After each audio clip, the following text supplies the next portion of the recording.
Chapter 1 He has returned. Intkin from Viller, a mankladen kumbitje sat smoking on the steps, his face adorned with camouflagey pine. It was the seldom returnedum thous features were obscured, hiesius hone with a brilliance that was almost blinding, makings it difficult to look away. Upon seeing Linyu and her mentor, Professor Song, return, the Lightenheises intensified, Heros with as Miley and approached him. Son, what brings you back? We didn't jule tos no in advance. Jean lang gretched out o te kethebog from Linyu shand, glancing gathertire for the day, Hefferned slightly and replied, I just finish a diner by drillin' thou to drop it to see you ill believing tomorrow morning. Professor Song, upon seeing Herson, felt a flicker o folk. Did this mean her husband would also return? She asked, have you seen your father, when will he back? About a week from now, he's returning for an extended leave, I'm starving just there anything to eat. Professor Song sighed regretfully, am afraid reveal Reggie 10 at the hospital. How about a makiyasama noodles? Jean Lang walked over to his mother, blinking playfully. That sounds good, I'll go wash up first Eichwoltring, you two can prepare in the mean time. At that moment, Linyu was still reeling from the shock of his return, unable to respond to other word. Professor Song tugged at Linyu shand, teasing you a row in her days, Rio so happy that you've gone silly. Linyu couldn't quite agree with her mother. He hard mentioned leaving tomorrow, which meant you were deep staying for just one night. How would she spend the evening? She find herself unctuous liasting her chin in her hand sat threateningtable. However, to Professor Song, thys appeared to be anticipation, and shetter need to it into the kitchen. Upstairs, Jean Lang surveyed the room, everything organized meticulously. It seemed tottering eyes absence. She had been doing well. Hesate the job the beaten not to see a little folded blue garment on the bedside. Curiously, Hune fold editor eviala silk camisole, he stared at the piece for a while, envisioning how she would look wearing it, and felt a stirring response within him. Unoblatorisist happy keyed up the garment, inhaling the lingering scent of her, a rush of warmth cower seat through him, ha quick turn at the carmaso leet wart splacy and dashed into the bathroom for a cold shower, trying to cool his rising temperature. As she emerged from the bathroom, Professor Song's voice gorged up from downstairs, Jean Lang, are you ready? The nodal serodone of the will turn into a lump. Jean Lang didn't respond to a call berthed straight forth wardrobe, intent on finding his clothes. However, after searching through various places, he found no sign of his garments. Recalling that he had left him in this compartment during his last visit, he continued to dig deeper into the wardrobe. Finally, in the farthest corner, had discovered Rita's clothes, neatly folded. While a rummaging through wardrobe, Jean Lang naughty seed some thing unusual wedding photos and the old snapshots were tucked away among his clothes. This Brazilian displeased him after such photos would be displayed prominent lying through him not the den away. Meanwhile, downstairs, Professor Song, growing anxious from the lack of response, urged Linyu, you wouldn't you chicken heim upstairs? Linyu chuckled lightly, Mom, has probably still washing up. Don't worry. Just as finished speaking, she spotted Jean Lang standing out at puffed stairs, eyes wide with surprise. At that moment, Jean Lang heard washed off their camouflagey pine, revealing his deep, dark complexion, though he might not possess the striking features of a classicero. How was undeniably handsome. His physique, while not wearing, was athletic, and his hot-sleeved chit showcased his muscular arms, exuding strength. Years of practical experience had imbued him with the commanding presence that was impossible to overlook. Jean Lang averted his gaze and descended stairs, taking Asiate at that an interval to eat. During the meal, Professor Song peppered him with questions, while Linyu excellently lost in thought about the day's events. It went until Professor Song nudged Linyu Thatch's nappy back to reality, her face filled with confusion. Mom, what's wrong? The question left Professor Song momentarily speechless, and she could lie under her, Jean Lang stalking toil. Linyu turned to face Jean Lang, only to find him staring intent liather, his expression serious, his tight lipresid lip she me to conveys dissatisfaction. Yerch hadn't court what the heart said, prompting her to lower her head in embarrassment, unable to meet his gaze. Seeing her nearly bowing her head to the table, Jean Lang withdrew his gaze and continued eating noodles. Professor Song, observing their interaction, felt exasperated. Waste the show where married couple should behave. Since Jean Lang had entered, they hadn't exchanged a single word. Just then, Professor Song's phone rang, breaking the silence. It was an emergency call requiring her to attend to a critical patient at the hospital. As a rose set to leave, Linyu hurried to follow, but Professor Song turned and said, you stay hurry with Jean Lang, I'll be back soon. Prevented from following Lin Yu turned back and later find Qin Lang regarding her with that same intense look. She stood frozen, lowering her head on small reader gazing at her floor. Qin Lang, however, took in her appearance yet horribly. Fitted pink sleeveless dress accentuated her well-proportioned figure, and her fair complexion appeared even more youthful against her soft fabric. Her slender waist was delicate, her round hips shapely, and her long legs complemented by elegant flats, enhancing her exposed arms and legs slowly under the light, and her lustrous black hair cascaded smoothly, held back with this imply clip. Her delicately brows and long lashes framed bright, clear eyes, while her petit nose hinted at a strong-willed character. Those secre-like lips, paired with her small face, made her stunningly beautiful, yet a Qin Lang seemed increasingly captivating. Hedgehog off eyes admiration returned to his meal, then busied himself with cleaning the dishes. Emerging from the kitchen, he found Lin Yu still staring at the floor, and a mischievous smile tugged at his lips as she approached her, sweeping her off her feet and heading upstairs. Lin Yu was taken completely by surprise by his sudden action, gasping as he exclaimed, Qin Lang, what are you doing? Instinctively, she wrapped her arms around his neck, feeling the unsettling sensation of being off the ground, which only made her cling to him tighter. Qin Lang was pleased with her instinctive reaction and quickened his pace into the room. He sat on the sofa opposite the bed, placing her on his lap and dropping his arms tightly around her slender waist. His piercing gaze bore into her, as if he were trying to see right through her. Lin Yu dared not meet his wolf-like, glowing eyes and buried her face in his neck. Qin Lang, however, was relentless, breathing softly into her, his lips brushing against their cheek. She murmured, You, it seems you are no welcoming me back. At that moment, Lin Yu struggled to break free, but Qin Lang's strength was beyond her capacity to resist. His scent enveloped her, and the warmth of his body radiated against the skin. His sun-ruler lips brushed against the face and ear. The warmth of his breath, tinged with scent of tobacco, made Lin Yu cheeks tingle. She longed to push his mischievous lips away. Both her hands were trapped, leaving her neck but to press her face against him to avert his touch. Not receiving an answer, Qin Lang grew dissatisfied and demanded, You, and swarm. Lin Yu slowly lifted her head, meeting his gaze. A faint smile grayed her lips as she replied, Welcome home. Qin Lang, lacking an self-control around her, succumbed to temptation, kissing her lips that they had longed for. He skillfully pried her lips apart, capturing her tongue and drawing her in. It went until Lin Yu felt breathless that Qin Lang finally released her, holding her close-ish gasped for her. Just as Lin Yu attempted to rise again, the wild spooners Qin Lang laid her back and thieved, pinning her beneath him once more. He captured her lips again, his hands deftly unzipping the back of her dress, trailing down to her smooth, soft skin. In that moment, Lin Yu realized it she wouldn't be able to escape tonight. As Tabe came increasingly immersed in each other, red-eyed to loosen themselves in passion, Qin Lang suddenly lifted his sheet, staring intently at the man beneath him. His lips sprouted slightly, drawing closer to her own as seductively asked, You, why did you hide the photos? Do you not wish to see them? Lin Yu was taken aback by his unexpected question at such a moment. Caught off guard, she blurted out, That Sadie Gerba special, and it's not appropriate to display our photos at home.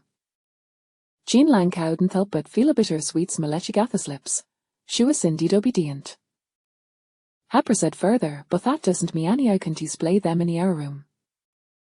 Lin Yu cold, but revered feeling guilty, she held his gaze firmly. Qin Lang found it difficult to withstand her direct and fervent stare, and he soon relented, shaking his sheet in resignation before lowering his sheet to passionately kiss the man beneath him once more.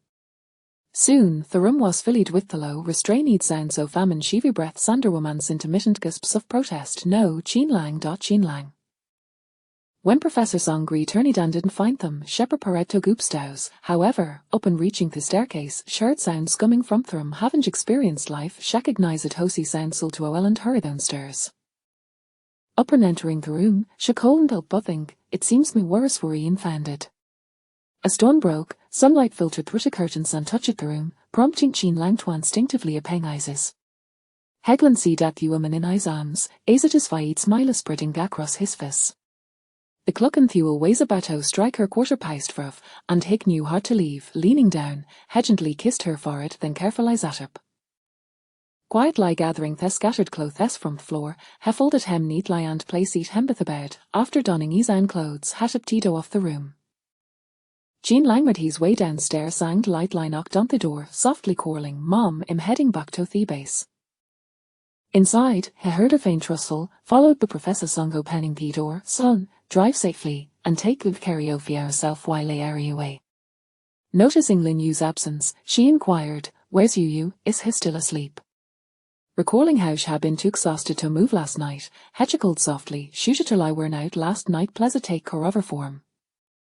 Professor Song nodded knowingly, patting his hold there with as light reprimand. Yuri Eliotop more considerate, urged her Tabatha's impending departure. She felt a pang of reluctance, and pursuant to scold him further, she called him to comfort them. "Don't worry, just go back. Therese no need to for Tabatha." Jean Lang nodded, embracing Professor Song before glancing up the skinned floor. "Hetcha netto leave." Starting the Quran rolling down view and there she advised, "Mom, use hold jets a merist. The morning airy school take care of yourself and you." Professor Song smiled and nodded, reassuring him a shivy goodbye. Jean Lang waved back at the second floor before driving away. In the upstairs bedroom, Lin Yu heard actually woken when Jean Lang got up but remained silent, unsure of what to say, and pretended her sleep. Last night, Jean Lang heard clung to her until the late house, and even in his sleep, his lips shadowed over her body, though gently, it was still felt. The moment Jean Lang stepped out, Lin Yu opened her eyes, inhaling the lingering scent of him and realizing she wouldn't be able to sleep any longer. Sitting up, the blanket slipped from her shoulders, and she belated Eliza's shoes and wearing her night clothes. Just that simple motion sent waves off soreness through her muscles. Gaze and gather body marked with love erbits, she felt frustrated far away she coming to him, ultimately drowning in his desires. Hearing the sound of the car starting downstairs, Shastila grabbed her clothes from the bedside and dressed, ignoring the chisel over her body hurried to view and down, pulling back the curtain slightly. She saw Jean Lang sitting in the car conversing with Professor Song, and then waving up at the house. Instinctively, Lin Yu moved aside, only to remember that the window was made of frosted glass, so he couldn't see her. She stood before the curtain, lost in heart as she watched him leave. They had been married for 6 years. In the first 3 years, the rarely of each other, it was in Lythrier Sagutta had their first encounter, and since then, every time he returned, he would seize her for intimacy, just as she had last night. They had barely exchanged 10 words, consumed and liber their desires. The original lip reposi to him early to zatis vias lust. Before their marriage, shat out heat leasted feelings for her. Beauty's the is past, Shraliza toth agreement to Marian Zemid more repayment of kinfamila for raising her, not wanting to disappoint him. Now, she no longer pondered process behind I's marriage proposal. Shaking off her thoughts, Shetterny Dan neatly folded his clothes, putting them back in the wardrobe. She stripped Heber Dofit sheets and placed them in the bathroom. After laying fresh bedding, she felt she lie exhausted and lay back down, intending on lighterest for a moment but soon fell back asleep. Lin Yu slept soundly until Professor Song knocked on her door, intending to invite her for breakfast before heading to work. After knocking for a long time without response, she gently pushed at the door pen Toshiki Lin Yu were still asleep. Upon entering the room, who immediately fell upon the bruise in Lin Yu's neck, realizing the implications, she quickly averted her gaze and exited the room, closing the door softly behind her. Standing at the door, Professor Song and Woodley cursed Herson, Hasko neck completely marred. She could and felt but shake her head and sigh, feeling Herson lack at these and sit of Vitaita Trito mentionally, pulling her the phone, she sent Lin Yu a message, offering to take a day off for her so she could rest at home. Chapter 2 The Desire for Divorce. When Lin Yu worked on some more, she glanced at their clock and fuel, realizing it was already noon. A sense of urgency washed over her as she hurried to grab her phone, only to find a message from Professor Song. She lay back down and thieved, yet the stomach rolled with hunger. Reluctantly, she changed her clothes, tossed her bedlin and sent off Yuishing Makin, and Madi here waited the kitchen to prepare a meal. As hesitate heading to bull, her gaze fell upon the ties across from her, prompting thoughts of Jean Lang. Hemis the veternito is stationed by now. If it weren't for the max in her body, she might have believed Tothy's return last night had been really her dream. Typically, the household consisted only of Lin Yu and her mother-in-law, Professor Song. The relationship was not unlike that of mother-in-law and daughter-in-law, beautiful mentor and student. In the afternoon, Professor Song led to check in Lin Yu, inquiring with the Shadja tenant how her health was. She also took the opportunity to scold Herson, informing Lin Yu that she wouldn't be home for dinner due to her late surgery, and reminded her to secure the door-signed windows. The following day at work, Dr. Jang returned from her honeymoon and began distributing wedding candies around their apartment. Lin Yu had met the husband before he was handsome, and birth came from welter-do families, making the moral matched couple. When Dr. Jang reached Linyu, she asked, Dr. Lin, you reza awagan dol reda marit, wevierto meet your husband, you reza beautiful must be quite handsome atu. Wern will I bring him around for us to meet? Alice in the department turned toward Linyu, who felt thought of their curiosity. The Yalchimeden, urging, Dr. Lin, please bring him by so can meet him. Linyu out of her husband and Calden liminage a bitter smile would lie had not he met for such matters, having agreed turny just for a night before leaving again. Feeling awkward, she replied, Hes quite busy and decent of time. Theathas began to ramming themselves, Dr. Lin, your PhD is almost complete, yet with any versini our husband, you must bring him wani I graduate otherwise, we might think Urino Trila married and to register singiters ein excuse to fend over advanza from the marley doctish. Justers Linyu weighs about toy plain further, Hamenteran Chinlang's mother Professor Songenteritharum. Shedman is het the grip, saying, when Dr. Lin say Scheismarid, is that some thing to be questioned? Haste of everyone finish their work? Sensing Professor Song's displeasure, Theathas quickly turned each other tastes, Nollinger during Toti Ace Linyu. Professor Song weighs a top expert in cardiovascular surgery in the country. She was serious about the work and strict with her students and colleagues. However, Cheryl scolded Linyu and often showed her considerable care, which everyone attributed to Linyu's obedient and understanding nature. What he did not know was that Linyu was actually her daughter-in-law, and her son was not particularly striking, teasing her own son and daughter-in-law in her domain was bound to earn her reprimand. During lunch, Linyu happened to see Dr. Jang and her husband together in Thedening Hall, her gazafala with them, and Professor Song noticed Thien Bien Van Linyu's eyes, as well as the disappointment from her liar when her Kalargeshad teased her. Shepless de PC Freiben Linyu splati and asked, you, seeing couples together like that make easier inverse, doesn't it? Linyu quickly averted her gaze. No, I just think they're all suited for your shother they complement Tony Anno they're beautifully. Seeing Linyu's reaction, Professor Song sighed, I've been reflecting on this past years. Did you agree to marry Chin Lang out of essentio for obligation? Shad never before inquired about Chin Lang, and her observations of Linyu's behavior since Chin Lang's return indicated her indifference, even avoidance, towards him. Linyu felt her heights exposed, no Tony to express herself easily, shallow at her head, unable to meet Professor Song's gaze.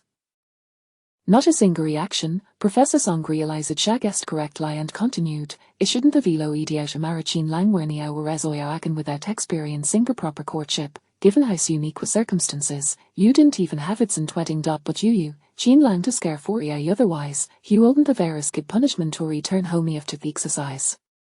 Linyu hid her feelings, lifting her head to embrace Professor Song's arm, playfully saying, yes, I have no complaints. This is perfectly fine for my canal west be with you. You know I can't live without you. Professor Song felt her warmth from her words. Watching Linyu's playful demeanor combined with her stunning beauty, she felt a nergato of her tightly, let alone a herson, who was still in Thethro Easafieth. She understood why herson had been so eager to marry her, huge undoubtedly captivated by her beauty, so stunning woman's meet wasted in her dark herson.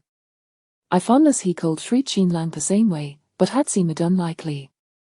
With a sigh, she gently tapped Linyu's nose with her finger and whispered in her ear if Anlayar could better tway with Chin Lang.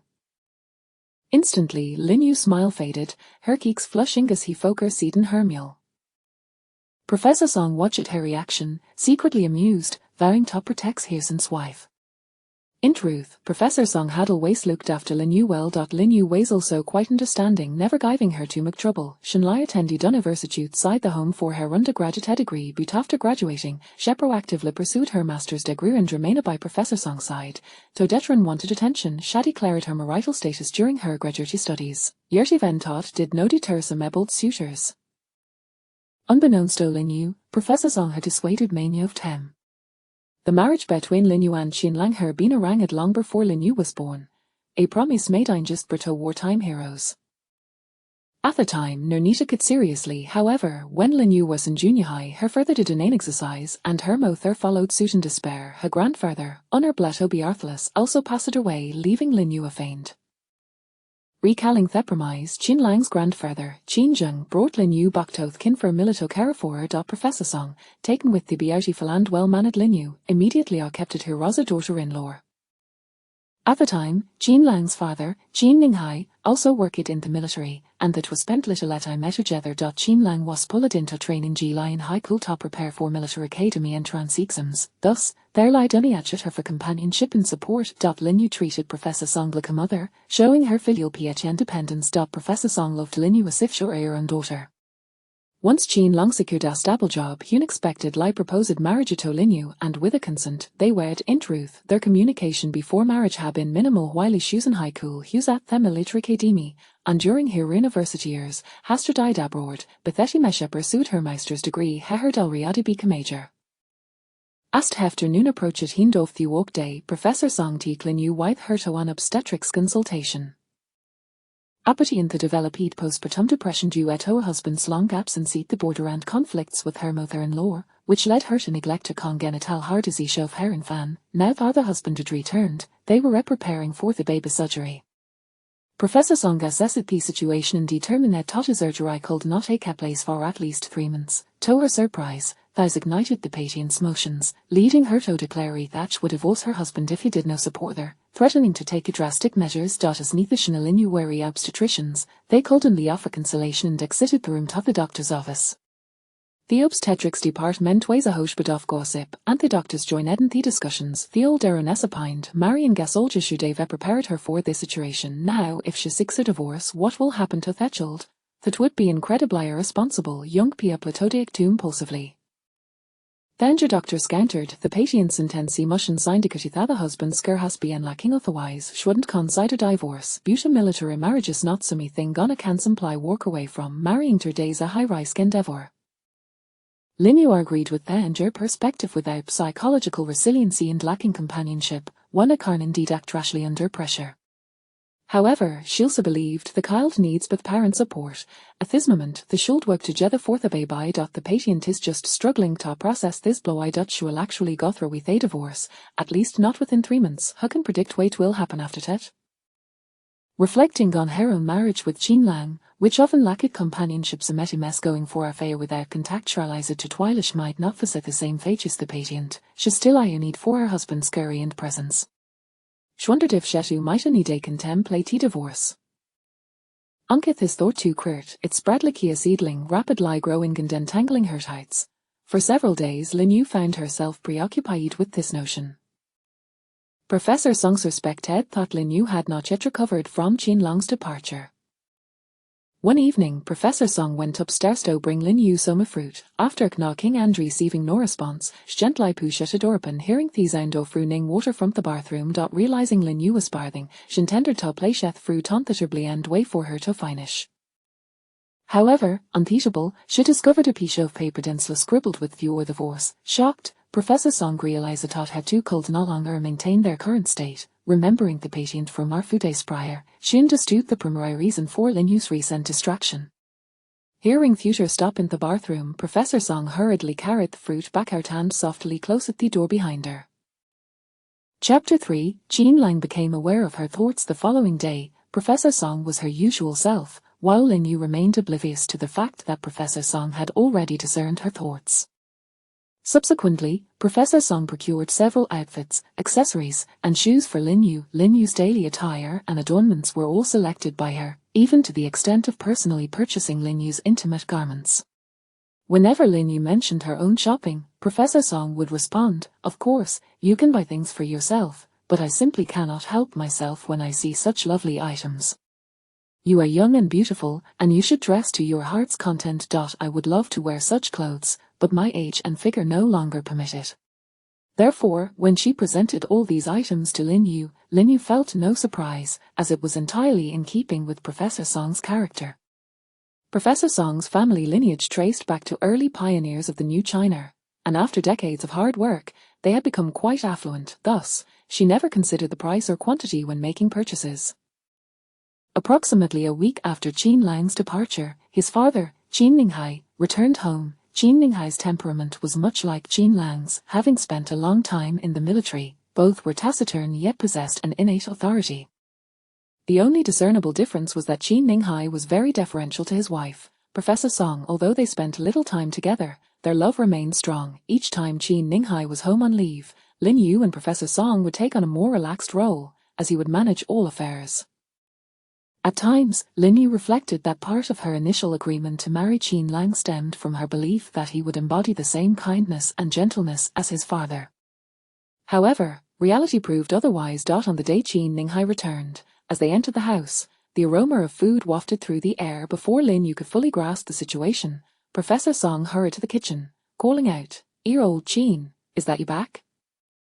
Soon after, a deep voice resonated from the kitchen. "Yes, dear, I have returned." He quickly embraced the excited Professor Song, and they shared a warm hug. Lin Yu stood awkwardly at the entrance, unsure where to direct her gaze. As the couple emerged, she took the initiative to greet, "Dad, you're back." With affectionate eyes, Qin Ninghai replied, You're off work now. I hope everything went well. You haven't faced any grievances, have you?" Before Lin Yu could respond, Professor Song interjected, "Don't worry, dear, with me around, you would dare bully our daughter-in-law. Besides, Yu is quite diligent and admirable in her own right." Qin Ninghai smiled warmly at his wife and cautioned, "But let us not be overly biased. We still need to maintain a low profile." Professor Song took Lin Yu's hand and led her toward the bathroom to wash up for dinner, muttering to Qin Ninghai, "I know, just like your unlikable son, every time he returns, it's always the same line. We have been discreet enough." Qin Ninghai shook his head helplessly as he entered the kitchen to serve the dishes. During dinner, Professor Song glanced at Lin Yu, who was eating, and inquired, "How is our son faring? Did he return to his station smoothly? Their work is so classified that it's incredibly difficult to reach him." Lin Yu paused her eating momentarily, but could not evade the watchful eyes of the couple. "He arrived." Casting a knowing glance at Lin Yu, he added, Due to leaving the unit without permission, the captain imposed a week-long physical punishment." Professor Song sighed. He brought that upon himself. How could he be so undisciplined? Meanwhile, Lin Yu remained silent, her thoughts racing. What of leaving without permission? What of punishment? It was merely to satiate his primal urges. She felt no pity for him. The couple exchanged puzzled glances at Lin Yu's reaction and decided to drop the topic of Qin Lang afterward. Qin Ninghai took a sip of water to clear his throat, as if preparing to speak. Dear, Yu, I have some good news to share with you." Both women looked up expectantly. Qin Ninghai, pleased with their reaction, announced, "After my leave ends, I will be reassigned back to City C, meaning that I will have several days at home each month." Professor Song immediately brightened, and Lin Yu, seeing her mother's joy, felt a surge of happiness for her. However, upon reflecting on her own situation, she quickly cast her eyes downward. The two adults, amidst their excitement, noticed Lin Yu's sudden melancholy. Qin Ninghai turned to Professor Song, who subtly squeezed his hand, signaling him to hold off on further discussion. After dinner, Lin Yu retreated to her room, allowing the reunited couple their space. Qin Ninghai anxiously queried Professor Song, "Why do I feel that she has something on her mind? What is going on between her and Qin Lang?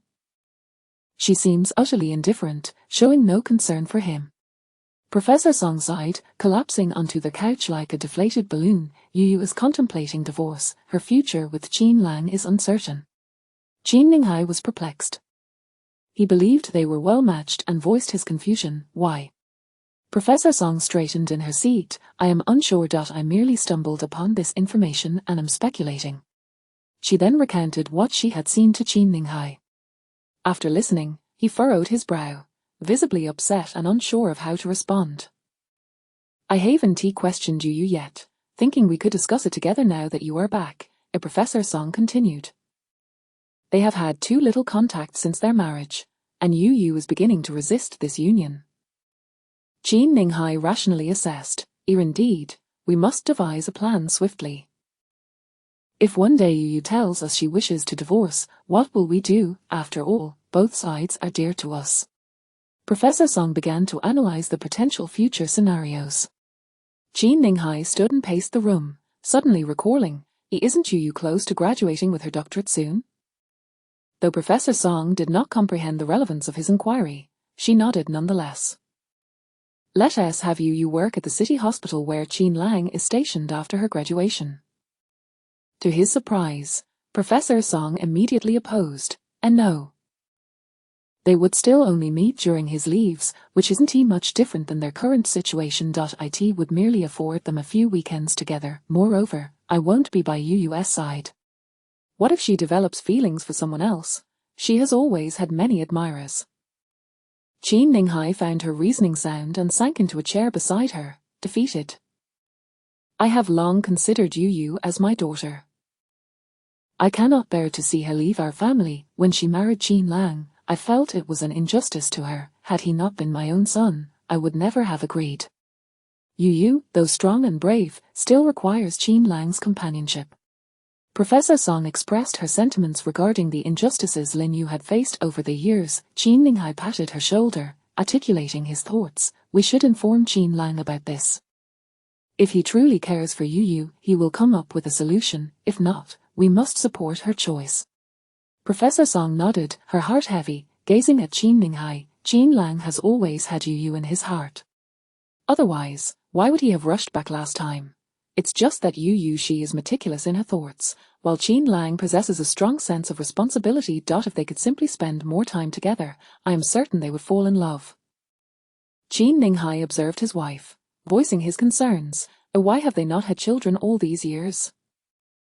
Had they had a child, things might be different. We two spent less time together early on, yet Qin Lang was born just a year after our marriage.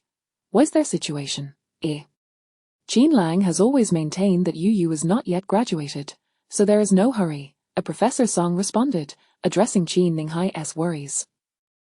Meanwhile, far away at the station, Qin Lang sat in a chair, arms crossed tightly over his chest, lips pressed into a thin line, glaring at the computer on the table before him, clearly displeased. A knock resounded at the door, prompting him to rise and stride towards it. Li Yang stood outside, and upon seeing Qin Lang, immediately rendered a crisp salute, cautiously inquiring, "Captain, the assembly is complete. Shall we depart now?"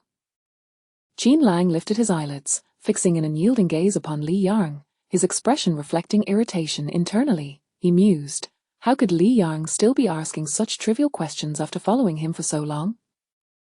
Surely, he should know his decisions by now. Noting Qin Lang's silence, Li Yang hesitated before continuing, "Captain, it's nearly dinner time. If we head to the shooting range now, it will be quite late by the time we arrive, and visibility will be poor." A slight smirk of disdain crept onto Qin Lang's lips as he retorted, "Does the enemy choose a time to attack when war looms?" With that, he turned on his heel and strode out without another glance. Li Yang followed, sensing a heaviness in his heart as he observed Qin Lang's unusual demeanor, suspecting that he was indeed furious. Yet, in this environment, no one dared to provoke Qin Lang lightly, given his notorious reputation for being formidable.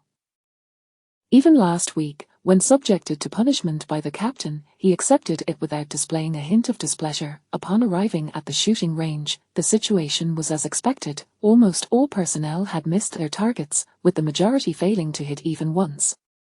Qin Lang approached the group of brash young recruits, mocking, "Is this the caliber of our military elite? Pathetic." Discontented murmurs began to arise among the ranks. In these conditions, how can we possibly hit the target? We still need to assemble our weapons and calibrate them. Qin Lang directly commanded Li Yang, demonstrate for them. Li Yang stepped forward, swiftly assembling and firing without making any adjustments to the sights. The onlookers, taken aback by the display, gaped in disbelief, before a voice called out, "Report, Captain, all 10 shots hit the mark." Silence ensued, the atmosphere thick with a sense of defeat. Qin Lang moved closer, delivering a final blow. "This is merely a passing grade. Tomorrow morning at 4, all team members are to assemble at the shooting range for training." Qin Lang issued his command once more. In the face of absolute authority, no one dared to voice dissent. On the return journey, Li Yang glanced at Qin Lang, who sat in the passenger seat, clearly preoccupied. Typically, in such situations, Qin Lang would continue to taunt them, provoking their utmost ire without relent, but today he appeared intent on wrapping things up quickly. This was not his usual demeanor. It was surprising to realize that even the captain had matters weighing on his mind. Li Yang's life had been nothing short of perfect, an exemplary student at military academy, selected for international competitions, later chosen for special forces, boasting exceptional military prowess, and at just 30, already a lieutenant colonel. Rumor had it that he hailed from a well-off family and had married early. With such a life, what could possibly trouble him? Upon reaching the mess hall, it was past mealtime, and nearly no one was dining. Only their team remained, and the members seemed ravenous, devouring their meals with abandon. After finishing their meal, they were met by Captain Song from the medical team, who hurriedly entered. Li Yang intercepted him, puzzled. "Captain Song, why are you only just arriving for dinner?" "I just wrapped up my work. The weather has been quite warm, and many soldiers have suffered from heat stroke, so I've been rather busy," Captain Song replied. "Isn't he the medical team understaffed? Why did you personally attend to patients?" Li Yang continued to inquire. Dr.Li has gone home for family matters. We are short-handed. Our Special Forces medical team operates under strict guidelines, and due to the confidentiality, it is challenging to recruit personnel. We primarily draw from the military hospital, Captain Song explained, somewhat helplessly. Li Yang nodded in agreement, while Qin Lang's eyes suddenly lit up, though he said nothing as he exited. Chapter 4. Being reassigned. Since Qin Linghai returned to work, he may not have spent much time at home, but he was present on weekends. Lin Yu sometimes felt somewhat superfluous when witnessing the affectionate interactions between him and Professor Song. That evening, Professor Song mentioned there was a matter at the hospital, instructing Lin Yu to head home first. After dinner, Qin Linghai set out to pick her up from work. Lin Yu sat in the living room downstairs, watching a surgical demonstration on television. Before long, the couple returned. Lin Yu was surprised by their rapid return and quickly stood up. "Mom, was there an emergency at the hospital?" Professor Song approached, not answering her query but instead took her hand, guiding her to sit down again, and gently asked, "Yu, your doctoral defense has concluded and graduation is imminent. Have you decided where you would like to work?" Lin Yu was taken aback by the question, as she had always assumed she would remain at her current hospital. Was there a change in plans? She blurted out, "Aren't I staying with you, Mom?" Qin Linghai had anticipated this response and reminded her, You are now a military personnel, you must comply with the military's deployment. Of course, if you wish to continue with your mother, we still have some connections to facilitate that." Lin Yu was bewildered by his comments. Professor Song had previously told her that she would remain by her side after graduation, and she was already quite familiar with the department, gaining exposure to numerous classic cases and deepening her professional knowledge. She believed staying with Professor Song was the best option. Confused, she looked to Professor Song for clarification. However, Professor Song could not meet her gaze, her voice barely above a whisper. You have been reassigned to the grassroots medical team." Lin Yu was utterly perplexed. She understood the reassignment policy, which typically only affected a small number of graduates each year. It was rare for it to be applied to everyone. Statistically, the chances of her being affected were slim. Qin Linghai observed her bewilderment and reassured her. Yu, it is the duty of a soldier to obey orders. Once the reassignment order is issued, it cannot be altered. Lin Yu lowered her head in contemplation, still failing to comprehend. Given Professor Song's character, she would have discreetly managed this matter without Lin Yu's awareness. What had changed in their demeanor? This was not their usual behavior or the way they typically communicated. Professor Song understood her feelings. How could she possibly consent to Lin Yu's reassignment? The only explanation was that they supported this situation and viewed it positively. When she raised her eyes to look at them, she noticed Professor Song was gripping her hand tightly, her palms clammy with anxiety, while Qin Linghai maintained eye contact, yet his gaze was noticeably evasive. At that moment, Lin Yu understood her suspicions were correct. She sat up straight, rationally asking, "Mom and Dad, why did you agree to my reassignment to the grassroots? Is it because you think I am surplus to requirements?" Tears welled in her eyes, but she fought to suppress them. "You didn't have to go to such lengths. Just tell me, and I would willingly step away. I should not continue to bask in your care without being aware."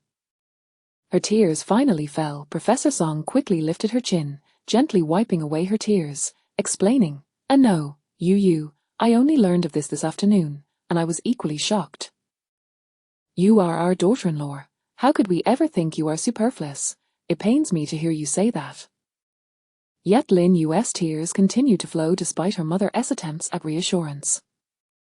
Observing the distress, Qin Linghai took a deep breath and said, Yu, it was Qin Lang who unilaterally decided to reassign you to their stationed medical unit." Lin Yu looked up, disbelief etched across her face. It seemed incredible that Qin Lang, who rarely contacted her, would make such a decision. Was it the result of his last visit? yet they had scarcely spoken. She had not provoked him in any way. She finally managed to ask, Dad, why? Qin Ninghai glanced at Lin Yu, clarifying for Qin Lang, you have been married for 6 years. That is not an insignificant amount of time. Yet, the time you have genuinely spent together is too little. Qin Lang has many responsibilities and rigorous training, leading to infrequent returns home. He likely does not wish to continue this long-distance marriage. Lin Yu lowered her head, falling silent. She understood the truth of his words, yet how could they live together, beyond their intimate encounters? They felt like strangers in every other regard. Professor Song observed Lin Yu's troubled expression, attempting to console her. Yu, it is not that I am against this. It is simply unavoidable that I have always said that Qin Lang cares for you. Lin Yu continued to look down, her expression unreadable. Professor Song pressed on. Yu, I believe you should embrace this opportunity to connect with Qin Lang. You two are too estranged. A marriage requires mutual effort. Give both yourself and Qin Lang a chance to interact. All right. Lin Yu lifted her head, her tear-filled eyes searching her mother's face. She grasped Professor Song's hand and cautiously inquired, Did you and Dad know about Qin Lang's decision beforehand? The couple exchanged glances, and Qin Ninghai spoke, We only just learned of this. Lin Yu nodded, feeling deeply aggrieved. Why had he never consulted her before making such decisions? He always acted with a domineering air, standing at the highest point without allowing others the chance to oppose him, and the tears flowed anew. Professor Song hurriedly wiped her tears again, trying to soothe her emotions, yet unsure of what to say. While Qin Ninghai had always been protective of Lin Yu, he failed to grasp why she was crying. To him, this was an excellent opportunity, and he raised his voice, commanding, Yu, dry your tears and stop crying. Lin Yu was taken aback by his sudden intensity, her body jolting as she hastily wiped her tears, ceasing her sobs. Professor Song was equally surprised by his tone and shot him a reproachful glare. Ignoring her disapproving look, Qin Ninghai continued earnestly, Yu, since you came to the Qin family, you have been alongside Qin Lang's mother. Your bond is strong, and it is natural to feel reluctant to part. However, you are still Qin Lang's wife. He is the one with whom you will share your life. You may not know each other well, but now the opportunity has arisen, why not seize it? Lin Yu's emotions began to stabilize as she nodded towards Qin Ninghai. Yu, it's not that I blame you. You have been raised too delicately, he added, casting a pointed look at Professor Song. Professor Song recognized the truth in his words and lowered her head in shame. Yu, this is also a chance for you to grow. Qin Lang will take good care of you. Moreover, as the child of a soldier, you should not shy away from challenges. You should rise to meet them. I believe your father and grandfather would not want you to miss this opportunity, Qin Ninghai reiterated. Lin Yu, having gathered her emotions, nodded resolutely. You are right. I was just taken aback by the news and needed time to process it. I should be strong, like you, instead of being like Mom. Qin Ninghai expressed his satisfaction with a nod. Turning to Qin Ninghai, she asked, If, after some time, I decide on something, you and Mom won't oppose me, right?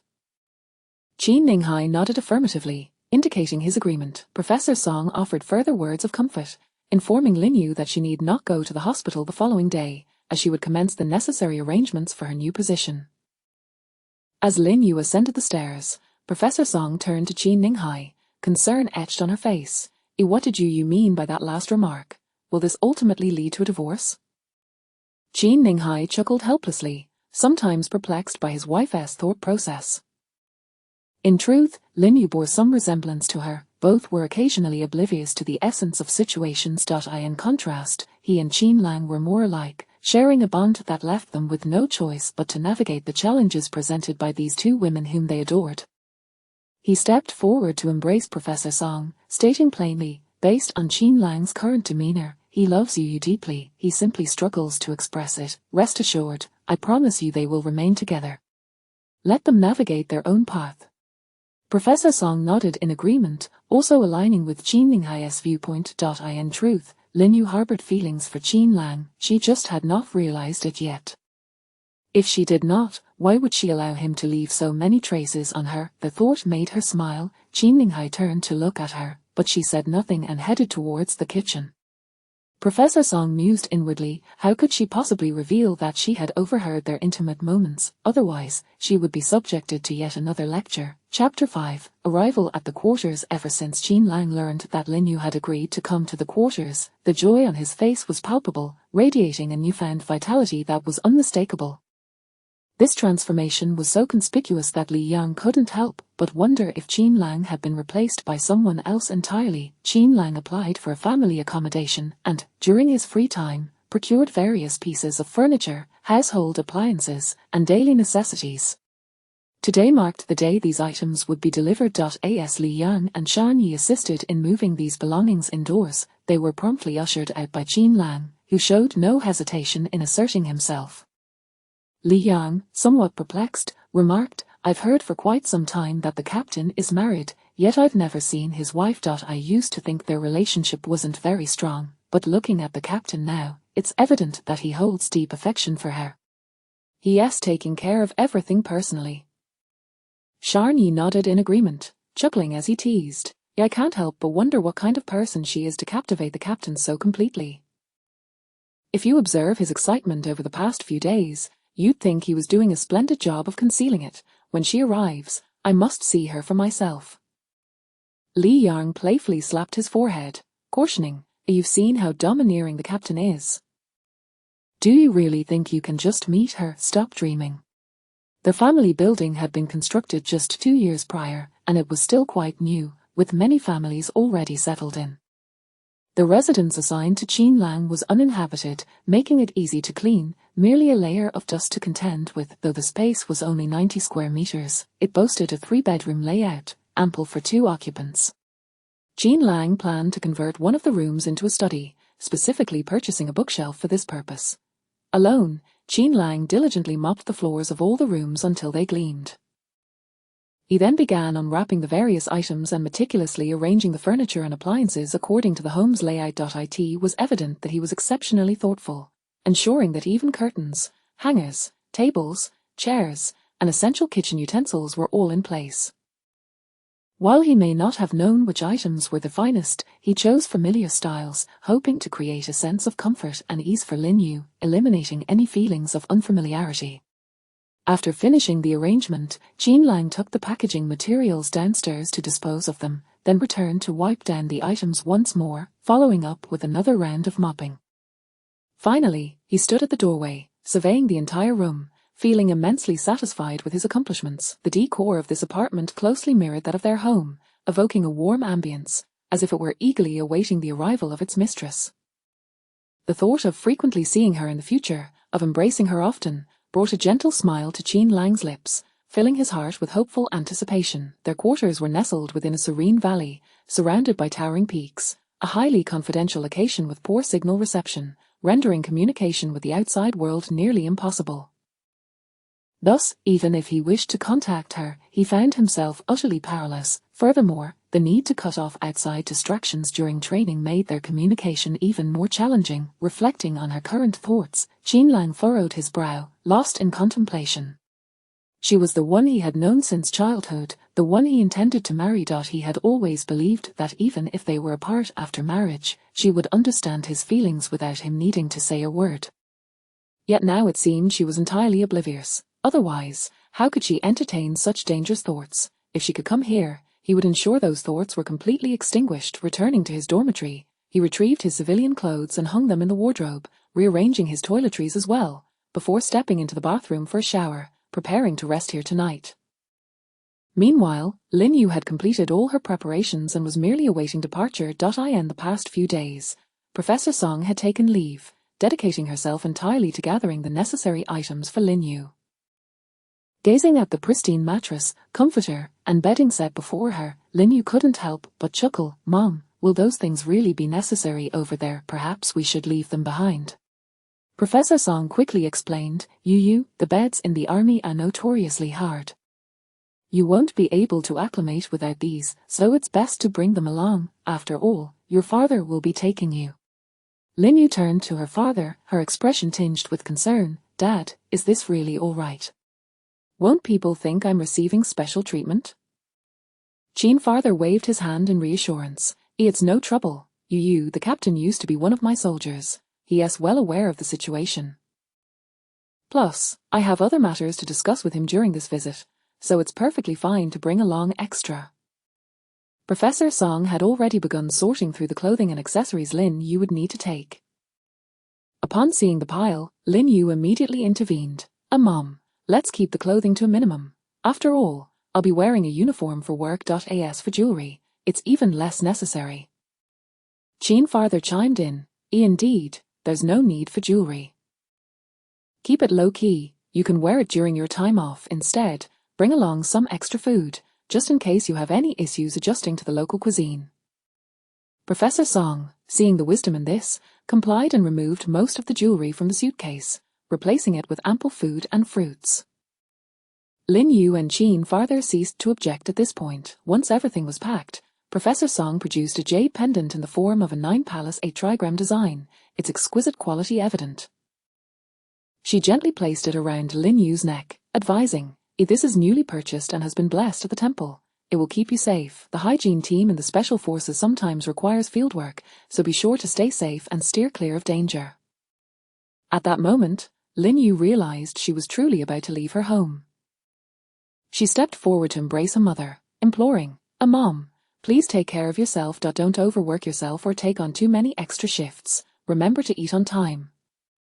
Turning to her father, she added, "Dad, make sure to spend more time with Mom." With tears welling in her eyes, Professor Song embraced her back, saying, "Alive well with Qin Lang. The signal will often be poor there, and sometimes it may take a while to reach you. You must set aside a day each month to call me from the city and update me on your situation. If anything troubles you, tell me promptly." Lin Yu nodded obediently, understanding the weight of her mother's words. As the vehicle arrived at the entrance, the driver loaded their luggage into the car. Qin farther informed them that it was time to leave and stepped out first. Before getting into the car, Lin Yu hugged Professor Song once more, choking back sobs as she said, "Mom, please come visit me if you have the time." At this, Professor Song's heart ached, and tears slipped down her cheeks as she patted Lin Yu's shoulder, nodding in agreement. Helping her into the vehicle, she reiterated, You, make sure to stay in touch regularly. When you have a long break, come home. If anything troubles you, don't keep it to yourself. Make sure to tell Qin Lang." Lin Yu's emotions reached a tipping point, tears streaming down her face as she nodded vigorously. Fearing the two women would linger indefinitely, Qin farther instructed the driver to set off. Through the rearview mirror, Lin Yu caught a glimpse of Professor Song dabbing at her tears, and her heart ached even more. This marked their first separation in 6 years. Qin farther turned to the driver, teasing, "Xiao Liu, I hope you're not finding this amusing. The women in our family are quite emotional." Xiao Liu replied politely, "A military chief, your family clearly values familial bonds." Lin Yu discerned the underlying sentiment in Qin farther's words and hurriedly wiped her tears, regaining her composure as she focused on the road ahead. Observing her reaction, Qin farther felt satisfied and reminded Lin Yu, we should arrive tomorrow evening. You ought to rest. You've been tired these past few days." Lin Yu obediently closed her eyes, yet sleep eluded her as her thoughts whirled.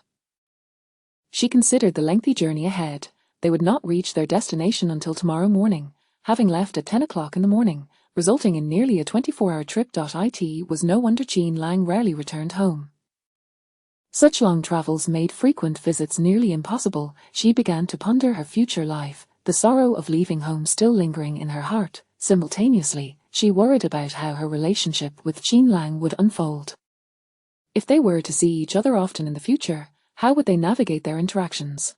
She suddenly recalled Professor Song's words, which made a great deal of sense. This time together would be an opportunity.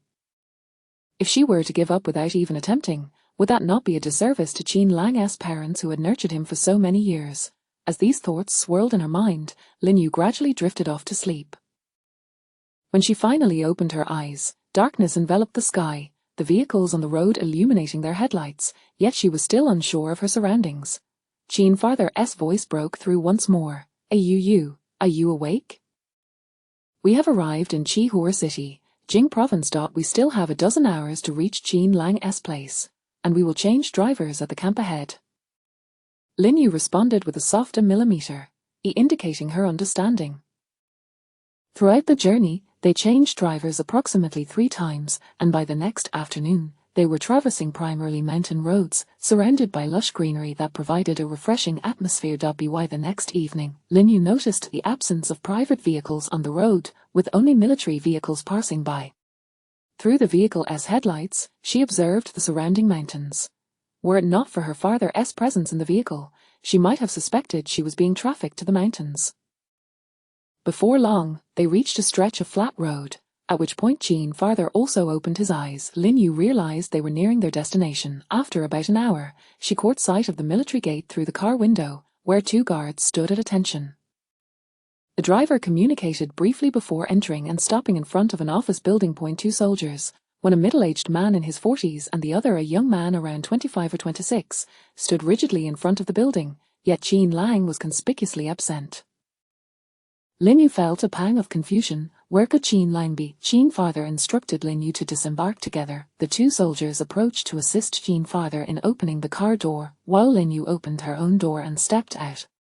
Just as she steadied herself, she heard a strong, resonant voice. "Good day, sir. I hope the journey was not too arduous." Jean father responded, "Xiao Ju, Li Yang, thank you for your efforts at this late hour." "Sir, it was no trouble at all. The captain left on a mission yesterday afternoon and asked me to stay behind to receive you and your wife," Li Yang explained, then turned to Lin Yu, offering a greeting. "Hello, sister-in-law." Lin Yu politely returned the greeting, "Hello," now understanding the reason for Jean Lang's absence. Lin Yu then approached Jean father, who introduced her to the 2 men. "This is Jean Lang's beloved Lin Yu, who will be working in the hygiene team. I hope you will both look out for her." Lin Yu smiled and nodded in acknowledgement. "Welcome to our unit. From now on, we shall refer to you as Dr. Lin," said Captain Ju. Lin Yu nodded formally in response. At this moment, Li Yang finally had a clear view of Lin Yu's features. She was stunningly beautiful, dressed in a simple t-shirt paired with jeans and sneakers, yet her elegance and grace shone through. Li Yang thought to himself that she was the most beautiful sister-in-law he had ever seen. A perfect match for their captain. He understood why Jean Lang had been acting so unusually excited these past few days. With such a gentle and charming presence arriving, who could remain composed, he found himself momentarily entranced. Feeling a bit uncomfortable, Lin Yu moved closer to Jean farther. Captain Ju chuckled awkwardly, suddenly kicking Li Yang in the shin. Realizing his blunder, Li Yang quickly apologized. "A sister-in-law, I'm sorry, I was just taken aback by your beauty." However, Jean farther ignored Li Yang, turning to Captain Ju with a serious expression. "Our Yu is a rare beauty. Captain Ju, please take good care of your men." Captain Ju shot Li Yang a warning glance, assuring, "Of course, sir, you can rest assured." Jean farther then instructed the driver, "Please take Yu to the family quarters, help her move her luggage inside, and then come find me." He turned to Lin Yu, advising, Yu, Jean Lang should have already prepared the house for you. Go rest now. I want to be coming over tonight, but I'll visit you tomorrow. Captain Lang took care of everything several days ago. Don't worry, sister-in-law, you can move in right away, Li Yang interjected. As he retrieved the key that Jean Lang had entrusted to him, he prepared to assist, but Lin Yu's brow furrowed slightly. Captain Ju quickly added, Li Yang, why don't you accompany me to the kitchen to have dinner with the commander? Li Yang, now aware of his earlier lapse in decorum, recognized that he had raised Lin Yu's suspicions and hastily handed the key to the driver. The driver unloaded their belongings from the vehicle and handed the key to Lin Yu before departing. Lin Yu toured the various rooms, discovering them to be quite clean and well-equipped. The kitchen boasted a complete set of utensils, all neatly arranged. A wave of unexpected affection for Jean Lang washed over her. Since she had known him, she had never seen him handle household chores. To her surprise, he had managed to do so well, suggesting that life together might not be so challenging after all. She eagerly anticipated seeing Jean Lang. Turning her attention to the luggage at the door, she resolved to tidy up a bit, as her body felt stiff from the lengthy journey, yearning to stretch her limbs. With considerable effort, Lin Yu managed to lay the mattress on the bed and replace the old bedding with fresh sheets and covers. Afterward, she placed her clothing into the wardrobe, only to discover that Jean Lang's clothes were already hanging inside. She then added her own garments alongside his. Once she finished arranging her other belongings, it was well past midnight. Lin Yu surveyed the room, satisfied with her efforts.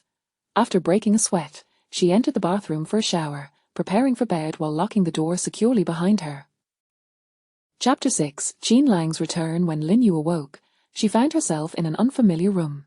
Still somewhat disoriented, glancing at the clock on the wall, she noted that it had already struck 12.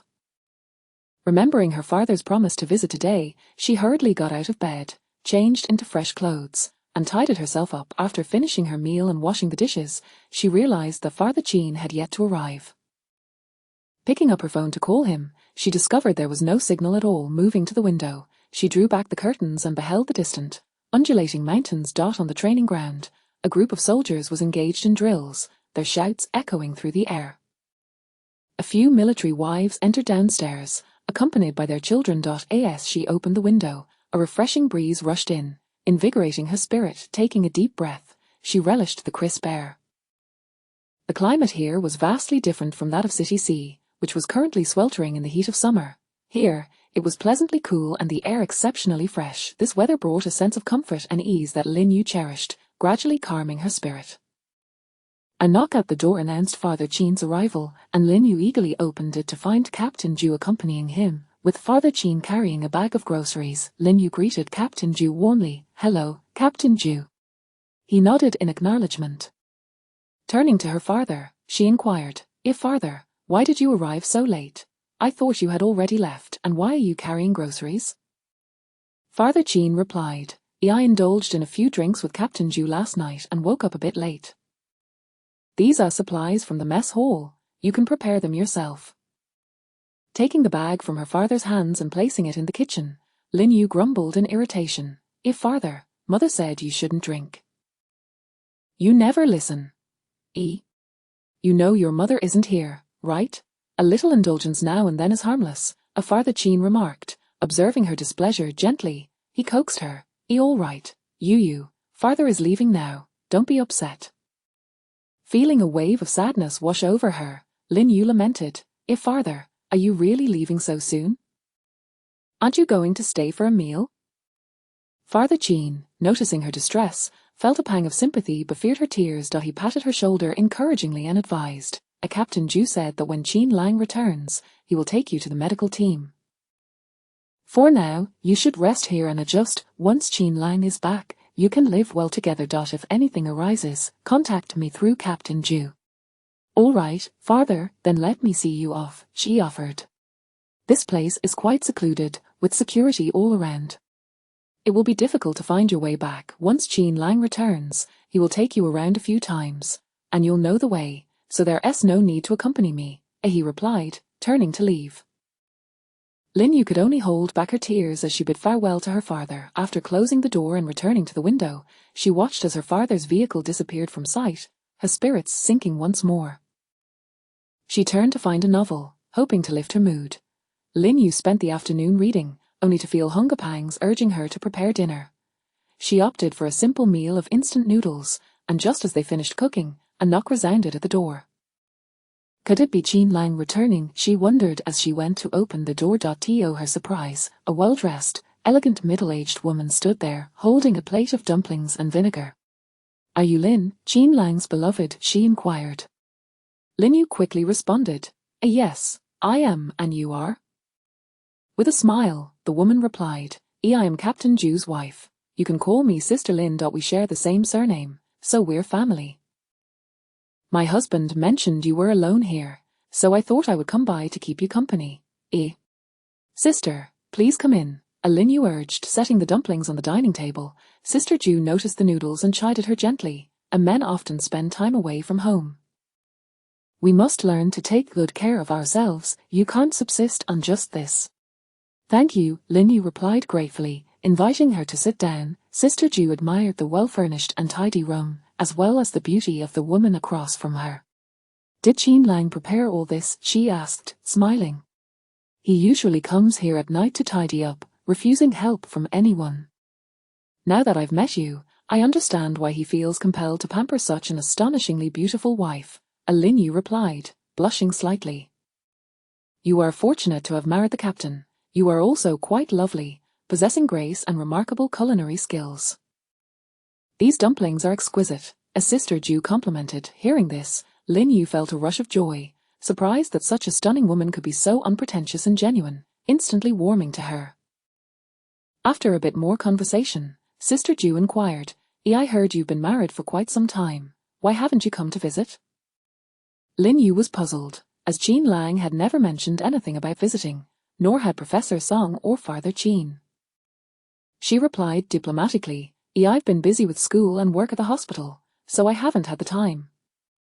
Understanding, Sister Jew nodded and said, Oh well, if you ever need anything or are missing something, just let me know in advance, and I will bring it for you. Lin Yu expressed her heartfelt gratitude.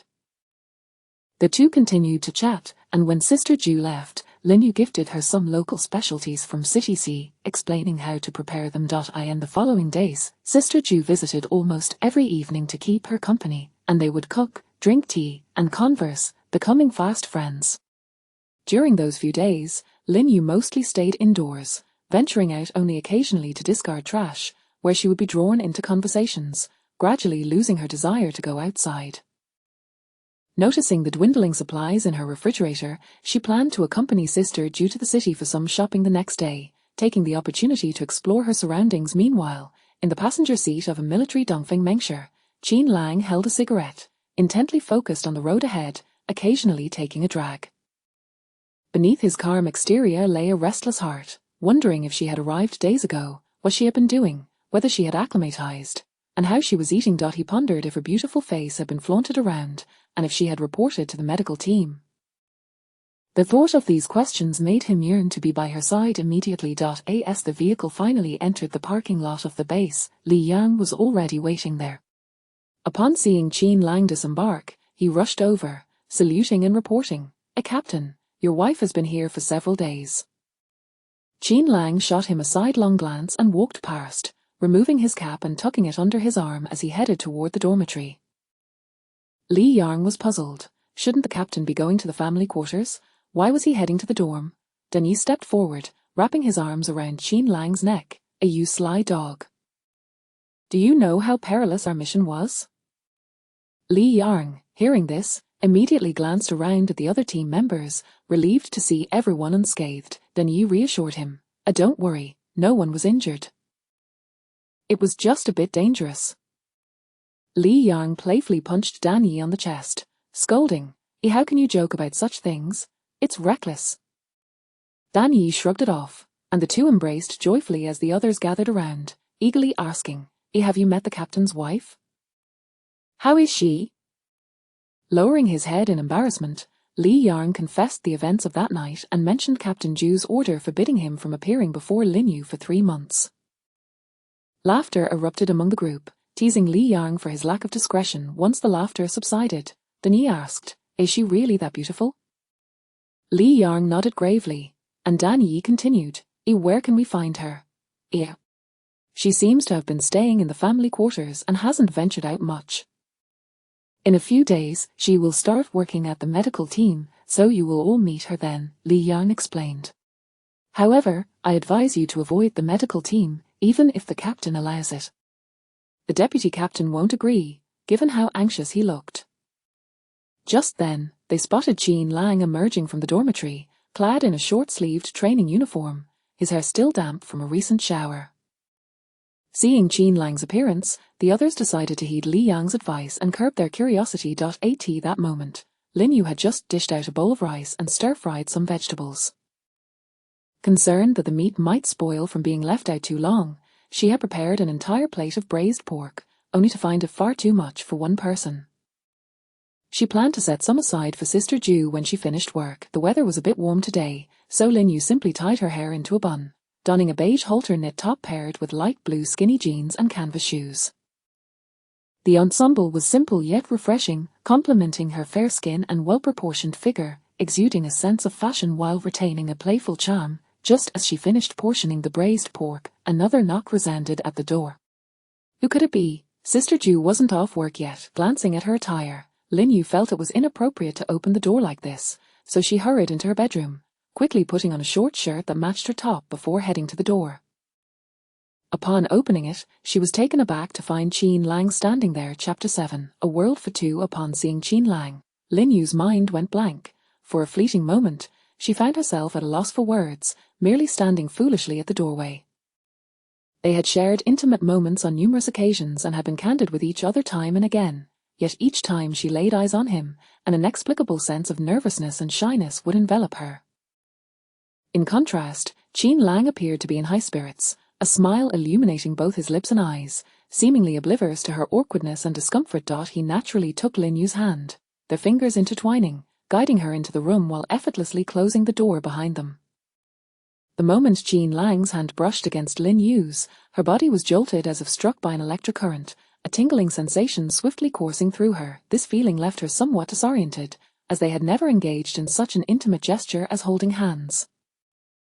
Their interactions had been filled with lingering embraces instead. Nevertheless, Qin Lang remained unaware of her turmoil. Upon entering the room, he noticed the many charming details that adorned the space: a beautiful hook on the door adorned with a set of keys, an exquisitely laid tablecloth covering the dining table, and the delightful aroma of food wafting through the air. Intrigued, Qin Lang turned to Lin Yu and asked, what delectable dish have you prepared? It smells divine. Braised pork. Would you like to try some? As she inquired, pulling him towards the dining table. Breaking free from his grasp, she ventured into the kitchen to serve him a bowl of rice. Why is the braised pork divided into 2 portions? Are you planning to give some to someone? Lin Yu set the bowl of rice before him and handed him a pair of chopsticks while she took a seat opposite him. I made too much, intending to send some to my sister-in-law, she replied. Sister-in-law? Which one? Qin Lang asked, taking a mouthful of rice. The captain's wife. She has been visiting every evening these past few days, Lin Yu answered honestly, expressing her gratitude for the care she had received from her sister-in-law during this time. Should we buy something to give them as a token of appreciation for their kindness? Lin Yu proposed. Sure, we can do that tomorrow, Qin Lang replied, continuing to eat.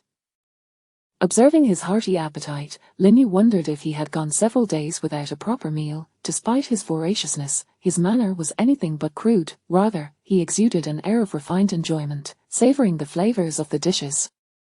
Before long, Qin Lang had finished a bowl of rice and made his way to the kitchen to serve himself another. Emerging, he inquired, Is this all the food you've prepared? Lin Yu nodded, pondering that she had no prior knowledge of his return, and thought 2 bowls of rice would be excessive for her alone. Aware of his large appetite, she casually remarked, There's still some noodles in the fridge. Should I cook a bit more? Qin Lang glanced at her thoughtfully. No need. The dishes seem ample. Don't you still intend to send some to your sister-in-law? Perhaps not. You've eaten enough, haven't you? After their meal, Qin Lang took the initiative to clean the dishes, while Lin Yu tidied the dining area and turned to wash her hands at the balcony sink. As Qin Lang finished and stepped out, he found Lin Yu emerging from the balcony, their eyes locking. In that moment, she was struck speechless once more, uncertain of what to say. With a mischievous arch of his brow, Qin Lang stepped forward, enveloping her tightly in his embrace, possessing her entirely. His hands rested on her slender waist, and upon assessing her figure, he frowned slightly, noting she seemed to have lost a bit of weight.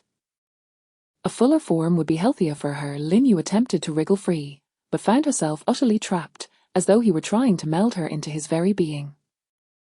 In her mind, she lamented his possessiveness, whispering, Qin Lang, you're being too tight, I can hardly breathe. He loosened his grip just a fraction yet still held her firmly, refusing to let her escape, resting his head against her shoulder, savoring her delicate form and inhaling her scent. Soon, however, Qin Lang's desires transcended the simplicity of mere holding. His lips began to caress her earlobe. Lin Yu gasped, and upon hearing her sound, Qin Lang's body reacted immediately, lifting her in his arms and swiftly making his way to the bedroom, laying her down on the bed and positioning himself atop her. Their bodies melded together, faces mere inches apart. He could discern the fine hairs on her cheeks and detect her faint fragrance, breath quickening with desire. He pressed his lips against hers, noting the glistening in her eyes and the flush that colored her cheeks, tiny beads of sweat forming on her brow.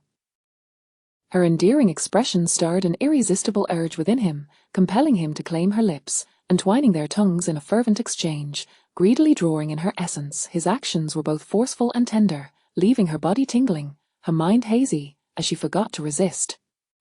Her hands instinctively wrapped around his neck, responding to him, the previous hesitations fading from her thoughts. Sensing her reciprocation, his gaze intensified, and his lips travelled down to her neck.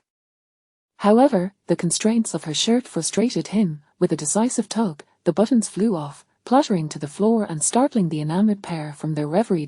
In that moment, Jean Lang's gaze fell upon the delicate halter top beneath, a small garment that lovingly embraced her perfect silhouette. Though it concealed her slender waist, it clung to her form, revealing her exquisite, fair arms. A wave of relief washed over him that she had donned a shirt over it. Otherwise, he would have found it impossible to resist his hunger. Noting her dazed expression, he disregarded all else and leaned down to kiss her once more, relishing in the sight of her eyes filled with longing for him. Soon, they were once again lost in each other's desires, but just as things began to escalate, a firm knock echoed from the door. Lin Yu glanced at the clock, suspecting it might be her sister-in-law arriving, and hurriedly urged Jean Lang to rise. Yet he seemed oblivious to the sound, continuing to ignite passion within her. The knocking persisted, forcing Jean Lang to reluctantly stand and answer the door. He ran a hand through his dishevelled hair, slipped on a shirt, and cast a satisfied glance at Lin Yu, whose lips bore traces of their fervent encounter, before hastening to the entrance.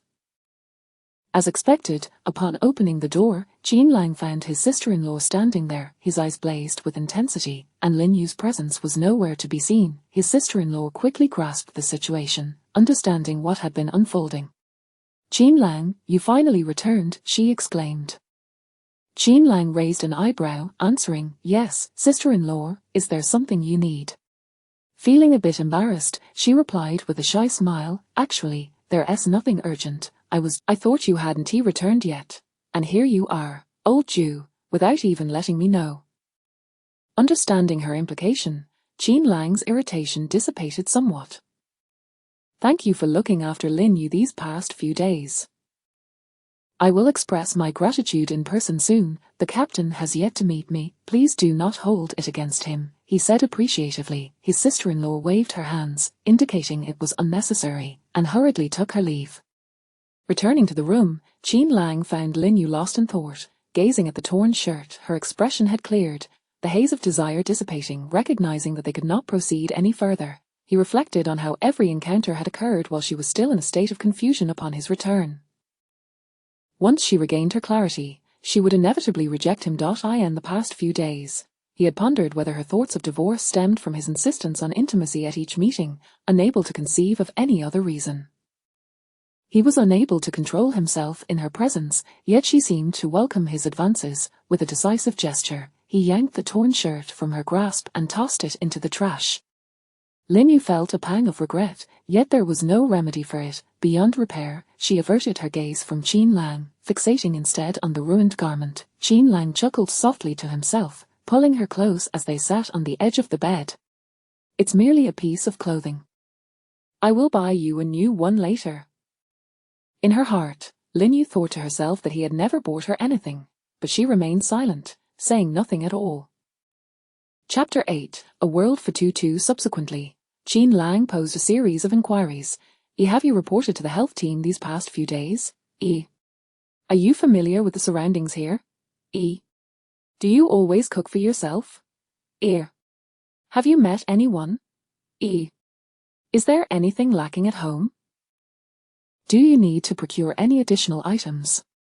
To each of these questions, Lin Yu responded truthfully, informing him that the vegetables at home were running low. Jean Lang was quite pleased with her answers and expressed gratitude for the care provided by the captain and his wife during her stay. She had always exhibited a docile and obedient disposition, which led him to realize that he had unnecessarily worried. How could she venture out alone when she was typically reluctant to leave the house and seldom attended gatherings? Jean Lang cast another glance at her attire and complimented, "You look splendid, just wear it around the house for me, but do don a jacket when you go out."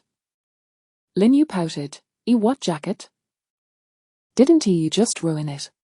Observing her adorable, sulky expression, Jean Lang found her irresistibly charming, reminiscent of when she had been upset during his initial visit to the Jean household. Unable to resist, he playfully pecked her lips before swiftly pulling away. Lin Yu's face flushed crimson, and she hastily covered her mouth, glaring at Qin Lang in silence, yet he wore a mischievous grin and leaned close to her ear. "Now you're acting all shy." Hearing his audacious words made Lin Yu wish to find a hole to hide in, her cheeks burning with embarrassment. Internally, she chastised, "He really is shameless, taking advantage and then pretending to be innocent." "Then perhaps you should just refrain from touching me in the future," Lin Yu retorted defiantly. Noticing the anger etched on her face, Qin Lang realized she might genuinely be upset and refrained from teasing her further. After all, if he annoyed her, he would be the one to suffer. He quickly sought to appease her, saying, "How could I? You are my wife. If I don't touch you, whom shall I touch?" Lin Yu was taken aback by his audacity, having never realized he could be so brazen, as they had scarcely had the opportunity to converse. Her cheeks flushed deeply, and she snapped, "Just be quiet." Qin Lang, sensing the gravity of the situation, ceased his playful antics and spoke earnestly, "Get some rest. We'll go to the city tomorrow to buy some necessities. You'll need to report to the health team on Monday, and you only have 2 days of freedom left." With that, he lay down on the bed and shut his eyes. Observing his serious demeanor, Lin Yu rose to head to the bathroom for a shower. Upon returning, she assumed he had drifted into slumber and quietly settled down beside him. To her surprise, as soon as she lay down, he wrapped his arms around her, prompting her to struggle. However, Qin Lang remained steadfast with his eyes closed, holding her tightly, murmuring, "Wife, I'm truly tired, let us sleep, I've missed you so much." Noticing the dark circles under his eyes, Lin Yu recalled that he had just returned from a mission and must be utterly exhausted. Thus, she ceased her struggles and nestled comfortably in his embrace, listening to his steady breathing, which indicated he had indeed fallen asleep. Lin Yu began to reflect on his sudden endearments and words, perplexed. Had he truly said that? Such sweet sentiments were uncharacteristic of him, suggesting that the slumbering version of him was even more endearing. At that moment, she remembered Professor Song's words about how Qin Lang held her in his heart. From the moment she arrived here, the neat arrangement of the room and the numerous household items reminiscent of her own home, along with the whispers of affection she had just heard, all conveyed Qin Lang's feelings for her. It would be disingenuous to say she was not moved, and she found herself in agreement with Professor Song's observations. Over the past few days, she had recalled many past events. During their university days, he would take her on excursions whenever he returned, particularly enjoying hiking. He often remarked on his poor physical condition and would meticulously prepare everything, leaving her to simply follow along. At that time, she had been quite reluctant but never dared to refuse, so during hikes, she would deliberately slow her pace, yet he would never lose his temper, always patiently waiting for her. After their marriage, when he returned from abroad, she had already begun assisting Professor Song with surgeries, feeling utterly fatigued, and he had ceased to suggest taking her hike. Yet today, remarkably, he had not pursued her but instead had voluntarily paused. This was a first. A peculiar sense of disappointment welled up within her, and Lin Yu instinctively raised her hand to gently tap her forehead, scolding herself for harboring such strange thoughts. Had she truly become infatuated? She felt led astray by him. She firmly tapped his arm that encircled her, but it was too firm, causing her hand to ache. Qin Lang's murmuring voice broke through again. What's wrong?" Lin Yu quickly closed her eyes, softly replying, "There's a mosquito." Qin Lang chuckled lightly above her head, rolling over while still holding her, continuing to sleep. With her eyes shut, Lin Yu resolved to cast aside any frivolous thoughts and vow to care for Qin Lang moving forward. As dawn broke, the reveille sounded through the barracks, and both individuals stirred awake almost simultaneously, their eyes meeting in a shared gaze so close that they could feel each other's breath. Lin Yu was astonished to see her reflection in the brightness of Qin Lang's eyes. Recalling her resolution from the night before, a gentle smile graced her lips as she softly greeted, "A good morning." Qin Lang's lips curled into a radiant smile as he swiftly turned over, pinning Lin Yu beneath him. His eyes sparkled with fervor as he eagerly pressed his lips against hers, exhibiting an overwhelming assertiveness. His hands, too, began to wander restlessly, skillfully slipping beneath her nightgown, tenderly caressing her smooth skin. Lin Yu found herself engulfed by his passion, rendered passive to his advances, yet, deep within, she recognized that he remained unchanged, fundamentally the same person. When Qin Lang finally released her lips, Lin Yu gasped for breath, and he leaned down to gently nibble on her earlobe, declaring, "And now, that's why call good morning." Lin Yu's cheeks instantly flushed crimson, and she hurriedly pulled the covers over her head, wishing to evade the intensity of his gaze and conceal her flushed face from him. Qin Lang, however, did not reach for the covers but instead gently reminded her, "I'm off to morning exercises, you can sleep a little longer, there's no need to cook, as I'll bring something back from the mess hall. Hurry up and come out, don't suffocate yourself." Having said that, he once again slipped his hand beneath her nightgown, prompting Lin Yu to swiftly grasp his hand. Just then, Qin Lang yanked the covers off her, planting a kiss on her forehead. "Today, I'll take you to the city to buy some things, and tonight, you can make it up to me." Upon hearing this, Lin Yu's eyes widened in surprise, realizing this was his true nature. Consequently, she turned away, clutching the blanket tightly to cover her entire body. Qin Lang couldn't help but burst into laughter at her reaction and then exited the room. Just outside the door, he encountered a comrade descending the stairs, who curiously asked, "Captain, what has you in such high spirits?" Qin Lang, taken aback by the unexpected encounter, quickly assumed a serious demeanor and replied, "Nothing, hurry along." Once Qin Lang departed, Lin Yu unveiled herself from the covers. In the past, she had rarely awakened when he rose in the morning, as he never disturbed her slumber. Over the past few days, the reveille had become a habitual occurrence, and she had grown accustomed to waking up at this hour. Had she known awakening would be like this, she would have feigned sleep a while longer. Since Qin Lang had promised to bring food back, she intended to rest a bit more, but despite tossing and turning in bed, sleep eluded her. Qin Lang's visage lingered in her mind, compelling her to sit up and rise. Chapter 9, A World for Two. As she gazed at the sun rising outside, Lin Yu had a premonition that the weather would be delightful. She chose a light yellow long-sleeved dress that gracefully reached her calves, her long hair cascading loosely around her shoulders, with only a delicate hairpin securing it at the back of her head, devoid of any other embellishments. This ensemble was both simple and stylish, avoiding excessive exposure while accentuating her gentle charm. When Qin Lang returned, he cast a satisfied glance at her attire for the day and called her over for breakfast. Upon approaching the table, she was greeted by a spread of youtiao, fried dough sticks, soy milk, pickles, millet porridge, a few boiled eggs, and several meat patties, an abundance that felt overwhelming. "Isn't this too much? I can hardly eat all of it," as she remarked. "I wasn't sure what you would prefer, so I took a little of everything. If it doesn't suit your taste, we can go out later to buy more ingredients for breakfast in the future," Qin Lang replied. "Okay," she nodded. For breakfast, she only managed to consume one boiled egg and a meat patty, accompanied by a bowl of soy milk, which left her feeling quite full. After Qin Lang urged her to drink a bowl of millet porridge, fearing he might insist on more, she hurriedly wiped her mouth and stood up to leave the table. Qin Lang did not stop her. Instead, he finished the remaining food and tidied the table. Turning to the bedroom to change, he emerged wearing a beige sun hat, which he placed upon her head. Although the weather here is cool, the ultraviolet rays can be quite harsh. "You mustn't get sunburned," he reminded her, recalling how he had once taken her hiking, where her arms had suffered sunburn due to insufficient sun protection. "Let us go," he said, taking her hand as they stepped outside. Qin Lang guided Lin Yu around the entire compound, informing her of the locations of the medical team, dining hall, soldiers' dormitories, his office, training area, and combat zone, ensuring she could find him easily if needed. Along the way, they encountered fellow soldiers, and Lin Yu responded graciously, while Qin Lang possessively held her close, as if fearing that someone might steal his wife away. Upon discovering the medical team located behind the training field, on the right side of the dining hall, Lin Yu noted how far it was from the family quarters, requiring quite a walk. "Is the medical team really so far from the family quarters? Do we have to walk there?"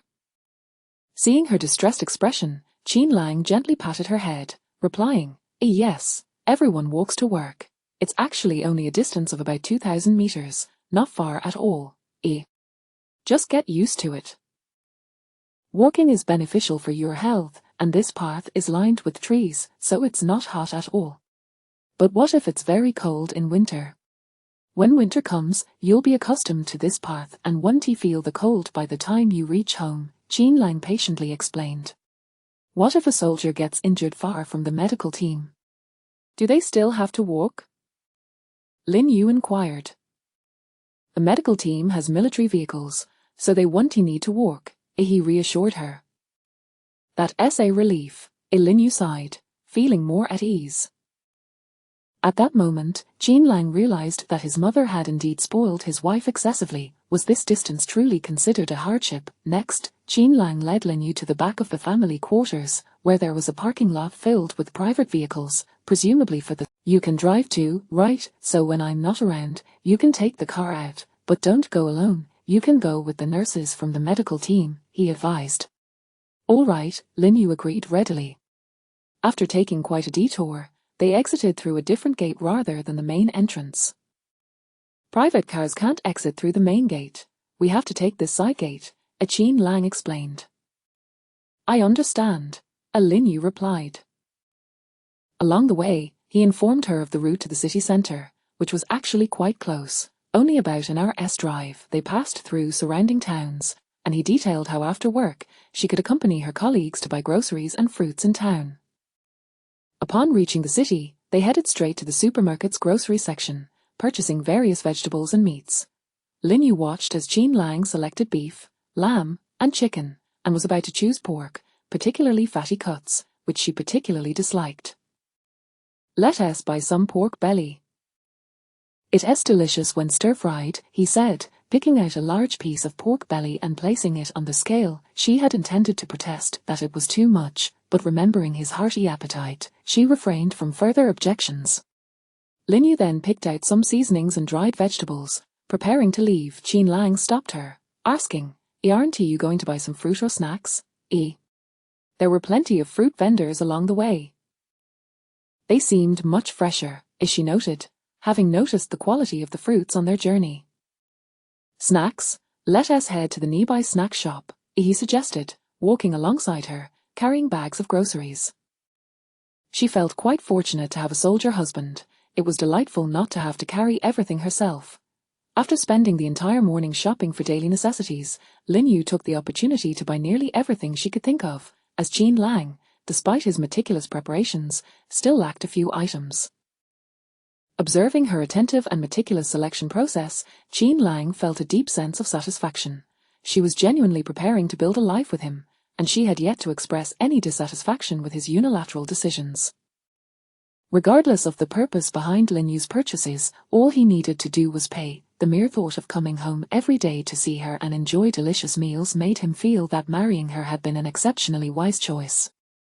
At noon, they selected a restaurant for lunch, with Jean Lang specifically reserving a private room. Lin Yu thought he was being extravagant, wondering if it was truly necessary for just the two of them. However, Jean Lang chose not to reveal his thoughts. He had noticed throughout the morning that wherever she went, people would pause to gaze at her, and he saw no reason for his wife to be on display for others. Once seated, Jean Lang pulled out 2 bank cards and placed them in her hands.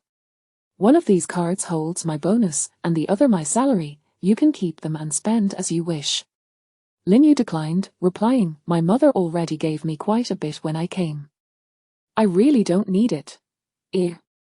Take them. It's unreasonable to accept money from your mother while refusing it from your husband, he stated firmly, placing the cards into her bag. Is there anything else you want to buy this afternoon?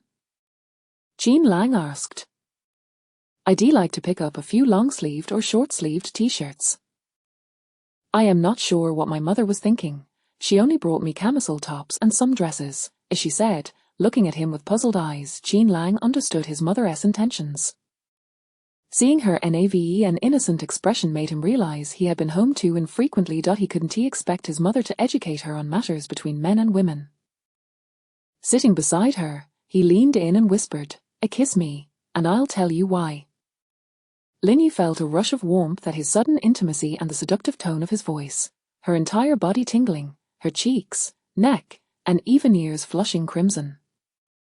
She quickly shifted away to create some distance between them. Just then, the waitress knocked and entered to serve their meal. Fortunately, it was a female server. Chapter 10, a reunion greater than a new marriage in the afternoon. After purchasing clothes for Lin Yu, the couple stopped to buy some fruits before returning to their residence. On the way, Qin Lang received a directive from the captain, instructing him to report to the training ground. He helped Lin Yu carry all her belongings upstairs and gently advised her, "Take a moment to rest. Tidy up once I return." "Qin Lang, what do you wish to eat tonight?" Lin Yu called out to him, noticing the kitchen floor brimming with food. "Anything will do, I relish whatever you prepare," he replied. Feeling shy, Lin Yu swiftly turned and closed the door, effectively leaving him outside. Lin Yu was the type of person who felt uneasy unless all tasks were completed or the house was spotless. She could not rest until everything was in order. After she finished tidying up and took a shower, she finally lay down on the bed. When Lin Yu awoke, it was around 5 o'clock in the afternoon. She changed into a fresh outfit and prepared to cook. Many regarded cooking as the most tedious task in the world due to the need for preparation, washing, and then cooking, followed by the washing of dishes. However, Lin Yu found cooking to be the simplest of endeavors as long as the tools were adequately prepared. It sharpened her willpower and honed her practical skills, akin to being on an operating table. She genuinely enjoyed the process of cooking. Qin Lang's mother, Professor Song, shared this sentiment. She was an excellent cook, and previously, Lin Yu and she would occasionally dine out, but mostly they cooked at home. Surgeons were skilled with knives, particularly in intricate procedures such as cardiovascular surgeries. Lin Yu cut the beef and lamb into uniformly sized pieces, ensuring even thickness and a perfect balance of fat and lean meat, which would be exquisitely delicious when pan-fried with a hint of onion, pepper, scallions, and ginger. She also sauteed a couple of green vegetables, completing the meal. At that moment, Qin Lang returned home, greeted by the tantalizing aroma wafting through the air. He entered the kitchen to find her serving rice. Unable to resist, he approached her from behind and gently embraced Lin Yu, softly asking, "It smells delightful. What delicious dish have you prepared?" However, Lin Yu did not respond to him nor acknowledge his affectionate gesture. Instead, she picked up a piece of lamb with her chopsticks and turned to place it in his mouth. As he savored the delectable morsel, embracing his beautiful wife, he felt that even emperors of ancient times could not compare to his current happiness. Watching her place a bowl brimming with rice on the countertop, he could no longer suppress his impulses. He swiftly turned her towards him, and before she could react, he fervently captured her lips in a passionate kiss. He had anticipated her usual reciprocation of his affection, yet this time, it took him by surprise. Lin Yu appeared quite resistant, continuously pushing Qin Lang away in an attempt to free herself from his embrace. Confused, he released her and anxiously inquired, "What is it? Have you been smoking?" Qin Lang nodded, bewildered by her sudden question. The smell of smoke combined with the aroma of lamb and garlic is simply unbearable. She turned and headed toward the bathroom to rinse her mouth. Qin Lang followed her, perplexed by her actions. Was the odor truly that offensive, or was she simply rejecting him? After she rinsed her mouth, still feeling uncomfortable, she prepared to brush her teeth. Catching a glimpse of Qin Lang's wounded expression in the mirror, she felt compelled to explain. "Qin Lang, it really isn't pleasant. Please try to smoke less in the future, all right? Moreover, smoking is detrimental to your health. Do you despise my smoking? I doubt any doctor would be indifferent to smoking. I understand why you do it. Just try to cut back." After saying this, she picked up Qin Lang's toothbrush, applied toothpaste, and handed it to him. He obediently accepted it and began to brush his teeth. During the meal, Qin Lang suddenly promised, "Yu, I will never smoke in front of you again, but I cannot quit entirely, as it is the best way to relieve stress after mission." I understand. Was the food good? Delicious, you should eat more. He served her another piece of meat. After dinner, Qin Lang began to wash the dishes, which had seemingly become their routine. She cooked, and he cleaned up. Observing his diligence, Lin Yu felt her initial worries were unfounded. She was not as resistant to him as she had imagined. Perhaps their limited interactions had led to mutual unfamiliarity. Once Qin Lang finished, he deliberately rinsed his mouth again in the bathroom to avoid any unpleasant odors lingering around her. Upon exiting, he noticed Lin Yu deep in thought. Her head bowed. He approached her, scooped her up in a princess carry, and brought her to the bedroom, not setting her down but rather allowing her to sit on his lap. One hand rested on her waist to prevent her from slipping off, while the other gently turned her face towards him. Yu, it seems you have forgotten something. What is it? Her large, watery eyes fixed on him as she answered. You promised me. Her dark eyes gazed at him in confusion, reflecting only his image, satisfying his possessive desires. Jean Lang's Adam's apple bobbed as he murmured, then let me kiss you. With a sudden forceful pull on her waist, he drew her closer, eliciting a gasp of pain from Lin Yu. Jean Lang assertively claimed her breath. Gradually, he pressed her down beneath him, embarking on a night of shared intimacy. The following morning, as Lin Yu opened her eyes, she found Jean Lang was no longer beside her. The clock indicated it was past 9. Reflecting internally, she thought, indeed, once we begin, he shows no signs of stopping. Last night, he nearly wore me out for the entire night. Feeling parched, she attempted to rise for water, but as she moved, pain coursed through her body. Fortunately, she did not have to work today and found herself unable to get up. She rolled over and fell back asleep. Jean Lang, feeling uneasy, returned to the cafeteria at noon with a meal, only to discover she was still asleep. He gently called out, Yu, wake up, it's past 12:30. Lin Yu opened her eyes and shifted slightly. Realizing she felt much better, she pulled the blanket closer, and Jean Lang quickly grabbed a pillow to support her back. Would you like to eat? I want some water. Her voice was hoarse, startling Jean Lang, who hurried to pour her a glass. Furrowing his brow, he asked anxiously, Is this how it always is? Lin Yu did not respond, merely shooting him an irritated glance before turning away. At that moment, Jean Lang began to understand her initial desire for divorce. Every time he saw her, he truly lost control, often clinging to her throughout the night. The next morning, he would only notice her swollen lips without ever genuinely attending to her well-being, as she was always asleep. Noticing the marks on her neck, he frowned. Her skin was too fair and delicate. Despite his carefulness, he still left marks. Wanting to check for any injuries, he began to tug at the blanket covering her. Lin Yu could not resist him. As he pulled the covers away, she could only curl up, hugging her knees at the head of the bed, tears streaming down her face. Observing the bruises on her skin and her tears, he carefully dressed her, apologizing. I'm sorry, my dear wife. I truly did not intend to hurt you. Don't cry. I will be more cautious next time and try not to leave marks. I promise it won't happen again. I swear, it's just that your skin is too fair. Jean Lang soothed her for quite some time, nearly expressing all the words of affection he had withheld over the past 6 years. He carried her to the sofa, personally feeding her, all the while watching her with a reproachful gaze. Her large, glistening eyes, defiantly tilted upwards, held a charm that only deepened his affection, rendering Jean Lang powerless to act.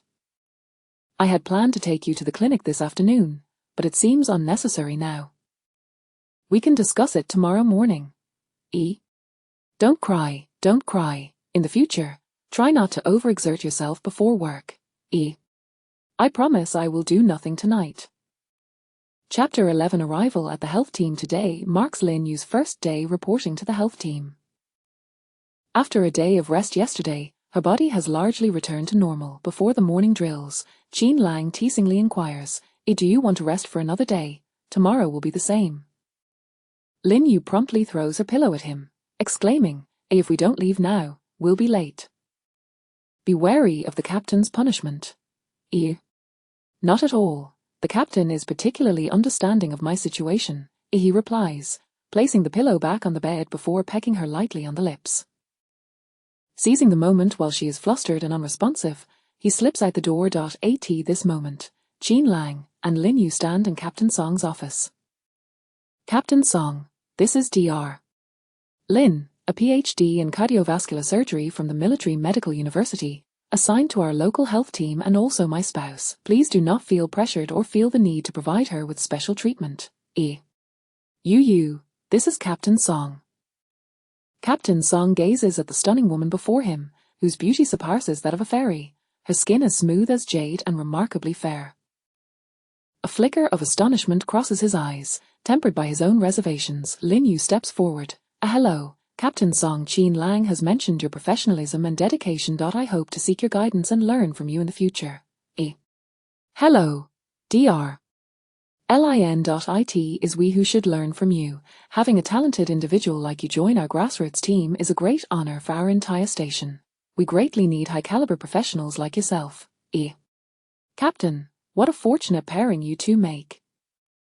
Both of you are so exceptional, truly a match made in heaven. Listening to this, Linyu senses that Captain Song is a perceptive individual, deftly complimenting both her and Qin Lang in just a few sentences. It is no wonder he has ascended to the rank of captain. His skill in flattery is remarkable, Qin Lang remarks, or I will be troubling Captain Song more in the future. You all are busy, so I'll take my leave. You, focus on your work, learn from your colleagues, and foster teamwork. I'm off now, he says before turning and exiting the office. Dr. Lin, let me show you around and introduce you to our colleagues, Captain Song offers, leading Linyu into the hall. Everyone, gather around. During the shift change, let me introduce our new arrival, Dr. Lin, a PhD graduate. Please give her a warm welcome. Linyu notices that, along with Captain Song, there are only 3 male doctors present. The rest are female doctors and nurses. Hello everyone, I'm Linyu. I hope to receive your guidance in the days to come. The group seems taken aback by her beauty, as though her arrival has illuminated the entire health team. They begin to chatter amongst themselves. Oh my, how can she be so beautiful? Her skin is so fair, her eyes so large, her eyelashes so long, and her figure is impeccable. If only I could have a figure like hers. Her attire is also quite stylish, and she doesn't seem much older than us, having just graduated with a PhD. How is it that all her virtues are concentrated in one person? They have completely forgotten to applaud in her welcome. Captain Song clears his throat to regain their attention, but no one pays heed. He remains unfazed. Linyu stifles a laugh, realizing that his authority does not hold much weight here, indicating his approachable nature. She has heard such discussions before and does not find them offensive. Rather, she senses that they will be easy to get along with. Noticing Linyu's suppressed mirth, Captain Song feels a twinge of embarrassment.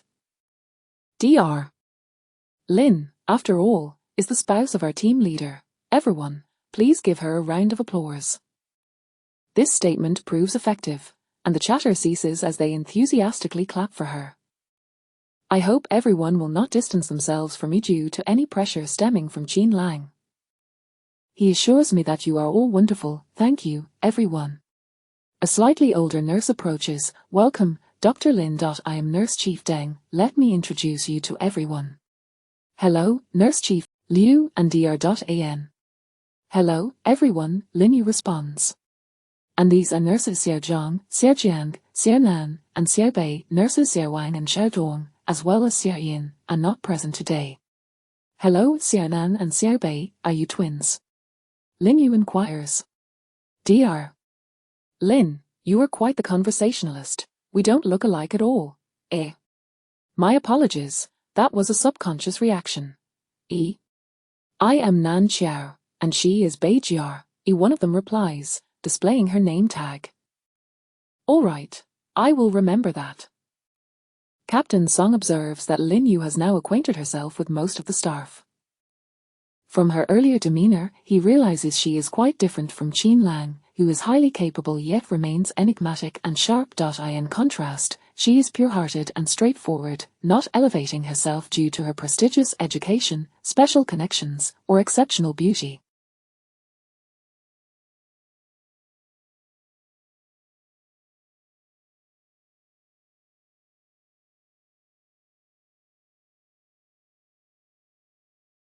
She exudes a serene demeanor. It appears his earlier concerns were unwarranted. Both Linyu and Qin Lang maintain a low profile. How they became a couple is a mystery. If Qin Lang hadn't admitted it himself, one would never suspect their relationship. They seem mismatched at first glance, yet are perfectly complementary. After some contemplation, he begins to delegate today's tasks and arrange for Linyu. Nurse Chief Deng, please fetch Dr. Lin a suitable military uniform and lab coat. Dr. Lin, Dr. Liu, and I are both surgeons, and there's also Dr. Li, who is currently on leave. The rest are internists. For the time being, you should accompany me in the outpatient clinic. This place is different from large hospitals. We mostly handle minor surgeries. With your expertise, you will adapt swiftly. Xiaonan and Xiaobei are both surgical nurses, along with Xiaozhong and Xiaodong. As Captain Lin, here is your work attire. If it doesn't fit, please let me know. Xiaonan, Xiaobei, please take Dr. Lin to change. Xiaonan says, come on, Dr. Lin, we'll lead you to the changing room. Once Lin Yu emerges after changing, her hair styled into a low ponytail, the distinctive aura of a doctor immediately radiates from her, giving off a professional vibe. Dr. Lin, how is it that you are so beautiful? What did you eat while growing up? Xiaobei asks. How long have you been married to the team leader? You two seem quite different in personality. I grew up on grains, and we have been married for 6 years. Oh my, really? You don't look it at all. I thought you were newlyweds. How old are you now? 26. You got married at 20. You were even younger than I am now. You must have been deceived. We have known each other since childhood. So you were childhood sweethearts. No wonder. Not quite. What do you mean by that? Oh, it's nothing, Dr. Lin. Let us go. As Xiaobei interjects, nudging Xiaonan, Lin Yu does not pursue the matter further. Jean Lang had made it clear from the outset that he did not require special treatment, yet he had informed Captain Song, making it unlikely that she would receive equal treatment.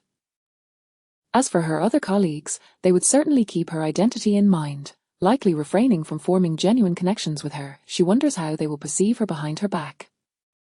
However, she is unconcerned. She is here for work experience, not to make friends. Throughout her life, she has had very few true friends, and ultimately, one must learn to coexist with oneself. Yet, she finds Xiaonan and Xiaobei quite endearing. They are innocent and straightforward, making conversations with them easy, without the need to be overly cautious of her position. Chapter 12, Hygiene Team 2. Throughout the morning, the activities were nothing more than simple bandaging, suture removal, immobilization, and some rehabilitation therapy. Meanwhile, the hospital had likely performed 2 surgeries, making this place remarkably tranquil. Captain Song noticed Lin Yu's discomfort. She did not express any dissatisfaction, merely engrossed in reviewing medical records and reading. This demeanor was reminiscent of the squad leader, as special forces often require prolonged silence during missions. It was said that the squad leader could maintain silence for the longest durations. Outside of the nurses' station, however, a lively discussion ensued. Xiaozhong remarked, "Is she really 26? She looks only a year or 2 older than us." Xiaobei replied, "Indeed, she mentioned it herself just now." Dr. Liu observed, "I just noticed her eyelashes are exceptionally long." How did the squad leader, such a dark-skinned man, end up with such a celestial beauty? Xiaonan commented, "They've known each other since childhood." Dr. Liu added, "No wonder the squad leader has consistently opposed Lieutenant Xionghua's advances. She still refuses to believe he is married." Xiaozhong concurred, "Exactly. Xionghua always acts so imperiously towards us. She's the least favored female special forces member in the team." Xiaobei countered, "Who can blame her? She possesses remarkable skills, and the captain holds her in high regard." Xiaonan mused, "Now that the real deal has arrived, let's see if she can still be so arrogant. The real deal is more attractive, better educated, and appears to have a pleasant temperament, without imposing her status on others." Dr. Liu remarked, "Her voice is delightful. When she called me earlier, I felt a shiver run through me. I can only imagine how the squad leader feels every day." The group erupted in laughter until Nurse Deng's cough interrupted from behind. "What are you all discussing? Is there no work to be done?" Ignoring the decorum, Dr. Liu exposed her, saying, "Nurse Deng, spare us the pretense. Your curiosity is at its peak right now." Nurse Deng quickly interjected, "What do you all know?" Dr. Liu teased, "I won't tell you." "Do you think the captain is feeling uneasy sitting in there?" Xiaonan added, "The captain has come out several times this morning. When I went in just now, I saw sweat beading on his forehead. He must be quite nervous, not having encountered such a striking individual before." Just then, Captain Song emerged, spotting them gathered together, and pretended to be displeased. "What are you all doing huddled together again? This isn't good. You shouldn't discuss someone behind their back. Be careful that the squad leader doesn't come looking for trouble." Dr. Liu began to tease, "Captain, what is it like sitting in the presence of a beautiful doctor?" "Dr. Liu, I'll be in the ward this afternoon. You can sit with her, that privilege is yours. Ear. I'll head off to lunch now. By the way, don't forget to invite her to join us." As Captain Song left with an air of defeat, the others couldn't help but chuckle. "Dr. Lin, it's time for lunch. Will you be eating at home or joining us in the cafeteria?" "Let's go to the cafeteria," Lin Yu replied as she followed the others. Upon entering the cafeteria, the squad leader immediately inquired, "Is there a new doctor in the hygiene team?" "Indeed, Chief Chang. She is also the squad leader's wife." Chief Chang quickly fell silent, wary of saying something inappropriate that might leave a poor impression and provoke the squad leaders. Lin Yu found a seat among the group and began to eat, but soon noticed that very few people were dining there, prompting her to voice her confusion. Dr. Liu patiently explained, "We all stagger our meal times to avoid overlap. By the time we finish, they will just be arriving." As if on cue, just as they were preparing to leave, Lin Yu happened to be standing by the door, and the soldiers, having never seen someone with her appearance, turned their heads in unison towards her. Feeling somewhat helpless, she returned to her seat, turning her gaze inward once more. Before long, Chief Chang approached her. "Dr. Lin, come with me. We'll head back to the hygiene team from the rear." As they passed by Qin Lang, he didn't even glance in her direction, yet Lin Yu could distinctly sense his irritation. She felt quite innocent, wishing she had opted to stay home and prepare a meal instead. Lin Yu observed that the number of patients had noticeably increased in the afternoon, though they mostly presented with minor ailments, clearly curious about her. This attention made her quite uncomfortable, prompting her to rise and head to the nurse's station. "Dr. Lin, come sit here, there is no one else around," and Nurse Deng warmly invited her. Noticing her displeasure, Nurse Deng, along with Xiao Nan and Xiao Bei, engaged her in conversation. Through their chat, Lin Yu learned that Xiao Nan and Xiao Bei were ordinary medics from rural backgrounds who had worked hard to achieve their positions, while Nurse Deng came from a humble family, a few years her senior, similar in age to Qin Lang. When she mentioned that she was still unmarried, Lin Yu was taken aback. Xiao Nan leaned closer and whispered, "And Nurse Deng has feelings for Dan Yi, but alas, he seems indifferent." "Who is Dan Yi?" Lin Yu inquired. "He's the lieutenant beside the squad leader," as Xiao Nan explained. Xiao Nan's voice rose slightly, catching Nurse Deng's attention, causing her to blush profusely. "Is he married?" Lin Yu continued to question. "No." "Then there's still hope, Nurse Deng. Go for it." "Yes, you can do it, Nurse Deng." Xiao Nan and Xiao Bei chimed in, encouraging her along with Lin Yu's sentiments. Lin Yu's mood lifted significantly, and noticing the absence of soldiers, she returned to the consultation room. Upon her return, Dr. Liu resumed their conversation, and they found a comfortable rapport, as interactions between women are often the most pleasant, given their shared concerns. As the end of the workday approached, Captain Song entered, announcing, "From now on, the hygiene team need not go to the cafeteria for lunch. The kitchen will deliver meals separately." Upon hearing this, Dr. Liu and the others nearly leaped with joy, as they had preferred to avoid the cafeteria. The group looked gratefully towards Lin Yu, collectively deciding to treat her well, ensuring her comfort, and striving for greater benefits for the hygiene team. Just before the end of the day, Dr. Shu's voice resonated at the entrance. "A squad leader, you're here to pick up Dr. Lin after work." Millimeter. Qin Lang's brief reply reached Lin Yu's ears. Lin Yu was taken aback by Qin Lang's arrival to escort her home. She bid farewell to her colleagues, removed her isolation gown, picked up her clothes from that morning, and prepared to leave. It seems the squad leader truly cares for Dr. Lin, coming personally to pick her up after work. Who would have thought? The squad leader is so considerate. Considering this, the squad leader and Dr. Lin seem quite well matched. I wonder how Chunghua would react if she saw Dr. Lin. This marked the first time Qin Lang beheld Lin Yu in military attire. Although she didn't exude a commanding presence, she possessed a unique charm that was quite captivating. Chapter 13. Thank you. How was work today? The doctors and nurses were easy to get along with, weren't they? Lin Yu nodded. Everyone is quite nice. She recalled what Xiaobei had mentioned, that the head nurse had a fondness for Shan Yi, which piqued her curiosity. Is Shan Yi handsome? Qin Lang shot her a surprised glance and replied, Isn't it impolite to inquire about another man's looks in front of your own husband? Lin Yu glared at him and recounted her conversation with Xiaobei and Xiao Nan from earlier. Qin Lang couldn't help but chuckle upon hearing it. The sanitation team is indeed quite gossipy. You've only been there a day and already know such private matters. Their conversation flowed, and before long, they arrived home. Lin Yu went to the bedroom to change into another outfit. Why did you change? You looked quite good in your uniform, Qin Lang remarked, reflecting on her appearance. It felt too constricting.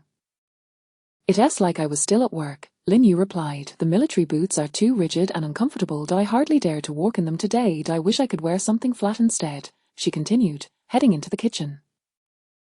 Lin Yu, Qin Lang suddenly called her name with a serious tone.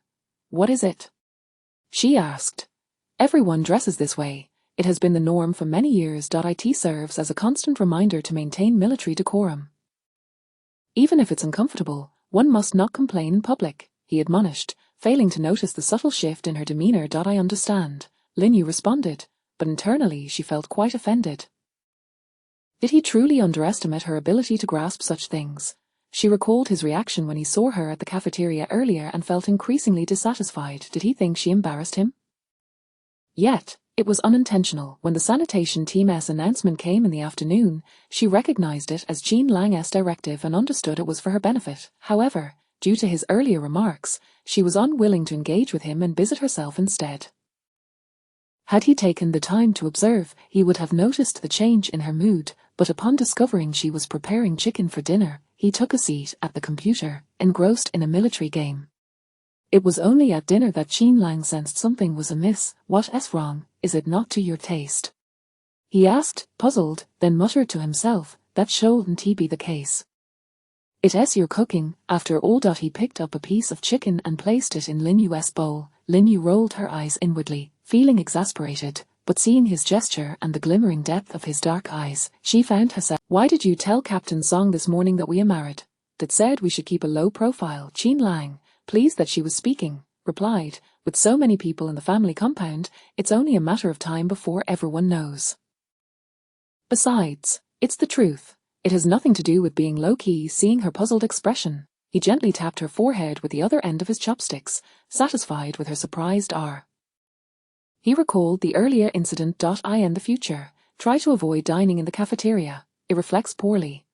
Lin Yu thought he had already issued a notice about that and retorted, didn't you already notify the sanitation team this afternoon? You said we wouldn't be going to the cafeteria for lunch anymore, didn't you? Qin Lang simply nodded, gazing intently at her. Then I thank you, as I had no desire to go anyway. The weather is getting hotter, and there's no shade at all on the path from the sanitation team to the cafeteria. So how do you intend to thank me? Qin Lang inquired with interest. Isn't this a gesture of cooking chicken for you? But I don't want to eat that. I'd much rather have you instead. She boldly gazed at him. Seeing the intensity in Qin Lang's flushed eyes, she shyly lowered her head, pretending not to hear, and focused on her meal. Noting her typical ostrich-like demeanor, Qin Lang averted his gaze, continuing his meal while contemplating his plans for the night. In the bedroom, Lin Yu was searching for new sleepwear when Qin Lang embraced her from behind, snatching the selected nightgown from her hands and guiding her to the blue silk camisole he had seen during his last visit home. No, Lin Yu firmly refused. Why not? You used to wear this all the time when you were home, he pressed.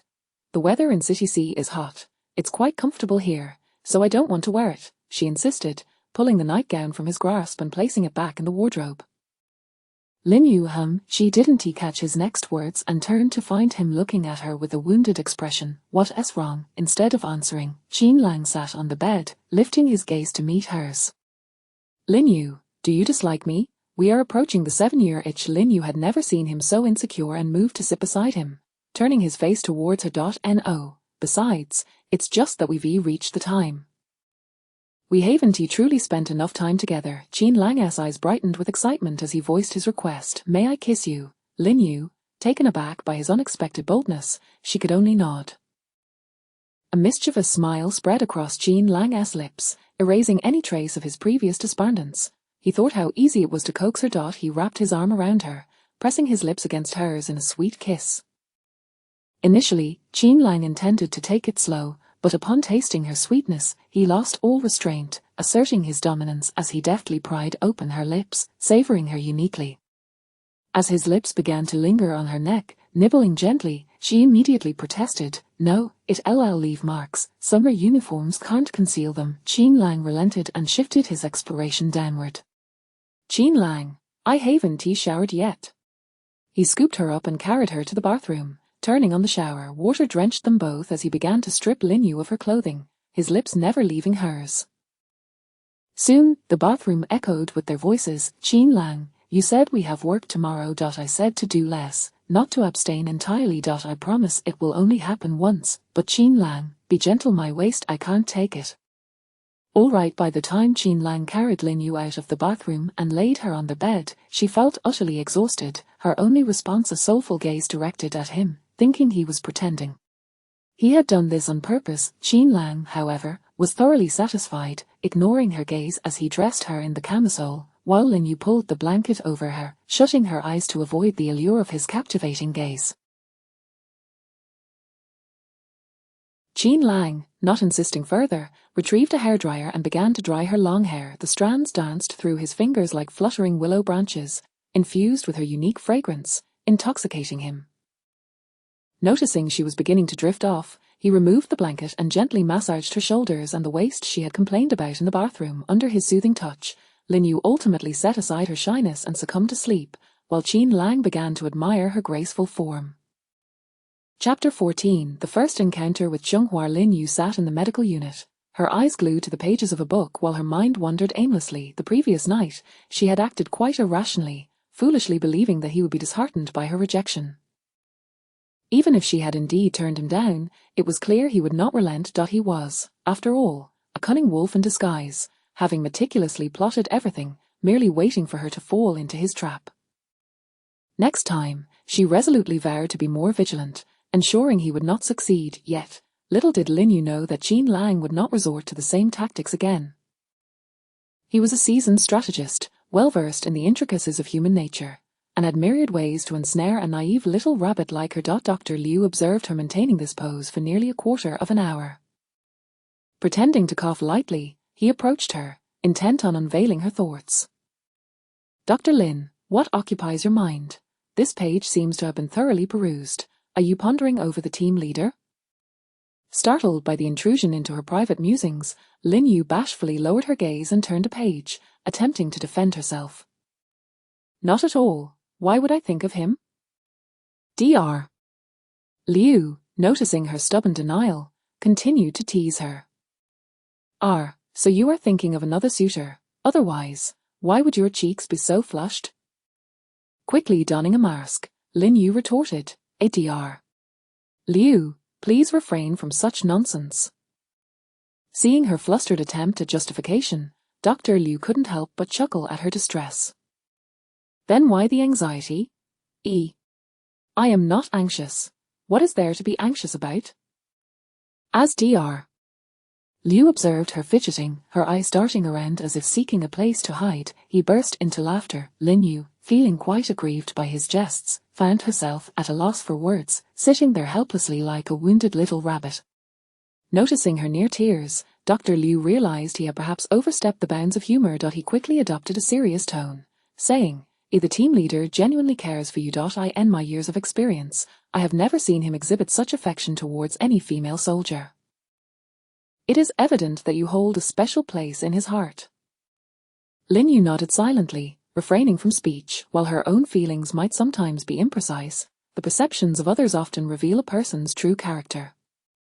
Thus, her anger towards Jean Lang's calculated flirtation from the previous night began to dissipate. Dr. Liu, observing her engrossed in her reading, mused to himself about her remarkable ability to forgive, noting how easily she could be coaxed back to good spirits. He resolved to temper his penchant for playful teasing, lest he inadvertently bring her to tears. Given the team leader's evident concern for her, he would likely face dire consequences. He pondered how the team leader had come to know her, especially at such a young age, and how they had ended up married. He decided he would frequently engage her in conversation to learn about their love story, seeking to accumulate wisdom that might aid him in finding love before turning 30. In truth, Dr. Liu's jests were but trifles, hardly warranting such concern. It was simply that Lin Yu had been overly sheltered throughout her life.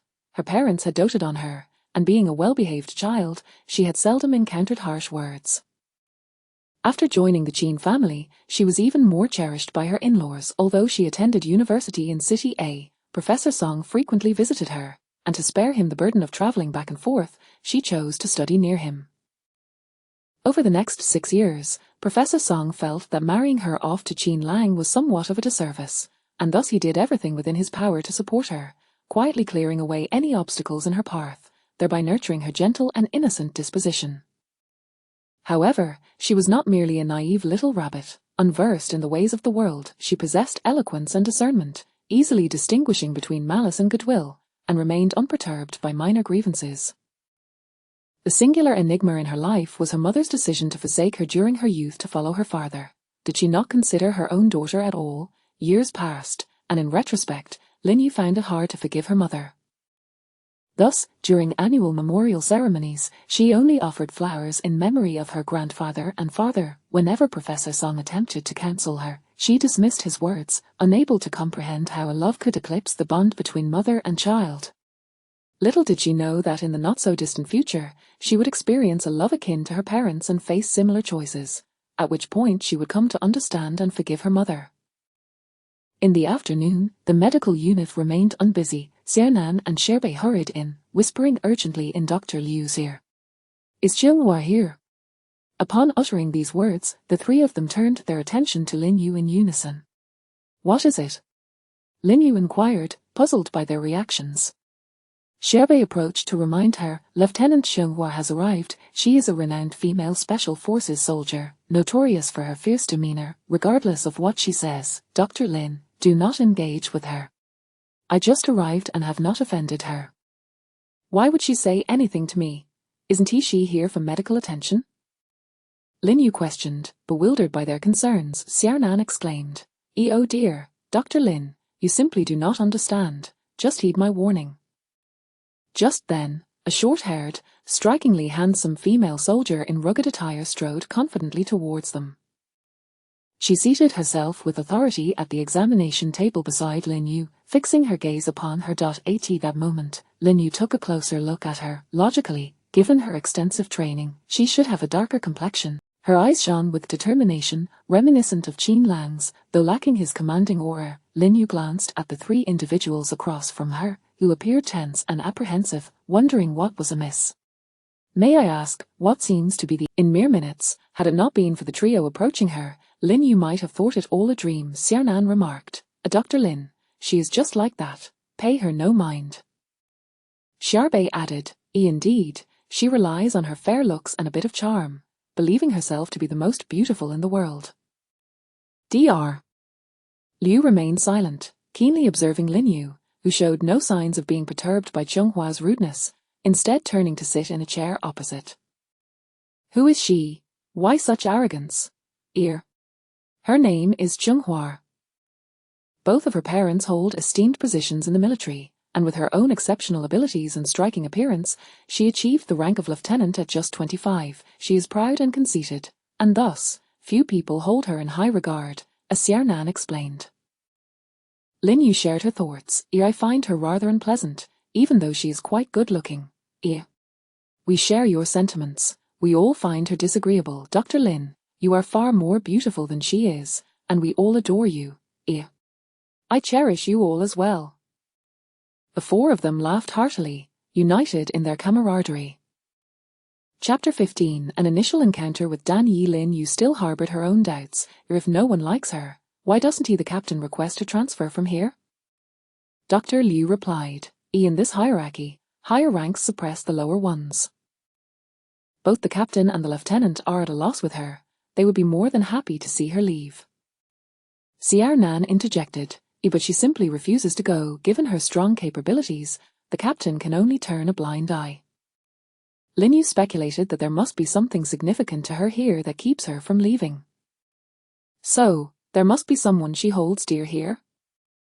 Xiao Nan and Xiao Bei exchanged glances, surprised by her sudden inquiry, and both turned their attention to Dr. Liu. Being older, Dr. Liu reacted swiftly. Dan Yi has feelings for her. At that moment, Xiao Nan and Xiao Bei felt a profound admiration for Dr. Liu, almost ready to applaud her. Dr. Liu then cautioned them to keep a low profile.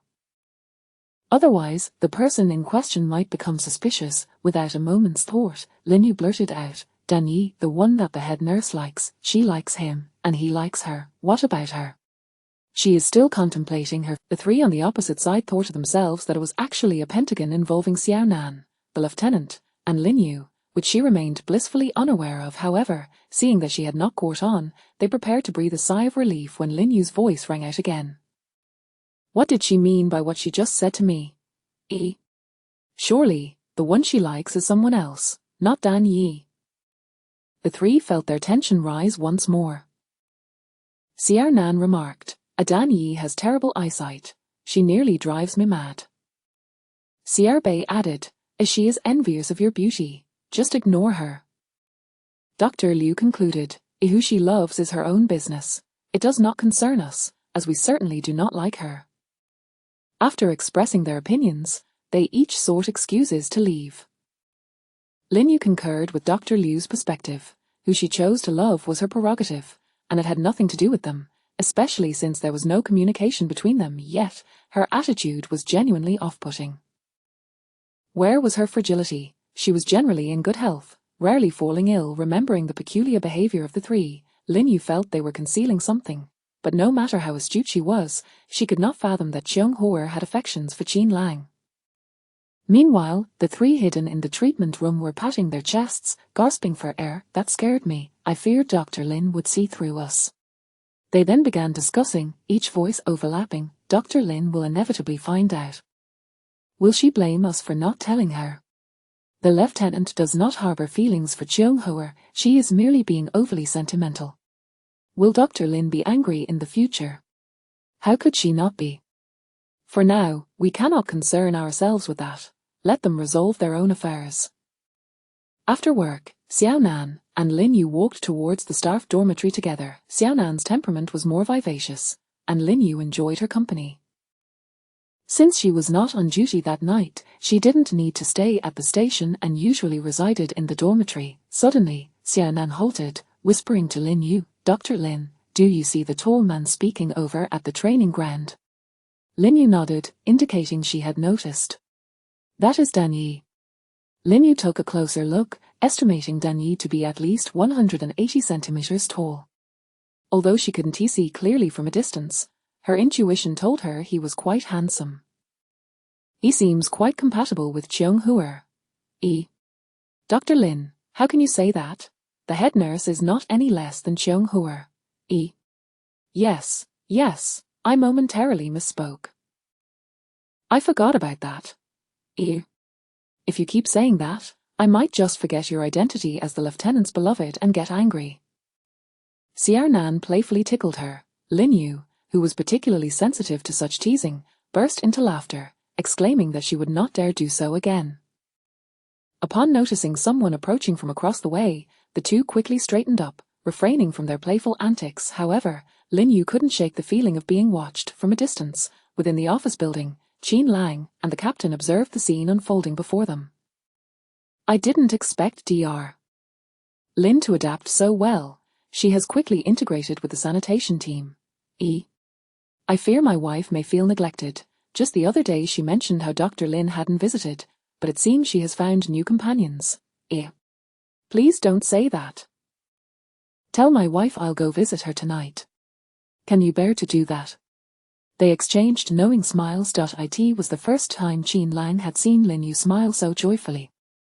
The thought that everyone cherished her brought him comfort, knowing that during his missions she would have company and not be left alone in the dormitory like last time. Realizing she was ticklish, he decided to test it out that evening. When he returned home, Lin Yu had just set the table with dinner. After the meal, Qin Lang eagerly sought to replicate the joy Xiaonan had brought her that afternoon. Lin Yu laughed heartily at his antics, readily acquiescing to whatever he said. This tactic would prove successful for Qin Lang in the days to come. After being well fed and satisfied, Qin Lang fell asleep while holding his beloved wife, completely forgetting his promise to the captain. Fortunately, the soundproofing of the dormitory was quite effective. Otherwise, given his fervor, complaints would surely have reached the captain. Before drifting off, Lin Yu contemplated asking Qin Lang about the relationships among Cheung Hua, Dan Yi, and Nurse Deng, but exhaustion overtook her. Life in the sanitation team was remarkably leisurely. Even the occasional surgeries were straightforward. In the company of this group, Lin Yu enjoyed a tranquil and carefree existence, so blissful that she nearly forgot Professor Song's admonitions. It wasn't until Qin Lang summoned her to the operations room the following noon that she remembered she had neglected to call him. Listening to Lin Yu's cheerful voice on the other end, Professor Song felt a sense of joy as she recounted her relationship with Qin Lang, her recent experiences, and her colleagues. Qin Lang sat beside her, wearing a smile, occasionally chiming in, prompting Lin Yu to playfully threaten him, yet when she saw him feigning to tickle her, she weakly relented. After promising not to forget next time, she ended the call. Noticing she had not fully expressed her enjoyment, Qin Lang patiently explained, "We cannot occupy the line for too long. It affects the entire station. Next week, I will take you to the city to make a call." Lin Yu nodded eagerly, reminding him not to forget next week. Upon exiting the office area, a tall and imposing man saluted them, exclaiming, "A captain. Good day, sister-in-law." Lin Yu sensed he looked familiar but did not recognize him, so she turned to Qin Lang for assistance. "That is Dan Yi." Lin Yu paused, observing his features closely.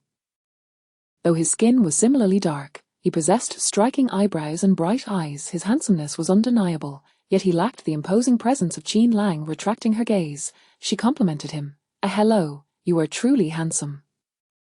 The two stood there, exchanging glances. Qin Lang remarked, "She says Dan Yi is handsome, which implies she thinks I'm not." Dan Yi replied, "A sister-in-law, what kind of compliment is that? How can one judge a man's looks based on being handsome?" Chapter 16. Separation. On the way back to the medical team, Lin Yu found herself pondering about Shan Yi, who truly possessed a remarkable charm. She could not fathom his affection for Cheung Hua. Perhaps this is the essence of love, blinding one to the flaws of the other. For herself, she preferred individuals who were understated and humble, those who did not seek to draw attention but rather devoted themselves quietly to their endeavors. Such individuals are more likely to earn the respect and affection of others. A person, regardless of their capabilities or formidable background, who fails to temper their brilliance and neglects to cultivate good relations with the public, will inevitably find themselves supplanted by someone else who possesses both skill and emotional intelligence. When it comes to matters of the heart, outsiders cannot judge. Though she held little fondness for Cheung Hua, there were those who admired her. Perhaps it was the greater qualities within Cheung Hua that captivated Shan Yi, prompting him to overlook her shortcomings. Lin Yu's own relationship with Qin Lang had subtly begun to evolve. Unbeknownst to her, he had already secured a place in her heart. This feeling may have existed even before arriving at the base, simply unnoticed until now. Upon reaching the medical team, Lin Yu refrained from mentioning her encounter with Shan Yi, knowing it would inevitably lead to a barrage of gossip. Unbeknownst to her, she had already spent 2 months at the base, her life revolving around the routine of the medical team and the family quarters. Most of their meals were shared at home, and on occasions when Qin Lang returned late, she would deliberately save dinner for him. Their lives had settled into a harmonious rhythm. One night, just as Lin Yu had drifted into slumber, Qin Lang returned home, not following his usual routine of raiding the kitchen. Instead, he opted for a quick wash in the bathroom and, disregarding Lin Yu's peaceful sleep, roused her with a fervent kiss. As Lin Yu opened her eyes and recognized him, she felt a peculiar confusion. He often returned late but typically slipped into bed quietly. What was different today? As his lips traveled to her soft chest, the intensity of his touch sent shivers through her body, and she gasped, "What is the matter?" "We have to work tomorrow. Yet Qin Lang offered no reply, continuing his passionate exploration of her body, drawing her into a whirlwind of desire. Afterward, his hand lingered on her form, roaming tenderly, as he addressed Lin Yu's earlier inquiry. I must depart at dawn for an exercise and will be visiting various units to select promising candidates for a new batch of special forces. It may take 3 months, he added. Upon hearing this, Lin Yu recalled he had mentioned it 2 weeks prior, initially thinking it would only be a matter of 10 days or so, never anticipating such a lengthy absence. A surge of emotion welled within her, her eyes glistening with unshed tears as she fixed her gaze upon him, suppressing his own reluctance and discomfort. Qin Lang attempted to comfort her rationally. 3 months will pass swiftly. I will do my utmost to return early to be with you. Lin Yu understood that this was his duty, yet the ache in her heart was undeniable. She stepped forward to embrace him, burying her face in his neck to conceal the tears that began to fall. This seemed to be the first time Lin Yu had taken the initiative to draw close to him, and given their current state of undress, Qin Lang could hardly resist such a delightful opportunity. After a prolonged silence, he offered her gentle reminders. During this time, ensure you eat well. You can share meals with Xiaonan and the others. On weekends, take a trip to the city with them. Do not venture out alone. Sharn Yi will remain here. If anything arises, you may seek him or the captain. If possible, I will reach out to you. I must go now. Get some rest. It had been over a month since Qin Lang's departure. Lin Yu had become increasingly familiar with the operations of the medical team, beginning to handle shifts independently, including a night shift each week. The evening air had grown noticeably colder, prompting the transition to autumn uniforms. Along the tree-lined avenue from the medical team to the family quarters, leaves began to fall sporadically, not yet yellowed but detached, enhancing the atmosphere of solitude and melancholy. Such was Lin Yu's mood. As the saying goes, autumn brings a sense of desolation. Although those around her treated her kindly and often expressed concern, an emptiness lingered within her. Frequently, she found herself wondering what Qin Lang was doing and when he would return.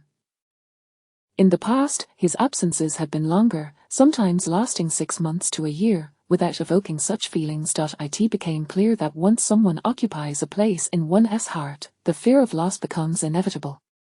Xiaonan and Dr. Liu stood behind her, observing Lin Yu's silhouette and expressing their sentiments. The team leader has been gone for quite some time. Dr. Lin misses him. Being a military spouse is truly challenging. If Dr. Lin feels this way, it must be even harder for others. We must treat Dr. Lin with greater kindness in the future. Cheung Hor later visited several times, seeking treatment for old injuries. She seemed to place her trust solely in Captain Song, insisting on his personal attention for her therapy, even insisting he come after night shifts. Lin Yu once overheard Captain Gio complaining, "They are all like celestial beings, each one more out of touch than the last. It's exhausting to deal with." Lin Yu and Dr. Liu exchanged sympathetic glances in response. After such prolonged interaction, it became evident that Captain Song was approachable and willing to heed others' suggestions, often engaging in light-hearted banter, though sometimes exhibiting a worldly demeanor.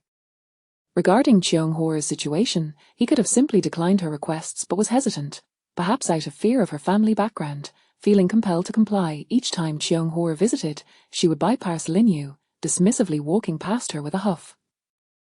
Today was no different. Lin Yu felt she had not wronged her, yet Cheung Hor consistently displayed this attitude, likely due to her connection with Sharn Yi, leading Lin Yu to refrain from seeking Sharn Yi's assistance any longer. It was perplexing. She could not understand why Cheung Hor persisted in this manner. "Dr. Liu, why does she harbor such animosity towards me?" "Dr. Lin, you may be overthinking it. She treats everyone like that. But I feel she is intentionally targeting me. She never looks at me directly. If it were not due to Sharn Yi, then it must be because of Qin Lang." During this time, she had heard numerous accounts of Qin Lang's unorthodox training methods, which had led to considerable complaints among the soldiers, yet ultimately, they all admired him for his exceptional abilities. A sudden thought flashed through her mind, compounded by the reactions of Dr. Liu and the others, leading her to vocalize her suspicion. Does Cheung Hor have feelings for Qin Lang? Dr. Liu's eyes widened in astonishment, his mouth agape, evidently unprepared for her assertion, momentarily at a loss for words. "Xiaonan, Xiaobei, Come here for a moment. Dr. Liu, what is the matter? In that moment, Lin Yu realized her suspicion was indeed correct. Dr. Liu, flustered, understood that the truth could no longer be concealed. Dr. Lin, she has feelings for the team leader, yet he does not reciprocate. Xiao Nan and Xiao Bei stood dumbfounded at this revelation. Chapter 17. Yang Pan. The three of them observed Lin Yu, who sat across from them, quietly enjoying her meal. To their astonishment, she displayed no unusual reaction upon learning the news. Unable to contain herself, Xiao Nan spoke up first. Dr. Lin, are you all right? Lin Yu glanced up at Xiao Nan, then lowered her head once more to continue eating, responding, I'm fine. What is the matter? Seeing Lin Yu's calm demeanor only heightened Xiao Nan's urgency. Aren't you angry? With a puzzled expression, Lin Yu asked, why should I be angry? Xiao Nan stamped her foot in frustration, exclaiming, Liu say that Qin Lang doesn't he like her, so, what is there to be angry about? Xiao Nan's eyes widened as she pressed on, aren't you worried at all? Lin Yu chuckled softly, worried about what? If I were to be angry at every person who likes him, I would surely end up exhausted. Lin Yu hesitated. And what? Xiao Nan inquired eagerly. And I trust him. Lin Yu smiled, her eyes filled with conviction. He would never betray our marriage. Xiao Nan nodded thoughtfully, yet still felt a twinge of unease. But, Cheung Hor, there's no need to worry. Lin Yu interjected. Everything is fine. With that, she stood up to tidy her dishes, declaring, I've finished eating. You all take your time. She then turned and left the table, leaving Xiao Nan and the others in a state of contemplation. Xiao Nan exchanged glances with the other two and shook her head in resignation. Originally intent on persuading Lin Yu further, they hadn't anticipated her unwavering trust in Qin Lang. Watching Lin Yu's departing figure, Xiao Nan couldn't help but marvel at the incredible power of love, which allowed one to trust another to such an extent. Meanwhile, Lin Yu sat at her desk, reflecting on the earlier conversation. It was evident that Qin Lang did not harbor feelings for her. Her own emotions had been misguided, thus leaving her with no legitimate reason to feel anger. She recalled the time during Qin Lang's military academy days when, as a high school student, she had overheard his parents admonishing him, Qin Lang, you will be your beloved. You must firmly reject the distractions from those flirtatious girls at the academy. Though she had not heard Qin Lang's initial response, she could only assume he had acquiesced, or else the subsequent events would not have unfolded as they did. On the other hand, Qin Lang was currently engrossed in a fierce competition, weaving through the jungle with no time to spare for other matters, including Lin Yu immersed in the red-blue confrontation. He tirelessly devised various strategies and plans, all in hopes of successfully dismantling the Blue Army's command center. However, to his surprise, he found himself captured by a mere soldier. The Blue Army's company commander, Li Yunfeng, approached slowly. Upon recognizing the captured individual as Qin Lang, a smirk crept onto his lips, revealing a hint of disdain as he scrutinized him from head to toe. Colonel Qin, the renowned undefeated general, I never thought you would become a prisoner today. Rather than reacting with anger or irritation, Qin Lang smiled and shrugged his shoulders. In this world, there is no such thing as a true undefeated general. He then politely replied, Commander Li, you flatter me. As Li Yunfeng stepped closer, he leaned in to whisper in Qin Lang's ear, I know this exercise was proposed by your side, intending to select outstanding soldiers for your ranks. However, I shall not grant you your wishes. Qin Lang maintained his previous smile and turned to leave, yet, at that moment, he abruptly halted and turned back to the soldier, asking, what is your name? Reporting, sir. My name is Yang Pan, the soldier replied, standing tall and proud. Qin Lang chuckled, a glimmer of mischief in his eyes. A Yang Pan? Then I suppose you're quite adept at climbing. Would you like to consider serving elsewhere? Upon hearing this, Li Yunfeng shot a furious glare at Qin Lang, silently cursing. He was about to warn the soldier that Qin Lang was not as harmless as he seemed. Yang Pan's resolute voice broke the tension. Thank you, sir. I am a Blue Army soldier in life and a Blue Army spirit in death. Qin Lang's expression softened with appreciation, and he leaned closer to Yang Pan, advising, you might find your choice could change. With that, he turned and walked away. As the training exercise concluded, the Red Army emerged victorious once again. Qin Lang sought out Commander Li, instructing, "Send those 2 sheep in the vehicle to him." Having just lost the confrontation, Li Yunfeng was seething with frustration and immediately rejected the offer. "I don't eat lamb." "You may not, but others certainly do. Consider it a gesture of goodwill towards our Blue Army brothers." The Blue Army soldiers had anticipated receiving raw lamb, only to discover it was a whole roasted lamb, still steaming. Qin Lang clapped Yang Pan on the shoulder without uttering a word before departing with a cigarette in hand. Inside the vehicle, Qin Lang leaned against the window, a cigarette dangling from his lips as his gaze drifted outside. As he admired the distant green mountains and white clouds, his thoughts wandered back to the vibrant and passionate days at his station, now likely filled with a refreshing autumn breeze. He pondered about the person who occupied his thoughts, wondering how she had been lately. They had endured long separations before, often missing each other, but this time, although the separation was brief, his longing felt even more intense. Qin Lang resolved that before reaching the next training location, he must seize the opportunity to call her, to hear her voice and learn of her recent happenings. The mere thought of hearing her gentle words filled him with immense joy. Sitting beside him, Li Yang noticed the smile on Qin Lang's face and curiously asked, "Captain, what has got you looking so cheerful? Are you still thinking about that soldier?" Qin Lang turned his head, shooting Li Yang a glare. Indeed, yes, quite intriguing." Li Yang, perplexed, scratched his head. "Captain, what could possibly interest you about that soldier? He seems like a simpleton, managing to capture you by sheer luck." Qin Lang, infuriated, nearly tossed his cigarette out of the window, yelling, "Who are you calling a simpleton?" Raising his hand as if to swat Li Yang on the head, Li Yang quickly begged for mercy, reminding, "Captain, we're driving, be careful." Qin Lang shot Li Yang another glare, retorting, "If you dare speak out of turn again, I'll make sure to teach you a lesson." Li Yang, recoiling, cautiously asked, "Captain, why are you so interested in him?" Qin Lang's lips curled into a slight smile, because he remains true to his principles. Li Yang, feeling somewhat dissatisfied, muttered, "What's so special about that?"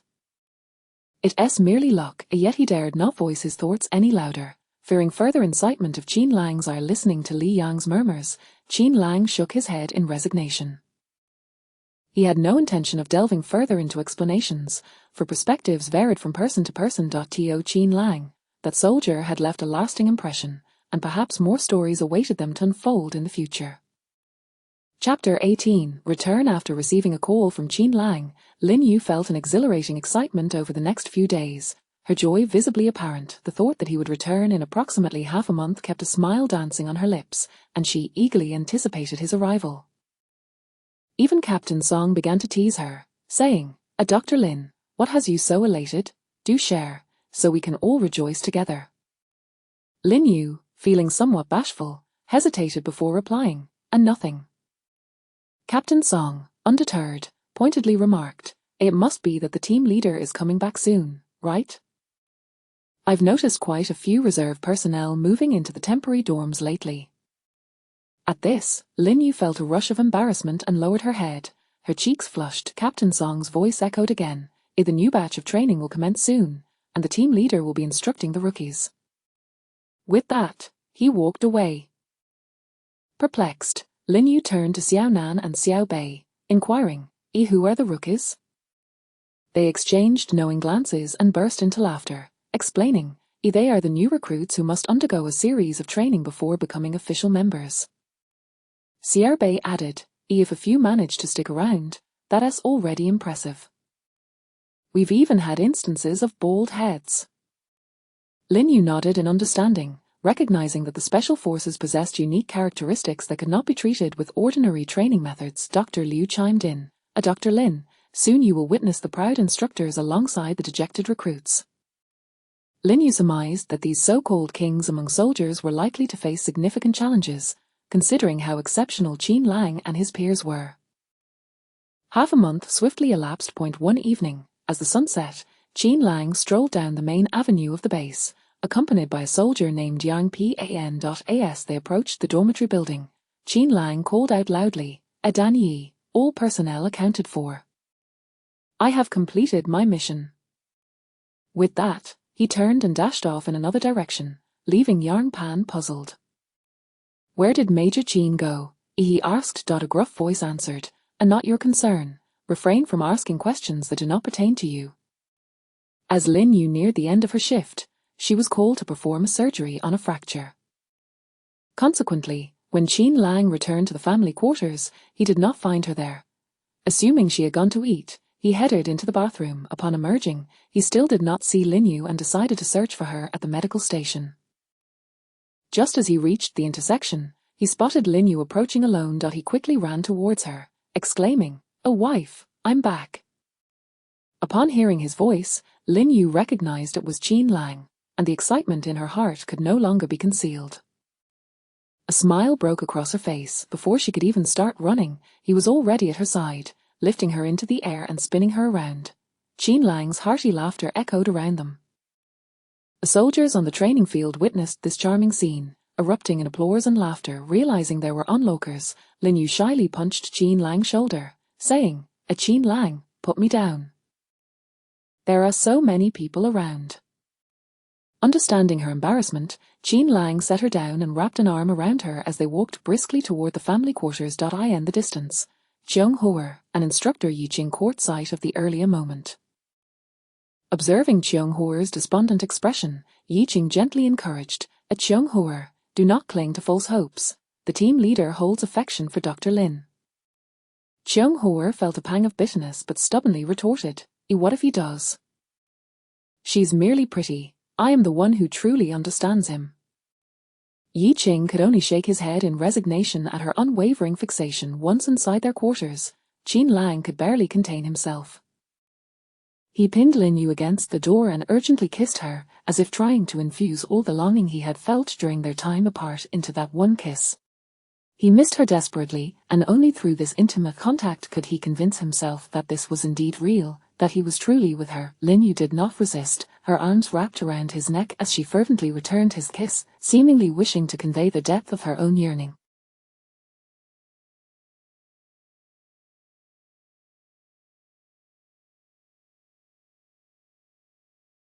Feeling her reciprocation, Qin Lang's fervor heightened, and he eagerly sought to explore her essence. With urgency, he shed their uniforms and lifted her onto the bed, pressing down upon her.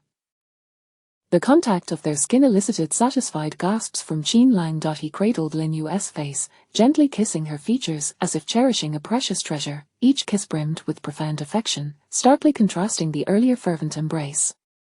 Qin Lang playfully nibbled on her earlobe, his voice low and tender as he inquired, You, have you missed me?" Lin Yu, overwhelmed by his touch, felt her entire body tingle, and with his roving hands, her mind became a haze, leaving her unable to respond.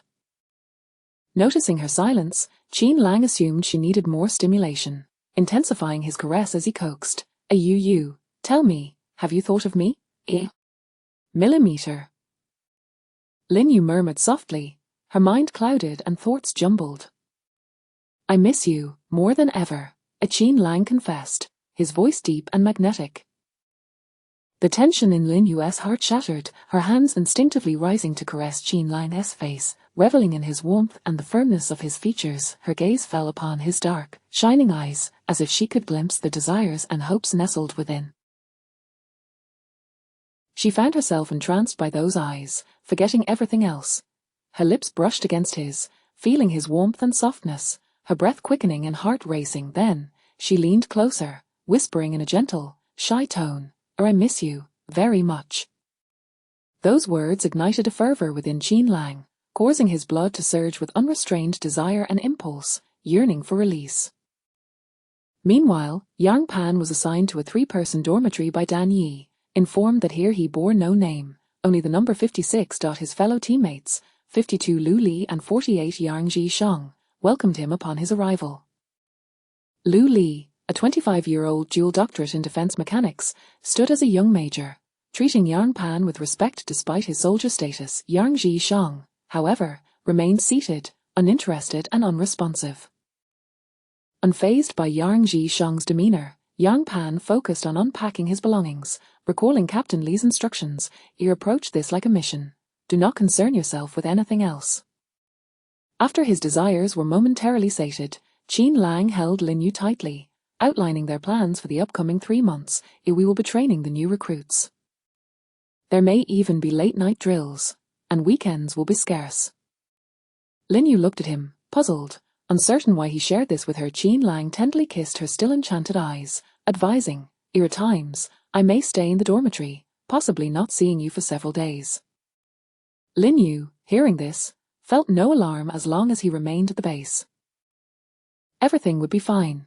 She obediently nodded in understanding. Qin Lang gazed at her earnestly, reiterating, "You may hear many complaints about me lately, but do not pay attention to those voices, and certainly do not argue with them, understood?" Lin Yu nodded, only wishing to close her eyes and rest for a moment. Yet, Qin Lang was unwilling to allow her such reprieve. He initiated another round of kisses, pausing midway to look at Lin Yu with concern, asking, "Have you eaten? Are you hungry?" Lin Yu gently shook her head, her voice barely a whisper. "No, I'm not hungry. I want to sleep. Are you hungry?" Qin Lang raised an eyebrow, a mischievous grin forming as his fingers subtly ventured toward her sensitive waist. Lin Yu gasped, quickly grasping his wrist to halt his playful advances. However, Qin Lang's voice resonated above her, laced with teasing and intimacy. "Once I'm full, you can sleep, and then I'll cook." Momentarily taken aback by the implication of his words, Lin Yu felt a wave of heat wash over her cheeks. Qin Lang suddenly leaned down, pulling her tightly into his embrace, his lips fervently capturing hers. Lin Yu's eyes widened, her body freezing momentarily before quickly melting under his passionate touch. As Qin Lang's tongue coaxed her lips apart, their breaths began to intertwine, as if the entire world faded away, leaving only the two of them. In that fervent moment, Lin Yu completely forgot her earlier fatigue and drowsiness, surrendering herself wholly to Qin Lang's newfound desires. Chapter 19, a dilemma indeed. As Qin Lang had foretold, he had been exceedingly busy throughout the past month, often eluding Lin Yu for several days at a time. During this period, Lin Yu had also been privy to a plethora of unflattering remarks. Some claimed that Qin Lang disregarded his team members, resorting to unwarranted reprimands and deliberately creating obstacles, even labeling him as a smiling tiger. In response to these whispers, Lin Yu merely listened, for she understood that Qin Lang was not that sort of person. If he were to act in such a manner, it would undoubtedly be for a compelling reason. After all, Qin Lang had never been one to lack respect for his comrades. On the contrary, he held profound admiration for the military profession, which was evident in his prolonged absence from his hometown. Moreover, Lin Yu firmly believed that only through rigorous training and trials could one emerge as a truly exceptional soldier. Thus, despite the myriad of external doubts cast upon Qin Lang, her faith in him remained unwavering. As yet another day of training concluded, Yang Zhishang lay exhausted on his bed, venting his frustrations. What sort of indignities are we enduring here? We are constantly penalized for no reason, and even questioning the decisions is forbidden. Yang Pan remained silent, sitting upright at the table as he perused the newly issued regulations. He held the conviction that a soldier's duty is to obey orders. Coupled with Qin Lang's demeanor during the previous exercises, it was evident to him that Qin Lang was a competent officer.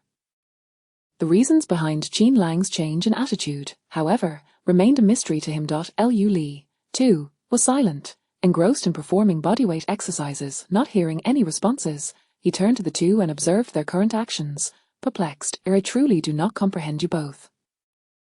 Do you not feel any discontent? Do you wish to remain here so badly? Just as Liu Li completed his self-imposed target, he spoke up. What can we do about our dissatisfaction? We are on their turf. As for whether we stay or leave, that decision is not ours to make. Lights out. Number 52. Stop staring and go to sleep. In the stillness of the night, Yang Zhishang's curious voice broke the silence again. I heard his wife is stationed at the medical team here. I caught a glimpse of her. Her figure is remarkable, and I've heard she is exceptionally beautiful. The other two appeared decidedly uninterested in his topic, remaining silent. Yet, he continued speculating. Then Qin Lang must have some issues. He's using his position to transfer his wife here. I must meet her one day. If I cannot humiliate him, at least I can vent my frustrations on her, right? Lu Li was the first to voice his opposition. That would be unwise. His wife has done you no wrong.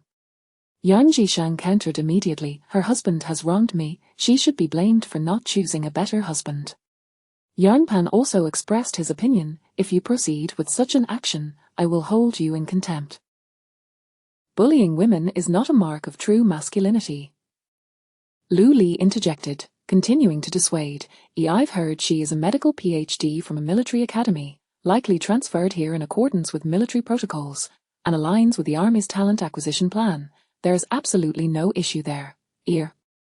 I suggest you refrain from such behavior. I will also look down upon you.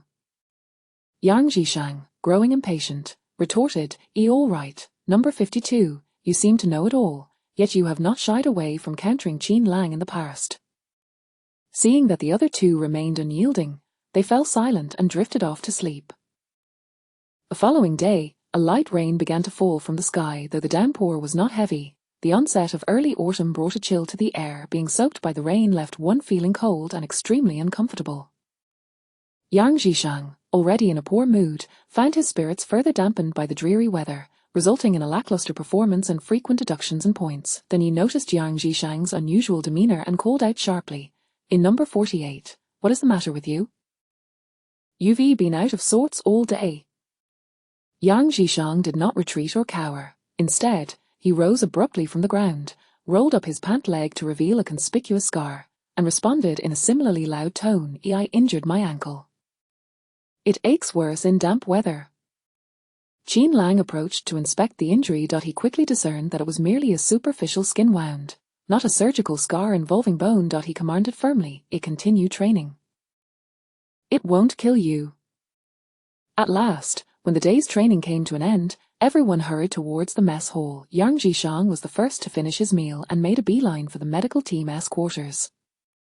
Lu Li and Yang Pan exchanged glances, quickly shoveling food into their mouths to follow him. Today, it was Lin Yu's turn to be on duty, and she was engrossed in organizing medical records. The sound of footsteps drew her attention. Upon lifting her gaze, she saw a tall figure enter. The very person was Yang Jishang. He walked in with a blank expression, directly ignoring Xiao Nan's inquiry, and approached Lin Yu, glaring at her with hostility. Lin Yu, taken aback, furrowed her brow and gently inquired, "Oh, what is wrong, Lieutenant? Are you feeling unwell?" Upon seeing Lin Yu's face, Yang Jishang momentarily froze but retorted rudely, "Can't you see? My foot hurts."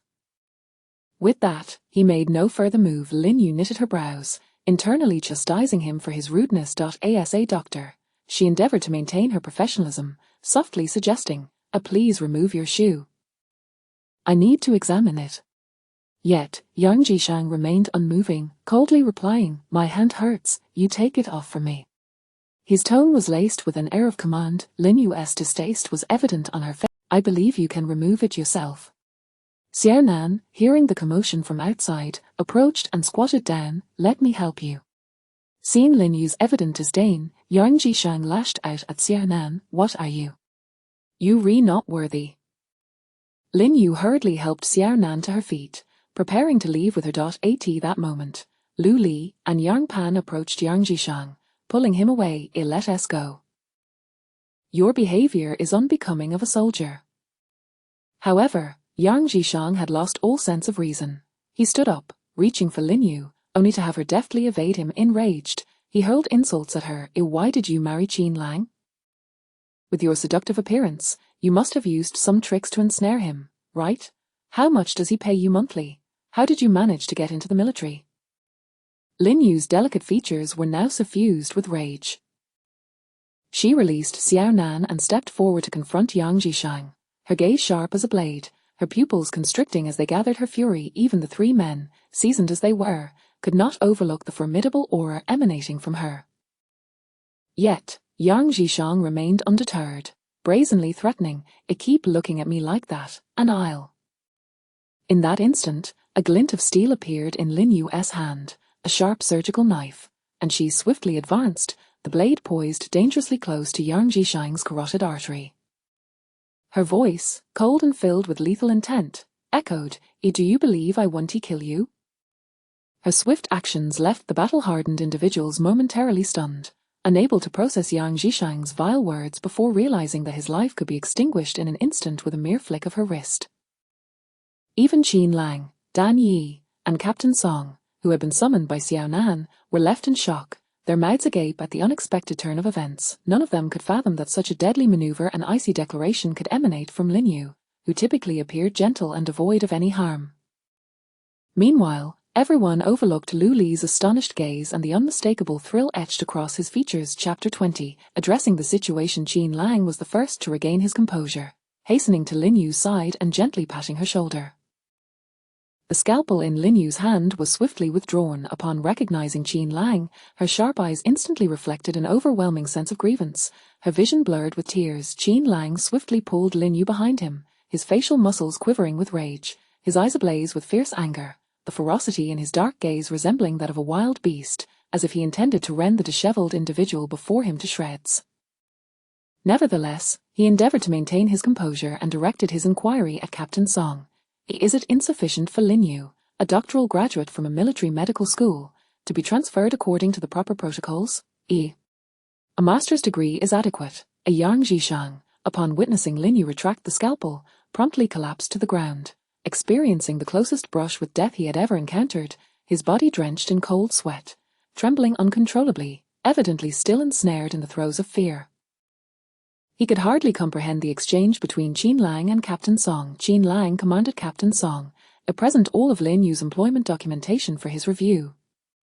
Trembling, Yang Jishang accepted the documents and began to peruse them, discovering they fully complied with the required protocols and that Lin Yu was indeed exceptional, rendering her presence here somewhat of a waste of talent. Qin Lang spoke again. Now, apologize to Dr. Lin." With his head bowed, Yang Jishang approached Lin Yu, trembling as he did so, resembling a drenched rat, stripped of his earlier arrogance. "Dr. Lin, I am sorry." Lin Yu offered him not even a glance, nor did she lower her head. She would not accept his apology. Observing Lin Yu's reaction, Yang Jishang was filled with regret, realizing he would pay for his impulsiveness. Taking a deep breath, he moved beside Qin Lang, straightened his back, and resolutely declared, "A report, I choose to withdraw." Those around him exhibited not a shred of sympathy, deeming him deserving of his fate, finding it utterly incomprehensible that a soldier, especially a lieutenant, could utter such derogatory words towards a woman, inciting profound indignation. Qin Lang stepped before him, a hint of mockery playing at the corners of his mouth. "Withdraw? I fear it will not be so simple." His voice was cold and devoid of compassion. Yang Jishang's complexion paled as he realized he might face graver consequences, yet he feigned calmness, attempting to maintain his last shred of dignity. What do you intend to do?" His voice trembled slightly. Qin Lang scoffed, a glint of disdain flashing in his eyes, and issued a command to Sharn Yi behind him. Take him to the military court and investigate all his past actions. Having said that, Qin Lang took Lin Yu in his arms and exited. Gazing tenderly at his weeping wife, Qin Lang gently wiped away the tears at the corners of her eyes, then embraced her softly, whispering, "I am so sorry, my love, it is all my fault. In a place governed by strict discipline, I should never have allowed you to endure such great injustice and humiliation." Lin Yu quietly leaned against Qin Lang's shoulder, her arms tightly encircling his waist, remaining silent. Qin Lang expressed his indignation. I initially believed he was recommended by the army group, confident in his character and military conduct. Although somewhat arrogant and disobedient, I never anticipated he would turn out to be such a thoroughly despicable individual. I have always held the belief that human nature is fundamentally good, yet I overlooked the darker facets of humanity. This is the first time in over a decade of military service that I have encountered such a rogue. Lin Yu maintained her position, silent as ever. Qin Lang sighed with a sense of melancholy. When goodness and evil collide, it is often goodness that suffers first. Noticing Lin Yu's continued silence, his worry deepened. Thus, he gently lifted her chin, gazing into her eyes with deep affection, lightly kissing her forehead, and solemnly promised, I assure you, such incidents will never occur again.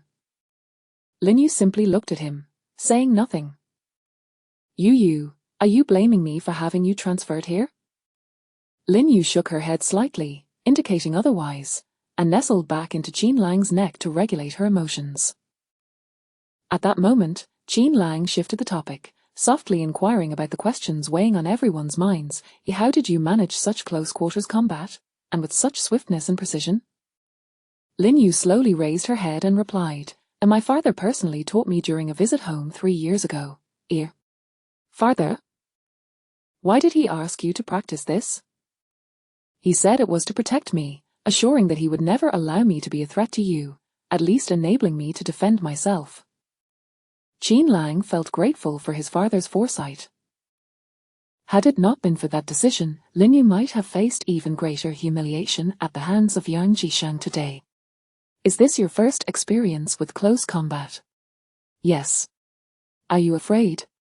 Now, they are too harmful and may frighten others. At this moment, Lin Yu exhibited a hint of regret, realizing that her anger had driven her to act rashly. Had she not practiced sufficiently, she could have inadvertently harmed him, thus causing trouble for Qin Lang. I was truly enraged. Will there be any negative repercussions? Qin Lang saw that she had regained her composure and lightly brushed her nose, reassuring her, it's fine, no one will underestimate you again. When the opportunity arises, I shall teach you a few more techniques. Upon hearing the first part of his statement, Lin Yu shot him an exasperated glare. Qin Lang found her reaction amusing. No one could have anticipated that the swift individual from moments ago could now appear so endearing. It is all settled now. I must go speak with the captain. Can you manage the duty on your own? Lin Yu understood he needed to address the ensuing matters and nodded in acknowledgement, indicating she was fine. Inside the captain's office, Captain Zhu glared at Yang Jishang, deeply disappointed that a soldier of the new era could utter such vulgarities and engage in behavior unbecoming of a military man. Turning away from him, unwilling to spare him another glance, he issued a command to Shan Yi, as per the squad leader's instructions, deal with him, and conduct a thorough. Captain Zhu, seeing him arrive, moved to the window to gaze at Yang Jishang being escorted away below. Aware that Qin Lang's anger had yet to subside, the captain sighed and returned to his seat, stating, I hear your wife is exceptionally swift in action, quite surprising. With such remarkable skills, she holds great potential. You might consider having her join the female special forces.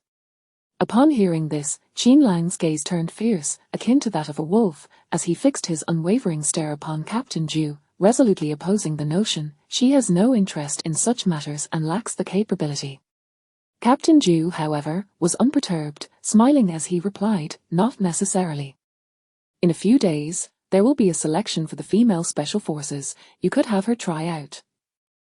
Qin Lang reined in his ferocity, a wry smile curling at the corners of his mouth. You shall be disappointed. She will be eliminated in the first round. He knew all too well the extent of his wife's physical capabilities. Meanwhile, in another location, Lu Li sat on the edge of her bed, her mind replaying Lin Yu's demeanor and actions from earlier, lost in profound contemplation. Chapter 21. Relieving stress. In the ensuing time, Lin Yu still overestimated her capacity to endure. As soon as she closed her eyes, she could see Yang Jishang's fearful gaze fixed upon her. She felt utterly exhausted, her body and spirit tormented by an unrelenting dread. Despite her earnest attempts to escape this state, she found herself powerless. Qin Lang remained engrossed in training. Although he noticed her dismal condition, he remained oblivious to the shifts in her psyche. The prolonged psychological strain and insomnia ultimately took their toll on her body, leading to illness. When Qin Lang returned home after training, he discovered Lin Yu lying alone in bed, her complexion pale and her forehead slick with perspiration. He approached the bedside quietly, gently shaking her shoulder, and with concern asked, Yu, what is the matter? Lin Yu trembled slightly, her lips cracked, and in a hoarse voice, she replied, I have a fever. I've already taken medicine, a bit of rest will do me good. Qin Lang furrowed his brow, extending his hand to softly brush her forehead, which felt exceedingly hot. He hurriedly dampened a towel and tenderly placed it. Simultaneously, He noticed the dark circles under her eyes, which filled him with confusion. In his recollection, Lin Yu had never exhibited such a state. Perhaps due to Qin Lang's presence, Lin Yu managed to enjoy an unusually peaceful slumber. When she awoke, it was already afternoon. Seeing her awake, Qin Lang approached, touched her forehead once more to confirm her fever had subsided, and breathed a sigh of relief. "Do you feel better? I've prepared some porridge and a few dishes. Would you like to eat a little? Millimeter."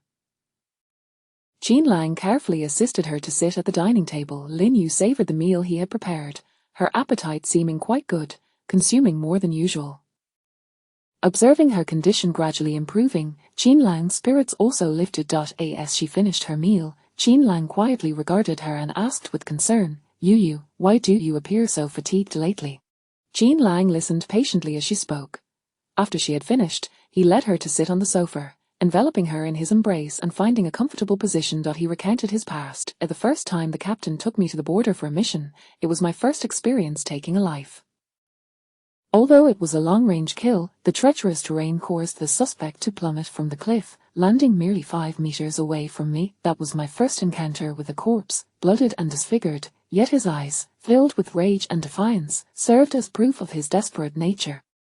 For a long time, I could not forget the image of those unforgiving eyes and that mangled face. Recalling it made me feel nauseous." Lin Yu lay quietly against his chest, listening to the rhythm of his heartbeat, as if she could sense the fear and helplessness he had felt then. She gently patted his back, attempting to ease the pain of his memories. Qin Lang grasped her hands in his, lowering his head to plant a soft kiss on her forehead, signaling that he was all right. Later, the captain personally took me to an underground chamber. Though it had been cleaned, the lingering scent of blood and violence was still palpable. It was a place used by fugitives to imprison young girls.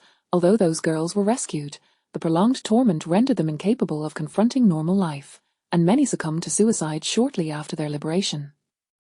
Noticing the emotion in Lin Yu's eyes, he continued, "Had the criminals been brought to justice before they inflicted harm, countless lives could have been saved. It is my duty to save more lives, my mission, without fear."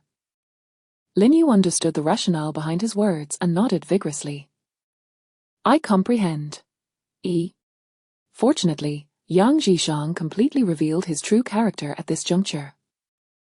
Otherwise, had he been selected, he would have abandoned his comrades on the real battlefield. Qin Lang regarded her with admiration, nodding in agreement. Special Forces operations are always team endeavors. No individual can accomplish a task alone. It requires comrades to work in unison and trust one another.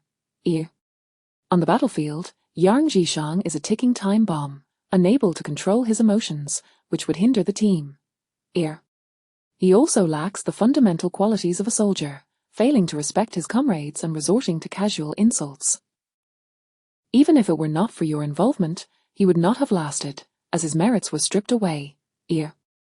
Thus, his departure is in no way a reflection on you, and his fear may serve to enlighten him that there are greater challenges beyond his own. Lin Yu nodded in agreement, her gaze resolute as she looked at him. After a brief silence, as if releasing all her doubts and anxieties, she inquired, has he truly been sent to a military court? Qin Lang's lips curved into a subtle smile as he replied, the military court's report indicates that he has not committed any significant offences. It is a standard procedural recommendation. He possesses considerable personal ability, yet he does not understand the importance of respecting his comrades, and he has now been reassigned as a regular soldier. After a pause, he continued to question, can you now comprehend why I impose such rigorous training and even undermine their confidence? Lin Yu pondered thoughtfully, nodding as she considered the question. After a moment, she lifted her gaze to Qin Lang, her eyes sparkling with insight, and slowly articulated her thoughts. Because special forces confront the reality of the battlefield, they must possess a robust psychological fortitude. Your intentions are merely to prepare them to face greater pressures in the harsh realities of combat, thus minimizing casualties and ensuring their safety. Upon hearing Lin Yu's words, a swell of emotion and gratitude surged within Qin Lang. He embraced her tightly, as if wishing to meld her into himself, making her a part of him. Her profound understanding of him was a rare and cherished connection. He gently lifted Lin Yu's chin, gazing deeply into her eyes before tenderly kissing her lips. In that moment, words could not encapsulate the joy and exhilaration within him. Only through this genuine contact could Lin Yu truly sense the depth of his love and appreciation for her. Through Qin Lang's attentive care over the following days, Lin Yu's health rapidly improved, and she was soon able to return to work. The selection training for the Special Forces also concluded, with Qin Lang ultimately retaining only 4 individuals, including Yang Pan and Lu Li. One day, while Lin Yu was leisurely chatting with Xiao Nan, 2 figures entered unexpectedly. Lu Li greeted first. "A hello, sister-in-law." "Hello to you both." Yang Pan, somewhat bashful, cast a quick glance at Lin Yu before swiftly lowering his gaze. This action prompted Lin Yu and Xiao Nan to exchange knowing smiles. Marveling at his adorably naive nature. Curious, Lin Yu asked, "Did you come specifically to find me?" Lu Li slowly lowered his head, a hint of guilt in his tone as he replied, "I'm sorry, sister-in-law. We feel regret for not being able to assist you last time." Lin Yu was taken aback by their visit for such a reason and quickly reassured them, "It's all right, that incident was so long ago, and even if you had wished to help, it would have been beyond your means." Upon hearing this, Lu Li and Yang Pan appeared unconvinced, remaining quietly in place. Observing this, Xiao Nan spoke candidly, "Since Dr. Lin says it's fine, it surely is. She is renowned for her good temper." Subsequently, Lu Li whispered something to Yang Pan, prompting him to turn and leave. However, Lu Li lingered, his eyes betraying a hint of hesitation. Lin Yu felt a pang of curiosity and gently asked, "What is it? Is there something else on your mind?" Taking a deep breath, Lu Li mustered his courage to say, "Sister-in-law, may I speak with you privately for a moment?" Lin Yu nodded and followed him to the stone table outside the medical team's quarters. Chapter 22 Physical Training. At this moment, Lin Yu had come to perceive Lu Li's appearance clearly. Despite undergoing 3 months of training, his skin retained a wheatish hue, distinct from the deep tan of others, likely attributable to his unique constitution. He stood tall and erect, exuding an air of composure and stability. In comparison to his towering stature, his physique appeared somewhat slender, yet this did not detract from his overall allure. His enchanting peach blossom eyes sparkled with brilliance and depth, while his pronounced nose heightened the 3-dimensionality of his facial features, contributing to his striking handsomeness. Lu Li displayed no signs of bashfulness in response to Lin Yu's scrutiny. Rather, he met her gaze with an open demeanor. It was Lin Yu who faltered first, diverting her eyes elsewhere. Lu Li's cheerful voice broke the silence. "Sister-in-law, your swift action the other day was truly impressive. May I inquire about the master you trained under?" Lin Yu found herself perplexed, unsure why he would pose such a question. "Sister-in-law, please don't misinterpret my curiosity. I merely sensed a familiarity in your movements at that moment." "Familiarity?" "Indeed, very familiar."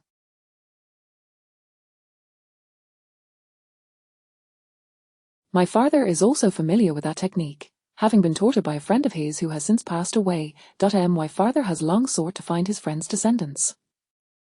Lin Yu remained puzzled, as her own movements had been imparted to her directly by Qin Lang's father, which did not align with Lu Li's account.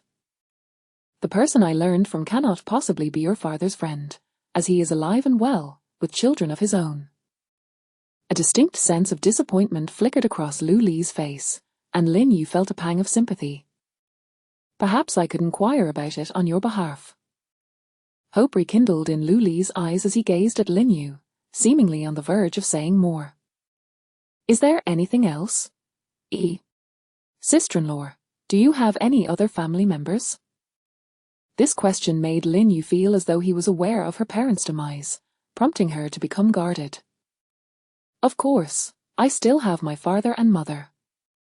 Upon hearing this, Lu Li's renewed hope once again crumbled, leaving his expression clouded with disappointment. "Is it significant to your family?" "Very much so." "Then I shall help you inquire." Due to Qin Lang's recent reduction in training sessions, Lin Yu found him cooking in the kitchen upon her return from work. She approached him to relay Lu Li's earlier remarks. Qin Lang listened with curiosity, noting that in all these years, no one had ever inquired about Lin Yu's background, yet Lu Li had suddenly asked about her family. Her relatives had long since passed, and Lin's father had no siblings. Moreover, Lu Li did not strike Qin Lang as someone who harbored romantic feelings for Lin Yu. As for Lu Li's reasoning, Qin Lang deemed it unconvincing. Lin Yu's movements were swift, lacking any other technique, and her force was insufficient. He himself was capable of close-quarters combat and would soon be teaching the new recruits. All of this suggested that Lu Li was testing her. Was he perhaps related to Lin Yu? Yet, she had been without any relatives for years, resolute in her decision to closely observe Lu Li moving forward and to limit his interactions with Lin Yu. Qin Lang noticed the worry etched on Lin Yu's face and advised, Lu Li is a good person, straightforward. Since he can ask directly, we need not fear his inquiries. I will consult my father about this matter. Lin Yu nodded in agreement. During the weekend, while accompanying Lin Yu on a shopping trip in the city, Qin Lang called Professor Song and specifically urged him to find an opportunity to inquire with Lin's father about whether Lin Yu had any remaining relatives. Professor Song firmly replied, a none, but promised to discuss it thoroughly with Lin's father. As autumn settled in, the sun cast a gentle warmth, neither too hot nor too cold, providing a comfortable ambience. However, prolonged exposure could become uncomfortable. Thus, the female soldiers of the hygiene team continued to have their lunch beneath the vine-laden corridor. Captain Song strode over, holding a notice in hand. Finish your meals. Gather for a meeting. Once everyone had convened in the conference room, Captain Song announced, all female soldiers stationed here will commence a new round of physical training next week, lasting for 15 days. His declaration reverberated through the air like thunder, inciting a wave of uproar. What? Was it not only 7 days in previous years?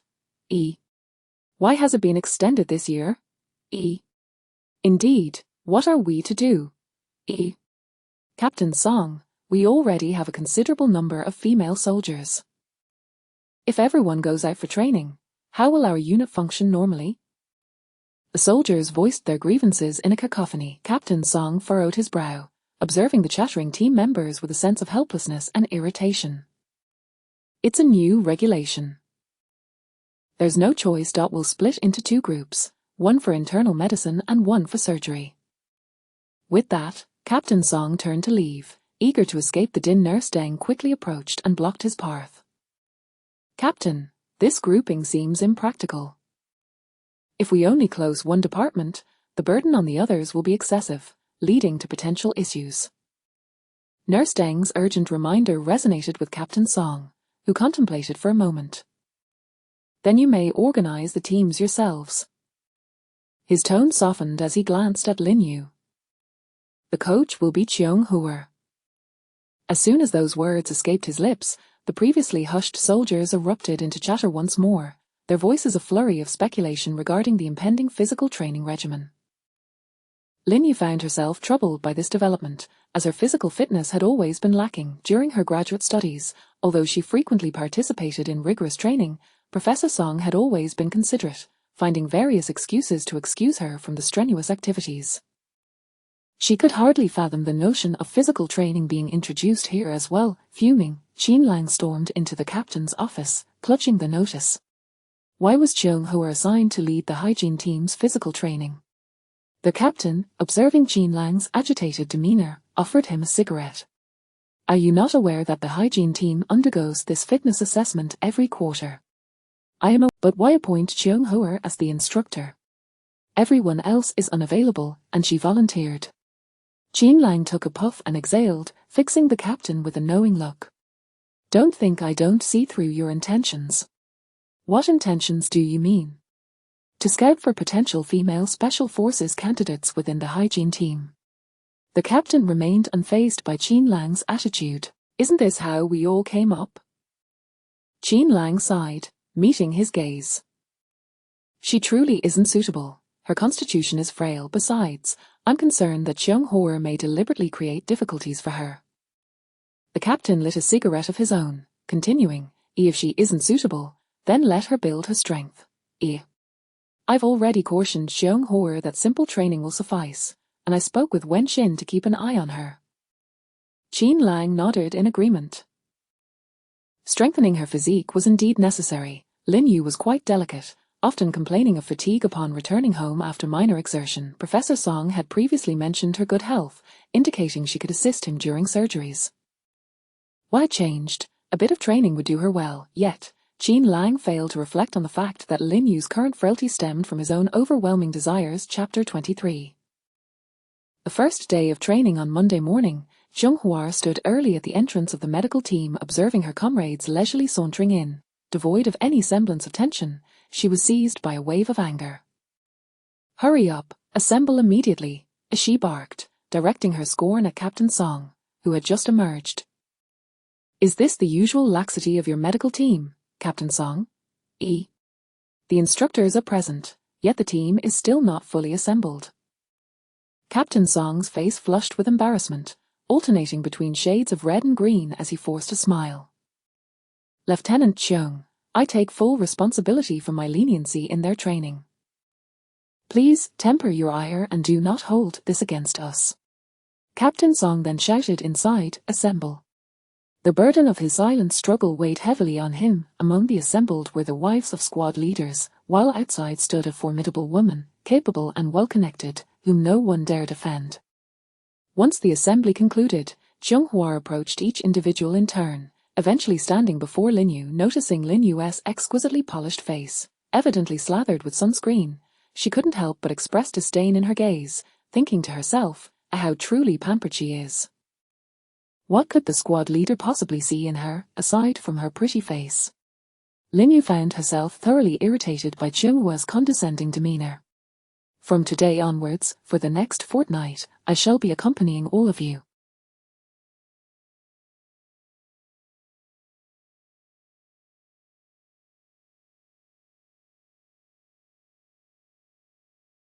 I shall not concern myself with your previous routines. Henceforth, we will adhere strictly to the station's schedule. Morning exercises at 5:30, breakfast at 6, and training commencing at 7, with additional sessions in the evening at irregular intervals." Upon hearing this, murmurs of discontent arose among the group. "This is far too early. I can hardly rise. And additional evening sessions? This will be the death of me." Captain Song, perceiving the discomfort, approached Zhonghua tentatively, voicing his concerns. "Lieutenant Cheung, they are not combat personnel. Perhaps we should avoid evening drills." The team gazed at Captain Song with gratitude, appreciative of his concern for their well-being. "If you believe my approach is unsuitable, then perhaps you should take over," Zhonghua retorted, gesturing for him to step aside. Captain Song cast a sympathetic glance at the group before awkwardly turning back to Zhonghua. "Lieutenant Cheung, training female soldiers at a station is a rare challenge. I cannot possibly match your standards." Zhonghua remained silent, her expression inscrutable. Captain Song then addressed the team, urging them, "Follow Lieutenant Cheung's training diligently. I must return to my duties. Best of luck." Disheartened, the women watched as Captain Song's figure receded into the distance. Today's training task is a weighted ascent.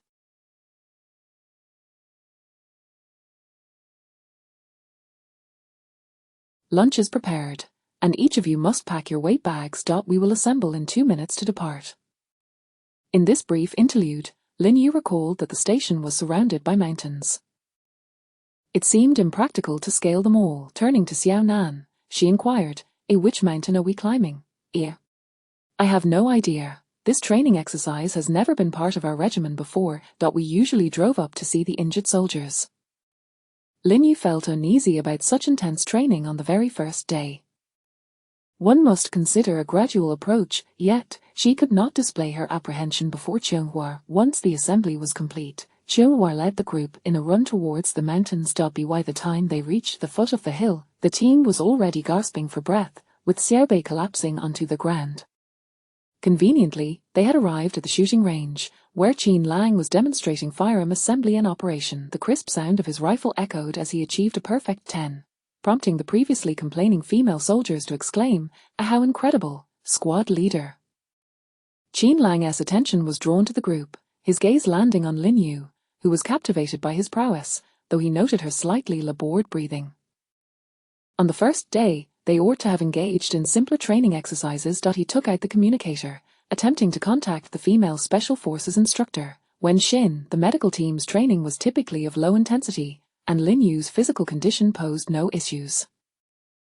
Moreover, the captain had already conferred with Wen Xin. However, Zhenghua's motives remained unclear, as Wen Xin was perpetually unavailable. He could only raise his fist in encouragement towards Lin Yu, who responded with a smile, mirroring his gesture, eliciting laughter from the onlookers.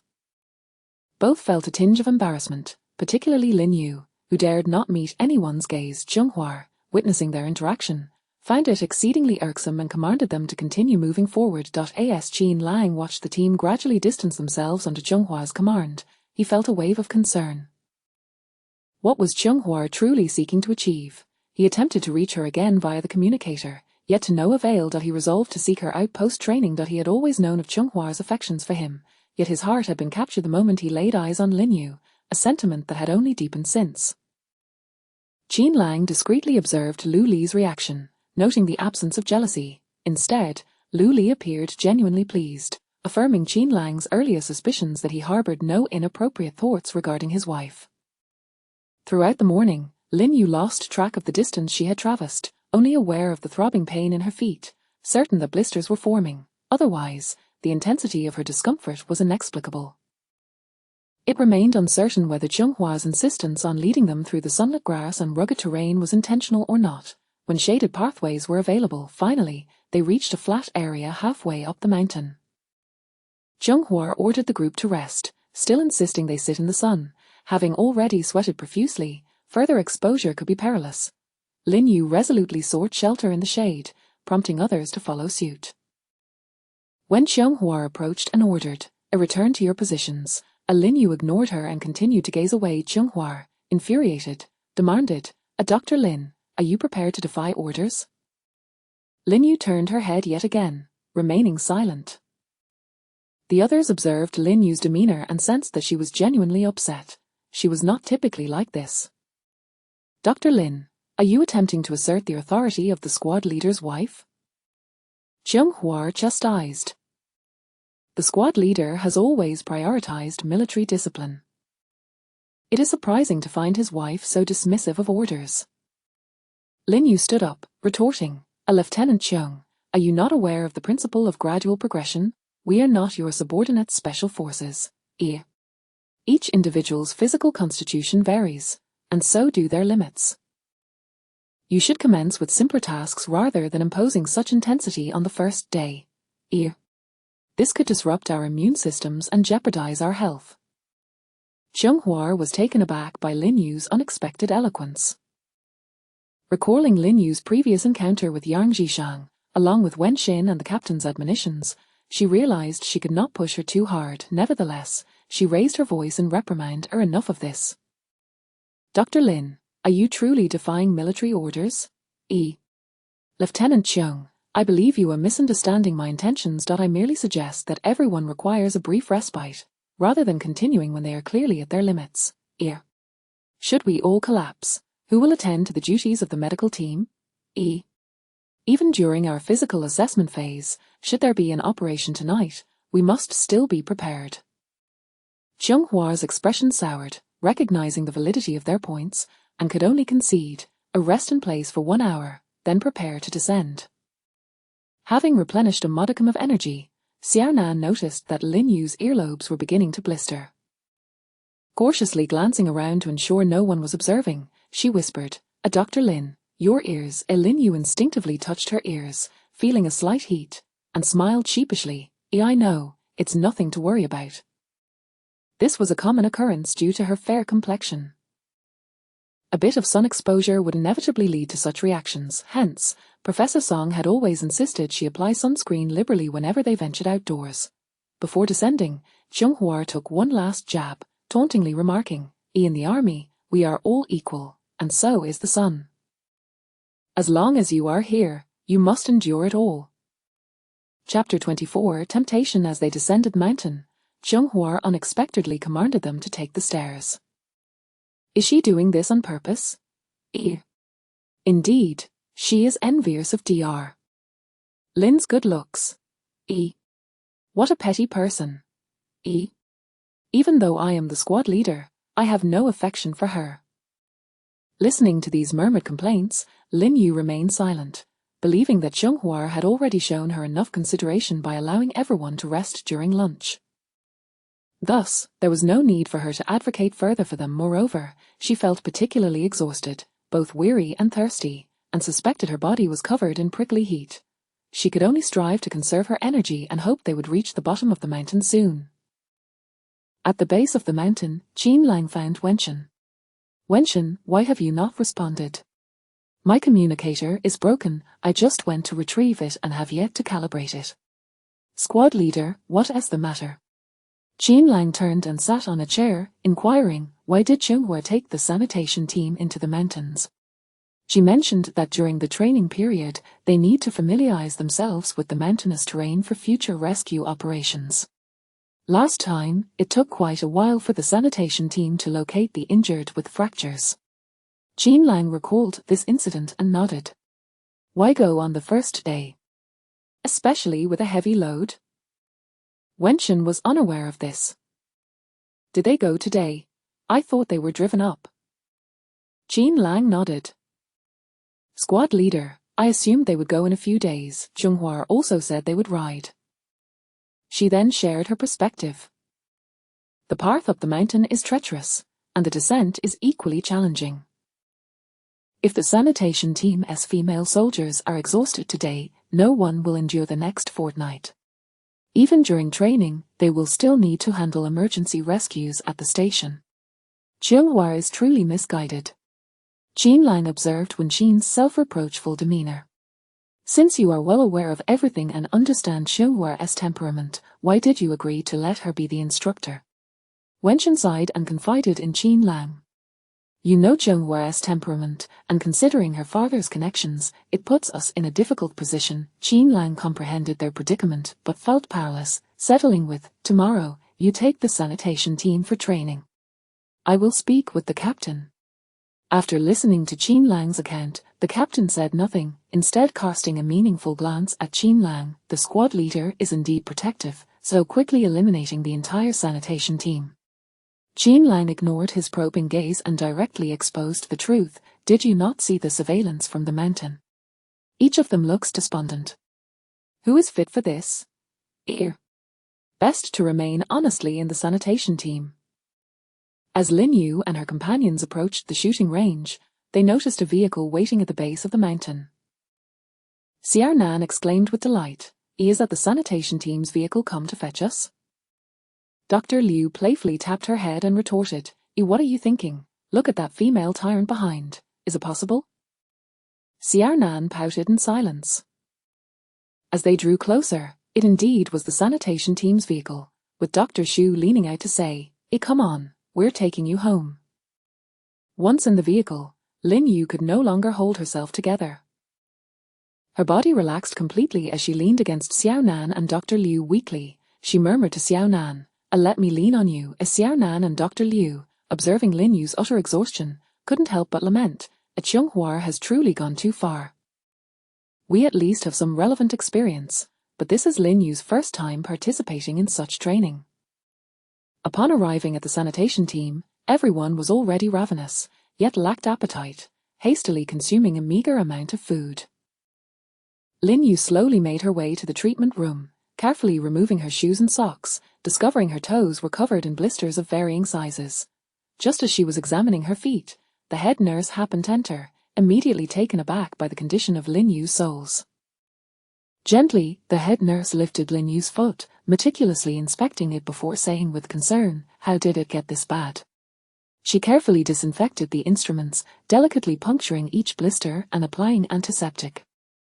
While tending to Lin Yu's wounds, the head nurse couldn't help but admire, as she truly has remarkable endurance. She didn't utter a single cry of pain throughout the journey. Noticing the blisters on Lin Yu's ears, she attentively addressed those as well. Once she had treated all of Lin Yu's injuries, the head nurse sighed softly, reflecting, Today must be the day you've walked the most, hasn't he it? Lin Yu shook her head, indicating it was not the distance, but rather the sun exposure that was most taxing. Seeing Lin Yu's sunburnt face, which was also marked with spots of bleeding, Nurse Deng hastily moistened a gauze with saline and applied it to her face. Upon returning home, Lin Yu rushed into the bathroom to wash off, having discovered her body was covered in small red spots. Emerging afterward, she could only choose to wear a spaghetti-strap nightgown, and the moment she touched the bed, she fell into a deep slumber. When Qin Lang returned home, he noticed the mottled bloodstains on Lin Yu's soles, the prickly heat on her body, and the sunburn on her ears and face. Seeing her sleeping face, furrowed in discomfort, he felt a pang of sympathy. He quietly rejoiced in having seen through the captain's scheme, otherwise, Lin Yu would have endured even more suffering. He turned to retrieve the medicine cabinet from home, carefully disinfecting her wounds and gently massaging her entire body to relax her muscles. At dawn, the wake-up call sounded, and Qin Lang sprang out of bed. Though his movements were slight, Lin Yu still stirred awake. Upon seeing Qin Lang seated at the edge of her bed, she wrapped her slender arms around his bare waist and softly called, "Qin Lang. Are you feeling better?" Lin Yu moved slightly, realizing her strength was gradually returning, though her soul still ached. Remembering the training tasks for the day, she grasped Qin Lang's neck, attempting to sit up. However, due to the pain in her feet, she almost pressed her entire weight onto his back. Qin Lang, hearing her voice, Qin Lang turned around and embraced her tightly, wrapping his arms around her waist to prevent her from slipping. Lin Yu instinctively rested her cheek against his broad chest, reveling in his warmth and solidity. Qin Lang mused inwardly about this enchanting creature. Lifting her face, he carefully examined her sunburned areas, noticing the redness and swelling had significantly subsided, her skin returning to its former fair complexion. The rashes on her body had also faded. Lin Yu gently leaned her head on his shoulder and quietly asked, "Qin Lang, may I not attend the training?" After speaking, she gazed at him with her watery eyes, filled with hope and pleading. Qin Lang did not respond immediately, captivated by the charm of her expressive eyes, a ripple of emotion stirring within him. Sensing this, Lin Yu leaned in closer, pressing her lips to his, softly repeating, "May I?" Qin Lang chuckled inwardly, not anticipating her to tempt him further. He was curious to see what else she would do, so he deliberately remained silent. Lin Yu gazed at him with a smile, then gently nipped at Qin Lang's Adam's apple, playfully extending her tongue to lick it. At that moment, even if he were a paragon of restraint, he could not help but succumb. Grasping her waist, he captured her lips, seizing the fire she had ignited with her tongue, drawing her in as if to extract her very soul. Lin Yu was startled by his sudden fervor but soon surrendered to the moment, responding passionately. Their breaths quickened, the atmosphere thick with desire. Qin Lang's hands unconsciously roamed over Lin Yu's body, feeling her soft skin and warm temperature. The room was filled solely with the harmonious sounds of their heartbeats and panting breaths. As the training signal rang out, they both halted in unison, exchanging a knowing smile before embracing tightly. Qin Lang's voice broke the silence. Starting today, Wenshin will begin training the sanitation team. Morning exercises commence at 6:30. I will escort you there.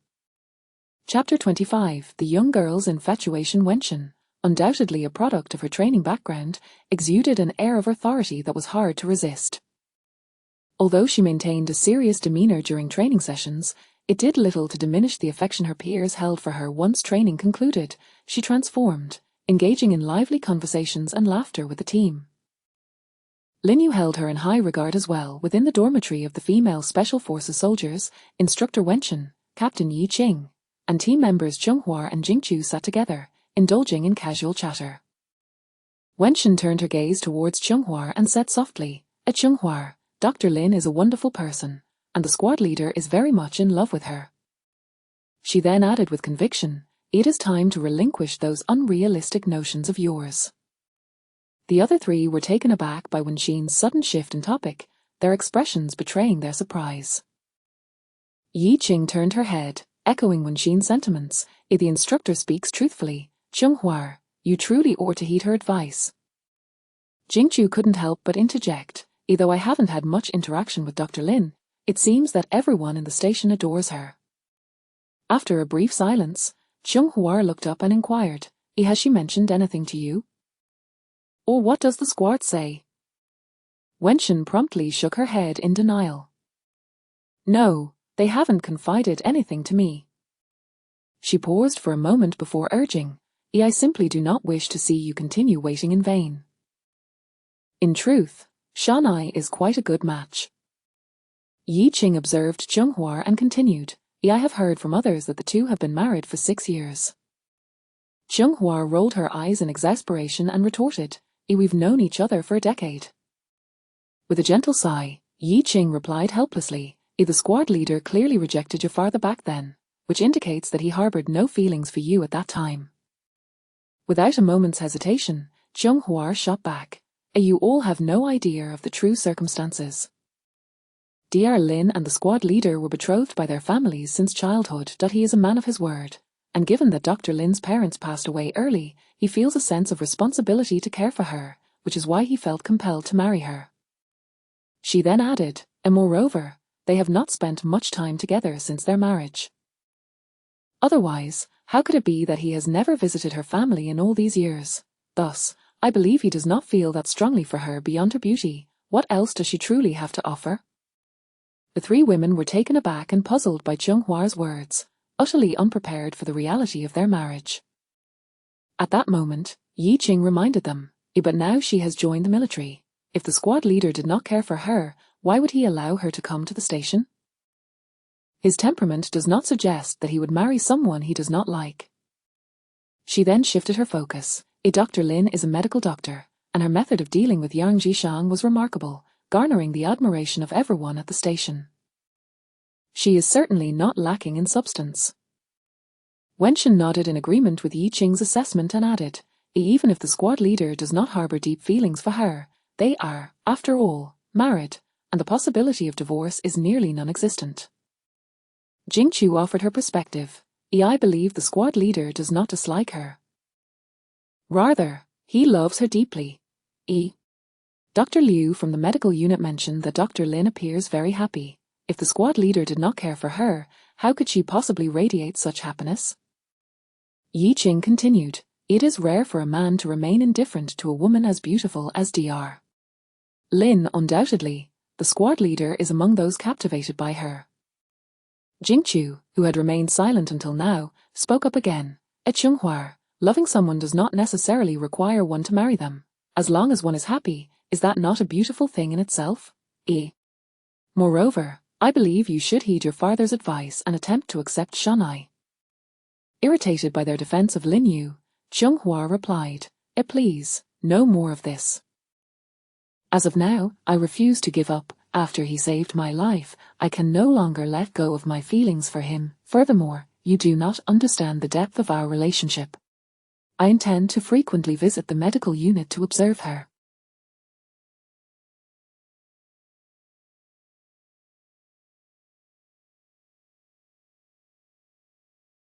In a few days, when the instructor attends a meeting at the military district, I will continue training the medical team.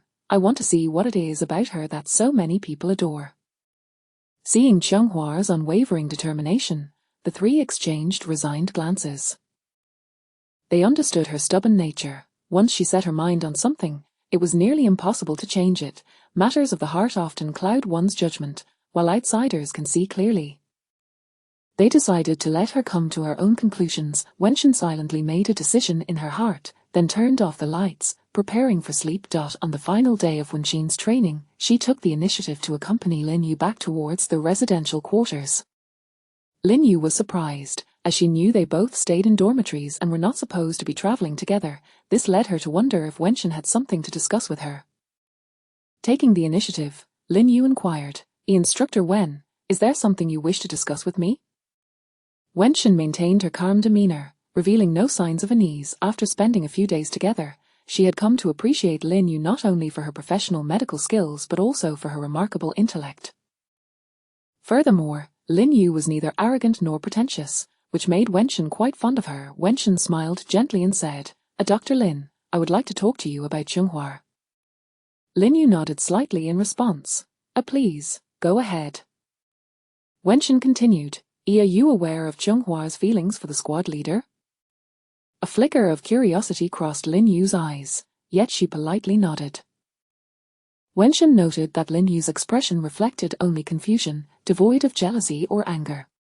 And do you know that the squad leader once saved Zhenghua? Lin Yu shook her head. When Qin's voice resumed, when Qianghua graduated from the military academy and was assigned to the new recruits, the squad leader was the company commander at the time. Like everyone else, Qianghua despised the squad leader's stern demeanor and harsh training style. She glanced at Lin Yu, who remained unchanged, and continued, Then something happened. After the new recruits' training, during the holiday, Qianghua was out shopping when she unexpectedly encountered a robbery. Driven by her sense of justice, she intervened and managed to retrieve someone else's bag. However, in her pursuit of the assailants, she unwittingly fell into their trap. Outnumbered and armed with only knives and guns, Qianghua suffered a knife wound to her arm and sustained several bruises. Just when she thought she was on the brink of death, the squad leader happened to be dining nearby and came to her rescue, but he overlooked the gun in the assailant's hand, resulting in a bullet wound to his arm as well. Consequently, they both ended up in the hospital. Qianghua, having been pampered as a child, often complained of pain, and the squad leader frequently conversed with her, explaining the morals of being a soldier. Qianghua discovered that he was not as disagreeable as she had thought. In fact, he possessed a witty sense of humor. Young girls are drawn to heroes, and thus, she developed feelings for the squad leader from that moment on. Later, when he was transferred to the Special Forces unit, she followed him here. Noticing Lin Yu's visibly moved expression, Wenxin detected a hint of distress, prompting her to ask with concern, Dr. Lin, are you all right? Snapping back to reality, Lin Yu responded slowly, I am fine. It is quite touching, the infatuation of a young girl. Yet, there was a noticeable tremor in her voice, one that Wenxin could easily discern. Wenxin, aware of the potential for misunderstanding, hastily clarified, Dr. Lin, please do not misconstrue my intentions. That is not what I meant.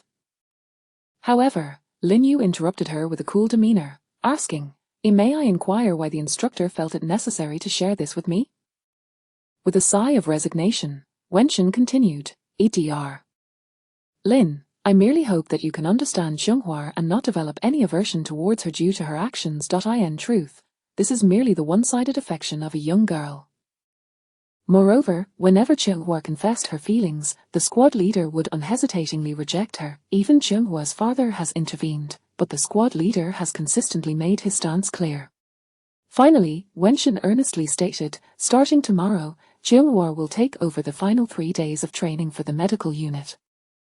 I am unsure if she will act disrespectfully towards you again. The reason I am sharing this with you is to encourage you not to hold it against her. Her father wields considerable influence in the military, and I hope you understand that the squad leader's heart belongs solely to you. I will also urge Qianghua to abandon her current sentiments.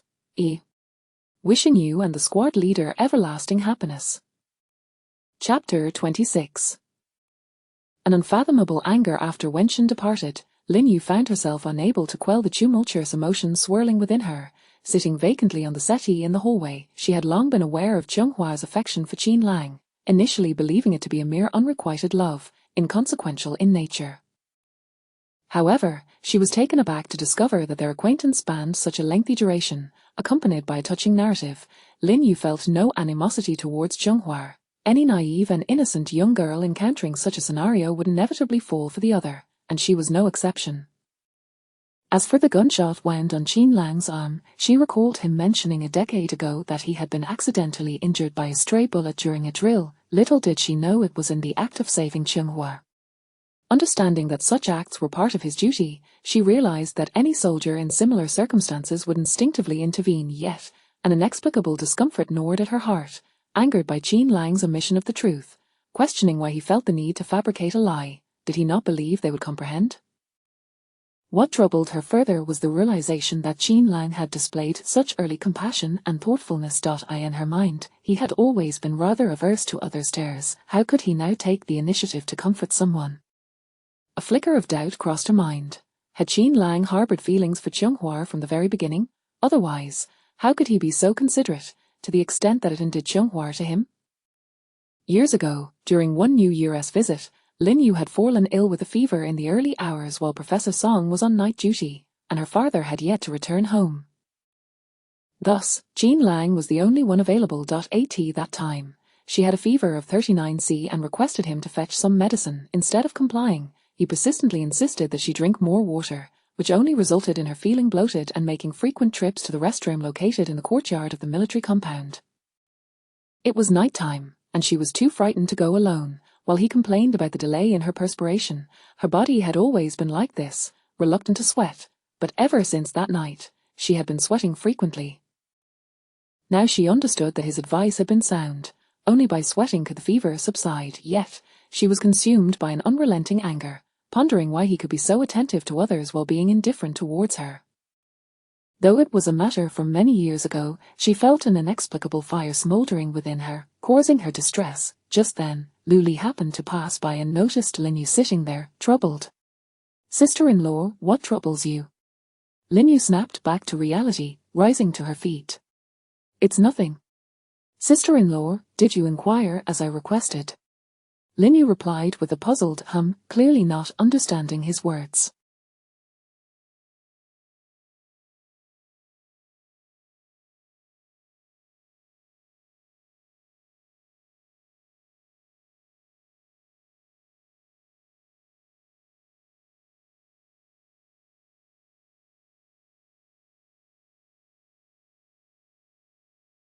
Luli whispered, "I mean about the person you were helping me to find."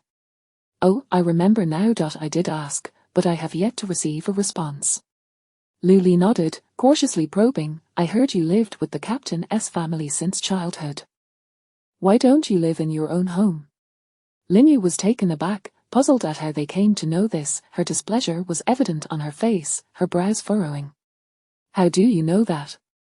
"I heard it from others." "So, does that mean you have no relatives now?" Linyu felt a surge of irritation, demanding, "Who told you?" Seeing her evident anger, Luli replied softly, "It was Chilhua and the others."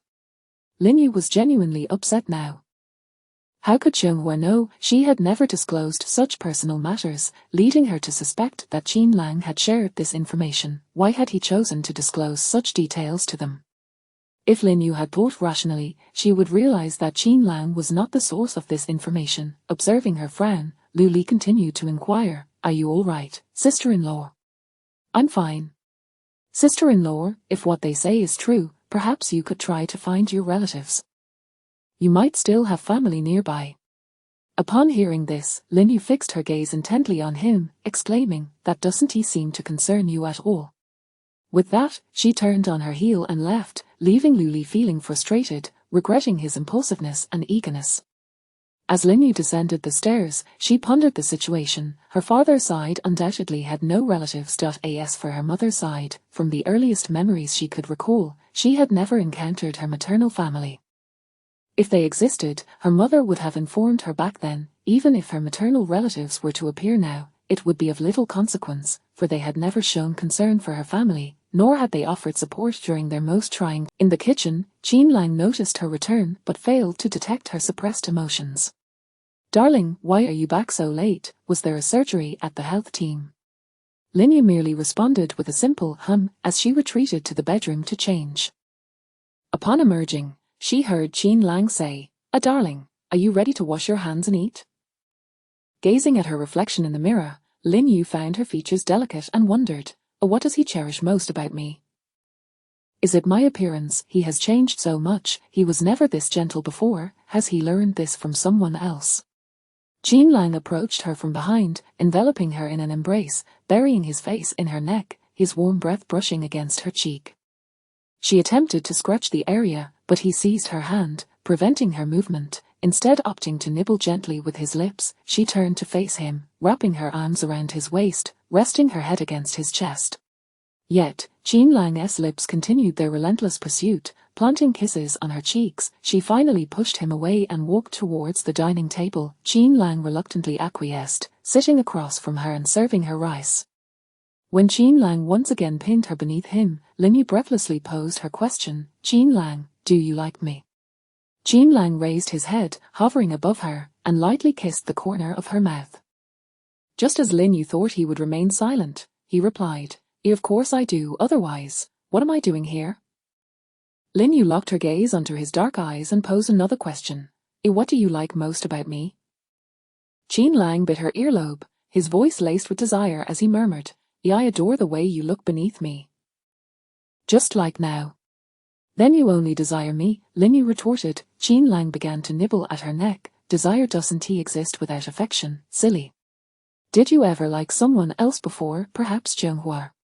Qin Lang halted his actions, fixing his gaze on her. What did Zhenghua say to you?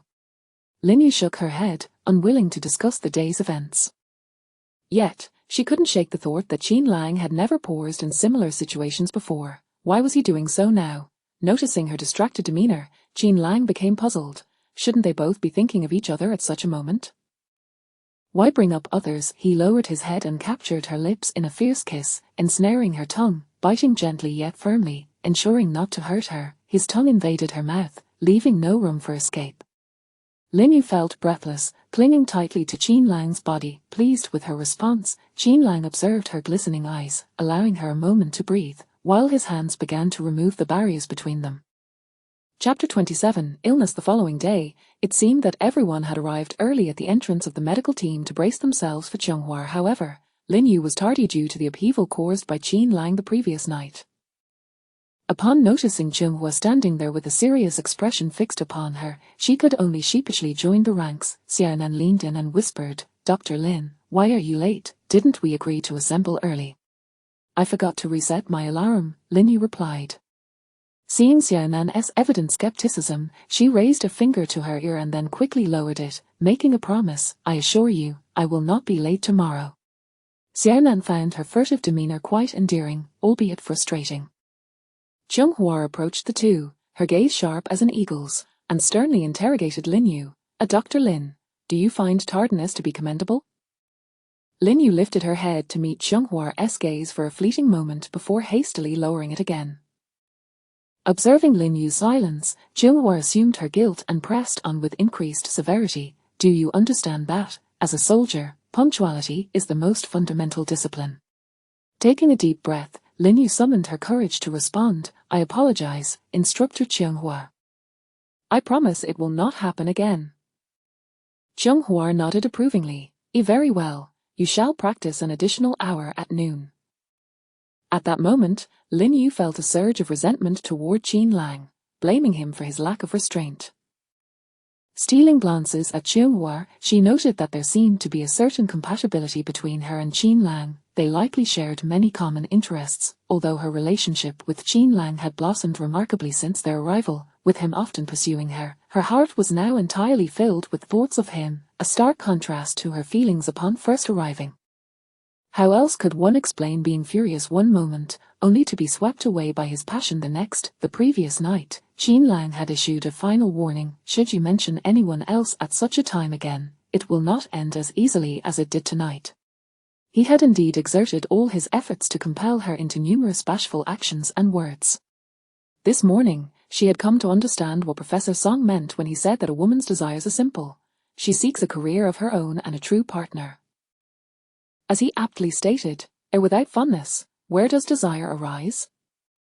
Reflecting on Wen Chen's mention of her past with Qin Lang, Lin Yu admired her deep affection, capable of loving someone for a decade and steadfastly following in his footsteps. Perhaps she was indeed their love-stricken person Xiaonan referred to. Throughout the morning, Lin Yu strived to keep pace with Zhenghua's training regimen. She persisted through the additional hour of practice at noon. By the afternoon, however, Lin Yu was clearly fatigued, yet, to avoid disappointing Zhenghua, she pressed on. During a break, Xiaonan noticed Lin Yu's pale complexion and the sweat pouring from her, indicating she was on the verge of collapse. She approached with a water cup and inquired, Dr. Lin, are you all right? Would you like to take a break? Lin Yu weakly shook her head, and just as she was about to speak, Dr.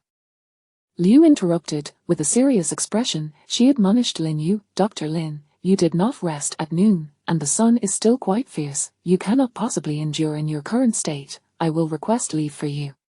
With that, she strode directly towards Zhenghua.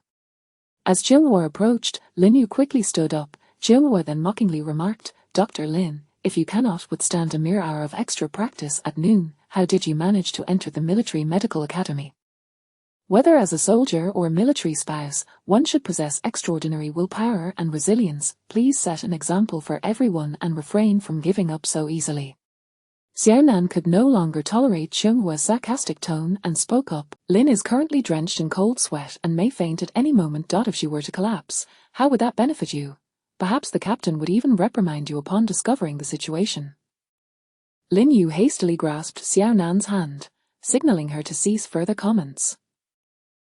Upon hearing Xiaonan's words, Xianghua's expression darkened. She directly commanded Xiaonan, since you are so concerned for her, you may accompany her in facing punishment. Then, pointing at Dr. Liu, she coldly added, and you. Both of you will immediately run 3,000 meters, execute it at once. Upon hearing this, Lin Yu rushed over, pleading, and no need for that, I can go alone. With that, she dashed toward the track. After a few laps, she felt as though her soul had detached from her body, her vision darkening before she collapsed to the ground. The members of the medical team rushed over, calling out, ADR. Lin. Dr. Lin at Xianghua, now fearful for her well-being, hurriedly scooped her up and dashed toward the infirmary. Captain Song, observing the situation, declared, as she is exhausted, she needs to replenish her fluids. Dr. Liu, please assist in removing her clothing. He then turned to Xianghua, Lieutenant Xianghua, with only 3 days remaining, Dr. Lin requires time to recover. She must refrain from further training, and I will submit a request to the team. Xianghua was inclined to refuse, but seeing Captain Song's unusual insistence, she nodded in agreement.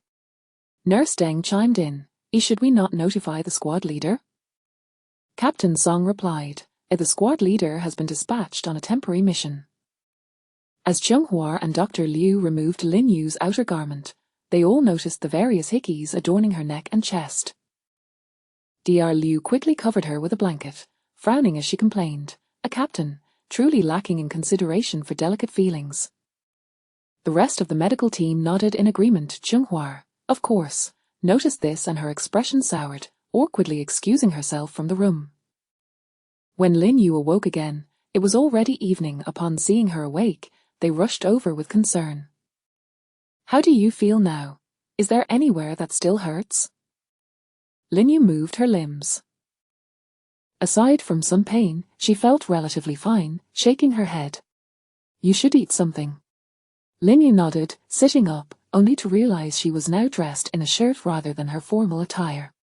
I changed your clothes, Dr. Liu said with a teasing smile. Everything that shouldn't be seen has been seen. Leaning closer to her ear, she whispered in a tone only they could hear, you and the squad leader are truly affectionate.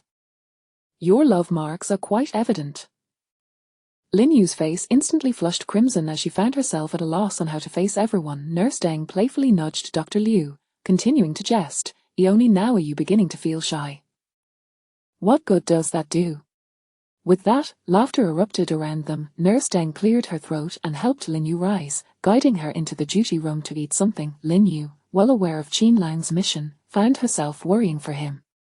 As Lin Yu returned to her regular duties, Qin Lang still had not returned. In the afternoon, she encountered Xianghua on the path, who unexpectedly initiated a conversation. Dr. Lin, let us have a word. Lin Yu nodded in agreement. As they walked, Xianghua remarked, Dr. Lin, your constitution is truly poor. You are a delicate beauty, unworthy of the squad leader. Lin Yu had initially assumed Xianghua wished to discuss something meaningful, only to find her intent was to belittle. Anger surged within Lin Yu. Just because she was mild-mannered did not mean she would allow herself to be bullied without retort. Worthy or unworthy, we are already married. And your affections shall forever remain unacknowledged. You can only watch us in happiness. I once admired your persistence, but your repeated insults are merely a reflection of your feelings for Qin Lang, are they not? If you cannot accept his partner, then your affection is selfish. You are unworthy of loving him. Chapter 28, The Inquisition of Others. Xianghua never anticipated that she would voice such a mocking rebuttal against her. I do not merely like him, I love him. There is no one in this world who loves him more than I do. Lin Yu continued to scoff, love, how absurd, each member of the Qin family loves him more than you do. At the very least, you do not love him as I do. In fact, you do not love him at all. Otherwise, after all these years, knowing full well how busy he is with work and training, why have you never once visited him? Lin Yu could scarcely believe her ears. How could Xianghua question her so? She felt as though she were the destroyer of their relationship. Upon introspection, she realized she truly did not know if she loved Qin Lang, nor did she know if he loved her, for she lacked the courage to ask him. Qin Lang was not one to vocalize his affections. Seeing her silence, Xianghua knew she had struck a nerve. Their relationship was not as unassailable as it appeared. Do you know that every time he goes on a mission, I worry so much that I cannot sleep? And what about you? You carry on with your daily routine, chatting with colleagues, showing not an ounce of concern. Lin Yu rolled her eyes. Did concern have to be constantly displayed on one's face? Not deterred by Lin Yu's disdainful gaze, Xianghua pressed on. Do you know what his favorite food is? What his favorite song is? Do you have any idea of the lengths I have gone to in order to understand his preferences? He loves guo bairu, and his favorite song is Hai Kui Qian Kong. His true favorite now was red braised pork. Lin Yu thought to herself that Xianghua was not the one who understood him best, she was merely being self-indulgent. Such love was suffocating. No wonder Qin Lang had never favored her. If she were in his position, she wouldn't he either.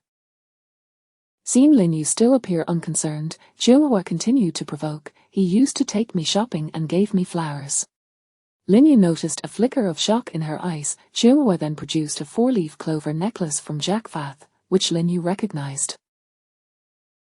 Professor Song had once gifted her necklaces and bracelets in every color, though she rarely wore them. This was a gift from him when I first joined the Special Forces. He said he hoped I would always return safely from missions. Every time we went on a mission, he took great care of me. Moreover, Lin Yu did not listen to her next words. She simply brushed past her and entered the family quarters. At that moment, Lin Yu was genuinely furious. Jealousy and anger flooded her mind. Since their acquaintance, Qin Lang had never once given her jewelry or flowers. In the past, she had dismissed such gestures as trivial, thinking that Professor Song would always procure the finest gifts for her.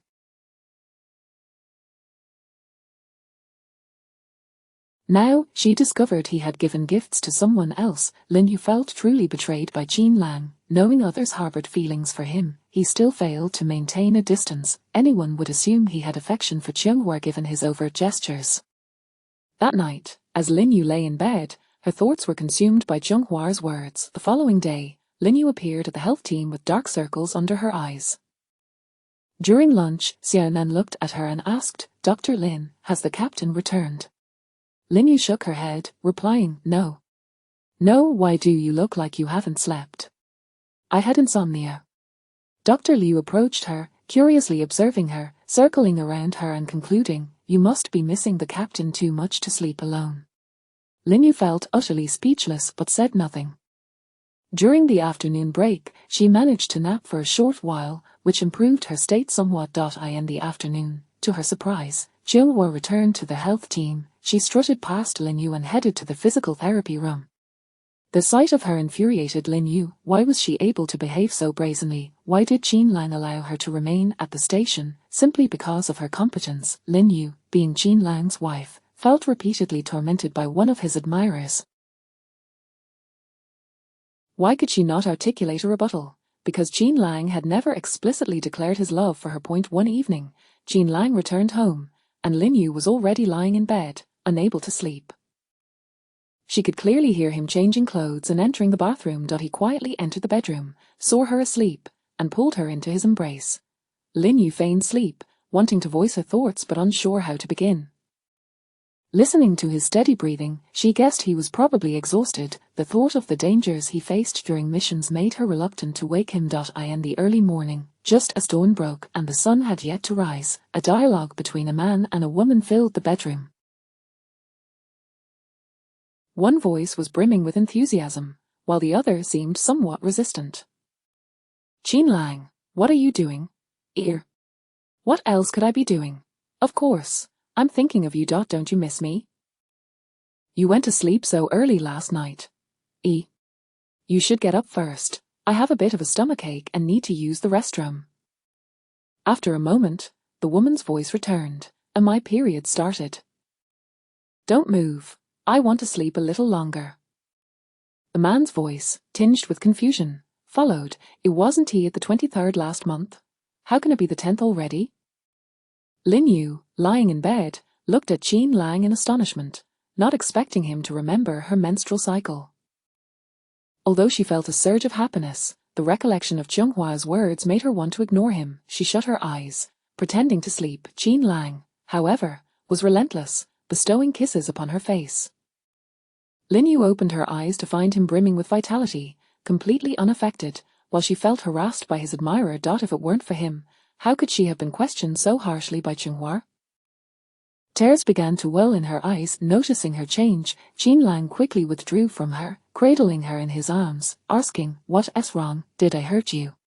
Seeing his cautious demeanor, Lin Yu thought to herself that he indeed cared for her, and she nestled against his chest, saying, "Qin Lang." Lin Yu could sense the joy in his heartbeat. "Qin Lang, shall we have a conversation?" "Millimeter, sure. Did you ever like Chunghua?" Qin Lang lifted Lin Yu's head from his chest to meet her gaze. Why bring up this question again? Lin Yu detected the impatience in his tone, lowering her eyes and falling silent. Qin Lang, observing her demeanor, felt frustrated. What was troubling her lately? Why did she persist in mentioning someone so irrelevant? Didn't she know who he truly loved? After all these years, how could she fail to see his sincere affection? His heart was heavy with confusion. He brought Lin Yu's head back to his chest. "I don't want to answer, let us sleep." With that, he closed his eyes and ceased to speak. With a single sentence, he rendered Lin Yu's questions unvoiced. The two lay there, eyes shut, each lost in their own grievances. Though their bodies were close, their hearts felt a world apart. Chapter 29. Worry. Since that fateful morning, both of their spirits had been dampened.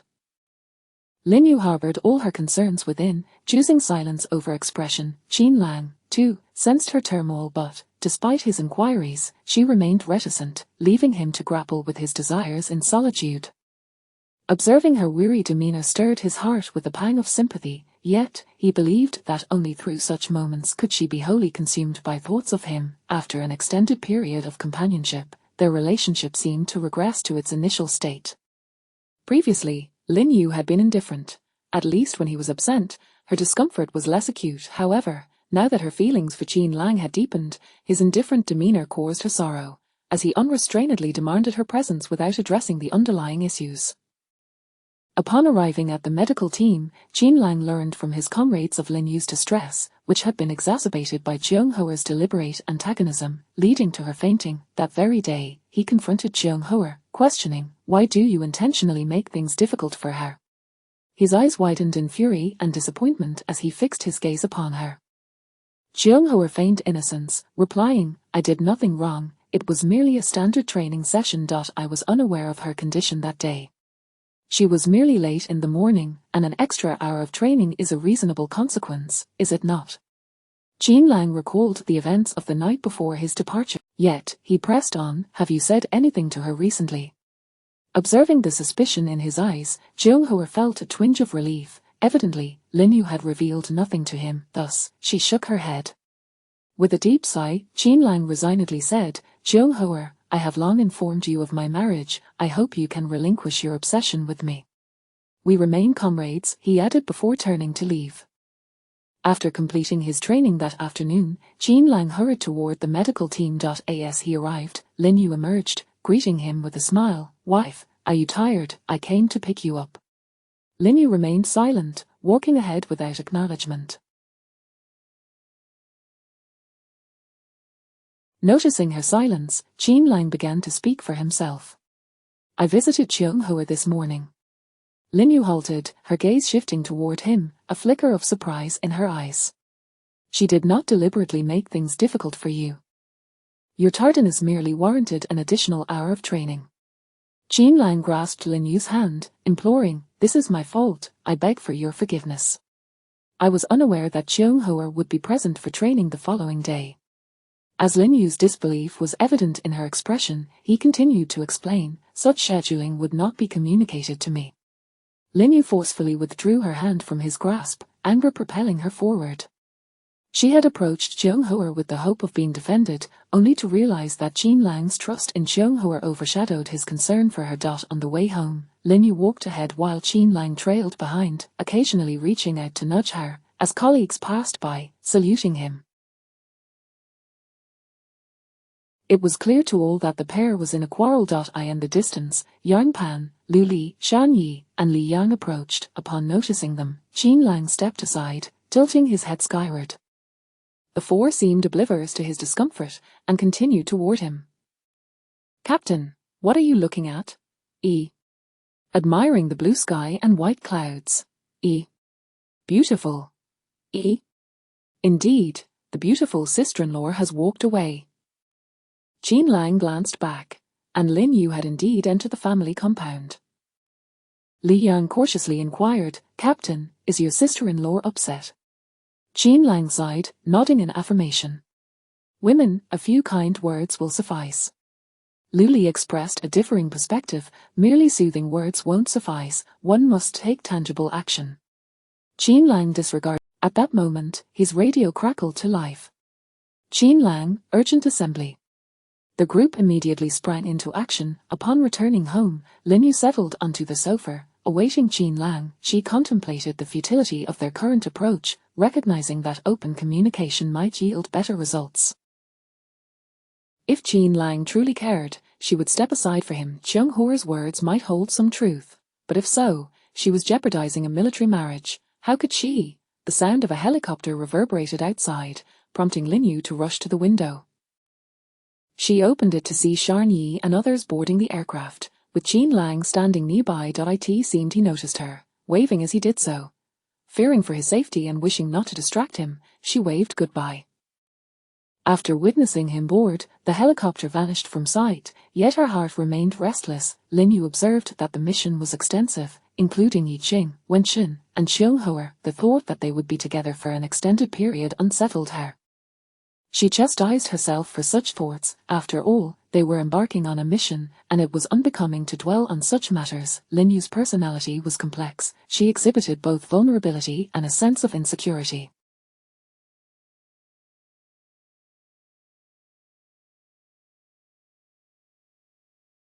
For trivial matters, she maintained a nonchalant attitude, embodying an easygoing nature. However, when something truly mattered, she yearned for reciprocal engagement. This disposition likely stemmed from familial upheaval in her early years. With her parents deceased, she had expected her mother to remain by her side, only to lose her to tragedy as well. Subsequently, she went to live with the Qin family, who had cared for her over the years and gradually healed her inner wounds. Yet, she still tended to evade problems in times of difficulty. Thus, in recent days, she had overlooked Qin Lang's earnest attempts to please her, believing that if she was not at fault, there was no need for explanation, merely allowing him to speculate. Professor Song had always regarded her as family, and since Qin Lang's affection for her was evident, the family had treated her kindly, resulting in minimal discussions about marital dynamics. Moreover, having been sheltered by the Qin family, she seldom encountered conflict, yet she was also prone to sentimentality. As she witnessed Qin Lang's impending departure, she could not bear the thought of him worrying over her and chose to swallow her discomfort in solitude. Sitting in the medical team, Lin Yu gazed quietly out the window, her face etched with melancholy, her gaze pierced through the fine rain, resting upon the distant mountains. The trees atop the hills had largely turned yellow, heralding the deepening of autumn.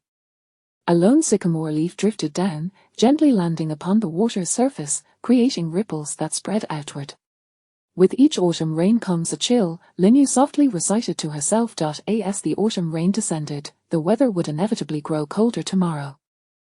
Qin Lang, where might he be now? Was he traversing the depths of the forest on a mission, or immersed in the bustling city? He had been gone for an entire week. Was he eating well? Was he warm enough? Her thoughts meandered, conjuring images of Qin Lang weaving through the woods or bustling about the city. With a sigh, her heart brimmed with concern for him. At that moment, she forgot the previous tension between them and dismissed Cheung-hua's words, consumed only by her deep longing for Qin Lang. Xiaonan approached, interrupting Lin Yu's reverie. "Dr. Lin, tomorrow is the weekend, shall we go shopping in the city?" Lin Yu recalled that she had scarcely provided Qin Lang with winter clothing since her arrival. "Is winter cold here?"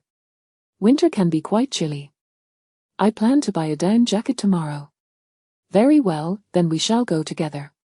Chapter 30. Suffering in the early hours of the morning, the members of the Special Forces team were anxiously awaiting inside the police station in the city. Jean Lang strode in, surveying the room before solemnly issuing orders for the action planned for the following day. Tomorrow, we will be divided into 4 pairs, each couple acting as lovers, and deployed across various floors of the shopping mall. He pointed to the map, meticulously assigning tasks. Dan Yi will pair with Cheung Hoa, Yi Ching with me. The remaining personnel will disperse to other corners, ready to provide support at a moment's notice. After delivering his instructions, he scanned the room and inquired, "Does anyone have any questions regarding this arrangement?" However, Cheung Hoa abruptly stood up to voice her dissent. "Captain, I request to be paired with you." Jean Lang frowned. No disobedience allowed. A flicker of determination crossed Cheung Hoa's eyes as she continued, "Captain, my father has begun making arrangements for my transfer, and this mission may be my last opportunity."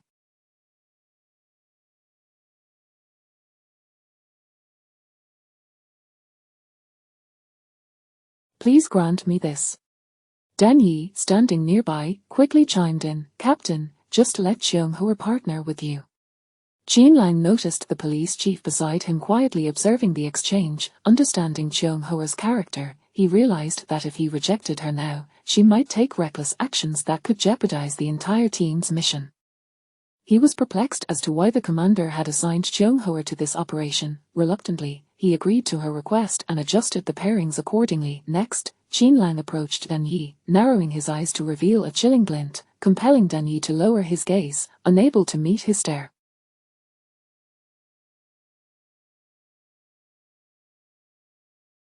Upon returning to the base after the mission, his first task would be to send Cheung Hoa away and deal with Dan Yi. The following day, Lin Yu, Xiao Nan, and Xiao Bei arrived in the city early. The trio indulged in shopping at the mall, acquiring numerous items. Xiao Nan curiously inquired, "Dr. Lin, you bought an entire outfit for the squad leader, yet you only purchased a single down jacket for yourself." Lin Yu replied with a smile, "When I came here, I brought a plethora of winter clothing. I merely forgot to prepare for him." Xiao Bei couldn't help but exclaim, "Dr. Lin, you are truly too kind to the squad leader. Let me treat you both to coffee," she offered. The two eagerly agreed. In the cafe, the three sat by the window, observing the bustling crowd outside. Noticing Lin Yu's silence, Xiao Bei broke the stillness, initiating a conversation. "Dr. Lin, the squad leader has been gone for about a week, hasn't he?" "Yes, it has been over a week," Lin Yu responded, her gaze drifting back outside. Xiao Bei found her demeanor peculiar and followed her line of sight. There, a couple emerged from a distant flower shop. The woman held a vibrant bouquet of red roses, while the man carefully clutched movie tickets, graciously opening the door for her and guiding her protectively to the inner side of the sidewalk, shielding her from the throngs of people outside. Clearly, they were deeply in love, radiating sweetness. A pang of envy surged within Lin Yu as she recalled that she had never watched a movie with Jean Lang. However, as she focused on the couple, she was struck with shock that rendered her breathless. It was indeed Jean Lang and Cheung Hoa.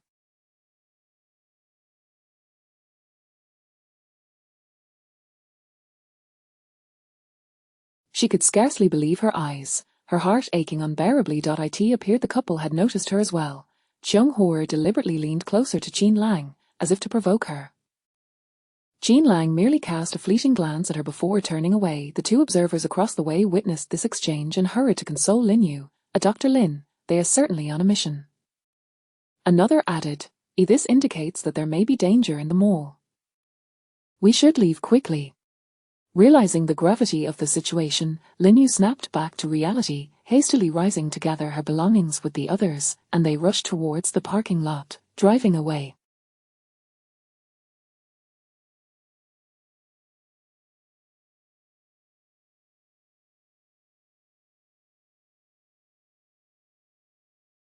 Meanwhile, upon spotting Lin Yu, Jean Lang was visibly taken aback and issued a command through his earpiece. "Easy. Head to the East Cafe on the first floor and inform Dr. Lin and the others to leave immediately." Acknowledged. When Lu Li arrived, he discovered they were already departing.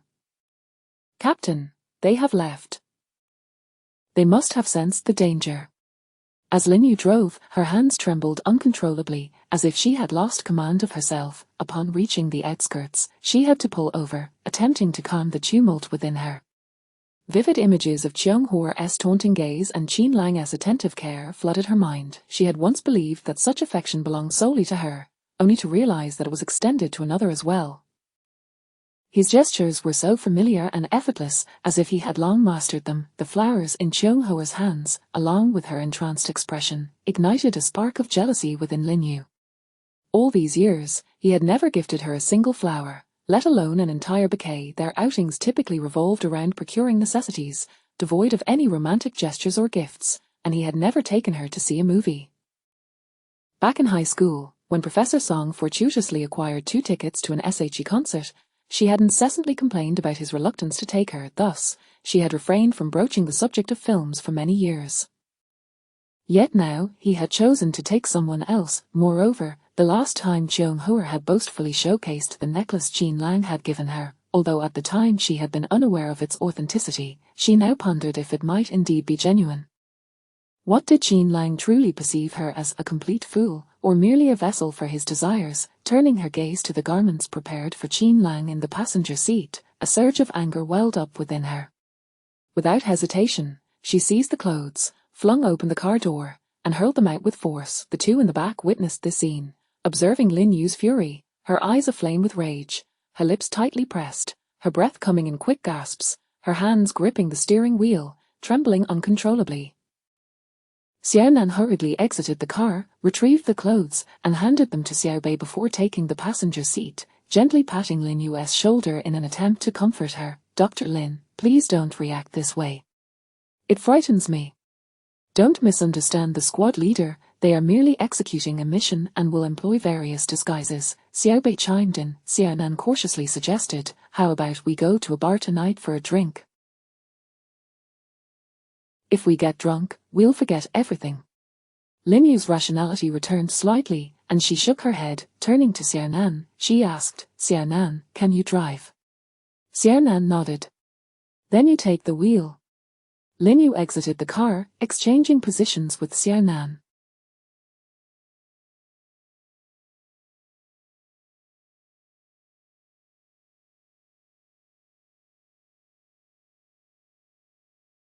On the journey back, Lin Yu remained silent, leaning against a seat, helplessly gazing out the window.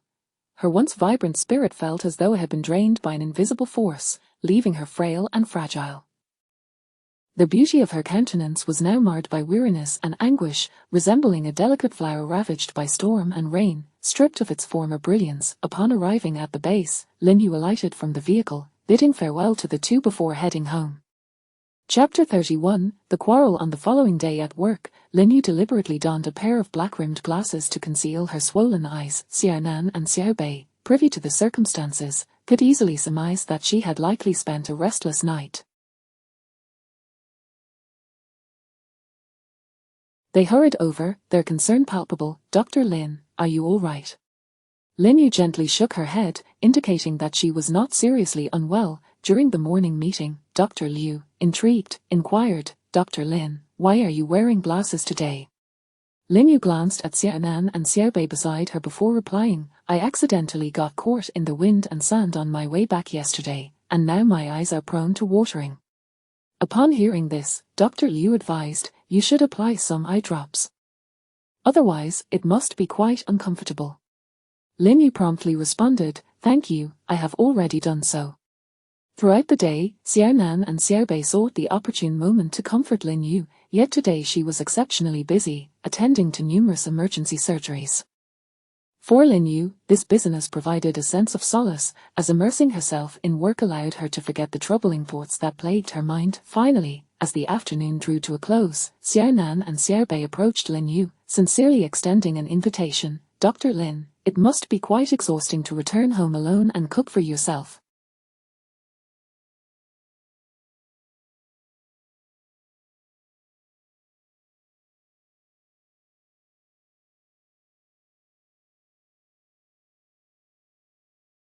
"Why not join us for dinner tonight? We'll prepare it for you."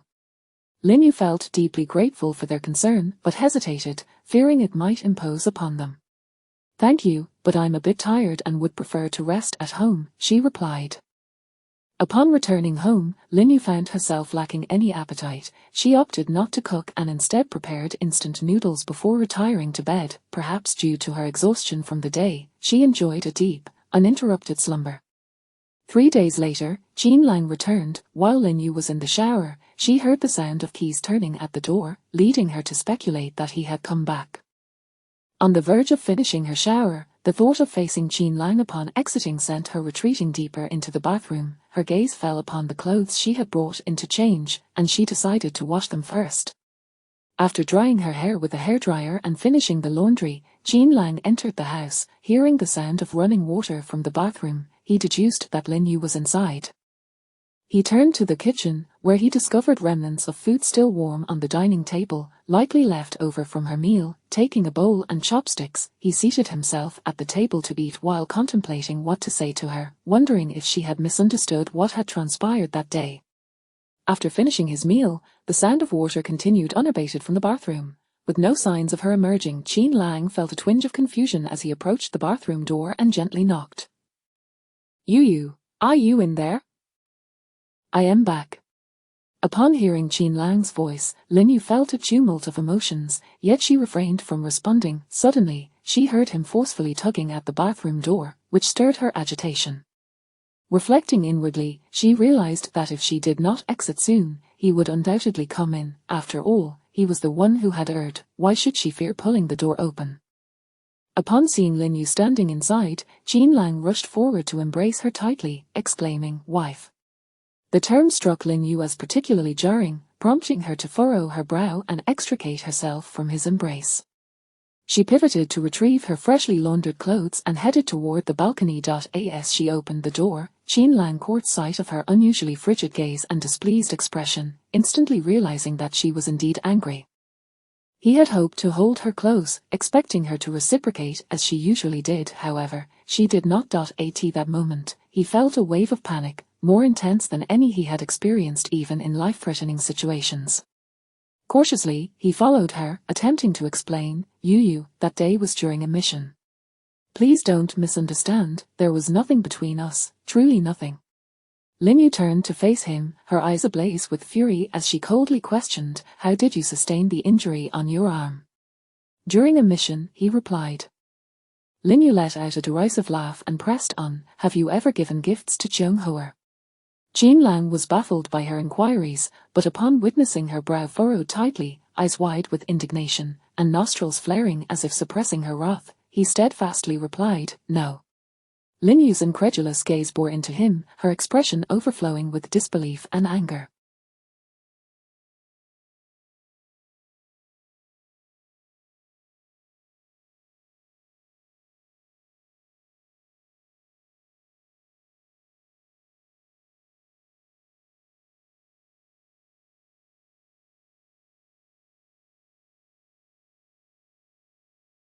Her lips trembled as she fought to contain her emotions, but ultimately, she could no longer hold back, her voice tinged with frost. "How is it that I have heard you remained behind to save Cheung-Hoa?" Jean Lang was taken aback by her accusation. He could not recall ever rescuing Cheung-Hoa, though he had saved her life during a mission. But the scar was not from that instance. He hastily inquired, "Who told you that?" Observing his reaction, Lin Yu felt he was deliberately evading the question. Taking a deep breath, she maintained her momentum. "Does it matter who? You've never given her a gift, do you even know?" Jean Lang raised his gaze to meet hers. At that moment, Lin Yu's complexion flushed, her eyes shimmering with evident rage. Each word she spoke seemed to be extracted with great effort. "She once boasted to me about the necklace you gifted her, claiming she was the one who loved you most in this world." Lin Yu's tone grew increasingly agitated, tears brimming in her eyes. "She even ridiculed me for not being worthy of you." "And how did she know? My parents passed away long ago, and I have always lived with the Jean family." At this moment, Jean Lang was completely flustered. He had never anticipated that Cheung-Hoa would act in such a manner. Unable to meet Lin Yu's icy stare, he drew her into a tight embrace, frantically explaining, "No, that's not true, I have never given her a gift." For all these years, I have never harbored any feelings for her. I have consistently rejected her. I would never divulge our private matters to her. As for how she knows, I will need to investigate. Jean Lang's words tumbled out in a frantic attempt to convince Lin Yu of his sincerity. Sighing deeply, he cupped Lin Yu's face in his hands, gazing into her eyes, filled with remorse and anguish, murmuring softly, "I'm sorry, I never anticipated she would behave in such a manner. I apologize on her behalf." Upon hearing this, Lin Yu's anger flared, her eyes widening as she raised her voice an octave, furiously demanding, "You apologize for her? By what right do you apologize for her? As her superior, or her lover?" Jean Lang could hardly believe his ears, his eyes widening in shock as he stared at Lin Yu, utterly unable to fathom how she could utter such a degrading accusation. He furrowed his brow, responding with grave seriousness, "Lin Yu, what are you saying?" At this juncture, Lin Yu had lost all semblance of reason, her emotions spiraling out of control. Never given her a gift? Wasn't he the bouquet of flowers that day purchased by her, or did you not tenderly care for her, or was it not you who saved her in the first place? You knew full well she harbored feelings for you. Why did you not maintain your distance, considering your marital status, especially when you were the only man in the team? Why did you have to be paired with her? You allowed her to develop feelings for you, making her believe she still had a chance. Is that your fault, or do you care for her as well? Her voice broke into sobs, each word piercing Jean Lang's heart like a dagger. He watched her tremble, her chest rising and falling violently, gasping for breath as if she might suffocate. Her once bright eyes were now reddened, bloodshot, and teeming with unshed tears, defiantly raised chin refusing to let them fall. He had never seen her like this and was filled with genuine fear. He hurried forward, grasping her hand, saying, "Yu, it is my fault, I do not care for her, what I care about is you." However, she forcefully wrenched her hand away, tears streaming down her cheeks as her voice, tinged with grievance, echoed once more, "You have never truly cared for me. You only seek to satisfy your desires. You have never taken me to see a movie or given me a flower, let alone a gift. You merely view me as a tool, bearing down on me like a ravenous wolf." With that, she turned and stormed towards the bedroom, slamming the door behind her and locking it. For someone of Jean Lang's capabilities, a mere door could hardly serve as a barrier, yet now, he dared not take any action, fearful of further offending her. He turned and walked out, leaving her in her solitude. Chapter 32, Punishment. On the back mountain of the training ground, the autumn wind howled fiercely, rustling the leaves in a whispering symphony. The chill of the autumn breeze was both icy and relentless, as if it sought to freeze everything in its path. It cruelly penetrated clothing, causing involuntary shivers. In contrast to this frigid wind, Jean Lang emanated a more penetrating coldness that sent shivers of dread through those around him. Wenchen and Yi Qing exchanged glances, their faces reflecting confusion, uncertain as to why they had been abruptly summoned back to the base. Were they merely to bask in the cool mountain breeze? A myriad of questions filled their minds, yet they dared not voice them. Only Cheung Hoa stood quietly to the side, her demeanor calm, as if she understood the underlying reasons for their gathering. Danny stepped forward. "Report, I have something to say." "Speak." "Captain, the mishap during our mission was my fault. I should not have requested a last-minute change in the team formation." Jean Lang furrowed his brow, his ebony eyes narrowing slightly, glinting with an icy light as he approached Dan Yi, enunciating each word with deliberate clarity. "Your matter will be addressed later. Step aside." He then moved in front of the female Special Forces soldiers, addressing them, who dared to gossip in front of Dr. Lin. He halted before Cheung Hoa. "Who granted you the authority to mock her and discuss a family? When have I ever bestowed gifts upon you?"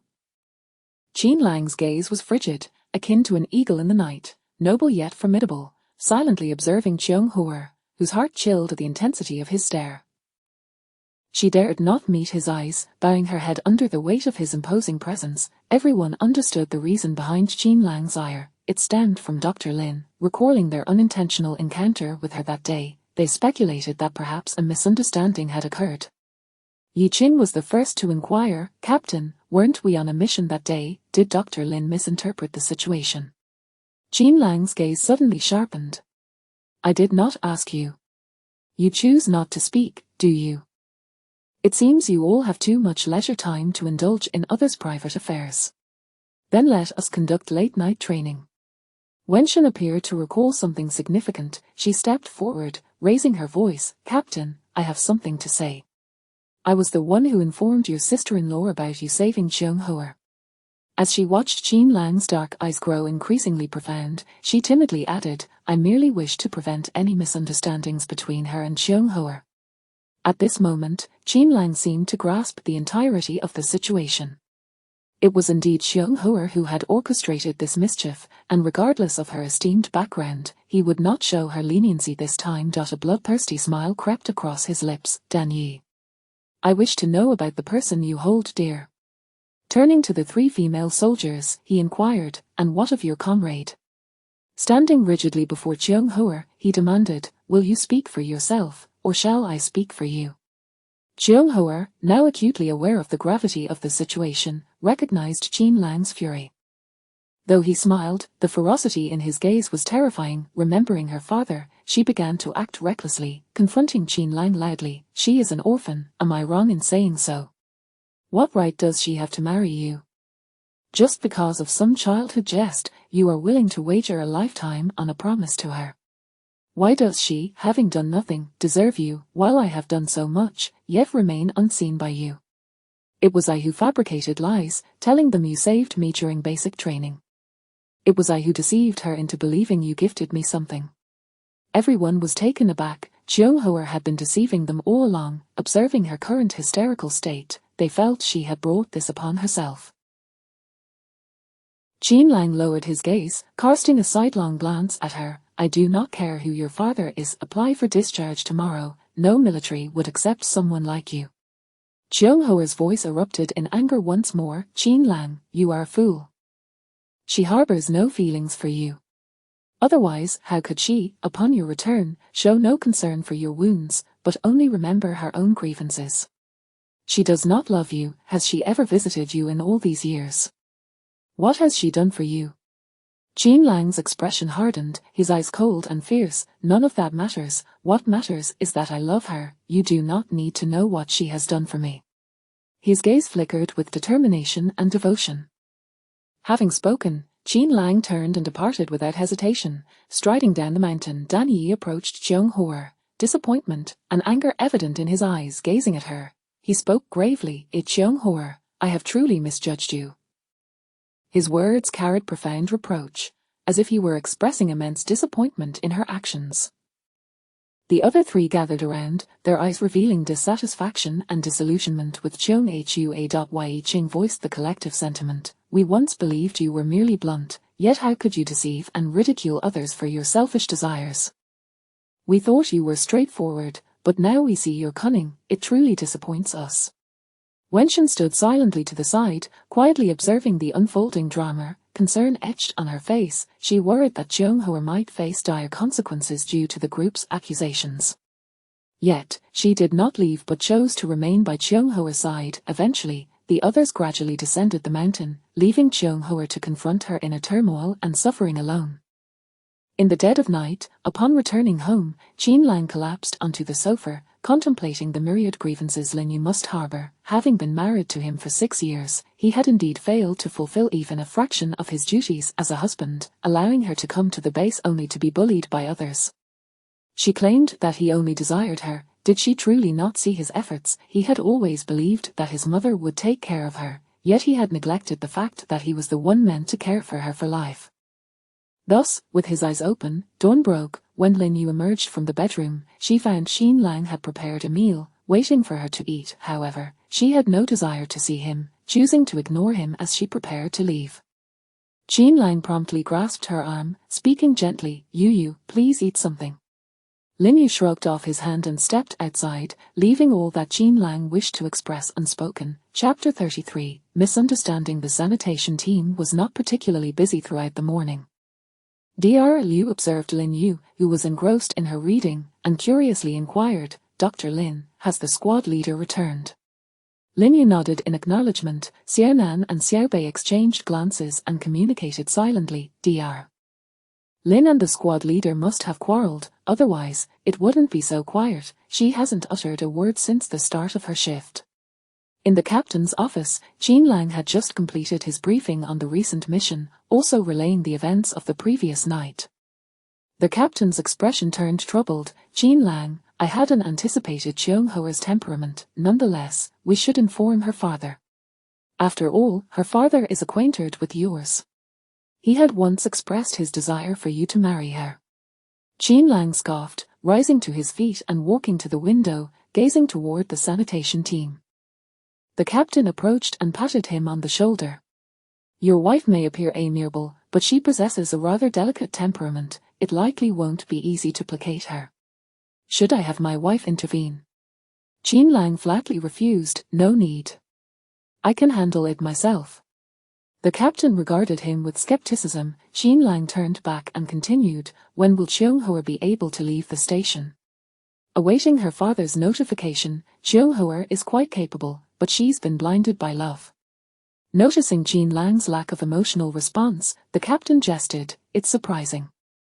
You possess an ordinary appearance, yet your wife seems to be jealous. Cheung-ho is utterly devoted to you. No wonder your father remarked that many female classmates pursued you during high school. After circling around Jean Lang, he concluded, in any case, I fail to see your charm, aside from your complexion. Jean Lang gazed up at the ceiling, remaining silent as he exited.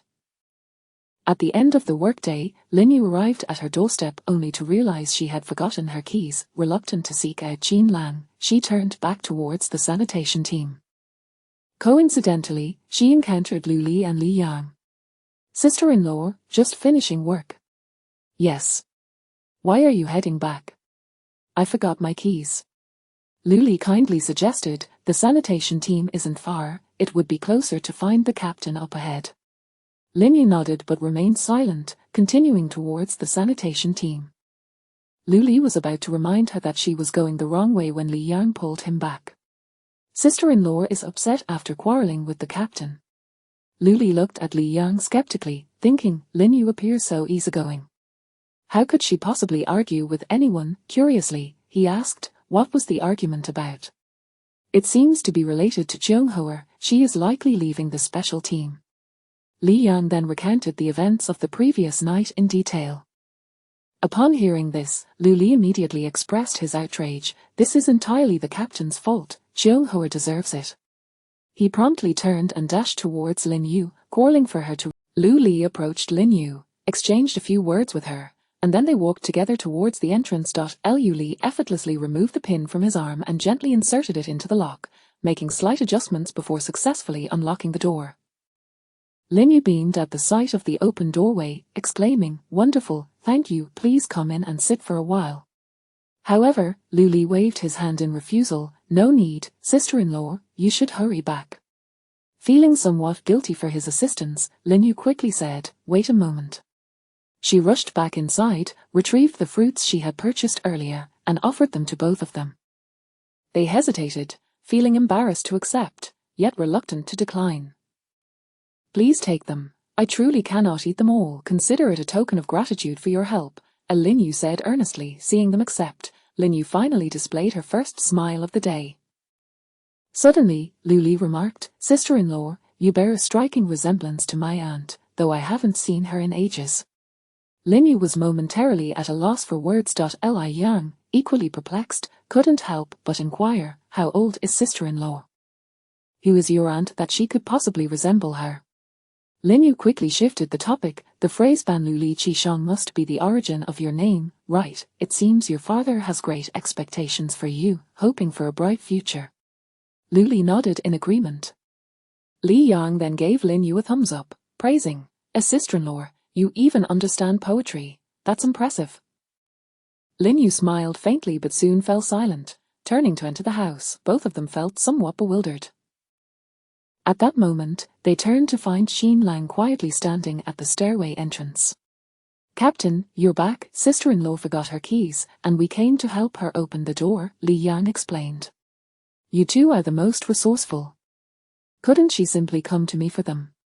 Qin Lang replied in a neutral tone, recalling Lu Li's earlier comments. Qin Lang paused and turned back to him, advising, Lu Li, if you have something to discuss, please speak directly with me.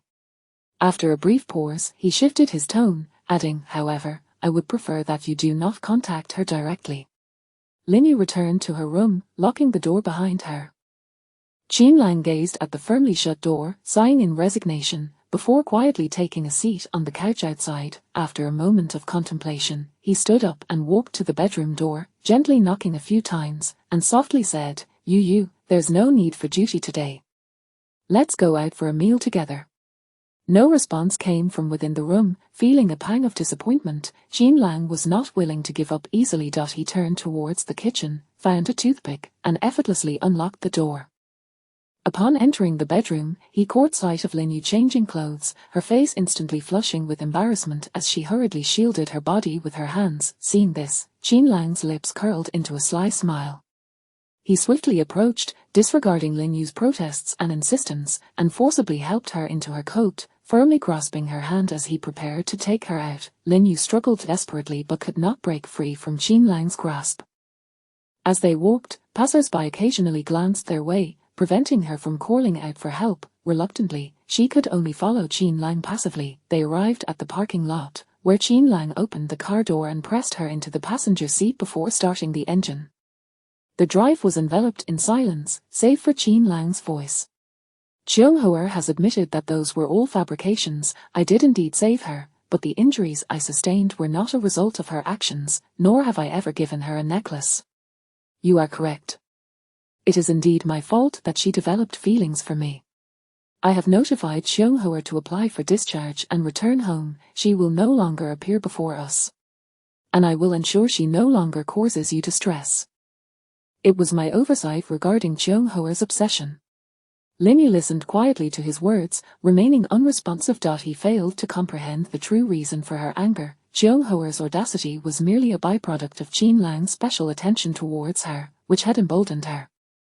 Otherwise, why would others not dare to do the same? Was his care for her that day merely a facade? As these thoughts swirled in her mind, Lin Yu felt an increasing heaviness in her heart. Chapter 34, Each One's Grievance. Lin Yu sat in silence, consuming her meal, entirely indifferent to the incessant chatter of Qin Lang beside her, who was preoccupied with serving dishes. Observing her current demeanor, Qin Lang found himself contemplating the intricacies of a woman's heart, as unfathomable as the depths of the ocean. Despite having clarified the misunderstanding, he wondered why she remained mute. Even a quarrel akin to their previous encounter would be preferable to this stony silence. After she finished eating, he sighed and rose to his feet, inquiring amiably, Shall we watch a movie? Would you like to take a stroll? Is there anything you wish to purchase? Clothes, jewelry, cosmetics. Lin Yu regarded his clumsy attempts at conversation with amusement. Though her expression remained icy, she proceeded to the underground supermarket's food section to purchase groceries and fruit. Noticing the scant selection of snacks at home, Qin Lang added various kinds to the shopping cart. However, Lin Yu bent down to return them to the shelf, leaving only a few packages behind, internally chastising Qin Lang for not knowing her preferences. Furrowing his brow, Qin Lang observed her actions and silently noted her choices. On their way home, Lin Yu took out her phone to call Professor Song. Soon, his concerned voice echoed through the receiver. Yo-yo, is something wrong? Didn't we just speak last week? Nothing's wrong, I just wanted to eat out and thought of you. Oh dear, I miss you too. You have no idea how lonely I am. Isn't Dad home? He went out for a meeting. And Qin Lang, is he with you? Qin Lang interjected, Mom, I'm here. Qin Lang, listen to me, take good care of Yo-Yo, or I won't forgive you. Qin Lang nodded, muttering a soft millimeter, thinking to himself that she had already managed to subdue him with her silence, leaving him with no outlet for his own grievances. The two continued discussing mundane matters, with Lin Yu's laughter occasionally breaking through. Seeing her happy, Qin Lang felt a swell of joy. Spotting a flower shop at the street corner, he maneuvered into a parking space and exited the car alone. Lin Yu was perplexed by his actions. Through the rearview mirror, she watched him enter the shop, a flicker of anticipation stirring within her, though her face remained devoid of expression. Yo-Yo, why the silence? It's nothing, Mom. We're nearing a signal-blocking area, so I'll hang up for now. Please take care of yourselves. Before long, Jean Lang returned with a bouquet of red roses. Lin Yu's gaze immediately fell, concealing her inner disappointment. Once he entered the car and placed the flowers in her lap, she tossed them into the backseat without a glance. Military men often possess a less-than-gentle temperament, and Jean Lang was no exception. Despite his normally good-natured disposition, he found himself thoroughly tormented by Lin Yu's silence over these past few days. At that moment, his wounded pride flared. He abruptly turned the car around, intent on returning to the barracks. Lin Yu noticed the sudden darkening of Jean Lang's expression but was reluctant to forgive him so soon, harboring a sense of dissatisfaction. Professor Song had once advised her that when a man errs, he must be thoroughly subdued and not easily forgiven, lest he repeat his mistakes, believing women to be easy to manipulate. Lin Yu found herself resonating with this sentiment. Moreover, she had never been fond of red roses. Their fervor clashed with her understated nature. She had previously gifted them to others and saw no reason to accept something that had once belonged to someone else. Leaning her head against the seat, she gazed out at the enveloping darkness. Jean Lang, observing her demeanor, was consumed by frustration. What did she truly want? The misunderstanding had been resolved. Why did she cling to her grievances? Since her return, he had not enjoyed a single good night's sleep, yet she seemed oblivious to his exhaustion, unconcerned for his well-being. She, who had always been so gentle and considerate, now appeared to prioritize her parents over him, reaching out to them but neglecting her own husband. He had given her all his money, she could buy whatever she desired. He had taken her to the movies, yet she had barely acknowledged him. The roses he had bought went unnoticed. What was she truly aggrieved about? Had she ever regarded him as her beloved? His grip on the steering wheel tightened, veins bulging, lips pressed into a thin line, and his dark, glossy eyes gleamed with barely contained fury. Were it not for the passing vehicles, he would have impulsively pulled her from the car to demand clarity. Upon arriving at the barracks, Lin Yu exited the vehicle first, not waiting for Jean Lang, and made her way towards the family compound. He observed her movements but refrained from stopping her. Retrieving the groceries from the trunk, the memory of the roses in the backseat lingered in his mind. If she did not want them, he would simply discard them. Opening the rear door, he discovered the clothes Lin Yu had previously discarded. Upon realizing they were casual attire he had bought for himself, his displeasure dissipated by half, and he tried them on, pleased to find they fit perfectly. Gathering his belongings, he prepared to return home. While Lin Yu brushed her teeth, Jean Lang approached her gently, wrapping his arms around her. She flinched at the unexpected contact, but he leaned in closer, whispering tenderly in her ear, "The clothes fit well. I really like them." In that moment, Lin Yu understood the reason for his sudden shift in demeanor. Although she had not seen his face during the drive, the oppressive atmosphere and speeding car had betrayed his anger. She was taken aback that a mere outfit could evoke such a change in him. In the mirror, she observed how the black patterned down jacket complemented his dark, shining eyes, striking a balance between somberness and softness, softening his otherwise resolute demeanor and adding an air of sophistication. He truly looked splendid. Once Lin Yu finished her routine and turned away from him, she casually remarked, "As long as you like it." Jean Lang stepped forward again, embracing her, his voice softening as he asked, "And what do you think?" "It matters little what others think. What matters is your opinion." Lin Yu then proceeded to the kitchen to put away the groceries. Jean Lang's earlier joy evaporated with her words, and he sank onto the sofa, his gaze fixed intently on her. Lin Yu, entirely oblivious to the roses beside her, felt Jean Lang's pent-up frustration boiling over. He rose abruptly, striding toward her, and demanded loudly, "Lin Yu, what are you trying to achieve? Everything has been clarified, it was merely a misunderstanding. What is it that you want? I've done my utmost to heed your words, yet why do you refuse even to glance my way?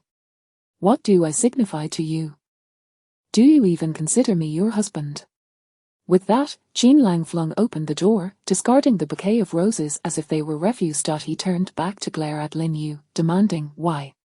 Why?" Seeing his fury, Lin Yu felt a flicker of fear within her, yet she refused to relent, defiantly responding, "Because I dislike it." Jean Lang's anger surged further upon hearing her words, pressing for clarification. "Dislike what?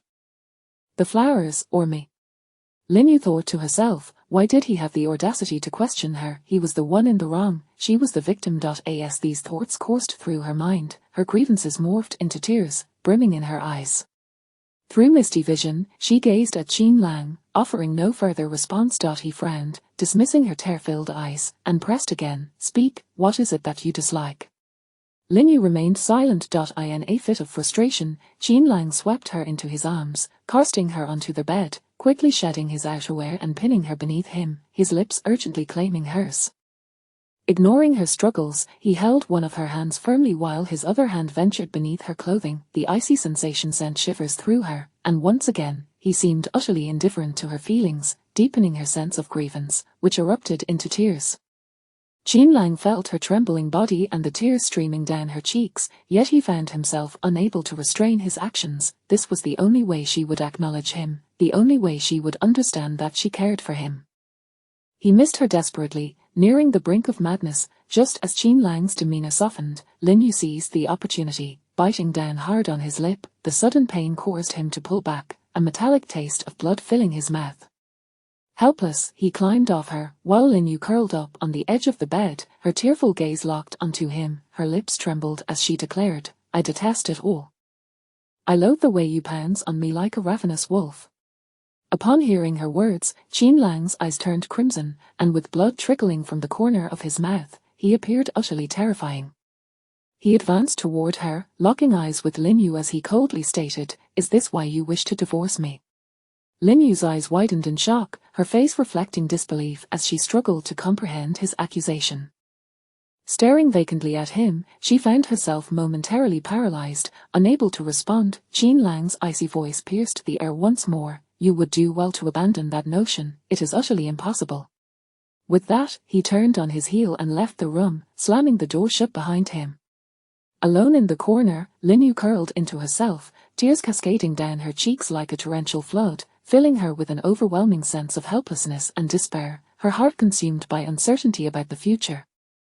Chapter 35, The Cold War. Since that fateful night, Qin Lang had taken up residence in the dormitory, never returning home. His teammates, acutely aware of the oppressive aura surrounding him, dared not approach him lightly, even shying away from initiating conversation. At this moment, the sky outside had succumbed to complete darkness, and Qin Lang sat alone in his office, silently smoking. The ashtray, overflowing with a mountain of cigarette butts, silently attested to the length of his vigil. Meanwhile, Lin Yu was on night duty with the health team. She gazed quietly at the luminous moon hanging high in the night sky, a wave of gentle melancholy washing over her. The tranquility and beauty of the night in this place were enchanting, and she cherished it deeply, though she knew her departure was imminent. Xiao Nan approached, curiosity evident in her voice. "Dr. Lin, what are you looking at?" Lin Yu replied softly, "I am watching the moon." After speaking, she turned and settled into a chair beside her. Xiaobei cautiously leaned in, whispering, "Dr. Lin, have you and the captain not reconciled yet?" Lin Yu lowered her head slightly, remaining silent. Xiaobei continued, "I heard the captain has been living in the dormitory these days and has been particularly irritable during training." Lin Yu still said nothing. Observing her silence, Xiao Nan boldly proclaimed, "Dr. Lin, everything about you is wonderful, except for your reluctance to speak. Isn't it more painful to keep things bottled up inside? Voicing your thoughts allows us to help you find solutions." Lin Yu felt a swell of gratitude in her heart, yet struggled to articulate her feelings. Should she reveal that Qin Lang was neglecting her, or should she speak of their intimate life as a couple? She found herself unable to voice it, gently declining, "A thank you, but I cannot say it out loud." Xiao Nan looked at her in disbelief. She could confront Yang Zhishang decisively and rebut Cheung Hoer's words, yet why was she so unwilling to open her heart to others? Witnessing her current fragility, Xiao Nan felt a sense of frustration and disappointment. With a sigh, she made a decision. "All right, I will ask the questions, and you will provide the answers. Is that acceptable?" Lin Yu nodded slightly in agreement. "Are you two quarreling because of Cheung Hoer?" Lin Yu replied softly, "Yes." "Has he explained this matter to you?" Lin Yu affirmed with another quiet yes. "This must be merely a misunderstanding, then." Lin Yu responded with another yes. "If that is the case, why have you not reconciled?" Lin Yu's voice carried a hint of grievance and dissatisfaction. "Because he never considers my feelings." Xiaobei countered, Then why don't you express your feelings to him? I have, but it was futile. He remains unchanged. Lin Yu shook her head in resignation.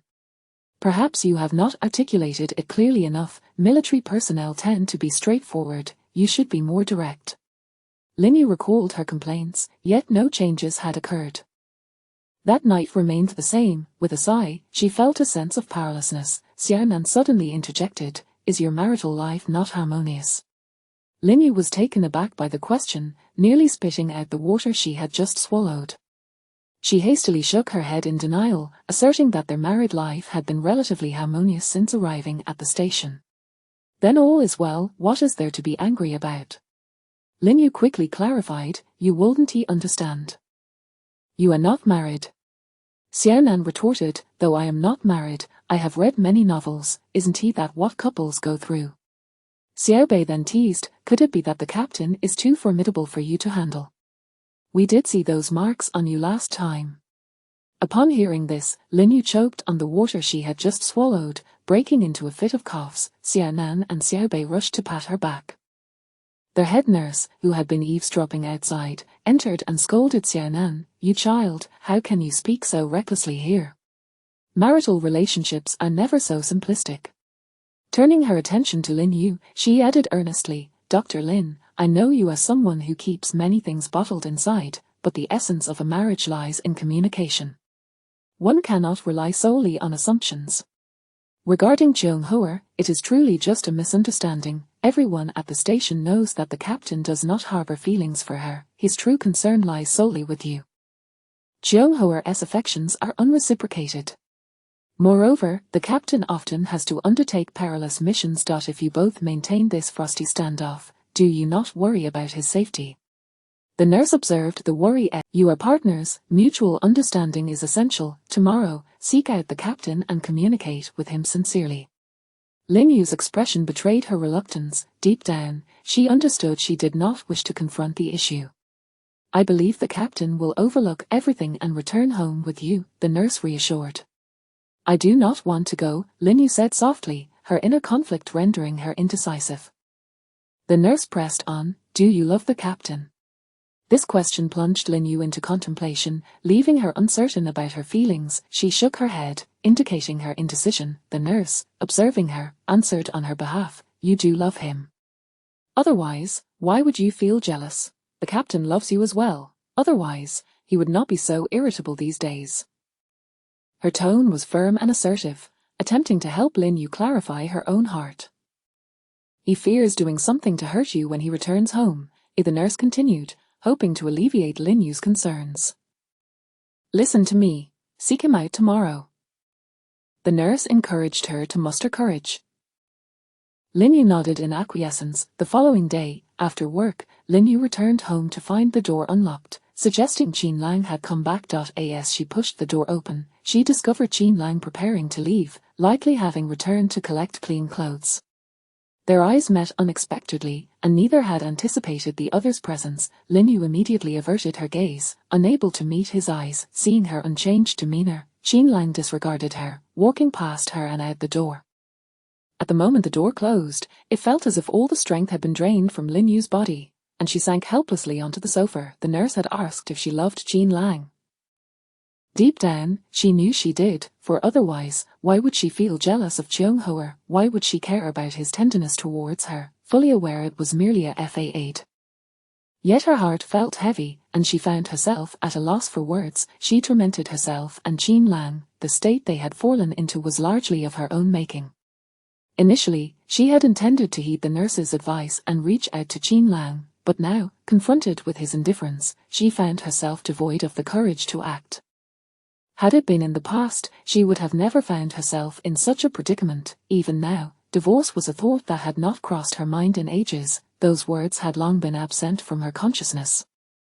Yet she could not comprehend why Qin Lang had suddenly brought it up that day. Tears blurred her vision, and outside, Qin Lang, hearing no sounds from within the house, forced himself to dismiss thoughts of the person inside and descended the stairs. Chapter 36. Heritage. In the week following their confrontation, the two maintained a state of Cold War, neither daring to break the silence. Qin Lang refrained from seeking out Lin Yu, while she, in turn, made every effort to avoid appearing before him. On the rare occasions they crossed paths, they would feign ignorance and pass by as strangers. Lin Yu pondered that perhaps the only time Qin Lang would approach her would be when he had grown utterly weary of her presence and no longer wished to see her. It seemed inevitable that they might eventually tread the path towards divorce. Regardless of their fate, she resolved to honor the parents of the Qin family with utmost devotion. A few days later, Lin Yu heard from others that Qin Lang was to embark on another mission. Upon receiving this news, her heart was engulfed by a wave of anxiety. She found herself unable to eat or sleep, her thoughts consumed by concerns for Qin Lang's safety. She cast aside her own feelings, wishing solely for his safe return. She vowed that should he return unscathed, she would seek him out and confess that deep within her heart, he was the only one she truly cherished. A week later, while walking, Lin Yu encountered Shan Yi and Lu Li and realized that Qin Lang must have returned. She took the initiative to greet them. Shan Yi, Lu Li, you're back. How did the mission go? Shan Yi smiled in response. A sister-in-law, it went quite smoothly. Lin Yu nodded, relieved that as long as Qin Lang was safe, her anxious heart could finally find solace. The captain hasn't he returned yet? He has some personal matters to attend to and did not come back with us, Lu Li added. Lin Yu's heart sank once more, wondering what personal matters could possibly occupy him. Perhaps he truly no longer cared for her, as he had always returned directly to the base before. Lu Li seemed to sense Lin Yu's unease and offered comfort. The captain asked us to tell you not to worry. He will be back shortly.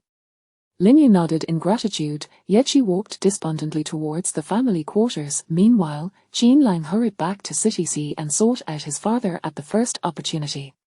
The father and son, having not seen each other for an extended period, embraced tightly upon their reunion. Qin Fu gazed at Qin Lang with pride in his eyes. "A son, how have things been with Lin Yu? Isn't he wonderful to have a wife by your side?" Qin Lang smiled and nodded but chose to say little. Qin Fu retrieved a document from his drawer and handed it to Qin Lang. As Qin Lang prepared to open it, Qin Fu raised a hand to stop him. "Let us wait until we're home to discuss it. We should all deliberate together." Qin Lang obediently nodded in agreement. Professor Song, noticing the pair had returned but not seeing Lin Yu, hurriedly approached with concern. "Where is Yu? Why didn't she come back with you?" Qin Lang, feeling a twinge of jealousy, retorted, "Mom, I'm your biological son.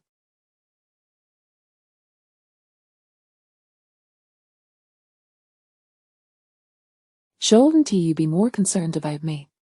Professor Song disregarded his mildly petulant tone and pressed on, "Yu has always been by my side. It's been so long since I've seen her, and I truly miss her.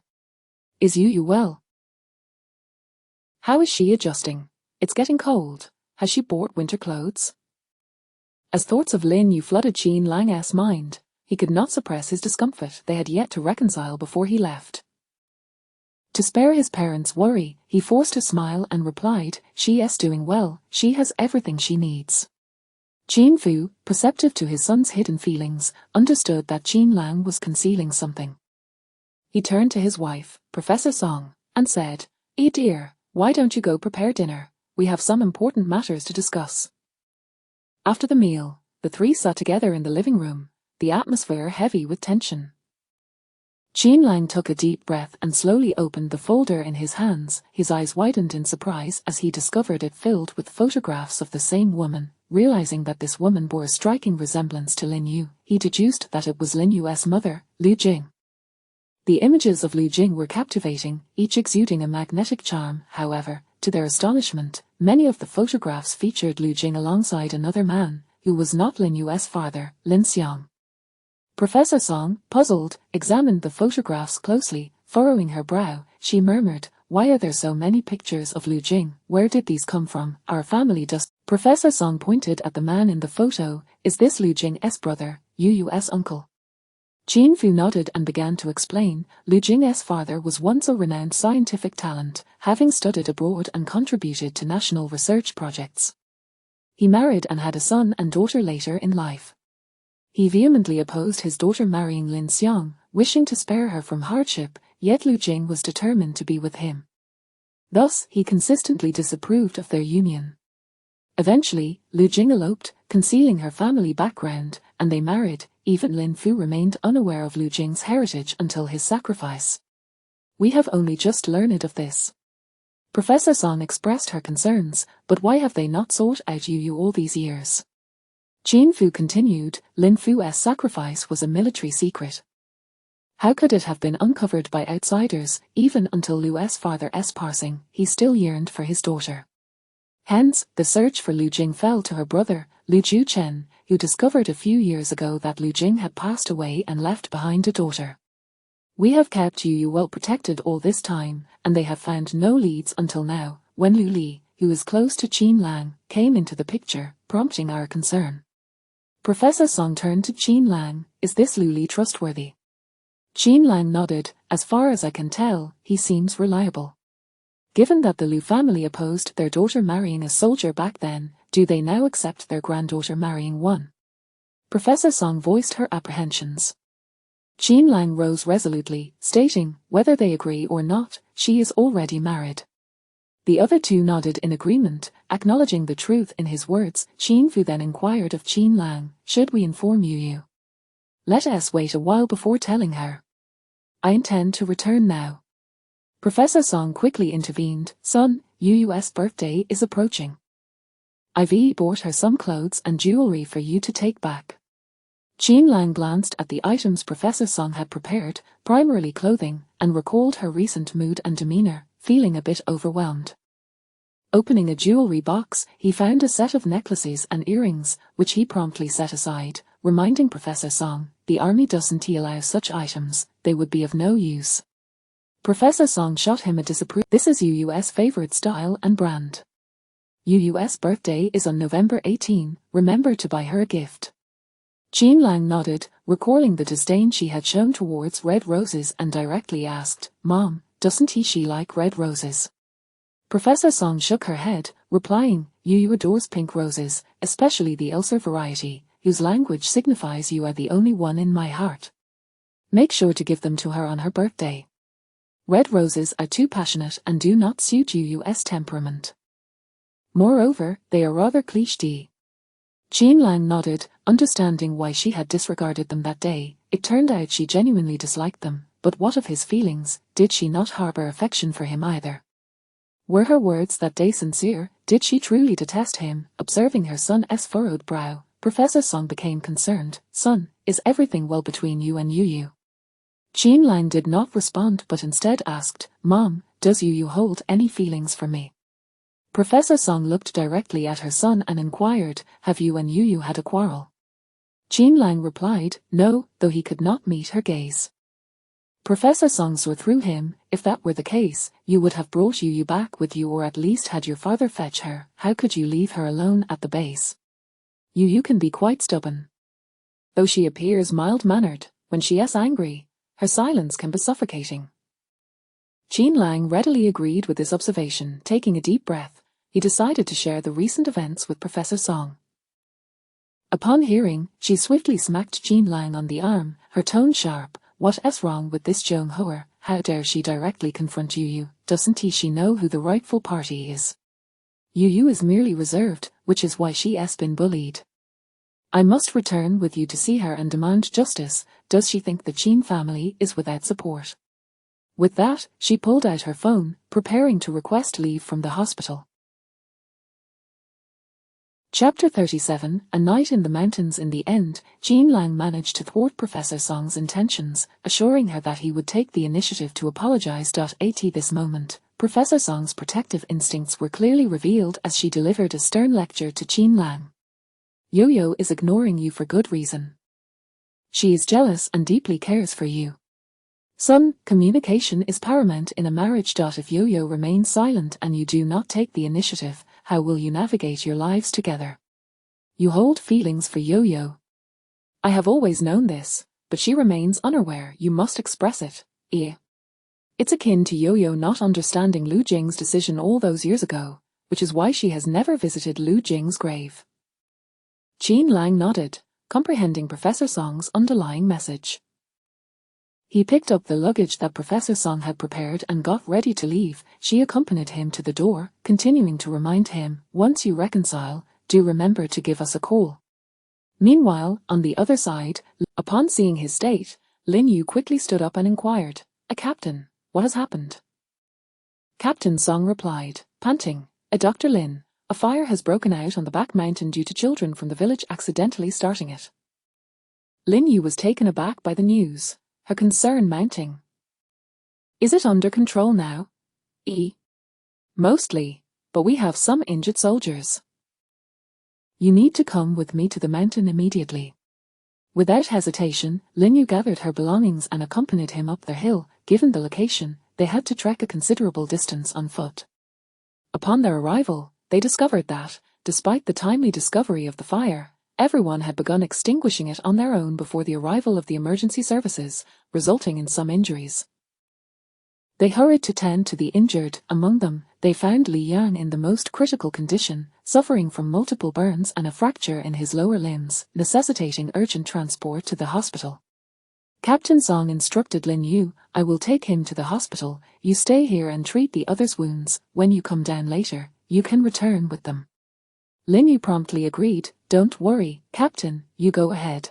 Concerned that there might be other injured individuals, Lin Yu ventured further into the surroundings. She soon spotted Lieutenant Xiong Hua sitting beneath a tree and hurried over. Lieutenant Xiong Hua, why are you here alone? Xiong Hua replied irritably, thanks to you, the entire team is rejecting me. Lin Yu remained silent, proceeding to examine Xiong Hua. She discovered that Xiong Hua had sprained her ankle, which was swelling considerably, and her arm had also suffered burns. Using the faint light, Lin Yu cleaned and disinfected the wounds, applied burn ointment, and assessed for possible fractures that would She intended to find a team member to help escort Xiong Hua down the mountain. However, upon returning to the previous location, she found it completely deserted, devoid of any sounds or the scent of burnt materials. Realizing she had lost her way, she had no choice but to navigate back to find Xiong Hua. After a considerable amount of time, she finally located her. Feeling embarrassed, Lin Yu said, Lieutenant Xiong Hua, I got lost. It seems we are the only ones left. Xiong Hua scoffed, they are likely busy escorting the injured down and will come back soon. As the cool autumn night set in, the chill became quite biting. Lin Yu, clad only in a simple white coat, starkly contrasted with her usual outdoor attire. Xiong Hua, showing a rare moment of kindness, remarked, I recall there is a cave nearby. Let us gather some branches along the way to start a fire, otherwise, with the dew rising, the temperature will drop, and you risk freezing to death. Noticing Lin Yu's reluctance to move, she added, help me up. They won't return immediately. If we don't leave soon, the wolves on the mountain will surely emerge. Upon hearing this, Lin Yu shivered and promptly assisted Xiong Hua to her feet. Xiong Hua, demonstrating her resourcefulness, swiftly located a cave, where they found some branches and leaves. She directed Lin Yu to gather them together. After Lin Yu completed the task, she realized they had no means to ignite a fire. By this time, she was beginning to feel the cold, her lips turning purple and her body trembling. Xiong Hua began to rub the branches and leaves together, and before long, a flame flickered to life. Seated opposite Xiong Hua, Lin Yu continuously added more branches to the fire. Xiong Hua rolled her eyes and cautioned, if you keep piling on the wood like that, we won't need to wait for them to arrive, the entire cave will be consumed. Go outside and gather some more branches from beneath that tree. Seeing her urgency to leave, Xiong Hua kindly reminded her, but don't wander too far. Lin Yu obediently made several trips to collect branches, fearful there would not be enough, returning only when the surrounding area was nearly stripped bare of wood. Xiong Hua made space next to her, having already heard animal sounds nearby. Although unsure if they were wolves, she felt a sense of dread. Observing Xiong Hua's movements, Lin Yu sat closely beside her, seeking comfort. Noticing Lin Yu's fearful demeanor, Xiong Hua asked, have you never spent a night outdoors? Lin Yu replied softly, no. But whether it is us or Captain Song, we often have to survive in the wild, sometimes for days. Xiong Hua's voice cut through the silence once more. But you, it is clear you have been pampered since childhood. I wonder how you found the courage to venture out alone, separating from the team to find me? Lin Yu remained silent, sensing that Xiong Hua had more to say.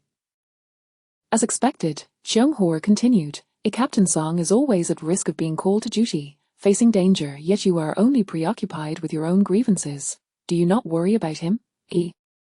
You place no trust in him at all. Otherwise, how could you so easily believe my lies?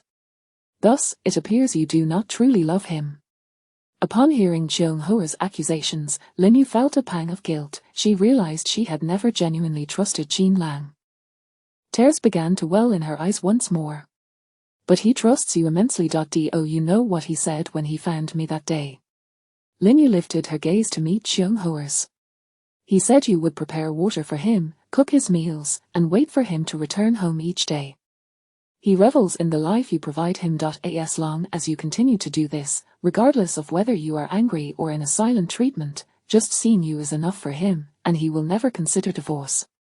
Even if your heart holds no place for him, he is with. Tears streamed down her cheeks, falling to the dust below, producing a faint squeak sound. Cheung Hoa observed the scene before her. The firelight illuminated her face, rendering it radiant and enchanting, her hair slightly disheveled, yet it could not conceal her extraordinary beauty.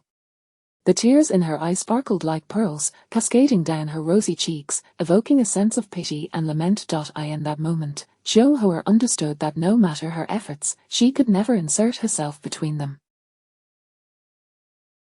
She resolved to relinquish her obsession entirely. Lin Yu and Cheung Hoa spent the entire night atop the mountain. When Captain Song returned, he found that all necessary treatment for the injured had been completed and those requiring hospitalization had already been taken. He presumed that Lin Yu had already returned home. However, those at the base remained unaware that Cheung Hoa and Lin Yu had not descended the mountain at all. The following day, as the clock ticked past 8:30 a.m., Lin Yu still had not arrived, a rarity for her, and Captain Song began to sense something was amiss. He turned to Xiao Dong and the head nurse, inquiring, "Did Dr. Lin come to the health team last night?" Both shook their heads.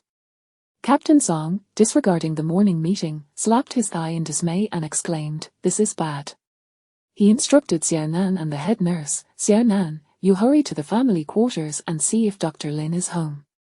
Nurse, we will look for Dan Yi and the others. After Xiao Nan checks, we will gather in front of the office building." Dan Yi, upon hearing Captain Song's instructions, hurriedly sought out Lu Li and asked, "Did sister-in-law come back with you last night?" Lu Li looked perplexed. "Wasn't sister-in-law with you when you descended the mountain yesterday?" Both of them were filled with dread as they spotted Xiao Nan rushing toward them, hoping she would bring good news. "What is the update?" Xiao Nan, on the verge of tears, choked out, "Nothing. Dr. Lin is not at home. It was so cold on the mountain last night, and with wolves about, Dr. Lin is frail and lacks experience in outdoor survival at night." In a fit of despair, she clung to the head nurse and cried, "Head nurse, what if Dr. Lin?" Captain Song barked, "Be quiet." Dan Yi and Lu Li were equally terrified but remained composed enough to instruct, "Lu Li, you quickly gather the team and find out who last saw sister-in-law. Then report back to the captain." He turned to the other three and declared, "We are heading up the mountain now."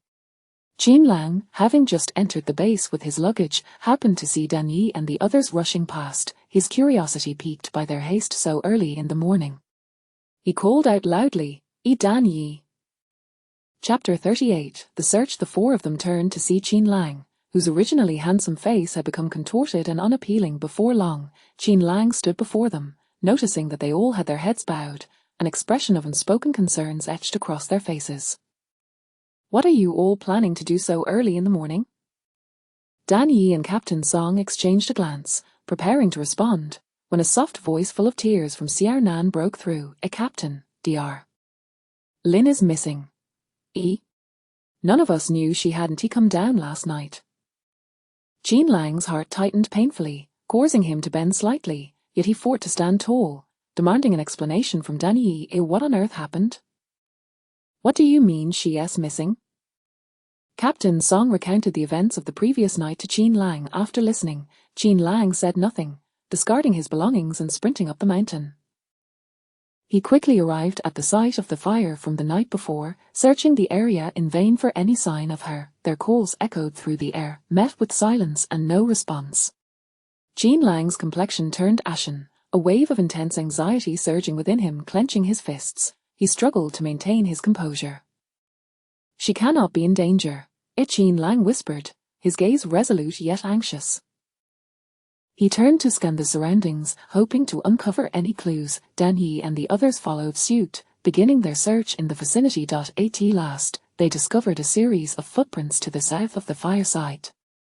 Following the scattered prints, it became apparent that they were left in a state of disarray, indicative of a hurried escape. Concern gnawed at him, fear that she might have encountered some peril. As the footprints continued, Qin Lang's unease deepened. They clearly suggested signs of someone lost. His heart raced, and countless scenarios flooded his mind, but he dared not dwell on them, urging himself to follow the trail in search of any leads. Eventually, beneath a tree, Qin Lang found two sets of footprints, one belonging to a member of the team and the other to Lin Yu. One set indicated that its owner had sustained an injury, while the other appeared lighter and more agile, unmistakably Lin Yu's. After considerable effort, they stumbled upon a cave. However, upon entering, they found it devoid of life. By the campfire, Qin Lang knelt, probing the ashes with his hand, detecting lingering warmth. This revelation brought him a sigh of relief. It confirmed that she had indeed spent the night there and had not suffered significant harm. The group's spirits gradually lifted, and Qin Lang's furrowed brow began to ease. Given that she and the injured team member had departed from this location, they must have moved at a slower pace. By following the footprints, they should be able to catch up with them.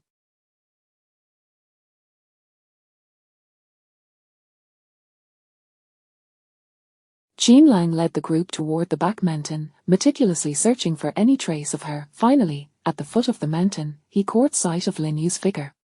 Yo-yo! Yo-yo, Qin Lang called out, his voice brimming with joy and relief. Upon hearing her name, Lin Yu shivered slightly, turning slowly to meet his gaze, her eyes reflecting boundless tenderness and affection. Seeing the person she had longed for approach her with urgency, all her grievances melted away, and the tears of joy erupted as she basked in the moment of reunion. Qin Lang rushed to Lin Yu, unhesitatingly extending his arms to envelop her tightly in an embrace. He held her with such fervor, as if wishing to merge their beings into one. Feeling her soft form against him, the sound of her gentle breaths filled his ears, and in that moment, he realized the depth of his longing for her. His arms tightened around her, leaving no space between them, as if he feared she might vanish if he let go. The anxieties that had plagued him in her absence paled in comparison to the dread of losing her. Only by holding her close could he quell the turmoil within. Lin Yu was startled by Qin Lang's sudden gesture but quickly acclimated, relishing the long-awaited embrace, feeling his warmth and strength envelop her. Leaning against him, she listened to the rhythm of his heartbeat, inhaling his familiar scent, her heart brimming with happiness and contentment. Despite their past misunderstandings and conflicts, none of that mattered in this moment. As long as he was by her side, everything could be resolved in due time. Realizing that others were watching them, Lin Yu felt a twinge of embarrassment and hesitated slightly, attempting to extricate herself from his hold. Yet Qin Lang held her tighter, rendering her immobile. "Don't move," he murmured softly in her ear, his voice laced with a hint of pleading. Lin Yu's body stiffened as she sensed the rapid beating of his heart, a testament to his anxiety and concern. Surrendering to the moment, she chose to savor this long-awaited embrace. Meanwhile, those around them discreetly turned away, granting them a semblance of privacy. After a considerable time, Qin Lang finally loosed. Tenderly, he brushed away the remaining tears from her cheeks and gently combed through her disheveled hair, his gaze lingering on her parched lips and weary eyes, filled with compassion and love as he softly inquired, "Are you all right?" Lin Yu shook her head slightly, her voice raspy, "I'm fine." Then, feeling a bit sheepish, Lieutenant Cheung-hua may have sustained a fracture and requires immediate medical attention. At this revelation, the group awakened from their stupor, realizing that the injured individual was indeed Cheung-hua. They promptly and carefully lifted her onto a stretcher, preparing to transport her to the hospital for further treatment. Just then, Liu arrived in a vehicle, ready to take Lin Yu to the family quarters while Cheung-hua was sent to the hospital. Captain Song admonished Lin Yu, "Dr. Lin, please remember to bring a walkie-talkie next time. This was also my oversight. Take a break for the next 2 days, you deserve it." Lin Yu nodded in acknowledgement. Upon returning home, Qin Lang held Lin Yu's hand without letting go, the two of them standing quietly together, their eyes locked in a gaze filled with infinite affection, as if wishing to engrave each other into the depths of their souls. Lin Yu found herself captivated by the intensity of Qin Lang's gaze. sinking into it, unable to escape its pull. In that moment, Jean Lang noticed the profound emotion and tenderness reflected in her clear eyes, a stark contrast to her previous aloofness and distance. His heart swelled with joy, and he pulled her into another tight embrace, softly asking, "Are you hungry?" Lin Yu's lips curled into a subtle smile as she replied, "Not hungry, just a bit thirsty. I'd like to take a shower." Jean Lang quickly rose to pour her a glass of water, and while she bathed, he swiftly prepared a simple meal. After they had eaten, Jean Lang gently lifted her and placed her on the bed, kissing her forehead tenderly as he softly advised, "Get some rest. I need to swing by the team." Lin Yu obediently nodded, understanding that he had just returned and likely had numerous matters to attend to. Jean Lang placed another gentle kiss on her cheek, reluctantly stepping out of the house. Perhaps due to the release of her pent-up emotions over the past few days, Lin Yu fell into a particularly deep and sweet slumber, so much so that even when Jean Lang returned home at noon, he could not rouse her from her dreams. Chapter 39. Letting go. On this day, Jean Lang was truly occupied. He ventured into the mountains to assess the extent of the disaster, inquired in the village about any missing persons, and meticulously investigated the precise cause of the fire. Upon returning home at noon, he noticed Lin Yu was still asleep, so he quietly slipped away, intending to visit Li Yang and Cheung Hoa in the hospital. Their surgeries had been quite successful. They were not major operations. As Cheung Hoa spotted Jean Lang approaching, she hurriedly attempted to rise from her bed, placing her injured foot upon her healthy one, standing upright, and saluting him. "Report, I have something to say." Jean Lang felt grateful for her companionship with Lin Yu the previous night. Without her, Lin Yu would have been in grave danger, and his opinion of her softened considerably.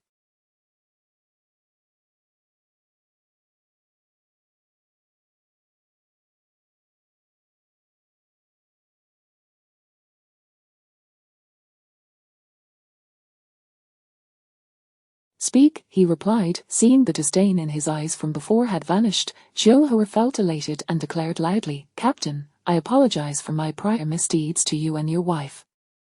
I shall rectify my shortcomings and unite with my colleagues. I hope you can grant me this opportunity." Jean Lang did not respond verbally but approached her, gently patting her shoulder, and said, "Focus on healing for now. We can discuss other matters once you have recovered." With that, he turned to leave. Watching his retreating figure, Cheung Hoa shed tears of regret. Wenxin assisted her back onto the bed, inquiring with concern, "Cheung Hoa, have you truly let go?" Cheung Hoa wiped away her tears. In truth, I had sensed it long ago. Captain Jean only has eyes for Dr. Lin, yet I remained obstinate. That day, while in the mountains with her, I understood why he favors her so. She possesses an extraordinary kindness, enduring my disdain to tend to my wounds. Even when she was frightened and lost, she sought me out, accompanying me. Despite my brusque tone, she obediently adhered to my instructions. Wenxin embraced Cheung Hoa, but she resisted the gesture, continuing to speak. When I witnessed her tears and saw the joy on Jean Lang's face when he found her that morning, embracing her openly regardless of who was present, With that, her eyes brimmed with tears once more, and she clung to Wenxin, weeping bitterly. Wenxin softly patted her back, knowing that though the pain was acute now, relinquishing her obsession would ultimately benefit all three of them. By the time Jean Lang returned home, dusk had descended. As he stepped through the door, the enticing aroma of food wafted through the air. Lin Yu emerged from the kitchen, and upon seeing Jean Lang, she brought the dishes to the dining table and eagerly embraced him, her arms wrapping around his waist.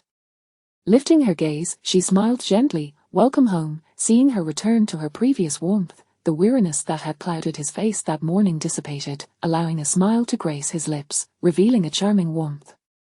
He cupped her face, tilting it upward, and passionately pressed his lips against hers, seeking her breath as he closed his eyes. His fingers entwined in her hair. Though he longed for her, he endeavored to maintain a tender restraint. Lin Yu's hands found their way to his neck, reciprocating his fervor. As Jean Lang deepened the kiss, his palm slid to her slender waist, igniting a long-buried desire after half a month's separation. Eventually, only their breaths and heartbeats filled the air. After a considerable time, Jean Lang, panting, cradled Lin Yu on the sofa and whispered softly in her ear, "Wife, I still find it difficult to remain gentle at all times.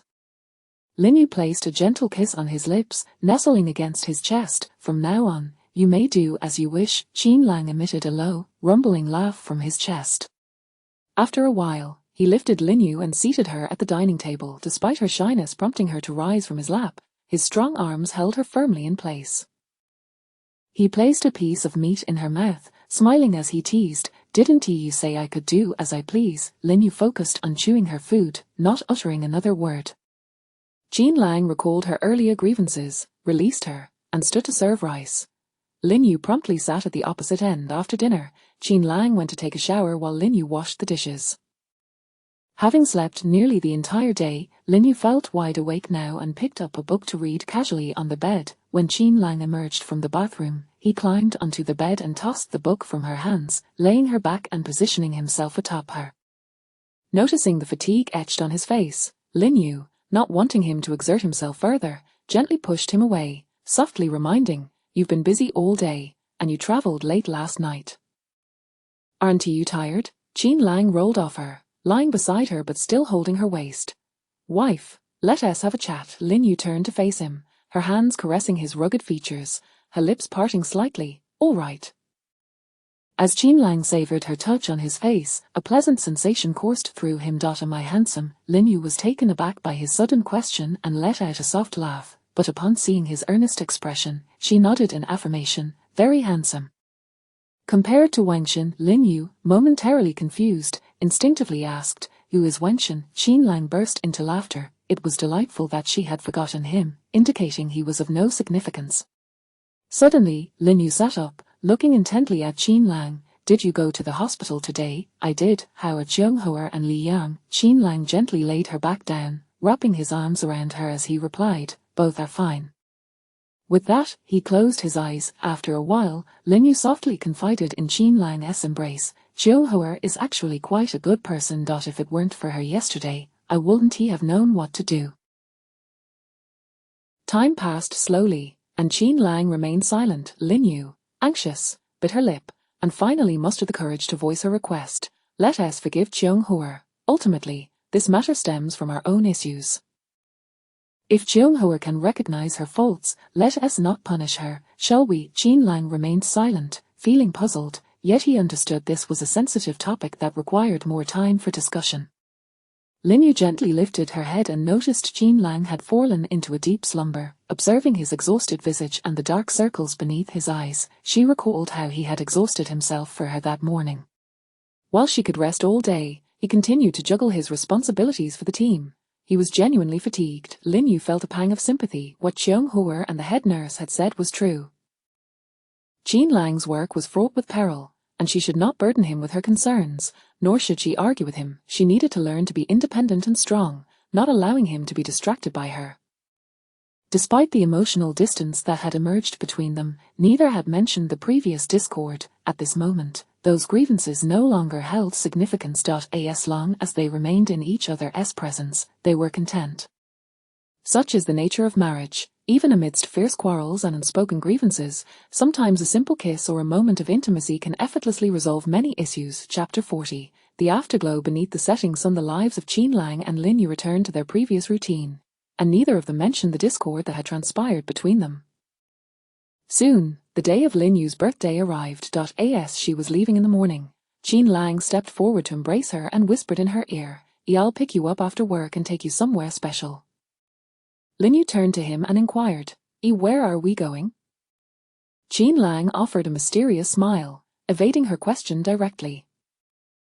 He gently released her, tenderly stroked her hair, and, seizing a moment of distraction, planted a quick kiss on her cheek. Ignoring her surprised expression, he cheerfully declared, "You'll find out this afternoon. Come on, let us go." He took her hand and led her outside. As Lin Yu sat in the health clinic, she pondered the meaning behind Qin Lang's words. Was there something special about today?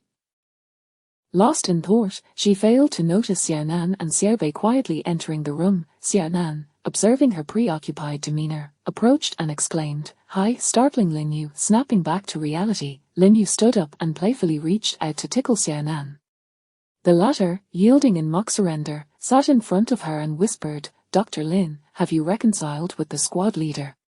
Xiaobei chimed in, you two are in the sweet phase now, right? Upon hearing their remarks, Lin Yu shyly lowered her head. Xiaonan and Xiaobei exchanged knowing glances and stifled laughter. Noticing the absence of others in the clinic, Xiaobei leaned closer to Lin Yu, teasingly inquiring, there's some juicy gossip in the squad. Do you want to know? Lin Yu, intrigued, promptly lifted her head and asked, what happened, who's dating whom? Guess. Lin Yu furrowed her brow, realizing that with so many people in the squad, she barely knew a handful. She shook her head, indicating her inability to guess. Xiaonan approached with a hint, it's someone you know, from our health team. Curiosity piqued, Lin Yu thought it odd that there had been no recent developments in the health team. Just then, a voice called from the entrance, everyone, please step out for a moment, we're having a meeting. Though initially uninterested, Lin Yu decided to join the others out of curiosity. The military district has issued new news.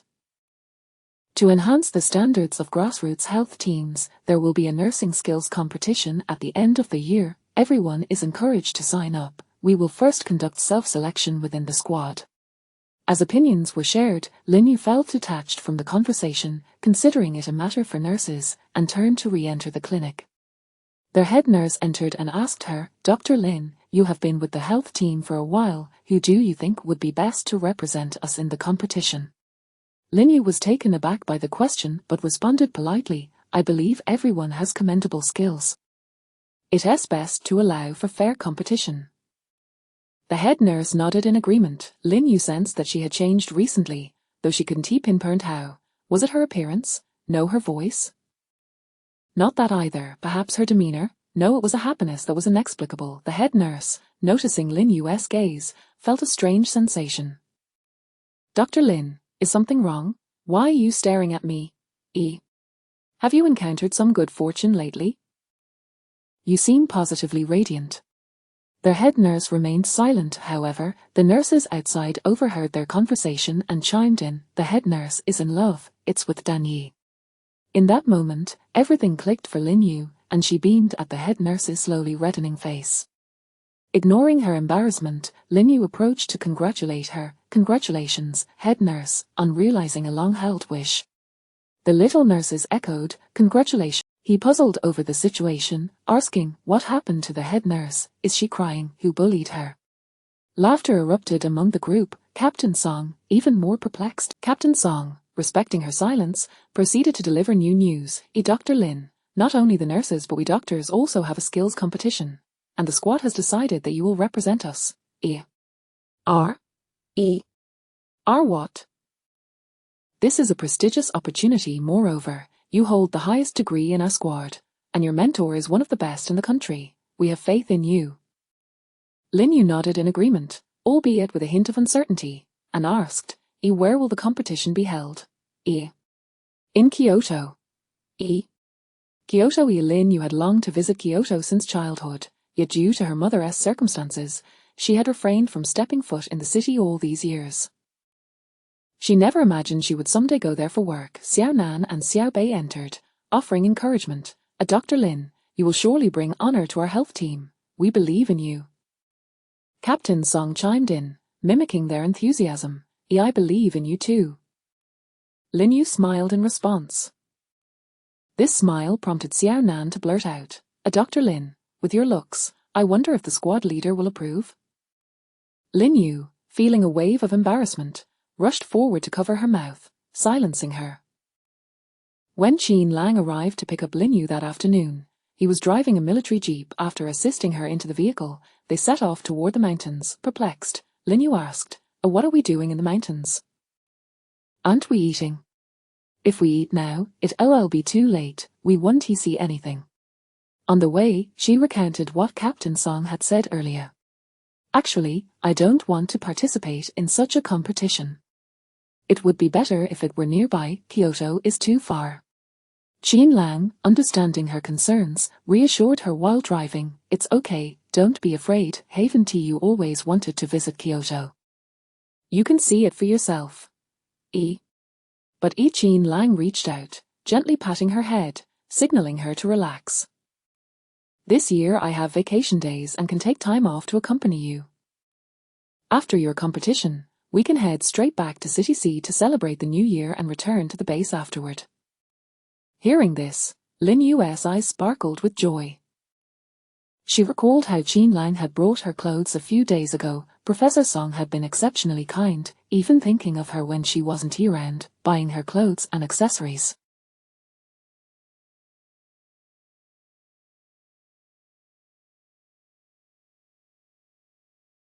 Reflecting on the recent quarrel with Qin Lang, she realized it was unwarranted. Even for the sake of Professor Song, she should have treated Qin Lang better. These past few days, Qin Lang had been busy, and she resolved to express her feelings to him properly.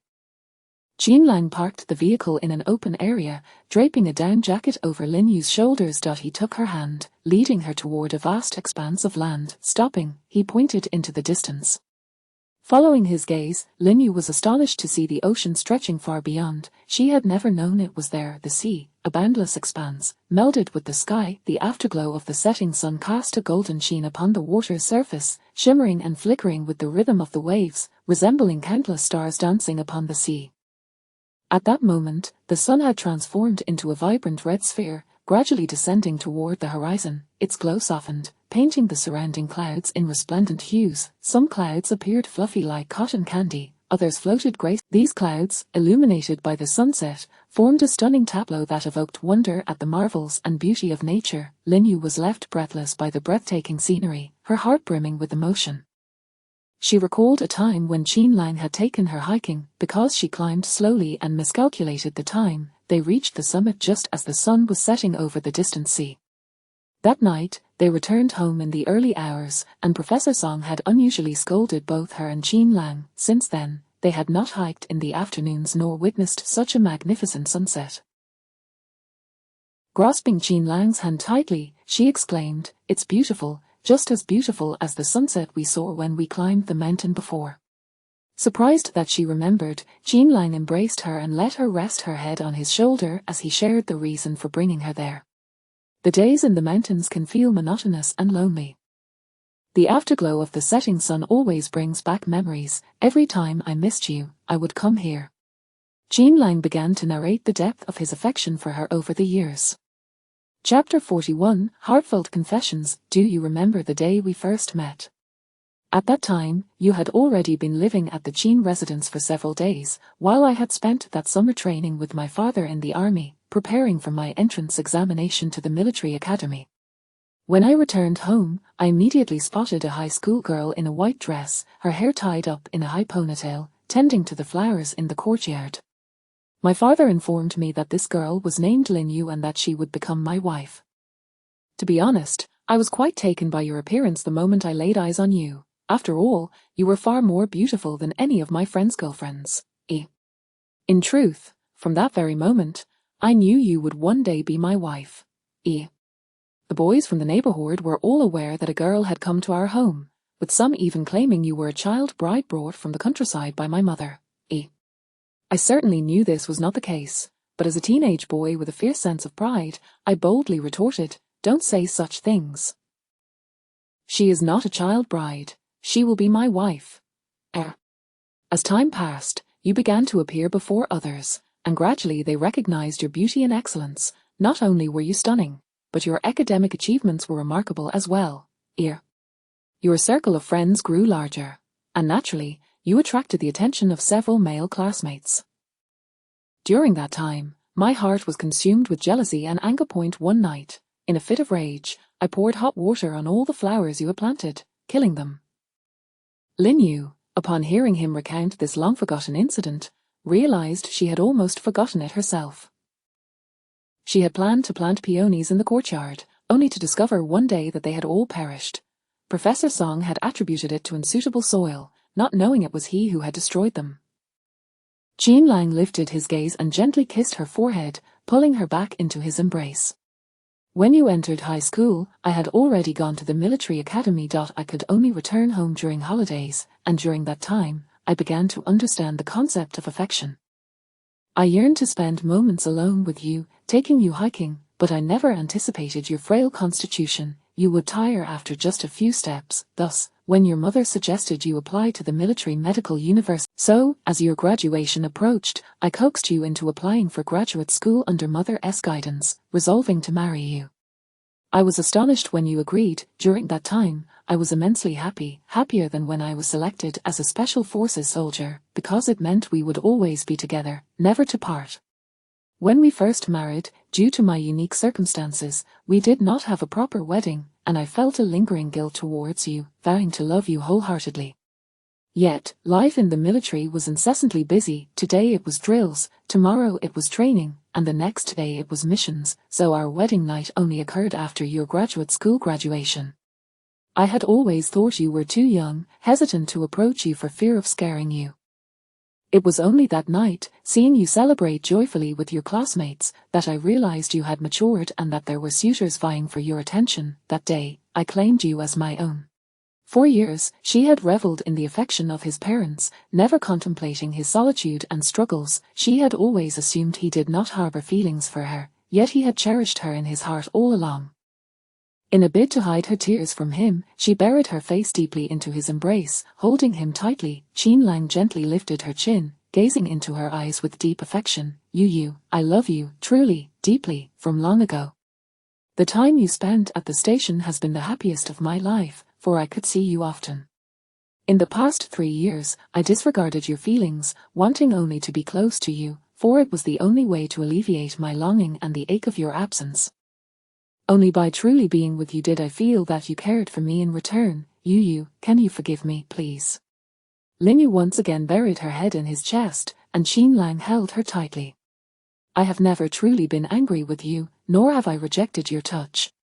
I have known since childhood that I would marry you, which is why I have never dared to accept anyone else's advances. It felt like a betrayal to you.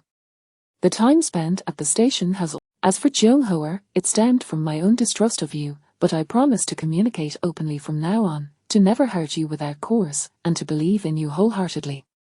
Lin Yu lifted her head, his dark eyes sparkled in the moonlight as he took a jewelry box from his pocket and placed it in Lin Yu's hands, urging her to open it. Upon opening it, Lin Yu discovered a pair of diamond rings. Qin Lang carefully placed one on her finger. Our previous rings had grown too old. This is a new set I had custom-made. Do you like it? Lin Yu gazed at the large diamond, which sparkled brilliantly in the moonlight, and then threw herself back into Qin Lang's embrace. Qin Lang lifted her into the car, preparing to descend the mountain hand in hand. They entered the room and found a birthday cake on the dining table. Only then did Lin Yu realize that today was her birthday.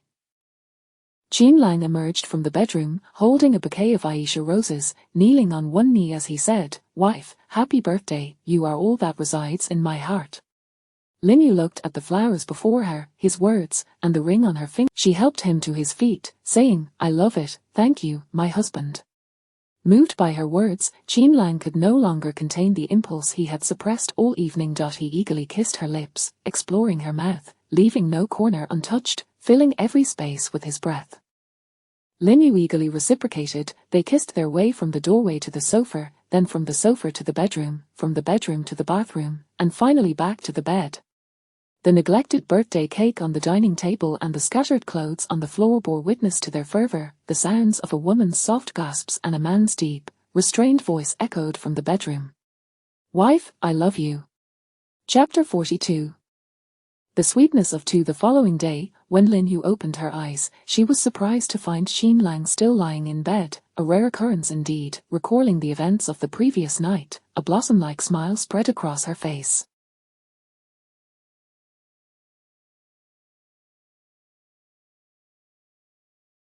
She had not anticipated that he had already begun to harbor feelings for her so early in the morning. Moreover, the fact that he had professed his love for her was astonishing, considering he was such a steadfast and unyielding man.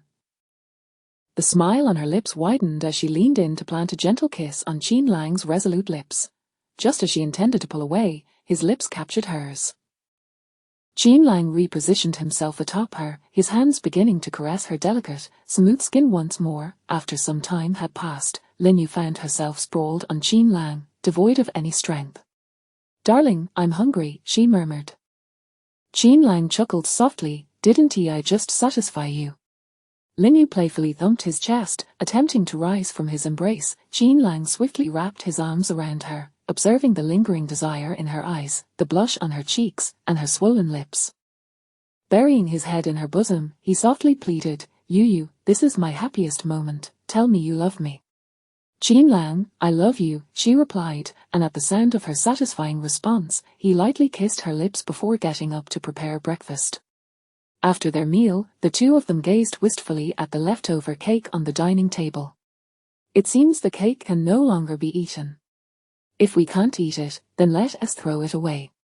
That feels rather wasteful. Then I shall eat it. Perhaps it's best not to. Next time, remember not to buy such a large one. Agreed. The couple spent the entire day indoors. Aside from meals, they languidly lingered in bed. After dinner, Qin Lang once again lifted Lin Yu into his arms and showered her face and body with soft kisses. His strong hands were not idle either, igniting sparks of passion everywhere. Lin Yu's face flushed anew as she squirmed to evade his touch, occasionally erupting into melodious laughter. After a brief respite, Lin Yu took the opportunity to lay atop him, her fingers exploring his firm. In a hushed tone, she teased, You're like an ancient monarch, utterly captivated by beauty. Upon hearing her comparison, Qin Lang lifted her slightly, locking eyes with her and responding, That is only because you are a siren. Irritated, Lin Yu attempted to rise from him, but their clothes had long been discarded by Qin Lang.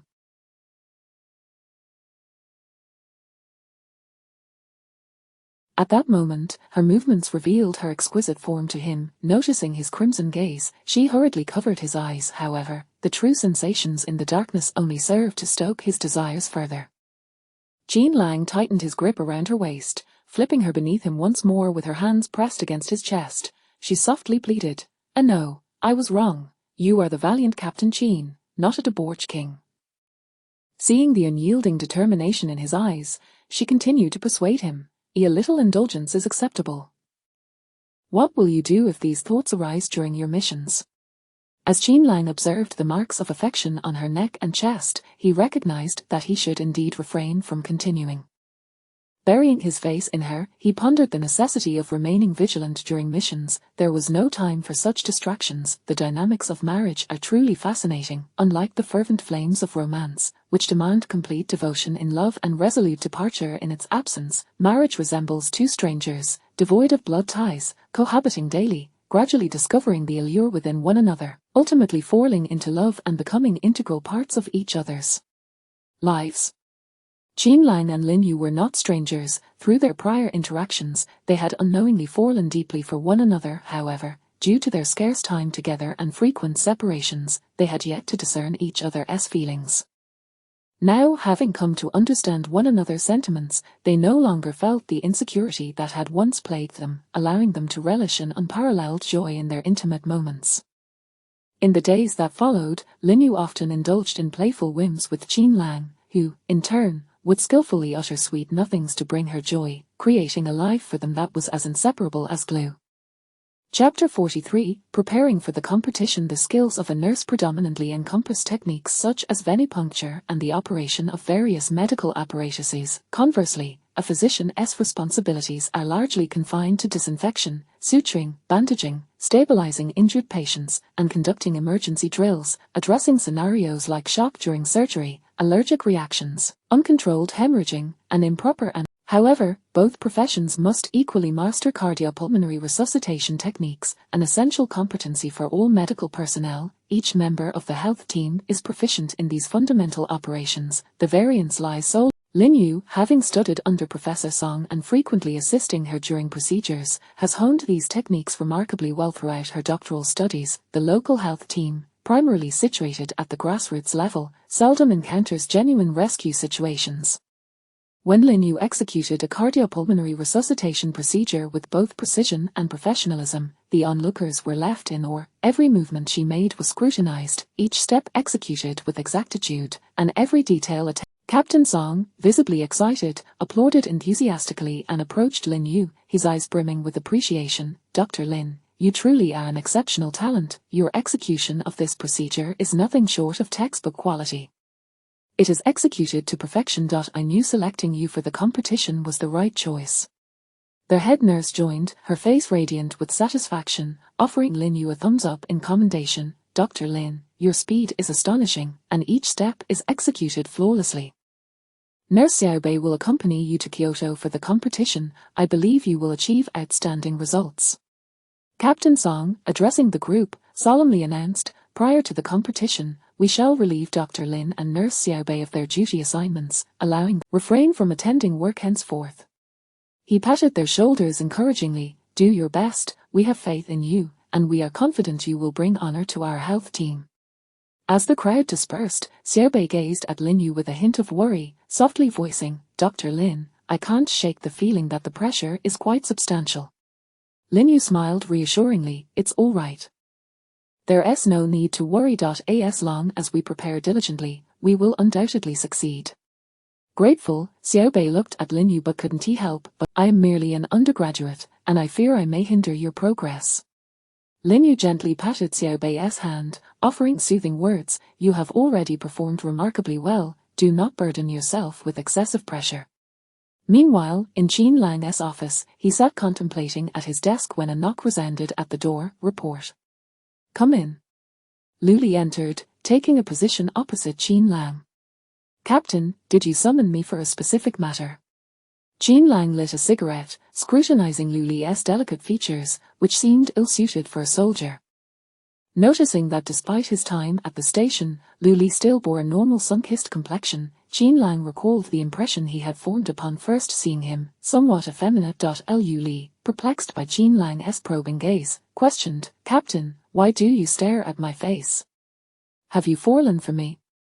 As Qin Lang feigned a kick towards him, Lu Li hastily retreated to the window. Qin Lang took a puff from his cigarette and casually inquired, Lu Li, you must have been quite popular with the ladies during your school days, correct? Lu Li, at present, he was not inclined to pursue a romantic relationship. He responded loudly, Report, Captain, not at all. Qin Lang, wearing a mischievous grin, replied with a teasing oh, while exaggerating the act of cleaning his ears, grumbling, I can hear you just fine. Lu Li regarded him with suspicion, unable to decipher Qin Lang's intentions. Recognizing this, Qin Lang, withholding his thoughts, spoke again, Lu Li, with your capabilities, you could excel in any path you choose. Why then have you opted for a military career? Naturally, it is to protect our homeland. Qin Lang scoffed coldly and continued, you hail from Kyoto, have you ever heard of the Lu family conglomerate in Kyoto? Lu Li, what did this imply? Did Qin Lang know the specifics of his enlistment? Was he aware of the investigation into his background? What about his sister-in-law? Was she informed? Qin Lang's voice broke into his thoughts. Approximately 30 years ago, a young lady from the Lu family eloped from Kyoto and married here in City C. I wonder if you've heard of this. 30 years ago, I was not yet born, I am unaware, Lu Li replied. Her name was Lu Jing, she shares your surname and is said to be your father's sister. Lu Li's confession. After Qin Lang finished speaking, he fixed his gaze on Lu Li, remaining silent. Lu Li felt uncomfortable under his scrutiny, understanding that Qin Lang was already aware of everything. He had sought Lu Li out for a private conversation, offering him an opportunity to be honest, thus rendering concealment unnecessary. Summoning his courage, Lu Li confessed directly, Captain, Lu Jing is my aunt, and my sister-in-law is my cousin. Although he had suspected this beforehand, hearing the admission from Lu Li's own lips still left him somewhat stunned. Sitting back down in his chair, he posed his question, why did you choose to apply to the military academy? As far as I know, you are the only son in the Lu family this generation. Lu Li took a deep. They suspected she had been adopted by a military family, yet we had no means of verification. Eventually, by a stroke of fortune, I applied to the military academy. Qin Lang had no doubts about his words. The Lu family of Kyoto had made their fortune in real estate, but had pivoted toward the realm of digital economy right before the red light of that industry, showcasing Lu Zhuchen's remarkable foresight as a businessman.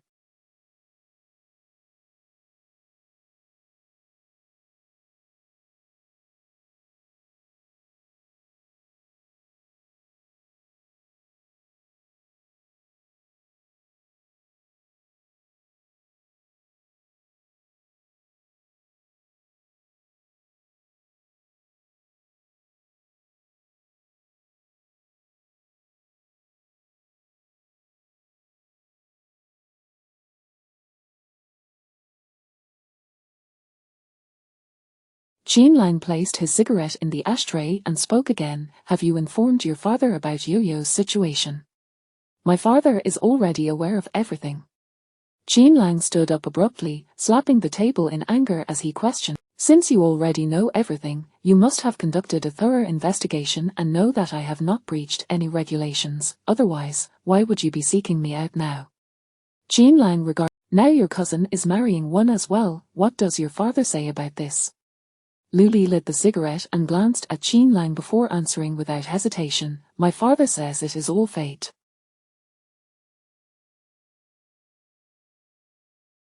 There is nothing that can be done. In the end, my grandfather also regretted his initial disapproval.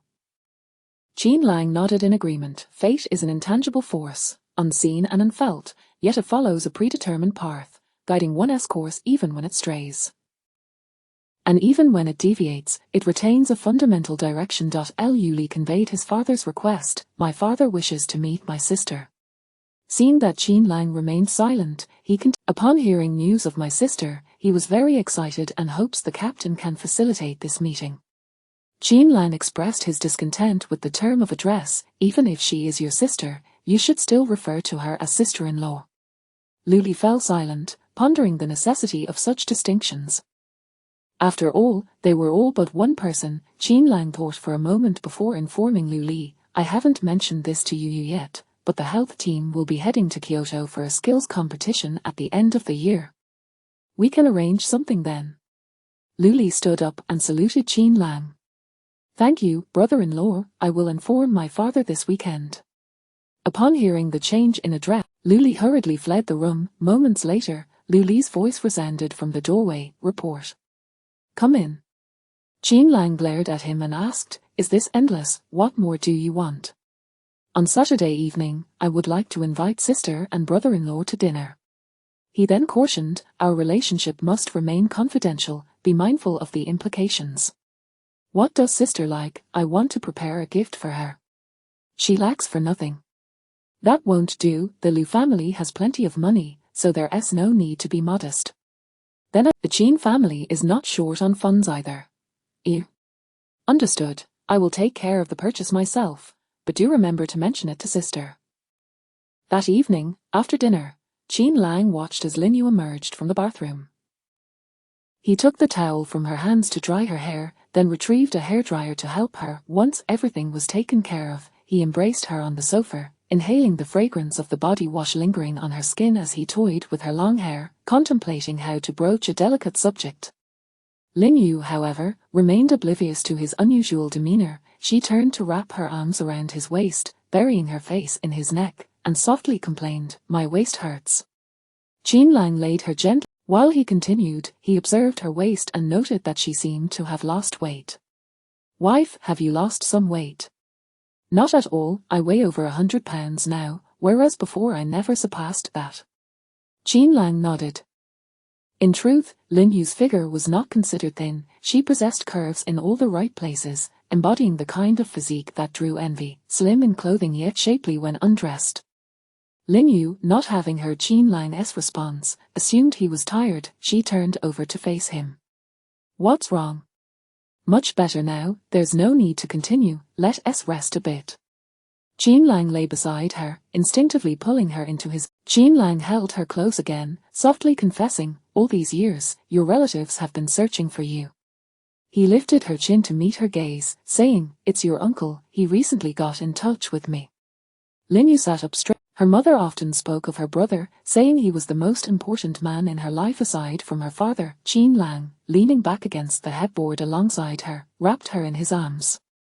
Her mother had mentioned that her brother had been studying abroad and would visit them in City C upon his return, but he had never materialized, not even after her parents had passed away.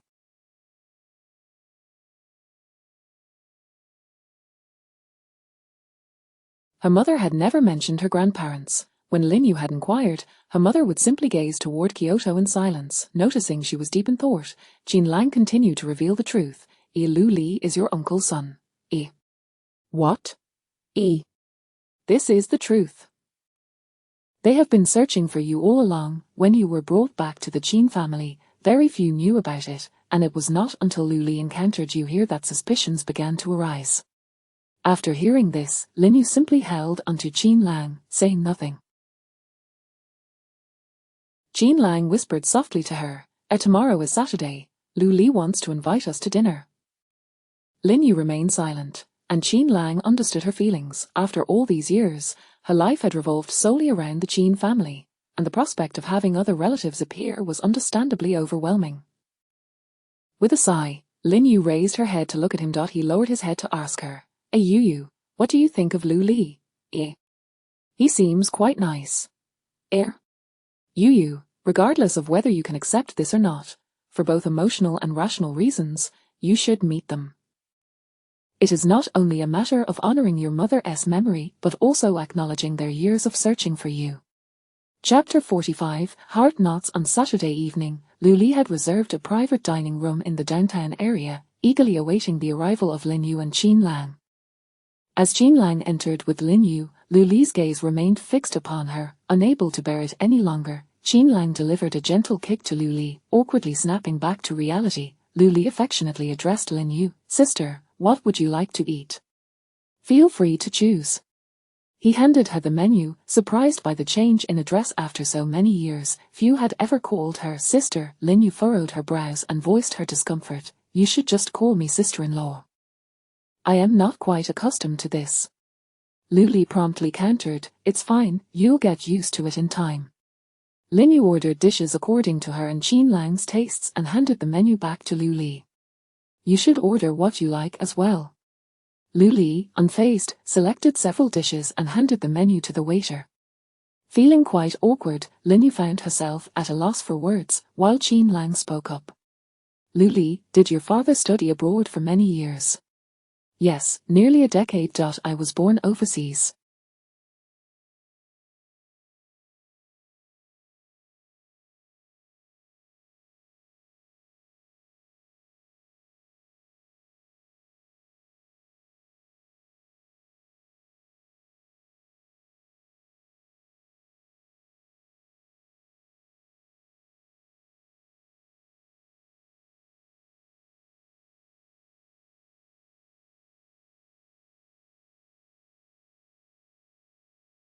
My father insisted on going abroad because he was dissatisfied with my grandfather's arranged marriage, and he met my mother there. Qin Lang, sensing the crux of the matter, directly inquired, but the Lu group has been established for over 50 years. Back then, both my aunt and father were unhappy with my grandfather's coercion and left the Lu family. My grandmother could not persuade anyone to stay, so she devoted herself to developing the business, unexpectedly succeeding. Your grandmother truly is a remarkable woman. Lin Yu interjected, Is your grandmother well? Delighted by her inquiry, she had never understood her mother's actions. While it was one thing for her to leave with her father, why could she disregard her own parents entirely? She had never visited them in life, sought their help in times of trouble, nor considered them at the time of her passing. Did her heart hold space only for her father, deeming everyone else unworthy of her affection? She felt a pang of sorrow for her grandparents. Qin Lang noticed her distress and gently took her hand, whispering, Yu, what are you thinking? Lin Yu returned to the moment, observing Qin Lang's tenderness towards her. Lu Li reflected that perhaps he had been overthinking things. He then posed his question, For all these years, my father has missed my aunt. I've never met her. What kind of person was she? Lin Yu glanced at Lu Li, lowered her gaze, and replied softly, A person who held love above all else. Qin Lang found nothing amiss with her statement, but Lu Li expressed curiosity. I would say she was a brave person. Lin Yu raised her eyes to him. Those who dare to pursue love are always extraordinary. Lin Yu did not respond further, and Qin Lang shot a glare at Lu Li. Perplexed, Lu Li wondered why Lin Yu seemed disinclined towards his aunt. Turning, he produced a tote bag and handed it to Lin Yu. Lin Yu glanced at Qin Lang, who nodded for her to open it. Inside was a black card and a seemingly ordinary box. Upon opening it, she discovered a complete set of gold bars, each weighing 200 grams. Qin Lang estimated there were at least 50 pieces, amounting to a minimum of 5 million based on current gold prices. No wonder Lu Li mentioned that their family was not lacking in wealth. Lin Yu intended to return the bag, but Lu Li refused, explaining, This was sent by my father a few days ago as a greeting gift for you. He figured it would be practical since he didn't know your preferences. Common, I admit. Qin Lang gestured. Common indeed, it's exceedingly common. There are also items my grandmother left for my aunt, which will be transferred to your name when you visit Kyoto. Lin Yu returned the tote bag to Lu Li. I do not need money, and I seldom find occasions to use it. Please convey my gratitude to your father for his kindness. My father and grandfather also left me quite a bit, it's truly unnecessary. Lu Li placed the tote bag before Lin Yu once more. What belongs to the Lin family is theirs.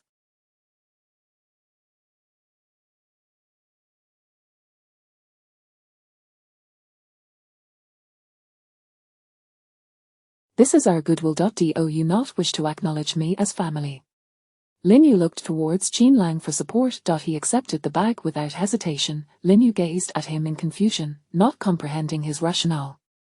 Ignoring her puzzled expression, Qin Lang continued to serve her food. On the way home, Lin Yu remained silent, gazing out the window. After returning home, Qin Lang placed the items in the wardrobe, prompting Lin Yu to, does our Qin family lack funds? Moreover, such a substantial quantity of gold is not appropriate to keep on site. It could have undesirable repercussions.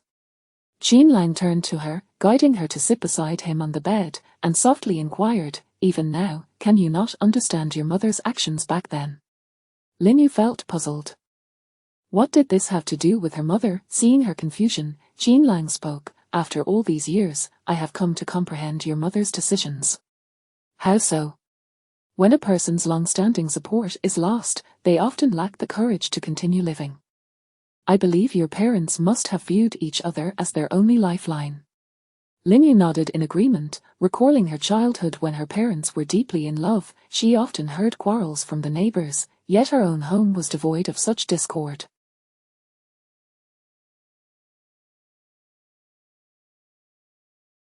Her father was always considerate and gentle with her mother. Encouraged by Qin Lang's presence, she gestured for him to continue. Your mother could not accept your father's sudden passing. It was not that she did not love you, but rather, she loved your father more. If we become angry for not being chosen, we only punish ourselves. Lin Yu fell silent, resting her head gently against Qin Lang's chest, acutely aware that he spoke the truth. Her mother's choice to depart this world to join her father did not signify a lack of love for her. She had once urged Lin Yu to be brave, to heed her grandfather's teachings, and to find someone as exceptional as her father in the future. Overwhelmed by these thoughts, Lin Yu felt tears streaming down her face, dampening Qin Lang's shirt. Qin Lang gazed at the woman before him, his heart softening. He lowered his head, gently wiping her tears away, then tenderly kissed her forehead, his eyes brimming with affection and warmth. He continued, you need other family members, not solely those from the Qin family. Lu Li is a fine individual. I have investigated the Lu group and found no evidence of misconduct, which reflects positively on their character and values. He hoped Lin Yu would realize that accepting the Lu family's goodwill did not necessitate abandoning her own principles, but rather represented an open and inclusive attitude. Finally, Qin Lang reiterated, if we refuse it, we essentially deny the Lu family. We could liquidate these assets and donate the proceeds to those in need or to charitable organizations. His tone was resolute and decisive, deeply moved. After hearing Qin Lang's perspective, Lin Yu felt a sense of clarity, acknowledging that her previous thoughts had been somewhat narrow-minded. He was right, she ought to approach this situation with a broader mindset.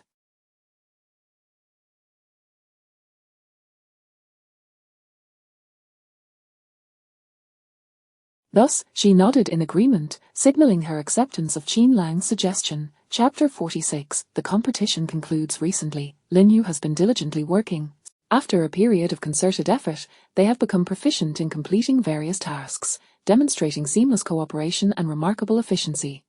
Lin Yu felt that their practice had reached a commendable level. Any further training would merely be a waste of time, so she proactively suggested they begin their shifts. Sitting by the window, Lin Yu gazed at the sky outside, her mood particularly buoyant. The air was refreshing, and the blue sky adorned with white clouds brought a sense of tranquility. At night, the starry sky sparkled with a gentle luminescence, as if whispering the secrets of the universe to those who looked up. As Lin Yu lifted her gaze to the moon, an inexplicable surge of emotion welled up within her. She recalled her grandfather's words about how, after death, one transforms into a star, continuing to watch over their loved ones. Although this notion may sound somewhat absurd, Lin Yu held it firmly in her heart. In that moment, thoughts of her parents surfaced. Had they also become a star in the night sky? Since that evening when she listened to Qin Lang's explanation, she had gradually come to terms with this reality. Perhaps her mother simply loved her father a bit more than she did her. Xiao Nan and the head nurse approached Lin Yu, with the head nurse gently patting her shoulder and inquiring, Dr. Lin, what are you pondering? Lin Yu slowly shook her head, looking at the head nurse and asking, why are you still here at such a late hour? Xiao Nan stepped forward to answer on behalf of the head nurse. Of course, she is waiting for Dan Yi. Lin Yu asked in confusion, why wait for Dan Yi? Xiao Bei chimed in with a smile, because the head nurse wants to go to the movies with Dan Yi. Upon hearing this, Lin Yu smiled slightly and remarked to the head nurse, a movie sounds delightful. Dan Yi is quite a good person, and you two seem to complement each other well. Their head nurse shyly nodded in agreement with Lin Yu's sentiment. Before long, Dan Yi entered, greeting Lin Yu with the sister-in-law. Lin Yu nodded and are you planning to go home with the head nurse? Yes, we plan to visit both sets of parents and return before the new year, he replied. Lin Yu and Xiao Nan expressed their congratulations. Congratulations. Wishing you a lifetime of happiness. Thank you, sister-in-law. The following day, while Lin Yu was preparing a meal, Lu Li unexpectedly returned with Qin Lang. Sister, I'm here to mooch a meal.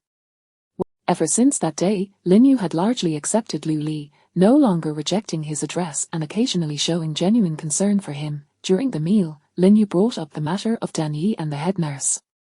Qin Lang placed a piece of braised pork on her plate, explaining, they are taking their annual leave first. When they return, the two of us will accompany you to the competition in Kyoto.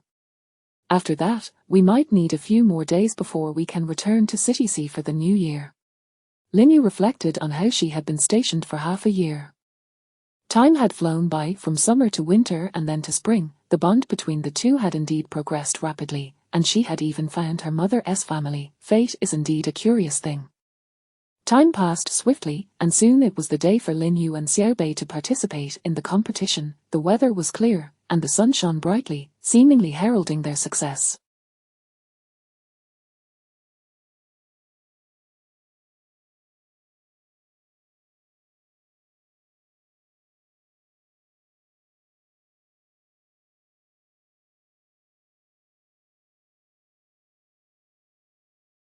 The group arrived early at the competition venue, fully prepared. Given her extensive experience with large-scale examinations, Lin Yu approached the skills competition with composure, devoid of any anxiety, while Xiao Bei appeared somewhat nervous. Noticing Xiao Bei's trembling hands, Lin Yu stepped forward, clasping her hand in reassurance. Xiao Bei, what are you so nervous about? Just perform at your usual level, it doesn't matter if we don't place. But Lin Yu could see Xiao Bei becoming increasingly anxious, her voice quaking. But what? In the health team, the captain and Major Lu don't come, and I feel nervous seeing familiar faces. Lin Yu patted her shoulder, shaking her head. Xiao Bei, there's no need to be more nervous around familiar faces. I can call them and ask them not to come in. All right, thank you, Dr. Lin. Finally, it was time for Xiao Bei and Lin Yu to take the stage. Dressed in crisp medical uniforms, they strode confidently and purposefully toward the competition area. Although Xiao Bei was petite, her beauty and charm left a lasting impression. Lin Yu, with her tall stature and captivating appearance, drew the attention of all. Their presence immediately captured the judges' focus, who found it hard to believe that such exceptional talent was hidden within the grassroots health team. As the starting signal sounded, Xiao Bei and Lin Yu swiftly entered their rhythm, executing their movements with skill and seamless coordination. Each of their actions was executed with precision and professionalism, rivaling that of any major hospital. Their voices were clear and powerful, resonating with a sense of assurance. Throughout the operation, Xiao Bei and Lin Yu maintained smiles, frequently exchanging glances that conveyed deep trust and understanding, moving the audience profoundly. Their performance not only showcased their extraordinary medical teamwork skills but also conveyed a profound sense of responsibility and mission. The judges were moved by their professionalism, responding with enthusiastic applause. When the operation concluded, the hall erupted with thunderous applause, a resounding affirmation of their hard work. Xiao Bei and Lin Yu demonstrated that grassroots health teams could indeed nurture outstanding medical professionals, safeguarding the health of soldiers and their families. After the competition, Qin Lang approached Lin Yu and embraced her, entirely disregarding the gaze of those around them. Both donned their military uniforms. The man exuded determination and courage, while the woman radiated beauty and grace. Such a pair undeniably drew attention, leading many to assume they were a couple in the throes of romance, unaware that they were already a married couple. Liu Li and Xiao Bei felt a touch of awkwardness. Liu Li broke the silence first, clearing his throat. "Captain, we are right here with you. Could you refrain from displaying such affection? It makes us quite envious." Qin Lang released Lin Yu from his embrace, ignoring Liu Li's comment, and instead took Lin Yu to a nearby spectator seat. Liu Li spoke again. "Sister-in-law, Xiao Bei, you both did wonderfully. We were watching from backstage. You're sure to take first place." Lin Yu humbly replied, "Everyone performed excellently. I find it hard to believe there is a significant gap." Before long, the judges announced the competition results. Lin Yu and Xiao Bei had been awarded first prize. The two excitedly embraced one another. Xiao Bei exclaimed, "Dr. Lin, this is fantastic. We really won an award. Thank you for your guidance all this time." Lin Yu smiled back. "Xiao Bei, you did exceptionally well. You just lacked a bit of confidence." Qin Lang immediately declared that upon returning to the station, both would receive commendations. Since Xiao Bei was taking her annual leave early, they drove her to the high-speed train station. Meanwhile, Qin Lang and Lin Yu prepared to accompany Liu Li to visit his parents. Chapter 47. The Liu family. The three individuals had already changed into casual attire.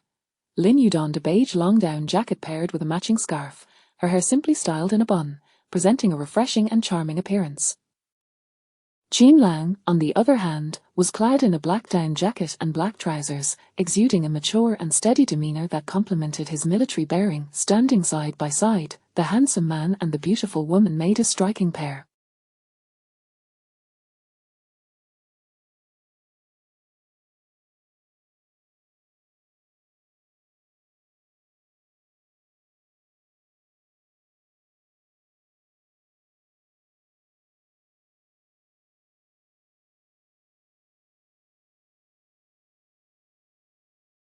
As they arrived at the entrance of the Liu family courtyard, a couple in their 50s stood waiting. The air around them emanated an aura of elegance, clearly indicative of an intellectual background.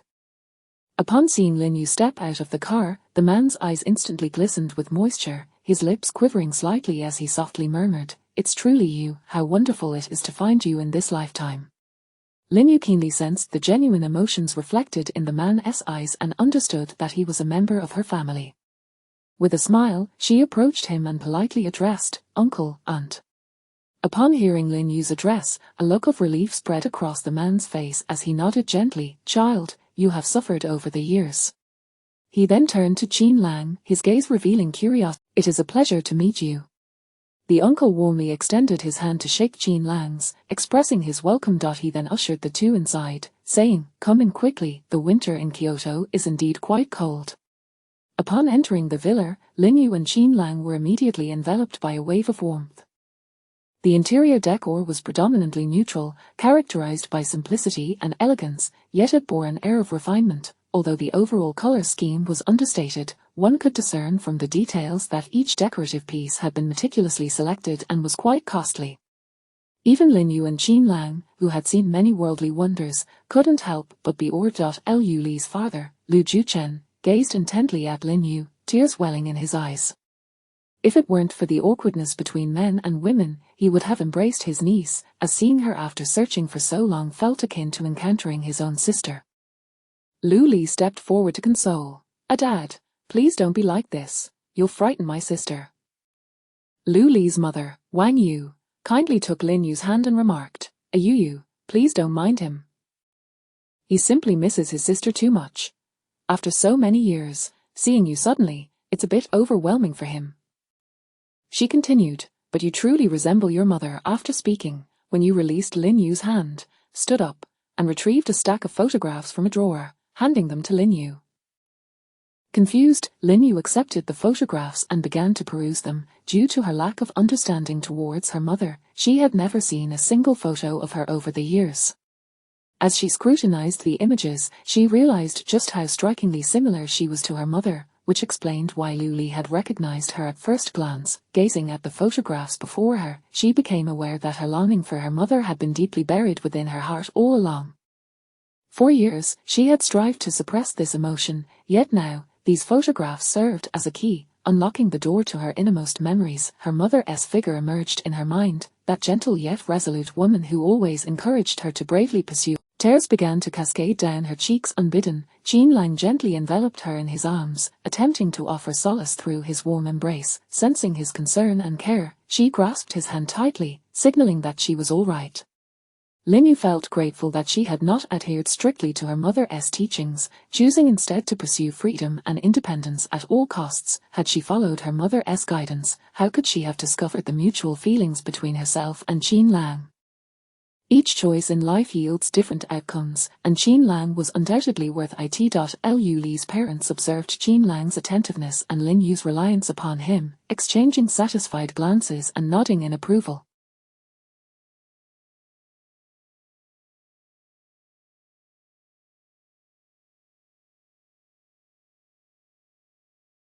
Lu Li then interjected humorously, "Mom and Dad, it's a momentous occasion that my sister has returned. We should be celebrating. Shouldn't we? Can we start the meal now?" Lu Juchen quickly replied, "Oh dear, look at me, lost in sorrow. Weinmar, please bring out the dishes." As the meal was served, Lu Juchen enthusiastically introduced, "Yu, Qin Zhongdui, I wasn't sure what you both would like, so we prepared a variety of dishes. I hope you find them to your liking."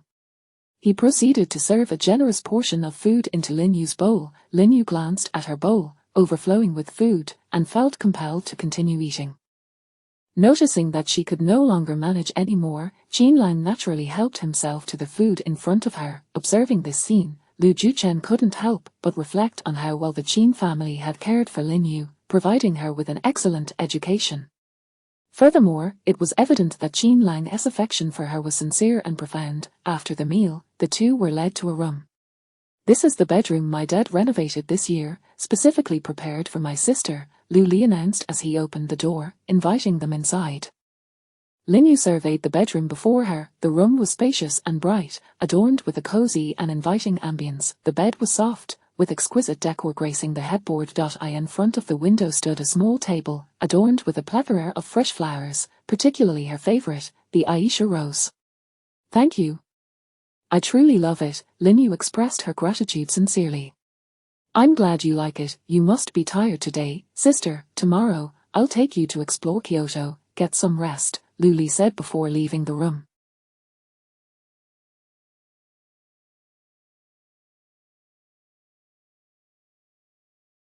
Once Lu Li exited, Lin Yu turned and tightly embraced Qin Lang, burying her face against his chest.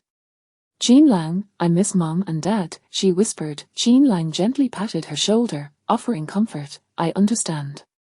At that moment, she truly longed for her parents, especially after hearing so much about them. Qin Lang comprehended her sentiments. After all these years, encountering her mother's family inevitably stirred memories of the past. He turned and lifted her onto the bed, softly stroking her hair, his lips tenderly kissing her brow, then lingering on her lips.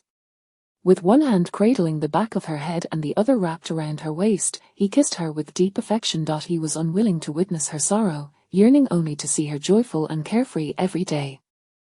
Only then could he alleviate the sadness that lingered in her expression. Gradually, Qin Lang found himself yearning for more than mere superficiality. His tongue began to explore her sweetness. Lin Yu began to reciprocate his ardor, their breaths growing more fervent.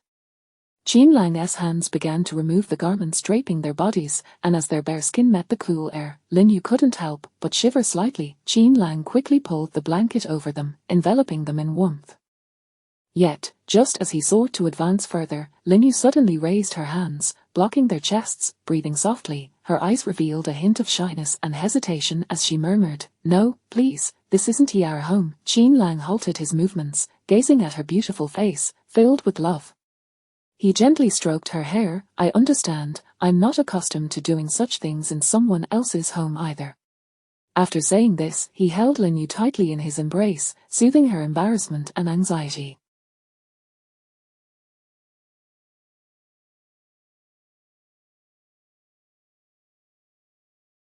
Upon hearing his words, Lin Yu felt a blush warm her cheeks. She nodded slightly in understanding. Qin Lang, charmed by her bashful demeanor, couldn't help but chuckle softly, leaning down to plant a gentle kiss on her forehead.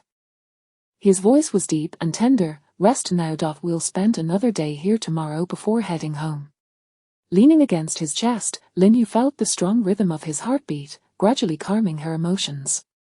Qin Lang quietly held her, tenderly caressing her long hair until they both drifted into slumber. Chapter 48. Inheritance. After all, it was not her own home. Despite its warm decor, Lin Yu struggled to find restful slumber throughout the night.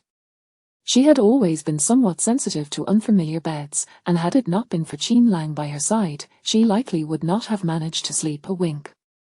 In contrast, Qin Lang slept soundly, devoid of dreams. As dawn broke, sunlight filtered through the curtains and illuminated the room, prompting the punctual Qin Lang to be the first to awaken.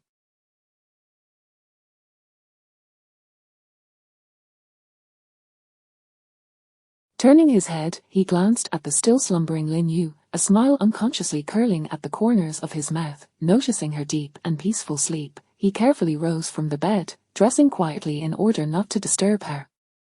After completing his morning routine in the bathroom, he gently opened the door and stepped outside. Just as he reached the front yard, Lu Li descended from the upper floor. The two exchanged knowing smiles and nodded in unison, deciding to embark on a morning jog together. Brother-in-law, how did you sleep last night? Upon hearing this address, Qin Lang furrowed his brow, prompting Lu Li to hastily clarify, we are in a wealthy neighborhood now, I cannot afford to call you that as casually as before. How about I simply call you Qin Lang? Qin Lang shot him a glare, reflecting on how his usual kindness had led to such impertinence in Lu Li. He resumed his jog forward. When Qin Lang returned to the room, Lin Yu remained deeply asleep, showing no signs of waking. He approached the bedside quietly, looking down at her serene sleeping face, and gently called, Yu, it's time to wake up. Upon hearing his voice, Lin Yu drowsily opened her eyes, and upon recognizing Qin Lang, a smile blossomed on her face. She stretched out her arms and playfully demanded, what time is it? Qin Lang, give me a hug. Fearing that his coldness might disturb her, he lifted her along with the covers, yet Lin Yu entwined her exposed arms around his neck, her entire form languidly draped against him.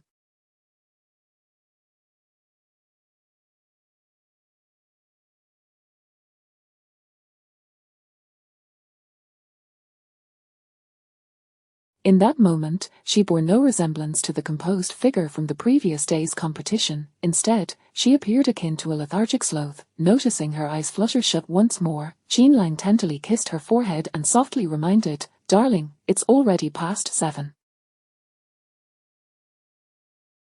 I've finished my morning jog and we're at the Liu residence now. Uncle and Auntie are already awake. You should rise. Startled by his words, Lin Yu's eyes flew open as she recalled her current surroundings, a faint blush creeping onto her cheeks.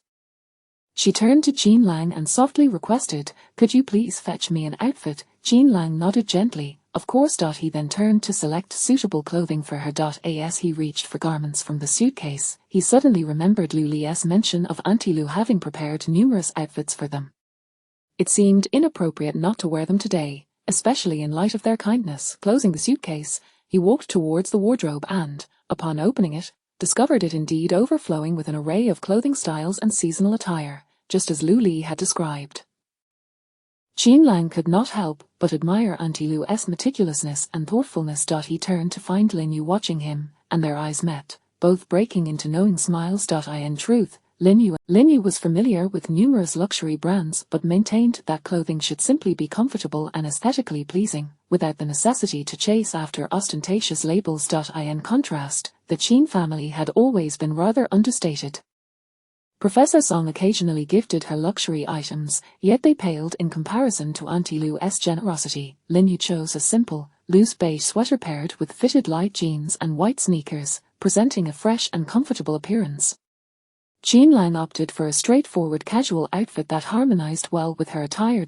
As they descended the staircase together, Wen Yu immediately recognized them in the carefully chosen garments, her face lighting up with satisfaction. "Oh, you two look splendidly matched, it's delightful to see," she exclaimed, brimming with joy. "Thank you, Auntie, we appreciate your efforts," Lin Yu replied with a smile. Jean Lang echoed her sentiments. "Yes, Auntie, thank you. It's truly nothing, I was merely concerned they might not fit," Auntie Lu responded. At that moment, Lu Juchen approached and inquired of them, "Do you have any plans for today?"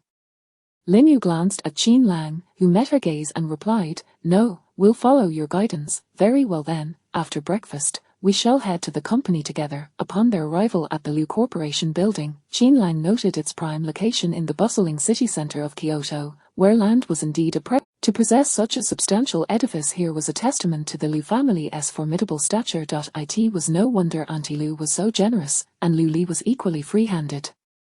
Despite Lu Li's privileged background, he bore none of the typical vices associated with wealthy heirs. Instead, he remained grounded and industrious, which Jean Lang found. In Lu Father's office, he invited Lin Yu and Jean Lang to take a seat while he retrieved some documents. As he turned to walk towards another room, Lu Li lounged casually on the sofa, seemingly well acquainted with the proceedings. Before long, Lu Father entered, carrying a stack of papers, which he placed on the table before them. "These are the assets of our Lu family," he stated. Lin Yu looked at Jean Lang in confusion, and he mirrored her bewilderment. Lu Father extracted a document from the pile and handed it to Lin Yu, who opened it to find an overwhelming array of numbers and charts that she could not comprehend. She promptly passed it to Jean Lang. Upon examining it closely, Jean Lang realized it was an inheritance list, the staggering sums detailed within leaving him astounded. Lu Father gently patted Lin Yu's hand and explained with warmth, "These are the assets your grandmother left for your mother. For many years, I have held onto them without being able to locate you. Now that we have found you, it is only fitting to return them to you." His tone was firm, his gaze filled with concern. However, Lin Yu resolutely shook her head, firmly rejecting the offer. "No, uncle, we truly do not need this." Her demeanor was unwavering, her eyes reflecting a hint of stubbornness. Seeing that Lu Father was about to speak further, Jean Lang interjected, placing the document back in Lu Father's hands. "Uncle, our Jean family possesses our own assets, but due to my unique circumstances, neither Lin Yu nor I have any personal wealth. This money holds little significance for us and may bring unnecessary complications. We wish to live independent lives through our own efforts and abilities, without relying on familial wealth. We cannot accept this money, nor will we." Lu Li then interjected, "Dad, it truly isn't necessary. You only need to inform my sister that this exists. Its impact would be detrimental." Lin Yu nodded in agreement, signifying her support. Seeing the consensus among the three, Lu Father felt a surge of emotion and ceased his insistence. He understood the aspirations of the youth, their yearning for independence and their pursuit of dreams. He advised Lin Yu and Jean Lang to approach him should they ever find themselves in need. Chapter 49 Returned to the station. As the three prepared to return to their quarters, Lu Mu grasped Lin Yu's hand. Upon returning home, Lin Yu hurriedly changed into comfortable sleepwear and, like a languorous kitten, flopped onto the bed with a contented sigh. There's nothing like the comfort of home.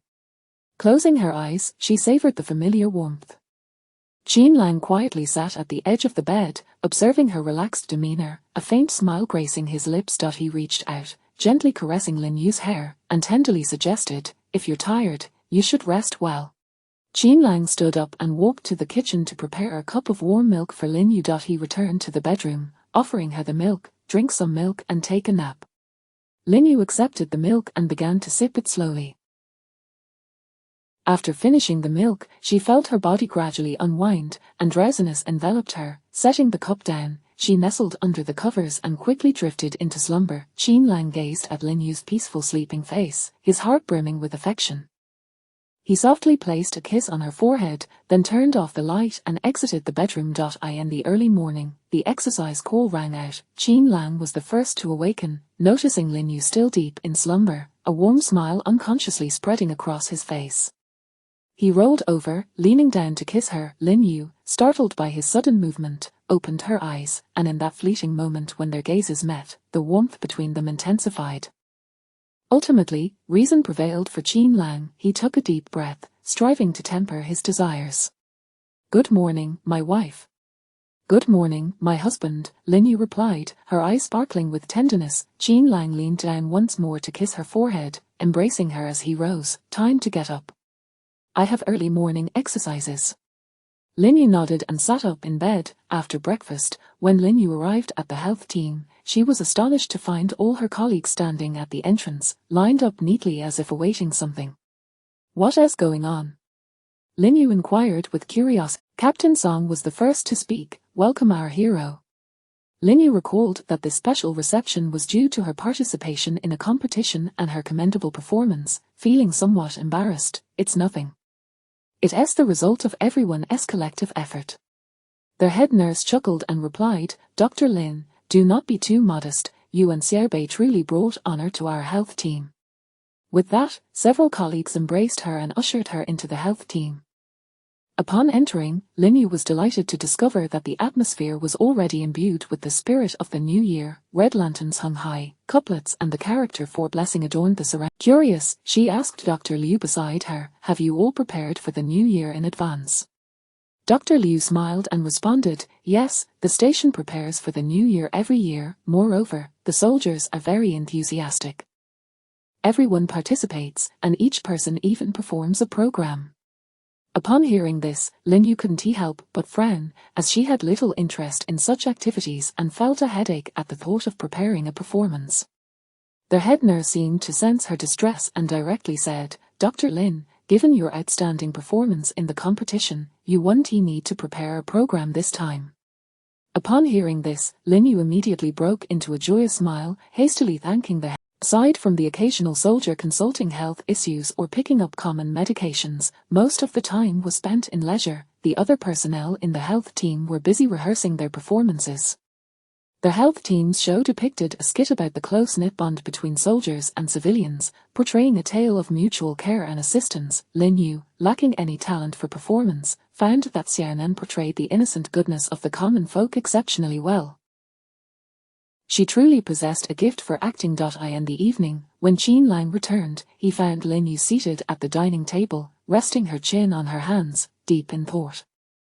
Qin Lang approached and gently tapped her forehead. "Curious, what are you pondering? Does your team need to prepare a program as well?" Qin Lang shook his head, replying, "No, we're on duty." "Does the health team require you to prepare one?" Lin Yu rose, her face adorned with a smile. "No, the head nurse said I'm on duty." Qin Lang raised an eyebrow, intrigued. "Then why are you smiling so happily?" Lin Yu nodded without hesitation. "Of course. I've always dreaded such things since childhood." Qin Lang couldn't help but chuckle, knowing she had no artistic inclination whatsoever. He turned toward the kitchen to bring out the dishes. At that moment, Lin Yu suddenly asked, "What is the spring festival like at the station?" Her eyes revealed a hint of anticipation, as if she wished to learn more about this place. Qin Lang paused, turning back to look at her, a faint smile tugging at his lips, countering her question. "What, not going home for the new year, spending it here instead?" Lin Yu quickly shook her head. Observing her reluctant demeanor, Qin Lang found it amusing and continued, "The spring festival here is quite lively, although it doesn't match the splendor of the city. Everyone is very united. There will be all sorts of activities, such as watching performances and singing military songs. The atmosphere is wonderful." After hearing this, Lin Yu blinked thoughtfully, then inquired, "Is that why you don't go home every year? Do you prefer the new year in the army?"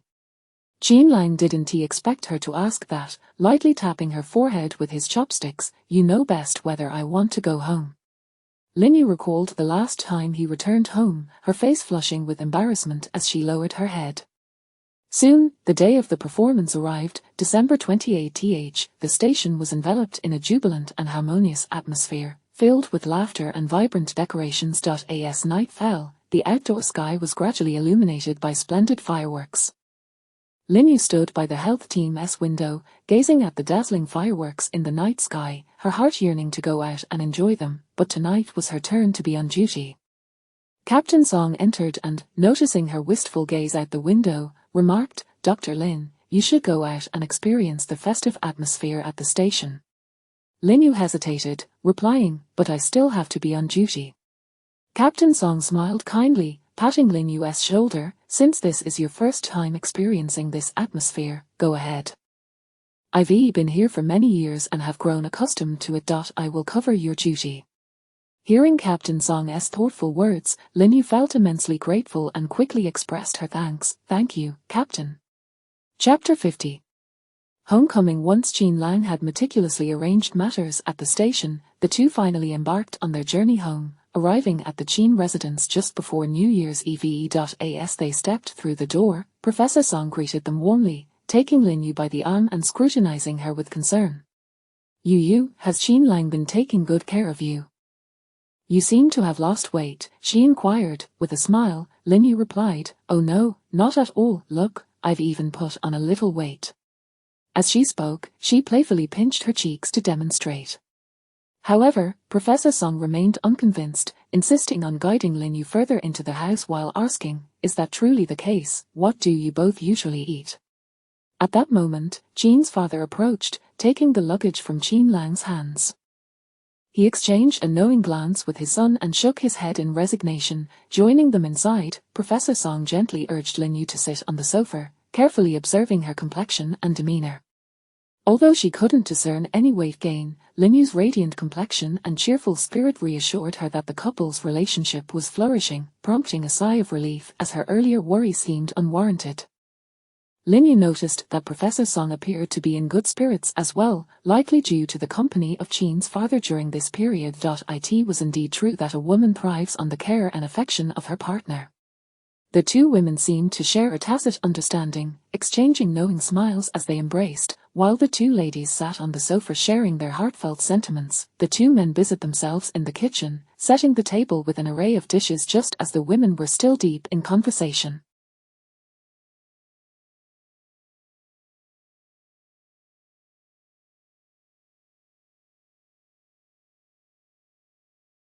Qin Lang leaned over, playfully interjecting, "Ladies, is it time to eat?" Lin Yu couldn't help but stifle a laugh at his antics, yet Professor Song ignored him completely, leading Lin Yu to the dining table.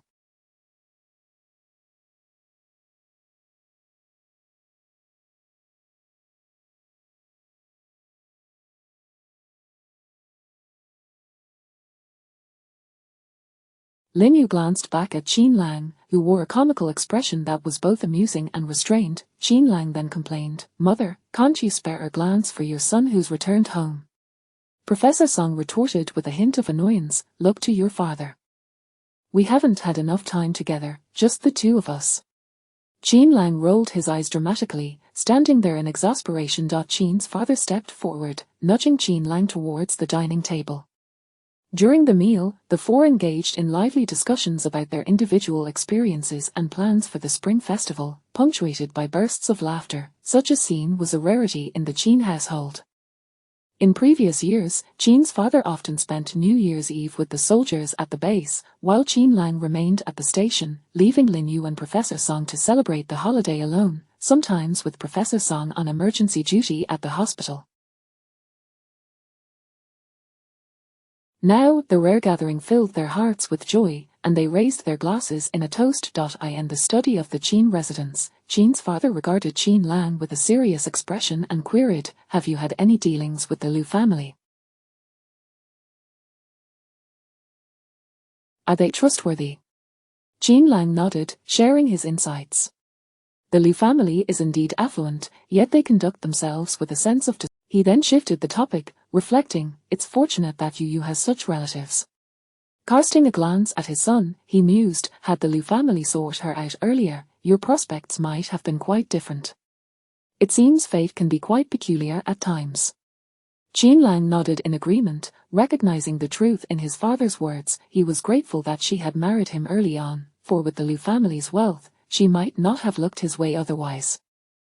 Qin's father admonished, "Each member of the Qin family must treat Yu with utmost care. We cannot allow her to suffer any grievances." "Certainly," Qin Lang affirmed, and the two then delved into discussions concerning work and policies. Meanwhile, Lin Yu and Professor Song engaged in a chat in the bedroom. Professor Song presented Lin Yu with the new jewelry, handbags, and clothing she had purchased. displaying each item with pride.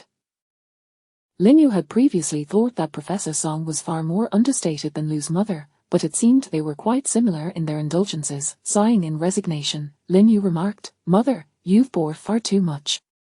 I won't even have the opportunity to wear it all, and besides, I'll have to leave again in a few days." Professor Song sighed in response, "I know, but when I see something beautiful, I can't help myself. The urge to buy is irresistible." "Then perhaps you should refrain from shopping," Lin Yu suggested. Speaking of shopping, Professor Song launched into a lively monologue. Yu, let me tell you, my on-call hours are quite limited now. Most surgeries are assigned to the younger doctors, which gives me some spare time. Old Sheen sometimes doesn't he come home for dinner, and since you're not around, I find myself not wanting to cook, which leads me to dine out. The more I go out, the more I end up buying." Lin Yu nodded in agreement, recognizing that when alone, she often lacked the motivation to prepare meals. "You have no idea how much I long for you during those times," Professor Song confessed. "I miss you too, but in the future, please try to buy less for me and more for yourself and father," Lin Yu replied. A shawl, a pair of jade bracelets, a watch, and several outfits. Given her father's unique status, she had only purchased some warm clothing and health products for him. Professor Song beamed at the items, saying, You claim I indulge, yet your spending habits surpass mine, don't they?" Taken aback by her comment, Lin Yu could only smile in silence. The two shared a knowing glance, their laughter echoing in the room. Just then, Qin Lang walked in, curious. "What are you two laughing about?" Before Lin Yu could respond, Professor Song quipped, "We're laughing about our spending habits. Truly, the apple doesn't fall far from the tree." Qin Lang glanced at the clothing strewn across the bed and the open suitcase, nodding in understanding. You still can't compare to you, mother." Professor Song shot back, "You've truly forgotten your mother since marrying." Qin Lang countered playfully, "And you've forgotten your son now that you have a daughter-in-law." Qin Lang tidied the clothes on the bed before lying down to rest. When Lin Yu emerged, she found him in repose and assumed he had fallen asleep. She returned to the bathroom to dry her hair. Hearing the sound of the hairdryer, Qin Lang rose and approached the bathroom, ready to take the dryer from her. "You're still awake, did I wake you?" "Not at all, I wasn't asleep," he replied. "Is your hair getting too long?" "You should have it trimmed a bit before returning," he suggested. "Sure, just a little will suffice," Lin Yu agreed. Qin Lang lifted Lin Yu and placed her on the bed, glancing at the wall clock to see it was already past midnight. He kissed her forehead softly, whispering, "Time to sleep." "Millimeter, good night," she murmured. "Good night." Chapter 51, New Year's Greetings. The following day, Qin Lang indulged in a rare lazy morning. Upon opening his eyes, he was surprised to find that it was already past 7 o'clock. Just as he was about to rise, Lin Yu, sensing his movement, nestled closer to him like a small cat and softly murmured, "Qin Lang, let us sleep a little longer." Qin Lang couldn't help but chuckle softly, gently pulling her into his embrace, savoring her warmth and softness.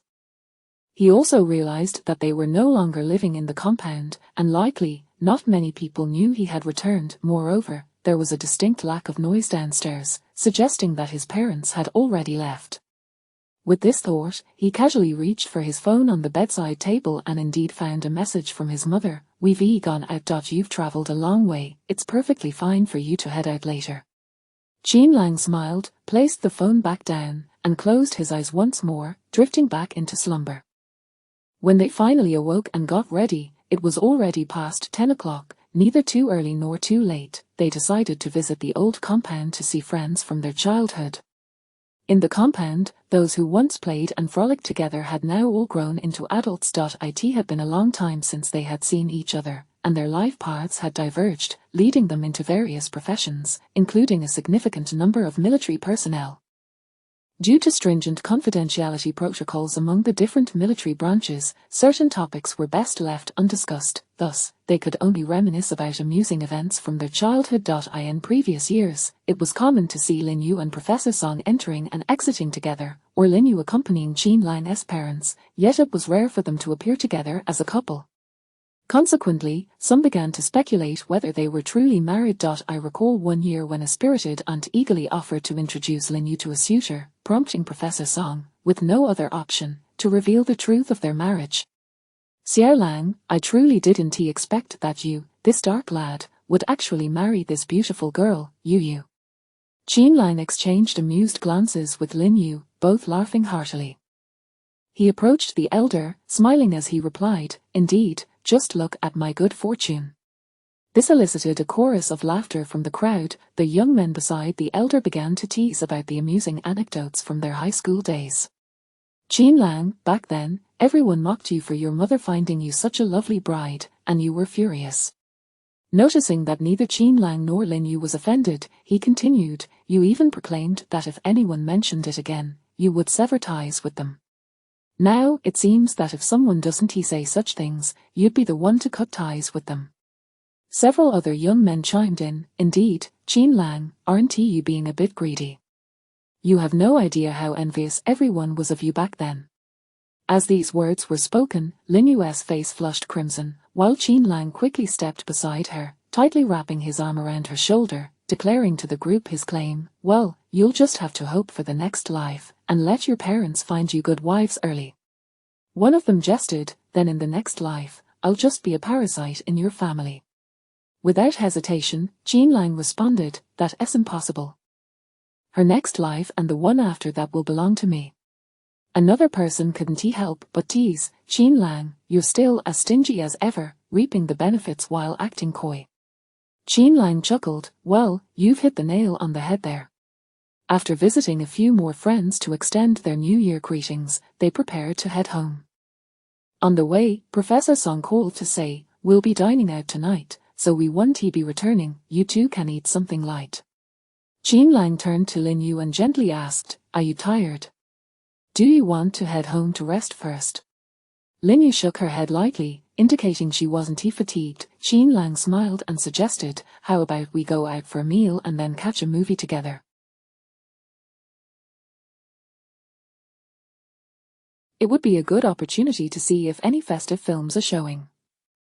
Lin Yu was taken aback by his sudden proposal but readily agreed, sure. She then took out her phone to search for this year's movie listings. After their meal, Qin Lang noticed a flower shop nearby, asking Lin Yu to wait a moment. He stepped inside. Shortly after, he emerged holding a bouquet of her favorite pink Isa roses.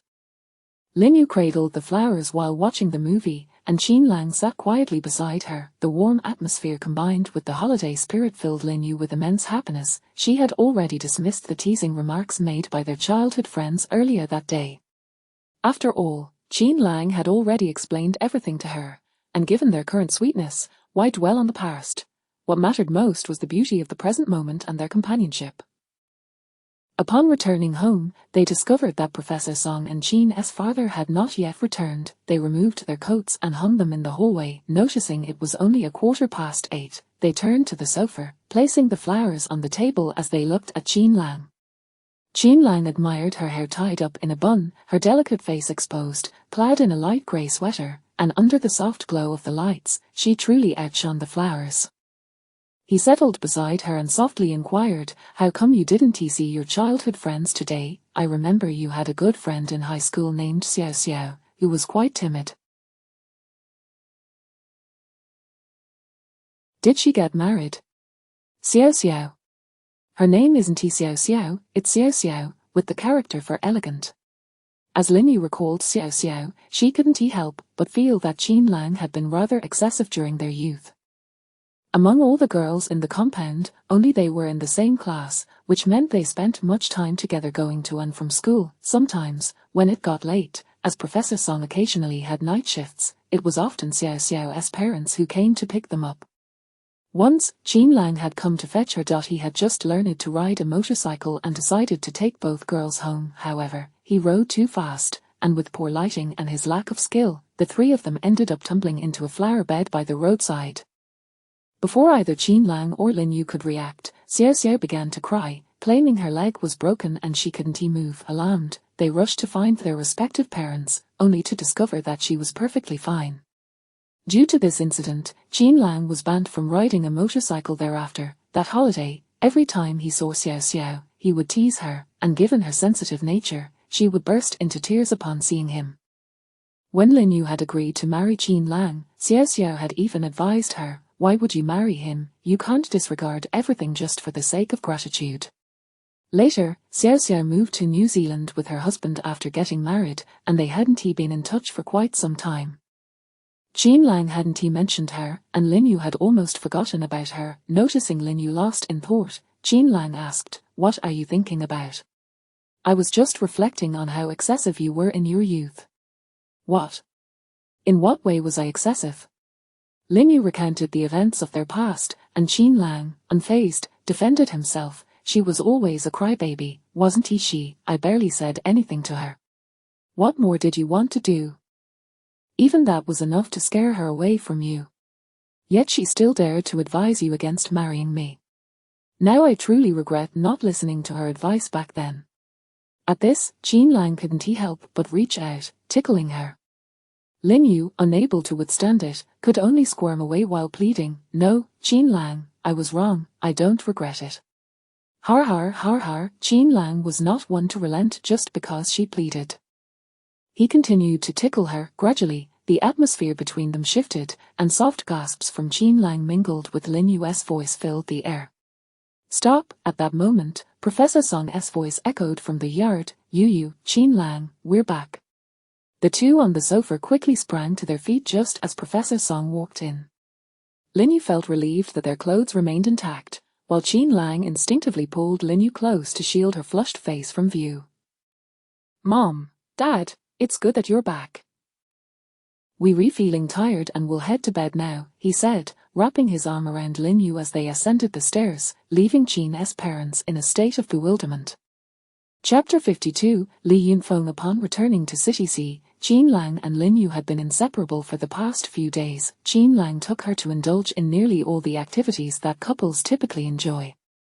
No longer did they need to envy others. Qin Lang yearned to devote every moment of his free time to her, engaging in all her desired pursuits. Today, the couple ventured to an amusement park, where Lin Yu was as exuberant. Although some of the rides were rather exhilarating for her, she was irresistibly drawn to them, particularly the high-altitude attractions. Despite her inner trepidation, she could not help but yearn to challenge herself. Throughout the day, Lin Yu maintained her spirited enthusiasm, and as they prepared to leave, she felt a lingering desire to stay longer. Qin Lang affectionately gazed at her and remarked, "Next time we return, we can continue our adventures." As they exited the amusement park, a voice suddenly called out, "Qin Lang." Puzzled, Qin Lang turned around to find a familiar yet unexpected face, Li Yunfeng, the commanding officer he had previously sparred with during a training exercise. Beside Li Yunfeng stood a lady and two children, a boy and a girl, clearly representing their family of four. Both parties were taken aback, and they promptly made their way to a quieter area. They exchanged shoulder nudges, with Qin Lang exclaiming, "I never expected to encounter you here." He enthusiastically introduced Lin Yu, saying, Yu, this is Commander Li." Then he turned to Li Yunfeng and said, "This is my beloved, Lin Yu." Lin Yu politely greeted, "Hello." "Hello," Li Yunfeng replied, proceeding to introduce his family. "This is my partner, Li Jing, our son Bao Bao, and our daughter Bei Bei." "Hello, Uncle and Auntie," the children chimed. "Greetings to you both," Qin Lang responded, admiring the children and remarking, "Li, you are truly fortunate." "They are adorable." Li Jing commented, "Yes, but they can be quite mischievous." Bei Bei gazed intently at Lin Yu, who returned her look, causing the little girl to shyly lower her head. Lin Yu couldn't help but laugh at her innocence. Bei Bei tugged at Li Jing's sleeve and said, "Mommy, Auntie is really pretty." Lin Yu knelt before Bei Bei, gently stroking her hair. "You Bei Bei are very beautiful too." This elicited a beaming smile from the child. Qin Lang warmly invited the family. "I mentioned before that I would like to treat you to a meal. Please come to my home." Upon seeing Li Jing's approving glance, Li Yunfeng readily agreed, "All right, let us not leave until we are thoroughly entertained tonight." On their way, Lin Yu gleaned the basic details about Li Yunfeng. Both he and his wife hailed from City C, yet she found it peculiar that she had never heard of them before. Qin Lang remarked that their fathers were acquainted. The group soon arrived at the Qin household. Upon seeing Qin's father, Li Yunfeng approached him with warmth. "Uncle Qin, it has been a long time." Yunfeng, how is your father? It has been ages since your family visited City C, Qin's father inquired. He is well, still as temperamental as ever. This year, I returned for the new year, and after that, I will take Grandma to Changdong City for a reunion. I see, that sounds good. I shall accompany you for a few drinks tonight. It would be my honor. Lin Yu learned from their conversation that the reason for her unfamiliarity with them was due to their absence from City C in recent years. While the women busied themselves in the kitchen preparing the meal, the men engaged in lively conversation in the living room. Given the festive season, the household was well stocked with delicacies, and the dishes were soon laid out for dinner. The men continued their drinking and chatting, while the women and children enjoyed their meals more quickly. After eating, they migrated to another area for conversation. Li Jing curiously asked Lin Yu, sister-in-law, are you and team leader Qin newlyweds? Lin Yu smiled and replied, not at all. We have been married for over 6 years now, this year marks our 7th. They were surprised to learn of the length of Lin Yu's marriage, particularly given the evident affection between the couple. Noticing how well Lin Yu interacted with Bao Bao and Bei Bei, Li Jing felt a twinge of curiosity about why they had no children. Sister-in-law, what about you and team leader Qin's children? Lin Yu turned to her and explained, we do not have children yet. Lin Yu settled beside her and elaborated, I have been focused on my studies, and this matter has not been prioritized. That makes sense. Observing the children surrounding her, Lin Yu felt a profound sense of happiness. She was young yet already surrounded by the joys of family, while Li Yunfeng was merely 2 years older than Qin Lang. Li Jing, noticing Lin Yu's expression, playfully asked, are you envious? Lin Yu nodded. Children are the hope of life. Yunfeng is often busy with his duties, rarely returning home. Having children to accompany us makes life much more vibrant. Lin Yu smiled and nodded, agreeing with her sentiment. However, a flicker of doubt crossed her mind. Despite never taking precautions, why have we not conceived? Surely Qin Lang is fine, could the issue lie with me, but that seems unlikely. Li Jing, sensing Lin Yu's contemplative mood, cautiously inquired, sister-in-law, is something the matter? Lin Yu quickly masked her thoughts and reassured, oh, it's nothing, really. Li Jing, concerned she had overstepped, added, have I said too much? I sometimes speak too candidly, please don't take it to heart. Lin Yu shook her head, sister-in-law, I genuinely appreciate your forthright nature, you have raised Bao Bao and Bei Bei so wonderfully. It is truly admirable. Professor Song approached, expressing fondness for Bao Bao and Bei Bei as well. It is evident that you two share a delightful rapport, you should visit more often. They both agreed wholeheartedly. After several rounds of drinks, the men had indulged a bit too much, their conversation becoming increasingly casual. Suddenly, Li Yunfeng exclaimed, Qin Lang, you can't be so domineering next time. Taken aback, Qin Lang furrowed his brow, and those individuals may eventually be returned to us, what are we to do then? Qin Lang patted him on the back, offering comfort, we must face real combat, if we do not select talent from the ranks, are we to remember the last time I treated you to lamb? Li Yunfeng scoffed in response, oh, I must thank you for that. Qin Lang laughed, no need for thanks. With that, the two burst into hearty laughter. At that moment, Qin's father raised his glass and addressed Li Yunfeng, Yunfeng, let us share another drink, though our revolutionary duties may differ, fundamentally, we are all serving the people. Let us not dwell on such matters. Chapter 53. The reason as Qin Lang and Lin Yu's annual leave drew to a close, the two prepared to return to their residence today. Before their departure, Professor Song earnestly reminded Qin Lang, you must take good care of Yu. Do not let her suffer in any way. Qin Lang smiled and nodded, assuring her, rest assured, Mom, I wouldn't dare otherwise. He then turned to Lin Yu, gently advising, Yu, if anything ever troubles you, do not hesitate to share it with me. Never keep it bottled up inside. Lin Yu obediently nodded and replied, yes, I understand, Mom. She then turned to Professor Song and Qin's father, admonishing, Dad, Mom, you must also take care of your health and not overexert yourselves. Both Professor Song and Qin's father smiled and nodded, waving them off as they set out on their journey. As they embarked on their way home, Qin Lang occasionally glanced at Lin Yu beside him, sensing that she seemed preoccupied with something over the past few days. Unable to contain his curiosity, he inquired, do you have something on your mind? Lin Yu did not directly respond to his question. Instead, she asked him, Qin Lang, do you like children? Qin Lang was momentarily taken aback before responding. Why the sudden inquiry, however? If you have a fondness for children, that would indeed be quite wonderful. Lin Yu let out a soft sigh, reflecting, the other day, seeing the children of Captain Li was simply delightful. Upon hearing this, Qin Lang chuckled softly, teasingly yet tenderly. What is this? Do you wish to have children? Lin Yu felt a flush of embarrassment but playfully nudged him. Leaning closer to Qin Lang's ear, she whispered, Qin Lang, we have been married for many years, yet why have I never become pregnant? Qin Lang did not answer her immediately but gazed at her intently, a mysterious light flickering in his eyes. Lin Yu felt a shiver run down her spine under his gaze and pressed on, do you not find this strange? Do you know the reason? It seemed Qin Lang had anticipated her reaction. He smiled slightly, mimicking her earlier gesture, bringing his lips to her ear, and whispered, once we return home, I shall tell you. It involves some confidential matters that are not suitable for discussion at the moment. After saying this, he mischievously blew gently into her ear. A jolt of electricity coursed through Lin Yu's spine, causing her body to involuntarily tremble. She shot Qin Lang a glare, wondering what mischief he was up to, especially with others around. Nevertheless, Qin Lang appeared unfazed, pulling her into his embrace and resting her head on his shoulder.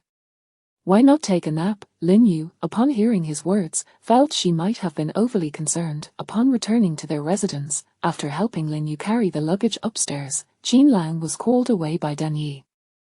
Left alone, Lin Yu unpacked their belongings and decided to take a shower. When she emerged, she felt it was too early to prepare dinner, so she lay down on the bed, pondering the reason Qin Lang had mentioned.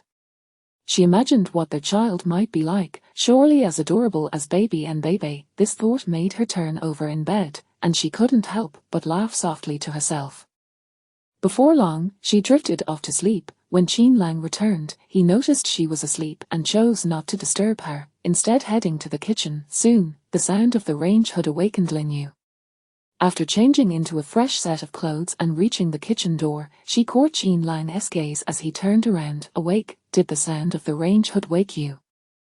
Lin Yu rubbed her sleepy eyes, approached him, and wrapped her arms around his waist, resting her head on his shoulder as she softly replied, it's fine, I was due to wake up anyway. Peering over his shoulder, she saw he was stir-frying spicy chicken, with a plate of sauteed pork and vegetables nearby, while rice steamed in the pot.at. That moment, Lin Yu felt an overwhelming sense of happiness and fulfillment, realizing how well Qin Lang was handling everything. Qin Lang, you're truly wonderful, and then, Lin Yu playfully retorted, that's all. Qin Lang chuckled lightly, picking up a piece of meat, blowing on it for a moment before offering it to her mouth. Is it delicious? Very tasty. Come on, let us get ready to eat. After dinner, Qin Lang went to take a shower while Lin Yu proactively washed the dishes, their teamwork feeling especially harmonious. When Qin Lang emerged, he casually dried his hair with a towel and deliberately walked in front of Lin Yu, shaking his head to splash water onto her face. His playful grin made his handsome features shine even brighter. Lin Yu shot him an annoyed look, then took the towel to dry his hair. Qin Lang complied, sitting on the sofa with his hands resting on her slender waist. All done, you may rise now. Qin Lang remained still. Lin Yu pushed gently on his head, nestled against her chest. Let go, I need to put the towel on the balcony. Only then did Qin Lang release her.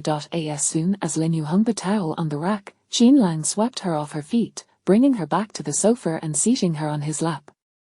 He peppered her neck and face with soft kisses, causing Lin Yu to giggle uncontrollably. In a playful frenzy, she pushed his head away, determined to thwart his antics, while asking the question that had been troubling her. You still haven't told me the reason. Qin Lang feigned ignorance. What reason? I've forgotten. She pretended to get off him. All right, no more teasing, I'll tell you. Lin Yu turned her head to gaze at him, waiting for his explanation. Qin Lang rested her head on his shoulder and softly explained, in the Special Forces, there are specific contraceptive measures designed for female soldiers. Of course, male soldiers have them too, but most choose not to use them. Lin Yu inquired with concern. Did you use them? Indeed, medications are generally not good for a woman's body.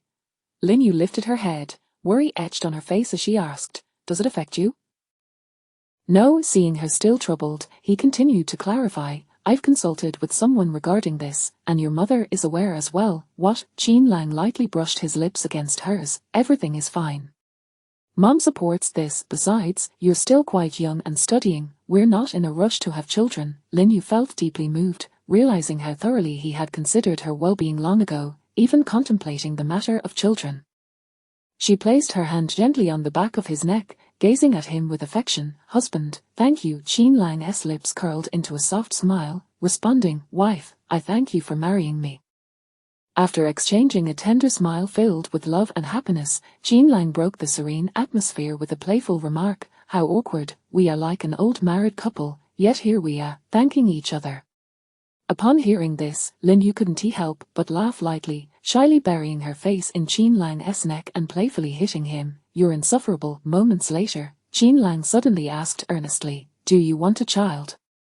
Lin Yu hesitated for a moment before shaking her head and responding, I didn't think much of it before, but after seeing Baby and Bebe the other day, I felt quite fond of them. I think having a child would be wonderful, especially our own. Qin Lang nodded, understanding her sentiments, and consoled her, then let us take it as it comes. I too look forward to having our own child. Lin Yu nodded thoughtfully, then raised her gaze to Qin Lang, advising, in the future, you should refrain from using medication. Qin Lang understood her meaning and smiled in agreement. All right. With that, Qin Lang lifted Lin Yu into his arms and strode towards the bedroom. Before long, the sounds of passion echoed from the room, accompanied by their breaths and sighs. After a considerable time, the bedroom finally fell silent, with only their voices breaking the stillness. Qin Lang, do you prefer a boy or a girl? Lin Yu's voice was laced with drowsiness and satisfaction. A girl. Qin Lang's voice was low and tender. Why is that? Lin Yu asked curiously. Because a girl would be as sweet and lovely as you. Qin Lang gently stroked Lin Yu's hair, his tone filled with affection. No, I want a boy just like you. Then let us have both. Soon, the sounds of their breaths filled the bedroom once more. Chapter 54, Daily Life. Upon returning to their quarters, the lives of the two resumed their customary rhythm. Lin Yu busied herself with the health team while Qin Lang dedicated his time to training. Days passed in monotonous repetition, though the routine, while unvaried, offered a sense of fulfillment. Occasionally, a dash of excitement is necessary to enliven such mundane tasks. Indeed, Xiaonan brought forth intriguing news. She entered the clinic with an air of mystery, addressing Lin Yu and Dr. Liu, did you hear? The head nurse and Shan Yi had a quarrel. Upon hearing this, Dr. Liu immediately inquired, what was the reason? Xiaonan lowered her voice conspiratorially, replying, it seems to involve Qianghua. Dr. Liu, without hesitation, voiced his speculation, what is the matter? Is it that Qianghua has developed feelings for Shan Yi again? Xiaonan shook her head. Actually, it appears that Shan Yi has feelings for Qianghua. She has changed remarkably of late, becoming much more amiable and no longer exuding that haughty demeanor. Dr. Liu nodded in agreement, acknowledging the truth in her observation. However, he mused that this transformation alone did not provide a sufficient rationale for Shan Yi's renewed affections. Lin Yu raised her head, sharing the sentiment that such a notion seemed improbable. Shan Yi was not the type to act in that manner. Xiaonan turned to Lin Yu, her curiosity piqued. Dr. Lin, what is your take on this? Lin Yu offered a gentle smile and replied softly, I believe Shan Yi is not that kind of person. Xiao Bei, upon hearing this, quickly echoed, yes, I too find it hard to believe. Then, Xiaonan furrowed her brow, appearing contemplative as she remarked, truthfully, I am reluctant to accept this news, but the head nurse does seem genuinely heartbroken, which is unlikely to be a facade. Xiao Bei scratched his head in confusion and asked, could there be some misunderstanding? After all, Shan Yi has been quite attentive to the head nurse for a while. Moreover, they have even met each other's parents. Surely, there shouldn't be any major upheaval now. Dr. Liu shook his head, expressing his bewilderment. Indeed, I feel the same. There must be some misunderstanding. Xiao Bei nodded in agreement. Thus, the trio engaged in a lively discourse, yet they could not arrive at a definitive conclusion. Lin Yu sat quietly to the side, observing the three young women animatedly discussing the matter. She could not help but smile softly, reflecting on the timeless truth that gatherings of women often become hotbeds of gossip. The three turned their attention to her, prompted by her laughter. Dr. Lin, what is so amusing? Xiaonan was the first to inquire, with a smile gracing her lips and a glimmer of mischief in her eyes. Lin Yu replied, I find it quite humorous that you are gossiping about others. Xiaonan's face flushed with a hint of embarrassment, yet she quickly regained her playful demeanor, exclaiming, we used to gossip about you and the squad leader all the time. This revelation caught Lin Yu off guard. She had not anticipated Xiaonan would broach such a topic. Her cheeks tinged with a faint blush, she lowered her gaze, falling silent. Xiao Bei, noticing her reticence, prodded, Dr. Lin, what is your perspective on the situation between the head nurse and Shan Yi? After all, we are all single, aren't we?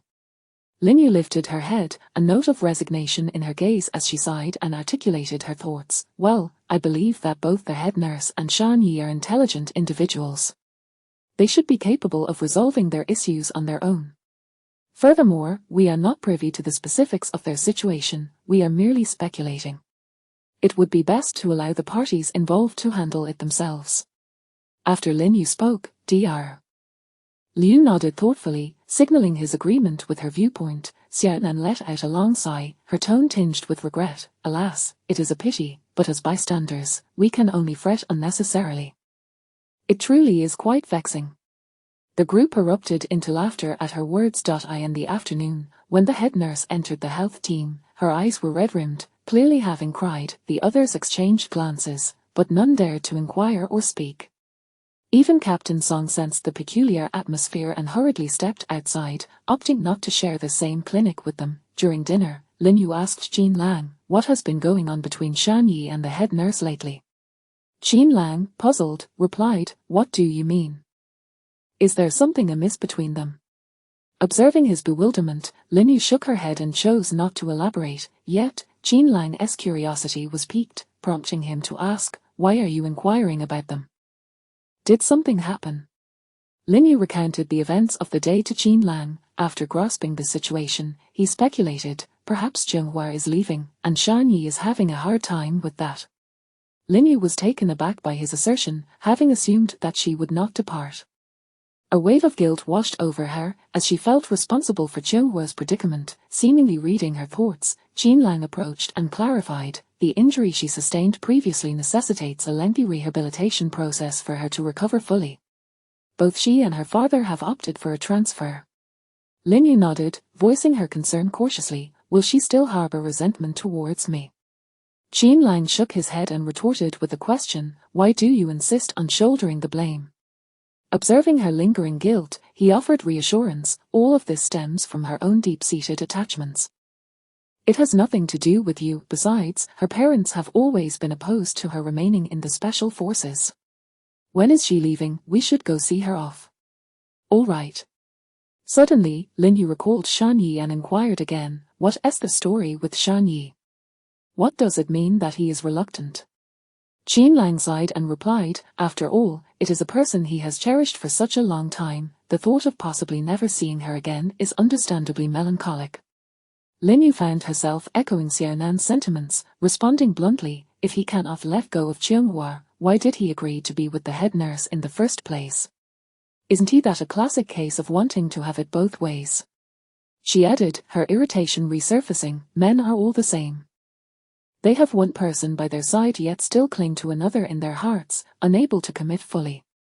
Qin Lang watched as she angrily retreated to the kitchen to wash the dishes, feeling a sense of injustice. He had merely expressed his opinion and could not fathom why she was so upset. After all, it was someone else's affair. He could manage their training but could not meddle in their romantic lives. Why should she direct her frustration at him? Following Lin Yu into the kitchen, Qin Lang embraced her from behind, grasping her hands as she washed the dishes, mimicking her usual playful demeanor, and sweetly lamented, darling, I feel so wronged. How can you attribute someone else's issues to me? Lin Yu, startled by his voice, felt her anger dissipate significantly. In a half-hearted tone, she admonished, how disgusting, I can't stand it.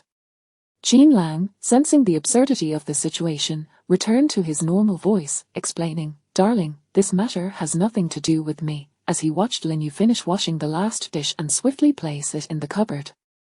Lin Yu, however, was not swayed. She splashed her wet hands toward Qin Lang's face, drenching him with water droplets. You are his superior. If you do not set a good example, he won't learn properly. Chapter 55. Old friends Jean Lang perceived the relationship between Dan Yi and Cheung Hoa as exceedingly intricate. Previously, Dan Yi harbored affections for Cheung Hoa, but now their bond had devolved into mere camaraderie as comrades in arms. Regardless of who departed, a sense of melancholy enveloped them all, particularly for those who held them dear in their hearts. Although it appeared that Dan Yi had relinquished his feelings for Cheung Hoa, it seemed implausible to assert that she no longer resided in his heart. After all, human emotions are notoriously difficult to articulate. Moreover, since Dan Yi had resolved to marry Nurse Deng, it signified that any potentiality between him and Cheung Hoa had been extinguished. It is only natural for a man to harbor small sentiments, as long as the person remains nearby. Everything else pales in comparison. However, these thoughts belonged solely to Jean Lang, who dared not voice them in front of Lin Yu, instead choosing to confine them to the recesses of his mind, for the perspectives of men and women often diverge. The following day at work, Lin Yu noted that the head nurse seemed to have cast aside the melancholy of the previous day, emanating an air of tranquility. She pondered whether this indicated a release or a reconciliation. Xiaobei quietly approached her and whispered, "The head nurse unilaterally announced the breakup yesterday." Lin Yu could hardly fathom their head nurse's decisiveness. She hurriedly pulled Xiaobei into the duty room, where they discovered Xiao Nan and Dr. Liu also present. The four engaged in a hushed discussion, sharing knowing glances. Their head nurse is truly remarkable. She knows when to hold on and when to let go. In my opinion, that is precisely how it should be. We must never show men leniency, lest they presume we women are easy to bully. Dan Yi may appear tall and handsome, but his actions are infuriating. Suddenly, Lin Yu inquired, did Dan Yi agree to the breakup? Xiao Nan angrily retorted, who cares whether he agrees or not? Their head nurse has consented. At that moment, a male voice resonated from behind them, so did he consent or not? The four turned in unison, saluting, Captain. Captain Song, observing their whispered exchange, displayed no anger but instead inquired with interest, so did he or did he not consent? Xiao Nan burst into laughter, responding to Captain Song, it seems he did not consent. Captain Song straightened, articulating his perspective, then there remains a possibility. Such is the nature of young couples, breaking up today, reconciling tomorrow. Lin Yu nodded in agreement. Suddenly, another voice emerged from behind, there is no possibility, I no longer have any feelings for him. The group turned once more to find head nurse Hairan standing at the doorway. Xiao Nan was the first to react, head nurse, why are you back? Lin Yu and the others lowered their heads, hesitant to meet her gaze. Their head nurse approached them, explaining, for so many years, I stood behind him, waiting for him to turn around and see me. Yet, I neglected to recognize that I too should stand in front. If he still harbors a place for Cheung Hoa in his heart, then he should pursue what he desires. However, this time, I will not wait for him any longer. Xiao Nan and Dr. Liu nodded in agreement, affirming her decision as long overdue. Though the head nurse lacked the familial background of Cheung Hoa, she was not inferior to her in other respects. With her kind heart and good nature, Dan Yi would soon find himself regretting his choices. Captain Song sighed in resignation, gently patting the head nurse's shoulder in understanding and support before quietly exiting. Lin Yu felt immense admiration for the head nurse's decisive action, yet she understood that the bittersweet taste of such a decision was known only to the head nurse herself. If she could truly be as carefree as she claimed, why did her eyes still reflect a hint of desolation at the mere mention of Dan Yi's name? Matters of the heart are often ineffable, especially for those directly involved. Despite the fact that Dan Yi had not explicitly acquiesced to her unilateral breakup, who could predict the future? Perhaps all was still possible. In the subsequent days, Dan Yi's visits to the sanitation team became markedly frequent. Each time, he would linger at the doorway without entering, only approaching when the head nurse emerged, yet she remained engrossed in her duties, indifferent to his presence. This spectacle provided ample amusement for the gossip-loving members of the sanitation team, and Lin Yu occasionally found herself particularly attentive to the commotion at the entrance. Standing by the window, they observed Dan Yi's attempts to curry favor, finding it utterly amusing. Xiaobei remarked, Dan Yi seems a bit pitiable, the head nurse ought to forgive him, it has been over a week. Dr. Liu disagreed, asserting, why should she forgive him? He must learn his lesson, otherwise, he will forget and repeat his mistakes. Xiaonan nodded, echoing Dr. Liu's sentiment, believing that men should face consequences to retain the lesson. She added, the allure of a white moonlight can be quite potent. It's best to subdue it all at once. However, Lin Yu held a differing view and cautiously warned, if this drags on, how will Danny manage his duties? Won't he be distracted and risk an incident? Xiao Bei concurred, feeling that Danny should not remain burdened by this matter. Thus, she proposed, let's lend him a hand. At that moment, Xiaonan interjected, that won't be necessary, he won't be assigned any tasks for now because the naval, land, and air special forces are training together this time of year. Danny has been responsible for this for several years. Upon hearing this, Lin Yu displayed a puzzled expression, seemingly unaware of the situation. Dr. Liu, noticing her confusion, explained, they train annually at the back mountain and reside at our station. Xiaonan excitedly added, Dr. Lin, you have no idea how handsome they are. Lin Yu chuckled, replying, our station's personnel are also quite handsome. Xiao Bei playfully countered, we've grown accustomed to our own aesthetics. Moreover, many young officers will be arriving. Lin Yu exchanged a knowing smile with Xiaonan. Sure enough, after a few days, the station was indeed graced by a plethora of soldiers clad in white and blue uniforms. On one particular day, Xiaonan suddenly leaned in toward Lin Yu and whispered, Dr. Lin, I've heard that this time the Navy has brought along an exceptionally handsome military doctor. Xiao Bei chimed in, unable to contain her enthusiasm, I've seen him. He is truly striking. Curiosity piqued, Lin Yu inquired, how handsome could he be? Is he more handsome than Dan Yi and Lu Li? At that moment, Dr. Liu approached, his face alight with excitement, declaring, he is different. His charm is unparalleled, exuding both the ruggedness of a soldier and the refined grace of a gentleman. Xiao Dong, standing nearby, clearly skeptical, remarked, people like that don't exist, it's impossible. Lin Yu, hearing her words, recalled someone but realized that this person had abruptly severed contact with her. Xiaonan's voice broke through her reverie, it's almost mealtime, they will soon arrive at the cafeteria, and we can catch a glimpse by just standing at the sanitation team's door. Thus, the four made their way to the entrance of the sanitation team to await their arrival. Indeed, it wasn't long before a procession of troops slowly approached from afar, making their way towards the cafeteria. Xiaonan's eyes brightened as she excitedly pointed out a figure among the crowd, exclaiming, That's him. That's him. Lin Yu followed the direction of Xiaonan's finger and spotted a man in a white military uniform striding confidently. She felt an uncanny familiarity with this individual, and just then, he made a beeline for the sanitation team, transforming the previously relaxed atmosphere into one of tension. As he drew nearer, Lin Yu finally discerned his features, and they both recognized each other simultaneously, exclaiming each other's names in surprise. Lin Shimai. Wang Shaij. They both questioned in unison, what are you doing here? Chapter 56. Remnants of memories. Upon witnessing this scene, Xiaonan and her companions displayed expressions of astonishment, their eyes brimming with curiosity and bewilderment. It turned out they had known each other long before. The two seemed to sense the gaze of the onlookers and quickly regained their composure from their initial shock. Lin Yu smiled as she introduced, this is my senior from my graduate studies, Wang Shen. She then turned to Wang Shen and continued, Senior Wang, these are my colleagues. Hello, everyone, Wang Shen politely nodded in acknowledgement. Greetings, Xiaonan and the others responded in unison. Lin Yu gazed intently at the man standing before her. He remained as handsome and charming as ever, with time leaving only subtle traces on his face, bestowing him with an added sense of resilience and maturity.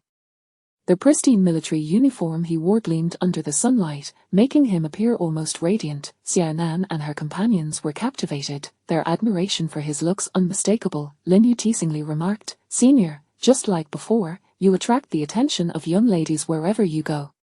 Wang Shen chuckled softly, his eyes sparkling with delight.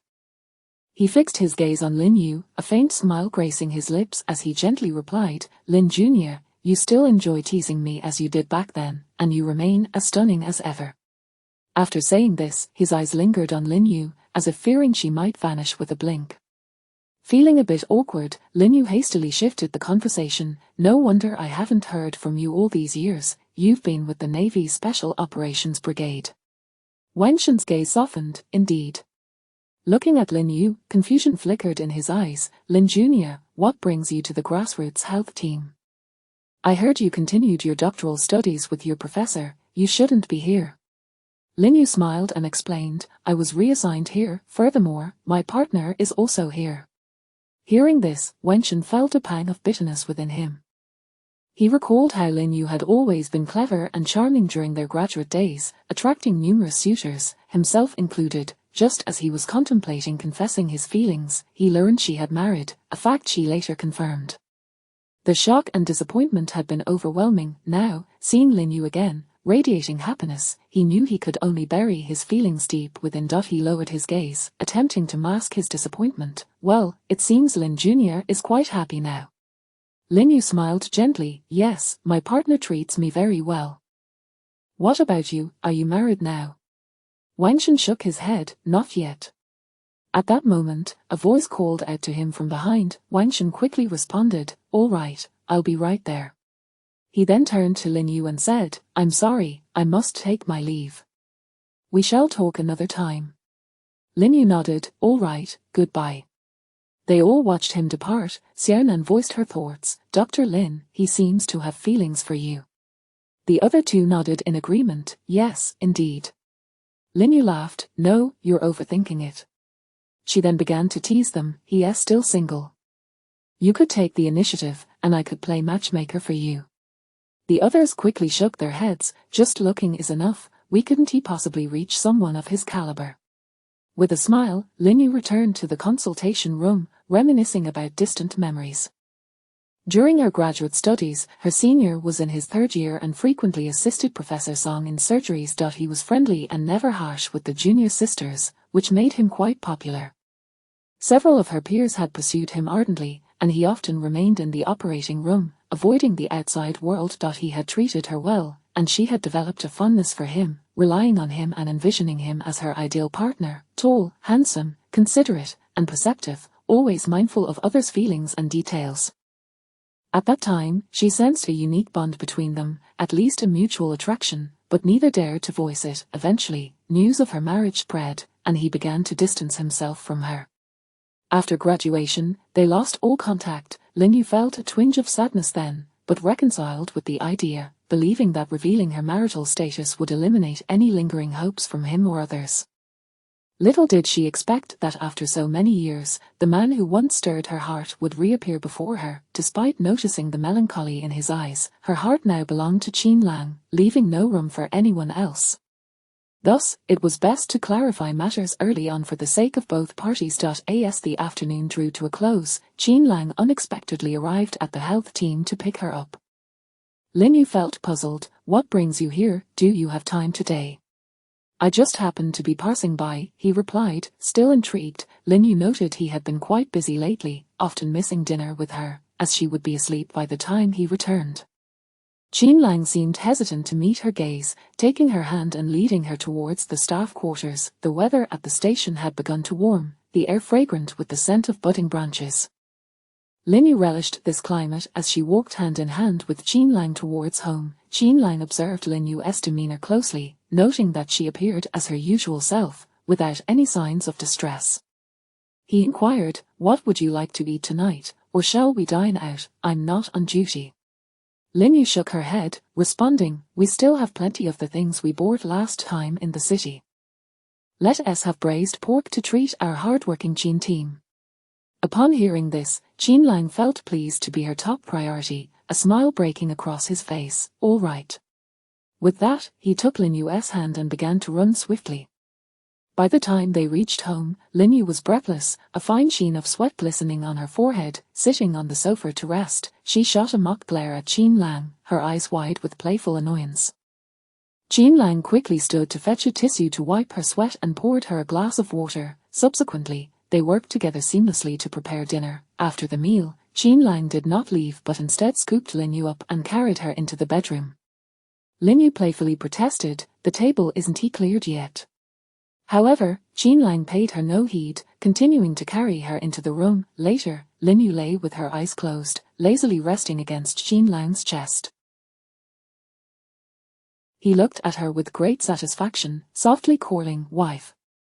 "Millimeter." Lin Yu responded quietly. "Wife," Qin Lang called again. "Millimeter," she replied, still in a gentle tone. "Wife." "Millimeter, what is it?" Lin Yu thought he had something to say and opened her eyes to look at him. "Nothing, just wanted to call you," he said, pulling her closer against him. "Husband." "Millimeter." "Husband." "Millimeter." "Wife, I love you." After uttering this, Qin Lang gently rolled over, enveloping Lin Yu in his arms. Lin Yu softly kissed his heart and replied, "I love you too." Chapter 57, Qin Lang and Wangxin. In the days that followed, Lin Yu had not encountered Wangxin again, while Qin Lang became extraordinarily busy, often returning home late into the night. The workload of the sanitation team gradually increased. This routine was quite pleasant, as everyone had their own affairs to attend to, and trivial matters did not trouble them. Ultimately, Qiuhua departed from the base, and both Qin Lang and Lin Yu went to see her off. Before leaving, she expressed her gratitude to the two, saying, "Thank you for coming to see me off and for not holding my past mistakes against me." Lin Yu smiled in response, "Zhongzhongwei, let bygones be bygones. You will undoubtedly encounter someone who truly loves you in the future." Qiuhua nodded gently, her face graced with a hint of appreciative smile, "Thank you." On their way back, Lin Yu suddenly remarked, "The head nurse and Shan Yi will definitely reconcile." Without hesitation, Qin Lang replied, "Of course." Lin Yu smiled faintly, a warm sensation blossoming in her heart. Life is invariably filled with miracles and hope. As long as two individuals genuinely love each other and cherish one another, they can surely lead a life of harmony and contentment. At noon, Lin Yu assisted Captain Song with a fracture surgery, causing the meal for several people to go cold. Captain Song had no choice but to lead them to a separate dining room in the cafeteria. During the meal, Xiaonan's curiosity resurfaced, and she looked at the head nurse, asking, "Head nurse, now that Qiuhua has left, why haven't you reconciled with Shan Yi?" The head nurse paused momentarily, then continued eating without responding to Xiaonan's inquiry. Noticing the head nurse's silence, Xiaonan pressed on, "Moreover, Shan Yi hasn't been around lately. What has happened between you two?" Upon hearing this, Lin Yu couldn't help but glance up at the head nurse. The head nurse halted her chopsticks, shooting a glare at Xiaonan, "That's enough, stop dragging this on." Xiaonan, unfazed, reminded, "Be careful, he might really not want you anymore." The head nurse retaliated by tapping Xiaonan's head with the other end of her chopsticks, "You talk too much. Can't you learn from Dr. Lin and keep your mouth shut while eating?" Xiaonan, feeling aggrieved, rubbed her head and muttered, "I'm just concerned about you." The head nurse scoffed, "I don't need your concern." Xiaonan immediately countered, "I'm worried for you." The head nurse shot her a sidelong glance, "I'm not worried." "Why are you?" Xiaonan sighed helplessly, "It's like the emperor isn't anxious, but the eunuch is." Upon hearing this, the head nurse couldn't help but chuckle, countering, "If I were the emperor, I certainly wouldn't want a eunuch like you, who talks too much." The others burst into laughter. After a moment, Captain Song earnestly advised the head nurse, "Nurse Deng, although Xiaonan's words are a bit blunt, there is some truth to them. After all these years, Shan Yi finally cares about you. Why dwell on the past? And with Qiuhua gone, it's time for you two to reconcile." Lin Yu nodded in agreement, adding to Captain Song's words, "Shan Yi is truly a good person. It is rare in life to meet someone who genuinely cherishes you. It would be a pity to part ways over misunderstandings." "Dr. Lin is right, Nurse Deng, take the initiative to reach out to Shan Yi today." Xiaonan chimed in, "Head nurse, you should listen to everyone else's advice." "All right, thank you all." The following evening, after finishing her day's work, Lin Yu was preparing to pack up when the head nurse, Xiaonan, and Xiaobei approached her. The head nurse smiled and said to Lin Yu, "Dr. Lin, we plan to go to the city for hot pot tonight. Would you like to join us?" After a moment of contemplation, Lin Yu replied, "Sure, but please wait a moment. I'll inform Qin Lang and grab my car keys from home." Xiaobei quickly interjected, Dr. Lin, you don't need to drive, Shan Yi will be driving. Lin Yu exclaimed in surprise, what? Then she noticed the head nurse's bashful expression and instantly understood everything. She feigned ignorance, asking, head nurse, have you two reconciled? The head nurse's face flushed slightly, and she nodded shyly, explaining, he wants to invite everyone for a meal to thank you all for your support during this time. Afterward, Lin Yu used the intercom to communicate the evening's plans with Qin Lang. He did not voice any objections, merely advising her not to stay out too late and reminding her not to buy too many items so she could carry them easily. Lin Yu smiled in acknowledgement, assuring him she would return home early. Xiao Nan approached Lin Yu with a teasing tone, Dr. Lin, you and the squad leader are quite affectionate now. Hearing this, Lin Yu couldn't help but lightly tap Xiao Nan's forehead, reflecting on the head nurse's previous exasperation. Aside from that, Xiao Nan was delightful. It was just her overly straightforward nature that stood out. Shan Yi drove, with the head nurse seated in the passenger seat, while the other three occupied the back row, their gazes instinctively drawn to the two in front. The eye contact between the head nurse and Shan Yi was charged with deep emotion, akin to a delicate thread being pulled taut. Lin Yu, Xiao Nan, and Xiao Bei exchanged knowing glances, their eyes sparkling with mirth yet hesitant to laugh aloud. In that moment, Lin Yu suddenly grasped Xiao Nan's earlier behavior. The thrill of gossip and intrigue was indeed a delightful experience. Throughout the meal, Shan Yi was exceptionally considerate towards the head nurse, serving her food and handing her napkins. The head nurse reciprocated his attentiveness, and when their eyes met, sparks seemed to fly. Were it not for the presence of others, they might have lost themselves in the moment. Perhaps influenced by her time with Xiao Nan, Lin Yu couldn't resist teasing, Shan Yi is really thoughtful, just look at how happy the head nurse is now. Xiao Nan, Xiao Bei, I feel like we're just extra light bulbs here. Xiao Nan and Xiao Bei nodded in agreement. Xiao Nan added, yes, why don't we move to that table over there, it's too sweet, and I can't handle it. Saying this, she pretended to pull Lin Yu and Xiao Bei away from their seats. Seeing this, Shan Yi quickly stood up to stop them, smiling, sister-in-law, please don't scare us with such jokes. I'll go get you some drinks. With that, he walked away, leaving the head nurse blushing in her seat. Once Shan Yi had departed, Lin Yu sincerely remarked to the head nurse, Shan Yi is truly wonderful, you will surely find happiness with him. After the meal, Lin Yu went to the supermarket to buy some groceries before heading back to the base. By the time she returned, it was completely dark outside. Shan Yi intended to help her carry the things upstairs, but Lin Yu felt they were not heavy, and, since she lived at the front of the staff building while Xiao Nan and the others lived further back, she insisted, no need. I can manage it myself, and it's not far. You all can head back, she added. After bidding farewell, they all went their separate ways. As Lin Yu approached the entrance of the stairwell, preparing to ascend, a voice called out from behind, Lin Shimai. She halted and turned to see Wengshen. Politely, she inquired, Senior brother, why are you still up so late, have you just finished your shift? Wengshen shook his head, softly replying, no, I went out and just returned. Lin Yu nodded, noticing a bag in Wengshen's hand, evidently something he had purchased from outside. Let me help you carry it upstairs, she offered. No, I can manage, he replied. For a moment, the atmosphere between them grew awkward, as neither knew what to say. Just then, Qin Lang returned. He immediately spotted Lin Yu standing before Wengshen and overheard their conversation, an unsettling feeling rising within him. Qin Lang strode over, seized the bag from Lin Yu's hand, possessively wrapped his arm around her shoulder, and addressed Wengshen, Dr. Wang, so very generous of you to lend a helping hand. Now that I'm back, there's no need for your efforts. Chapter 58. Heart to heart. Lin Yu was taken aback by Qin Lang's early return, exclaiming, you're back. Yes, Qin Lang replied softly, his gaze then shifting to Wengshen.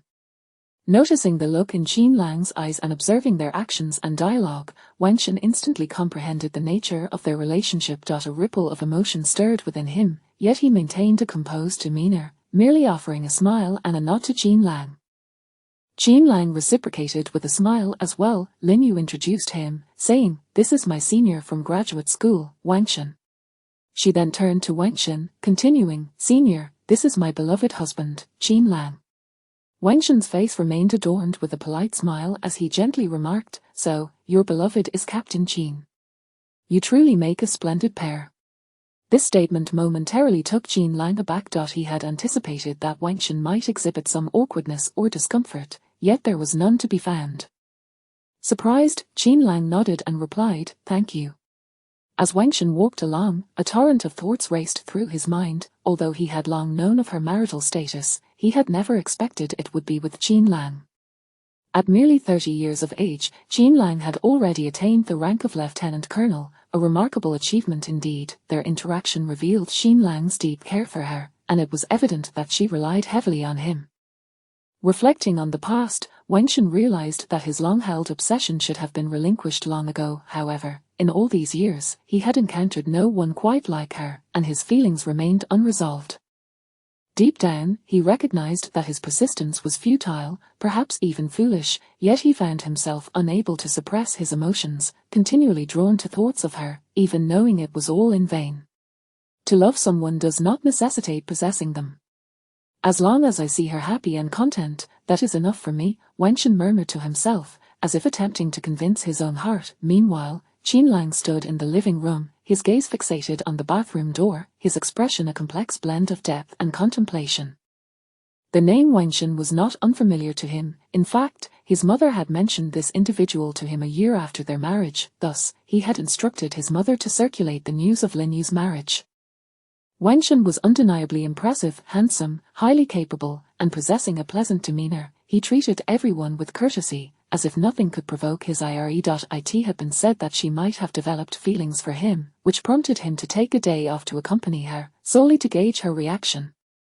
However, she appeared unfazed, absorbed in her own thoughts, and he paid little mind to it. Yet tonight, observing Wenshan, he realized he had misjudged. Wenshan seemed to harbor feelings for her, rather than being indifferent. How else could one explain the joy on his face upon seeing her? Nevertheless, he found himself able to wish them well, devoid of any jealousy. The sight of her happiness satisfied him deeply, a sensation that felt painfully glaring to him. Truth be told, he could not claim such nobility for himself. The bathroom door swung open, and Lin Yu emerged. Jean Lang snapped back to reality, stepping forward to take a towel and gently dry her hair. "It's getting late. Why are you still washing your hair?" Jean Lang inquired softly, his tone laced with a hint of affection and concern. "I had hot pot today, the smell was quite strong, and I felt it clung to me," she explained. After drying her hair, Jean Lang skillfully picked up the hairdryer to finish the task. Lin Yu leaned against him, watching his attentive manner with a sense of contentment. The past was behind her, and as for Senior Wang, he was but a distant memory, a remnant of youthful naivety. Once her hair was dry, Lin Yu wrapped her arms around Jean Lang's waist, playfully saying, "Darling, I'm tired, give me a hug." Obediently, Jean Lang lifted her into his arms, watching as she nestled into him, seeking a comfortable position. "Are you sleepy?" he asked softly. Lin Yu shook her head, then burrowed closer into him. Jean Lang tenderly stroked her hair and gently asked, "Did you enjoy dinner with them?" Lin Yu lifted her head, her voice soft as she recounted the evening. "You won't believe it." Their head nurse and Dan Yi exchanged such significant glances. Xiaonan said it was overly sweet, and I found it unbearable. "Of course, gossip is entertaining. It's no wonder so many people enjoy the spectacle," he replied. "But it felt so awkward. We were like a third wheel. Next time, if Dan Yi is there, I absolutely refuse to join them," she declared, diving back into Jean Lang's embrace. Jean Lang chuckled lightly. "Then next time, let us avoid them. I'll accompany you this weekend." Lin Yu nodded in agreement. After a brief silence, Jean Lang suddenly asked, Yu, did you ever like Wenshan?" Lin Yu looked up in surprise, puzzled as to how he knew about her past feelings. She replied delicately, "Back then, the female graduate students my mother brought along all admired him. Everyone said he was cultured and amiable, quite charming," she added. Upon hearing this, Jean Lang furrowed his brows, a hint of concern flickering in his eyes as he quietly inquired, "And what about you?" Lin Yu contemplated for a moment, sensing Jean Lang's grip on her arm tightening, as if he were anxious about something. She gently extended her hand, softly encouraging him to lie back down, and he complied without resistance. Once again, she rested her head against his solid chest, their eyes meeting, her gaze shimmering with genuine emotion as she slowly confessed, "I've liked many people." Jean Lang's eyes widened in surprise, a fleeting look of astonishment crossing his face before he quickly regained his composure, seemingly awaiting her next words.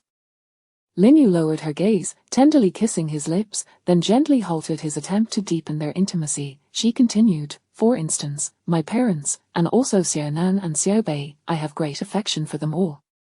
A subtle smile graced Jean Lang's lips, and he chose to remain silent, simply gazing at her. Lin Yu peered deeply into Jean Lang's eyes, filled with love, and softly declared, "But I love only you, Jean Lang." His expression softened as he embraced her tightly once more, his tone firm and sincere as he insisted, "From now on, you can only love me." Without hesitation, Lin Yu nodded in agreement, "Of course." Jean Lang held her close, as if trying to merge their beings, and said, "I love you too, so very much." Feeling the warmth of Jean Lang's love envelop her, Lin Yu responded, "Yes, I know." Suddenly, Jean Lang looked at her and said, "Wife, let us have a child." Lin Yu gazed at him in surprise, "Why the sudden request?" Jean Lang smiled, "It's not sudden. I want a child who is both like you and like me." Lin Yu nodded, "All right." Chapter 59, The Unexpected Departure. This evening, it was Lin Yu's turn to be on duty, standing before the window, gazing at the starry sky outside, her thoughts inevitably drifted to Jean Lang. She wondered where he might be at this moment, what he was engaged in, and whether he would soon return. Their head nurse, noticing the concern etched upon her face, approached and sat beside her, gently inquiring, "Dr. Lin, are you missing team leader Jean?" Lin Yu nodded silently. Their head nurse continued, "He has been away for about a week now, hasn't he?" Lin Yu nodded again, then turned to ask, "Head nurse, is Shan Yi still with the team?" Their head nurse smiled in response, "Yes, after all, the military training is not yet concluded." Lin Yu contemplated the fact that senior brother Wang would soon depart as well. Turning her head, she inquired further, "When is it expected to conclude?" "Approximately in 3 days," came the reply. "Oh, that as soon," Lin Yu remarked. As the head nurse walked away, Lin Yu resumed her gaze out the window.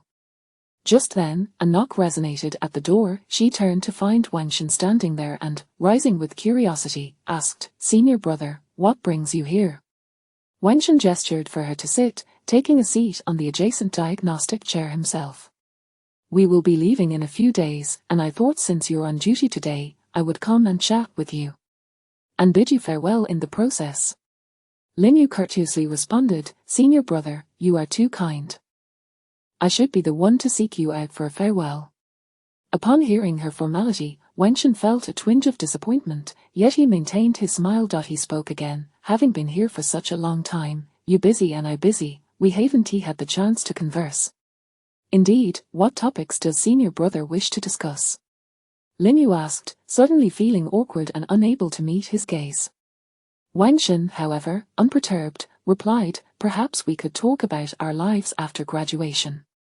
Lin Yu nodded in agreement and initiated, "Senior brother, why did we suddenly lose contact after graduation? I always thought you would pursue a doctorate." Wang Shen chuckled, "When the Navy Special Operations Brigade recruited military doctors, I merely wanted to give it a try, never expecting to be selected.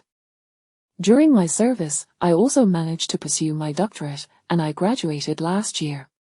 Senior brother, you remain as outstanding as ever." Wang Shen then cautiously posed his question, "Junior sister, we both specialize in cardiac surgery, yet you find yourself in such a grassroots health team, lacking opportunities to showcase your skills. Do you not feel that years of study have been wasted? Is there not a sense of regret?" Lin Yu was taken aback by how directly he had touched upon her innermost thoughts. In truth, during her quieter moments, she often pondered this very question. In this place, where cardiac surgeries were nearly non-existent, a short stay was bearable, but what would happen if it stretched on?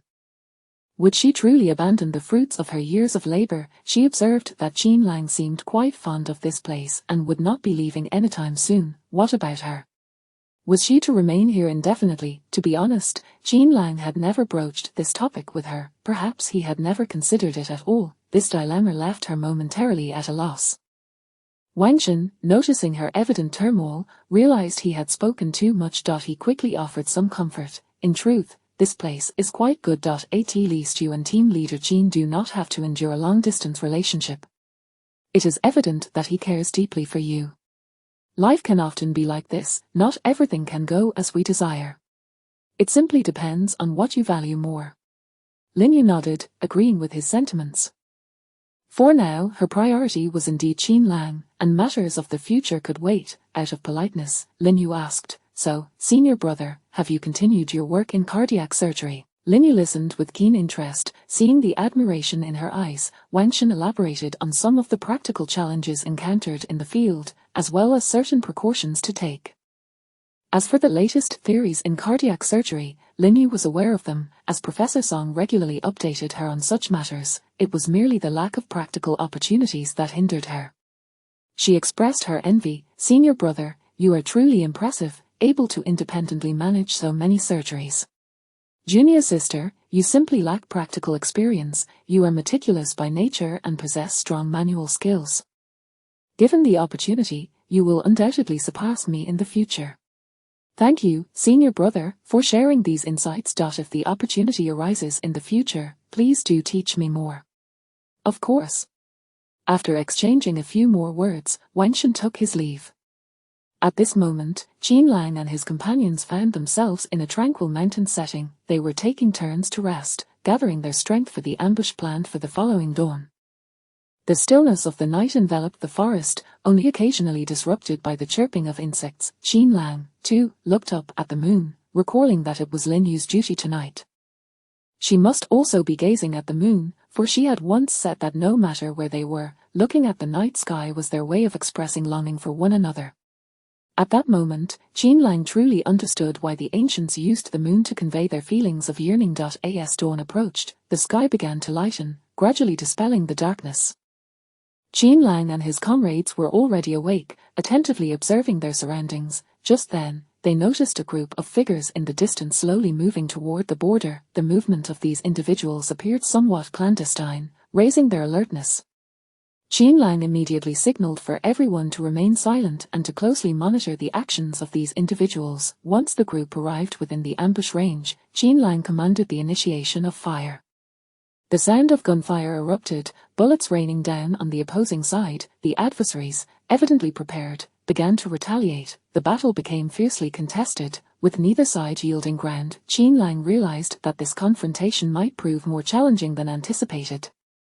He swiftly adjusted their tactics, and gradually, the enemy's gunfire began to wane, reduced to sporadic shots. He instructed everyone to maintain silence and stay put, while simultaneously using his earpiece to caution the individuals opposite a desperate. Do not be easily deceived. No group should act independently at this time. By midday, the opposing side appeared to be losing resolve and began to surrender voluntarily. Qin Lang gestured for his team to remain cautious. It was not until evening that the adversaries finally stepped forward. Qin Lang sensed they were likely well prepared, yet he refrained from offering any response. Sure enough, after Li Yang tentatively fired a shot, the enemy responded with a flurry of gunfire, and soon everything came to an end.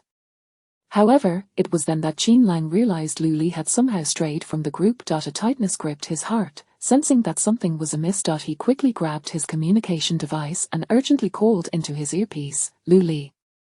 Lu Li, if you can hear me, please respond."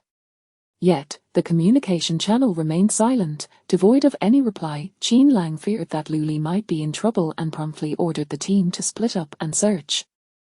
Indeed, beneath a tree, he found Lu Li lying on the ground without any gear, alongside two lifeless enemies. Blood trickled from his abdomen, and Qin Lang rushed forward to assess his vital signs, discovering that he still had a pulse and was breathing. Upon closer inspection, he noted that the wound was dangerously close to the heart. This location was the nearest to their base, and he turned to ask, "Is Wang Shen still at the base?" "Yes." "Immediately contact Captain Song to prepare the operating room. Wang Shen and Dr. Lin must be ready." Chapter 60, The Inherent Ugliness of Humanity. As soon as Captain Song received the news, he anxiously instructed Lin Yu, "Dr. Lin, we have an urgent situation. Lu Li has been injured and is en route here. You must quickly collaborate with the head nurse to prepare the necessary surgical supplies. The squad leader mentioned the injury is perilously close to the heart, and he fears we might not reach the hospital in time. I will contact Dr. Wenchen immediately. Upon hearing this news, Linyu felt a sharp pang in her heart. Lu Li was injured. He was family, and if something were to happen to him, how could she explain it to her uncle and aunt? Just the day before Lu Li and Qin Lang had executed a mission, the three of them had shared a meal together, during which Lu Li had urged her to hurry up and give him a nephew. Meanwhile, Qin Lang held Lu Li's hand tightly, feeling the faint pulse as he repeatedly called out, "Lu Li. You must hold on, we are almost at the base. If anything happens to you, I want you know how to face your parents. Stay strong." Before long, Qin Lang and the others arrived, and Captain Song hurriedly wheeled Lu Li into the operating room, where Lin Yu, Wang Shen, the head nurse, and Xiao Nan had already made the necessary preparations. When Lin Yu saw Lu Li, blooded and battered, her complexion turned pale, and she momentarily froze, uncertain of how to react. Wang Shen quickly grasped her arm to prevent her from collapsing. Reassuringly, he said, "I took a preliminary look, the injury is indeed close to the heart, but it hasn't perforated any major arteries, otherwise, he would have succumbed to excessive blood loss by now.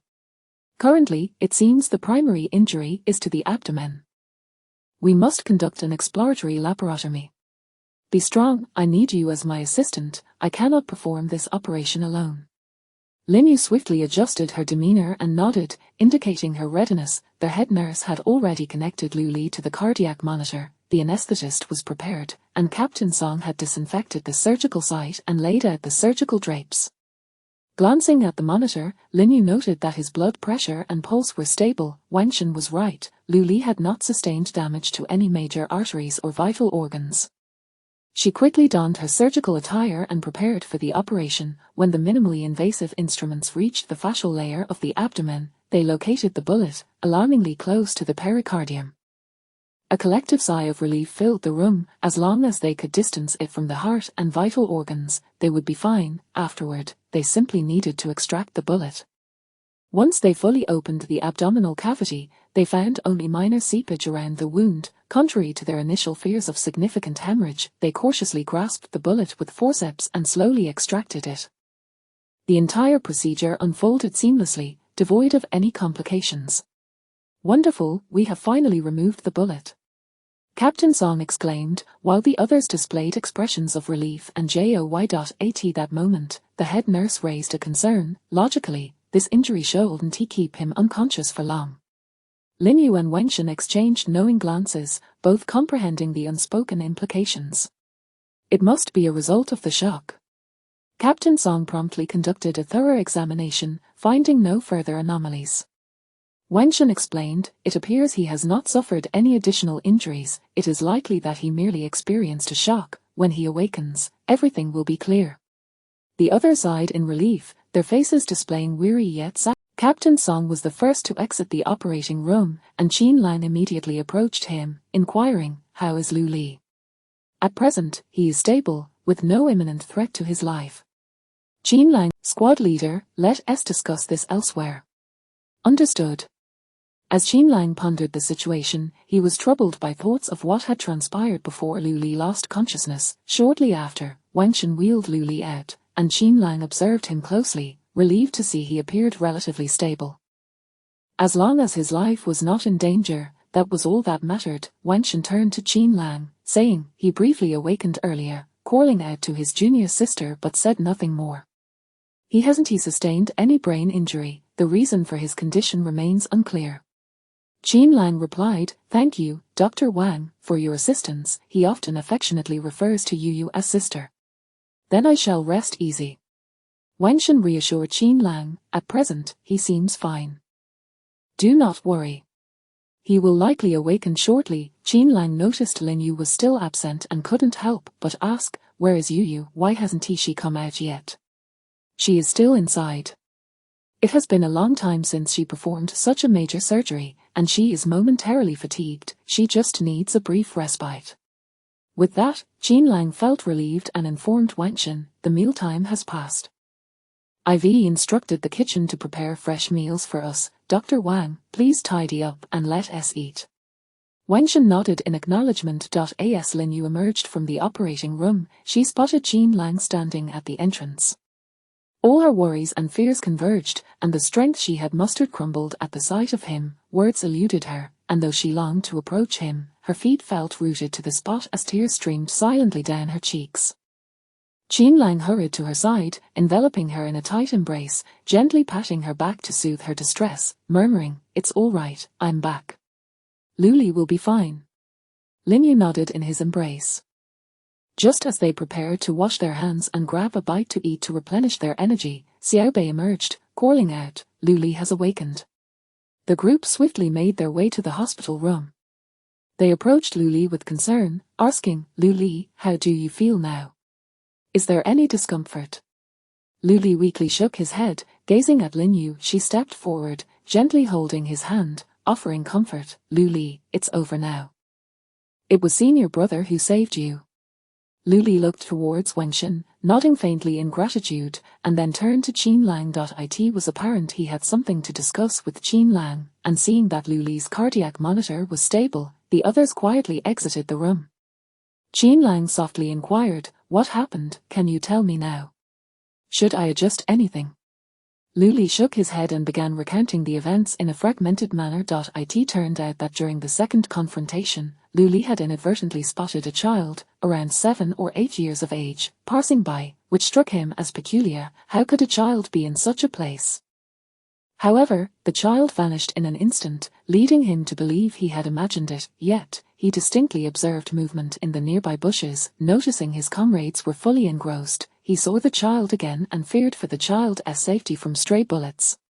Hearing the gunfire gradually cease, he stealthily followed. Upon catching up, he discovered 2 enemies had taken the child hostage and were coercing Luli to disarm. Complying, they used the child as leverage to flee, taking Luli's firearm in the process. Left with no choice, Luli prepared to engage in hand-to-hand combat and managed to subdue the 2 assailants. However, he was then shot at by the child. Fortunately, the child lacked proficiency with the weapon. Otherwise, the consequences would have been dire. Hearing this, Qin Lang wanted to admonish him for acting independently, but upon seeing Luli's condition, he could not bear to do so. Instead, he sighed in resignation and advised, "Do not dwell on it, we will address everything once you have fully recovered." With that, he turned and stepped outside. The ugliness of humanity can often. Upon reaching the entrance of the medical unit, he relayed the entire sequence of events to the captain. The captain, equally disheartened, replied, "What a muddle, what about the child? He was not found." "I will contact Commitment Captain Song." Upon seeing Qin Lang finish his conversation with the brigade leader, hastily gestured for him to come over, exclaiming warmly, "Squad leader, come here and join us for a meal. We've been waiting for you." At the dining table, Qin Lang occasionally picked up dishes for Lin Yu, placing them into her bowl. This act had long become customary for the members of the sanitation team. However, Wenshan could not help but feel a pang of disappointment. After the meal, the 2 visited Luli and then prepared to return home. Throughout the journey, they remained silent, each seemingly lost in their own thoughts. Upon arriving home, just as Lin Yu shut the door, she turned around and embraced Qin Lang tightly, to which he reciprocated without hesitation. Holding her close, Lin Yu broke the silence first, whispering, "Qin Lang, I finally understand why my mother made such a decision back then. If I were in her position, I might have made the same choice." Qin Lang gently lifted her chin, gazing into her eyes with tenderness, and firmly stated, "No, you mustn't. I understand the fear you felt when you saw Luli today, worrying that if..." He held her tightly, feeling her tremors, and his heart swelled with compassion for her. He gently lifted her and carried her to the bedroom, sitting at the edge of the bed. Qin Lang gazed at her silently before speaking again. You, if ever something were to happen to me, I only wish for you to live well, carrying on with my spirit." Lin Yu raised her head again, her vision blurred by tears, shaking her head as she replied, "No, you know I am not that strong."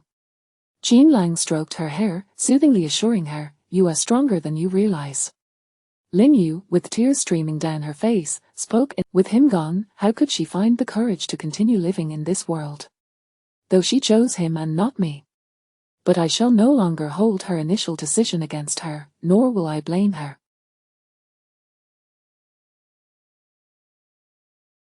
I simply miss her so much, and she must have been in great pain and difficulty back then. After speaking, she looked deeply into Qin Lang's profound eyes and resolutely declared, "And now, you are my everything." Qin Lang once again embraced her tightly, expressing with deep affection, hearing you say, however, the meaning of life extends far beyond this. Without everyone, how could there be a little family? I must be responsible for my comrades, fulfill my duties at work, and safeguard my country and its people. I apologize. I cannot leave and allow you to endure such a taxing life. Lin Yu gently replied in his warm embrace, I understand, but I am still afraid. Qin Lang comforted her once more, often, fear. She realized she could not alter Qin Lang's career choice and could only support him silently. Simultaneously, she hoped he would prioritize his safety and avoid peril. After all, she yearned for a long and enduring companionship with him, a lifetime of knowing and cherishing one another. Qin Lang understood her concerns, witnessing a loved one injured inevitably incites fear, compounded by her upbringing that had left her with a pervasive lack of security. Yet, he had responsibilities, and there was truly no perfect solution. He could only promise to return safely each time, providing her with peace of mind. As Lin Yu contemplated Lu Li, she couldn't help but furrow her brow, looking up at Qin Lang and asking, should we inform uncle and aunt about Lu Li? She hurried to the bed, anxiously inquiring of Wang Shen, senior brother, how is Lu Li's condition? From the current assessment, he seems to be out of danger. Lin Yu felt a slight relief, yet continued to question with concern, does he need to be taken to the hospital for further examination? Wang Shen pondered for a moment before shaking his head, I believe it's unnecessary for now. With that, he turned and left the ward. Lin Yu turned her attention to Lu Li, her concern overflowing as she bombarded him with questions. Lu Li, how are you feeling? Is there anywhere that hurts? You really scared me. What would I tell uncle and aunt if something happened to you? Lu Li offered a faint smile, reassuring her, sister, don't worry, I'm fine. Lin Yu sighed softly and then gently said, I made you some porridge. You should have some. As she spoke, she grabbed a pillow and placed it behind Lu Li, allowing him to lean back more comfortably. Then, she served the porridge into a bowl, sat at the bedside, and began to stir it. Here, open your mouth.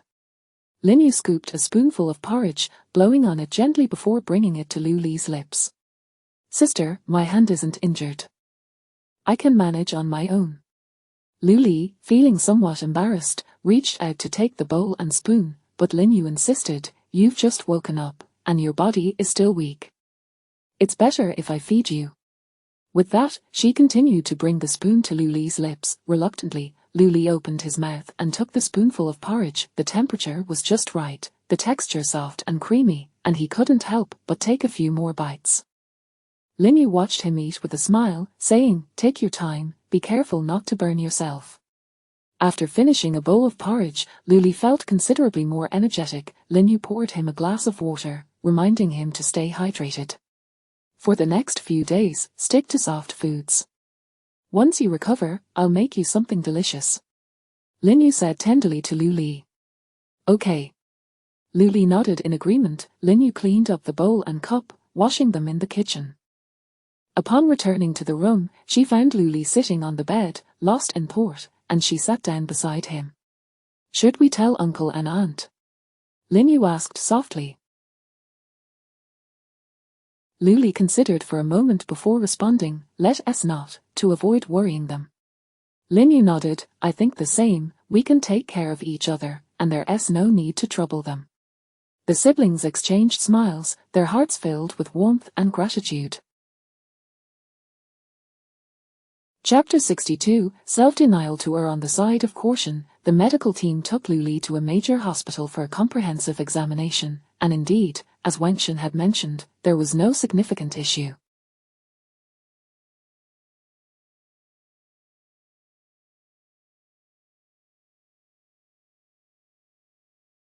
With gradual recuperation, he would return to his former self. Due to Lu Li's unauthorized actions, the mission experienced an anomaly, resulting in his punishment of being barred from participating in any operations or drills for 6 months. After his recovery, he would remain at the base to relearn military discipline. This so-called punishment was merely a means to ensure he learned his lesson and took care of his health. With the conclusion of the military training, Wenshin was also set to depart. At the farewell gathering at the base, Qin Lang approached Wenshin privately to express his gratitude, stating, Dr. Wang, I have yet to properly thank you for your assistance with Lu Li. Lifting his teacup, he added, I raise this cup of tea in lieu of wine to express my thanks. If the opportunity arises, Wenshin also raised his cup and gently clinked it against Qin Lang's, a smile illuminating his face. No need for such formality. If the chance presents itself in the future, I would be delighted to share a true drink with you. Likewise, came Qin Lang's response.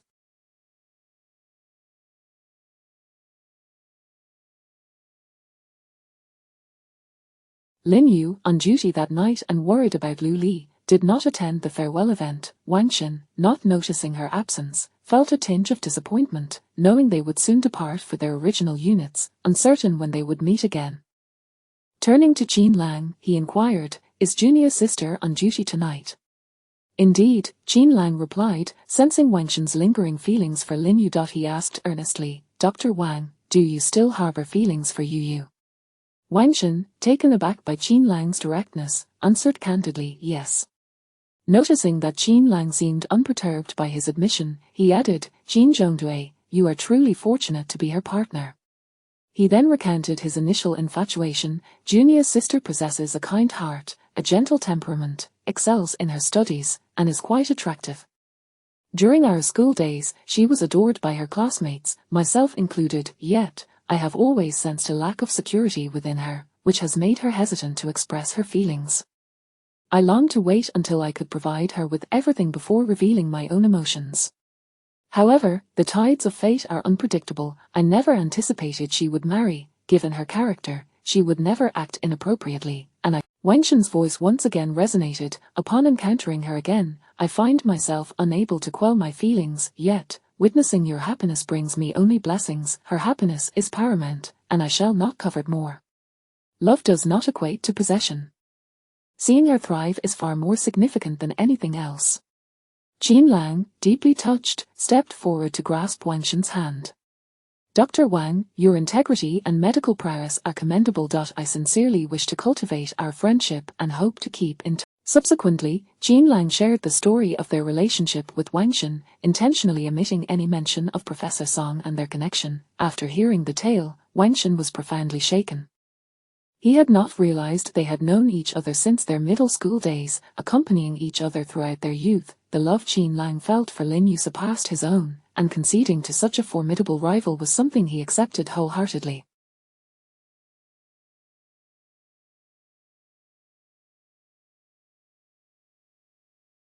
With sincerity, he blessed, Qin Zhongdui, you and junior sister are destined to be together for a lifetime. Qin Lang reciprocated with his own well wishes, I believe you will encounter your lifelong love in the future. Sensing his hesitation, Qin Lang encouraged, Dr. Wang, feel free to speak your mind.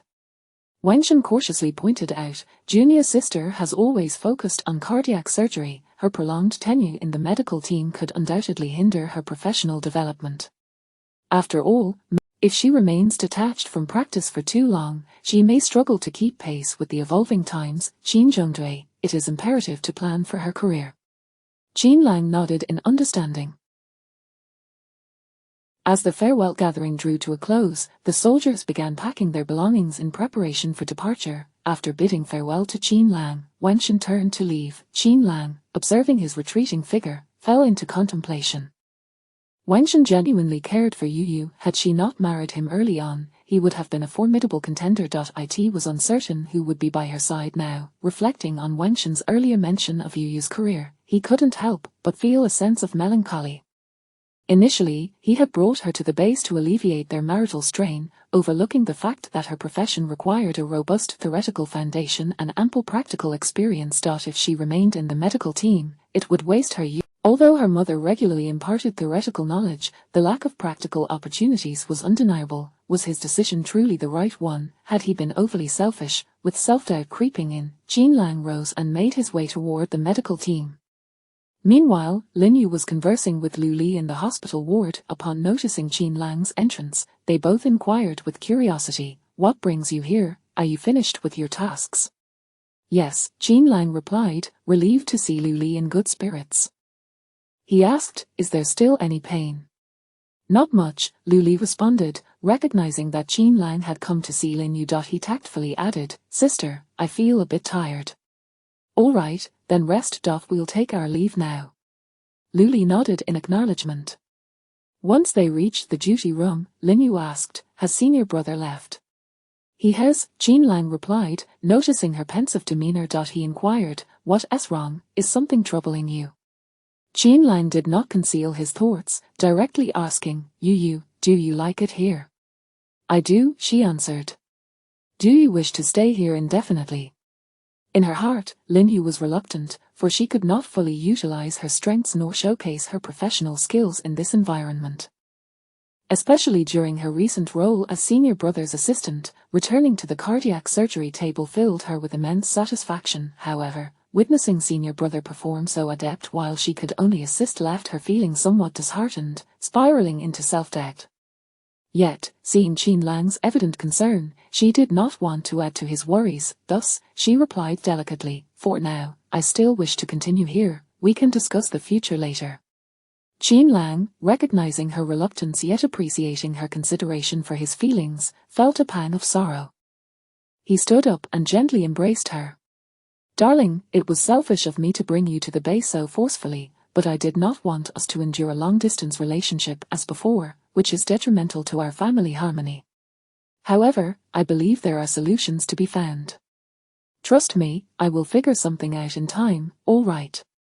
All right, I understand. Now, you should return to rest. There's no one else around, and I also need to sleep." "Okay." Under Lin Yu's attentive care, Lu Li's health gradually improved, allowing him to undertake. The bond between the siblings strengthened significantly. Lu Li felt fortunate to have a sister, while Lin Yu appreciated the companionship of her brother. There were conversations they could share without reservation. Chapter 63. Everything prepared for her. As the days passed, Lin Yu continued her diligent work at the sanitation team, just as she always did. Subsequently, Qin Lang was assigned another mission. Later on, Shan Yi led the team on several missions independently. A month prior, after a mission completed alongside Shan Yi, Qin Lang had been busy at the station. Due to the confidential nature of military operations, he refrained from divulging too many details to Lin Yu, who, in turn, did not press for information. One afternoon, while Lin Yu was catching up on sleep after her night shift, she was abruptly awakened by Qin Lang's return. Upon seeing the radiant joy on his face, she rubbed her eyes and sat up, puzzled. "What's the occasion? You seem so happy."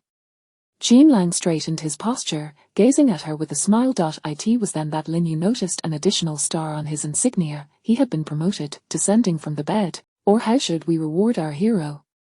Qin Lang stepped forward, lifting Lin Yu into his arms, excitedly twirling her around several times. Her joy was infectious, and she laughed heartily. Once he finally set her down, she asked again, "What prompted this sudden promotion?" Qin Lang lightly tapped her forehead, reminding her, "How can it be sudden? This is a recognition of my efforts." Lin Yu nodded in agreement with a smile. Observing her radiant expression, Qin Lang felt a surge of emotion, unable to resist leaning down to gently kiss her lips. The kiss was tender and warm, imbued with boundless affection. Startled by the unexpected kiss, Lin Yu quickly melted into it, reciprocating his passion. Just as their breaths began to intertwine, Qin Lang halted, holding her close to catch his breath. His eyes brimmed with tenderness and indulgence as he softly advised, "You should eat something, then take a nap in the afternoon. I'll take you out for dinner tonight." Lin Yu nodded slightly, savoring the warmth of his embrace. Qin Lang planted a gentle peck on her cheek, smiling as he said, "Tonight, I have good news to share with you." Curiously, Lin Yu pressed, "What good news?" Qin Lang replied with a mysterious smile. However, seeing Qin Lang's excited demeanor reassured her. Initially, she could have slept a little longer, but after Qin Lang's arrival, sleep eluded her. She decided to head to the kitchen to find something to eat. In the afternoon, Lin Yu managed to catch a short nap, waking up just as Qin Lang returned. Qin Lang chuckled at her still sleepy, languid appearance. He knew she had always been fond of sleeping and spent most of her free time napping, yet she could stay up late when there was something to be done. He gently urged her, "You can lie down a little longer." He then retrieved a change of clothes and headed into the bathroom. When Qin Lang emerged from the shower, Lin Yu had just finished getting ready. He put his arm around her shoulders, guiding her outside while casually asking, "Did you eat lunch?" "I did," she replied. Qin Lang nodded in satisfaction. "Let us go." As Qin Lang drove, Lin Yu sat in the passenger seat, gazing out. The weather was gradually warming up. Had they been in City C, it would have been time for short sleeves, yet here it remained quite cool. Unbeknownst to her, it had been a year since she arrived in this place. Within that year, she had made new friends and colleagues, and her relationship with Qin Lang had undergone a profound transformation. They had shared countless experiences together, deepening their bond. Reflecting on this, Lin Yu couldn't help but feel a wave of emotion. Turning to look at Qin Lang, her eyes sparkled with love and happiness. Sensing her gaze, Qin Lang softly inquired, "What are you thinking about?" With a gentle smile, Lin Yu replied, "I was just reflecting on how I've been here for a whole year." Qin Lang echoed her sentiment. "A year has flown by so quickly." "Indeed. Time seems to pass swiftly when I'm with you." Lin Yu burst into laughter at his words. Qin Lang, puzzled by her sudden amusement, glanced at her in confusion. "You've become quite the smooth talker," she teased. "Is that so, do you?" Suddenly recalling something, Lin Yu asked, "Now that you've been promoted, do you need to treat your team members?" "Yes, we should invite them for a meal tomorrow afternoon." "Sounds good. By the way, why were you promoted? Was it due to the successful completion of the last mission?" Lin Yu inquired curiously. "Exactly, and Shan Yi was also promoted to Major," Qin Lang explained. "But you only spent 3 days on the last mission," Lin Yu remarked, turning to look at Qin Lang in confusion. Qin Lang reached out to affectionately ruffle her hair, patiently responding, "It's because we completed what was originally a 7-day mission in just 3 days." There were limits to what Qin Lang could disclose, but Lin Yu understood without needing. Upon arriving at the restaurant, Lin Yu sat alone, waiting for the dishes to be served. Before long, Qin Lang entered, holding a bouquet of Aisha roses, which he presented to Lin Yu. Cradling the flowers, Lin Yu beamed with happiness and leaned in to plant a kiss on Qin Lang's cheek. As she finished her meal, Qin Lang articulated the purpose of the evening. "Darling, I've inquired for you. The cardiovascular department at the 3rd hospital in the city is currently hiring doctors." Upon hearing this, Lin Yu paused, looking up at Qin Lang. "They will start recruiting after autumn, so you can prepare to apply for the examination now." With that, Qin Lang pulled. Lin Yu opened the link and, to her delight, discovered she met all the requirements. Her heart soared with joy as she gazed at Qin Lang. Qin Lang gently held her hand, softly saying, "It's been somewhat. I believe with your capabilities, this shouldn't pose a significant challenge." He then elaborated on their future plans. "If you succeed, we could rent an apartment here. When I'm not on duty, I can come to be with you. And when you're not on duty, you can return to the station. When we have children in the future, they can attend school here directly." Lin Yu, touched by his thoughtful considerations that encompassed everything, even their future children's education, nodded appreciatively. She stood up and moved to sit beside Qin Lang, tightly grasping his hand. "Honey, thank you. I love you." "I love you too." Chapter 64, Birthday. Regarding Lin Yu's preparations to visit the 3rd Municipal Hospital, both parties tasked. After all, the unpredictability of life renders it unnecessary to share uncertainties with others. The birthday of Qin Lang was fast approaching. Last year, she had regrettably overlooked it, and having never gifted him anything throughout the years, she was determined to make amends this time.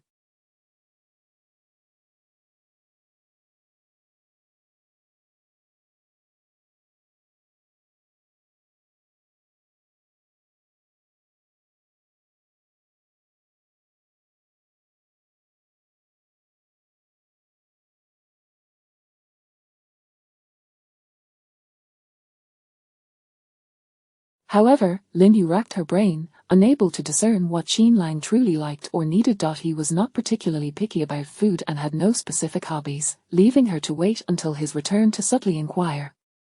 That night, as she lay in bed, Lin Yu turned to the closed-eyed Qin Lang and asked, "Darling, what do you love the most?" Qin Lang opened his eyes and smiled, "I love you the most." Lin Yu playfully punched him, "I'm serious." Qin Lang pulled her into his embrace and gently replied, "I'm serious too. I truly love you." Lin Yu felt a rush of sweetness in her heart and quickly changed the subject. "If you weren't in this profession, what would you most like to do?" After a moment's thought, Qin Lang earnestly answered, "Nothing."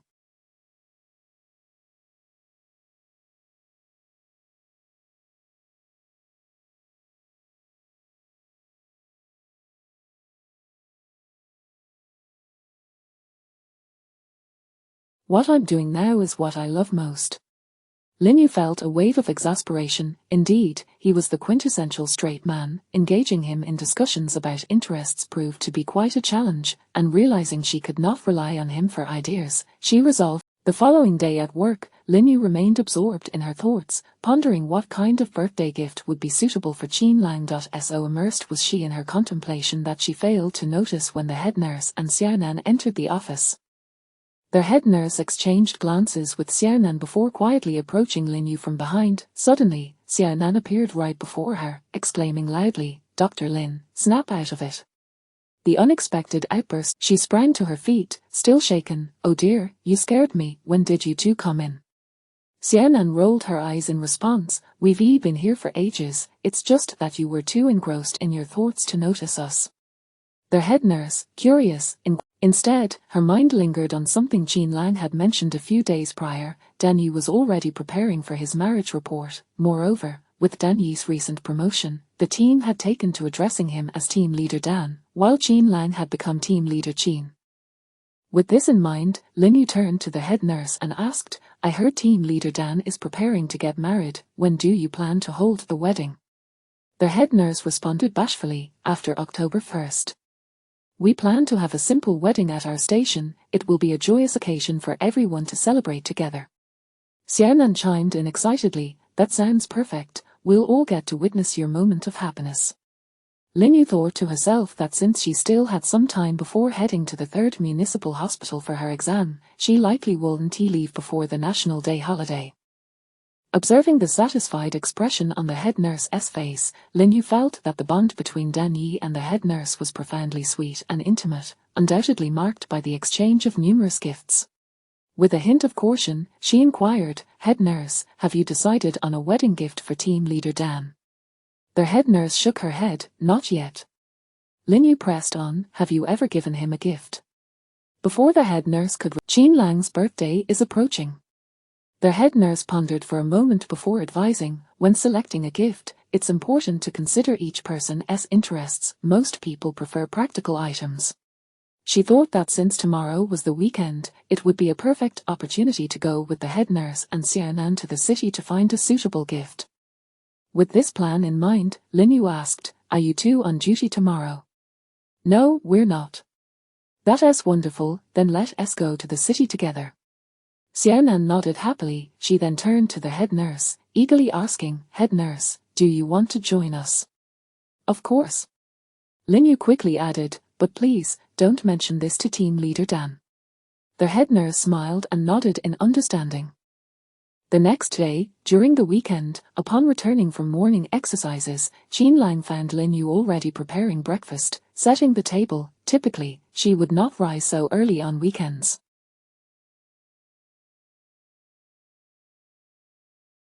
Approaching the sink, he washed his hands and curiously asked, "Why are you up so early? Isn't he today the weekend?" Lin Yu handed him chopsticks and replied, "Yes." Qin Lang sat down, still puzzled. "Then why not sleep a bit longer?" "Because don't you have duty this weekend?" "Nope, Dan Yi is on duty." Lin Yu initially intended the trip for a surprise gift but realized his presence would complicate things. She quickly urged, "You should just rest at home."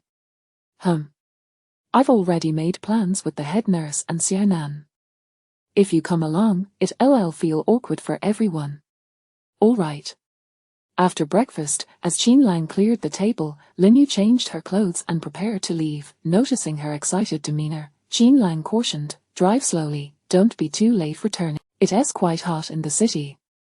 "I know."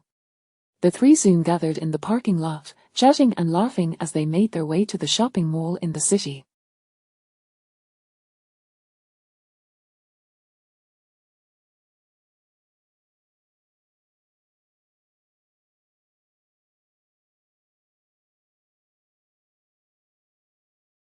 Upon arriving at the men's department, Linyu scanned the area but found nothing suitable, so she browsed through the men's clothing section. Ultimately, she selected a subtle belt, along with 2 summer outfits and 2 pairs of sneakers. As they exited the men's section, Xiaonan leaned in and whispered to Lin Yu, "Dr. Lin, novels often say that gifting your husband men's underwear symbolizes unwavering commitment, as in by my name, I crown you at my waist." Huh. The head nurse seemed to overhear and nodded in agreement with Lin Yu. "Buy it. He will surely appreciate it." With a mix of embarrassment and resolve, Lin Yu ventured into the men's underwear section. After providing her height and weight, she purchased the most expensive item before hastily exiting, hardly noticing the attendant's features. When she emerged, the laughter of Xiaonan and the head nurse made her even more bashful, prompting her to urge, "Let us go, let us go." Their teasing laughter only intensified her embarrassment, and regretting having heeded their suggestions, Lin Yu quickened her pace. Chapter 65, The Gift. After a while, the trio arrived at the women's clothing section, each purchasing several outfits. Upon reaching the first floor, they also bought a pair of sunglasses for Qin Lang, while the head nurse did the same for Shan Yi.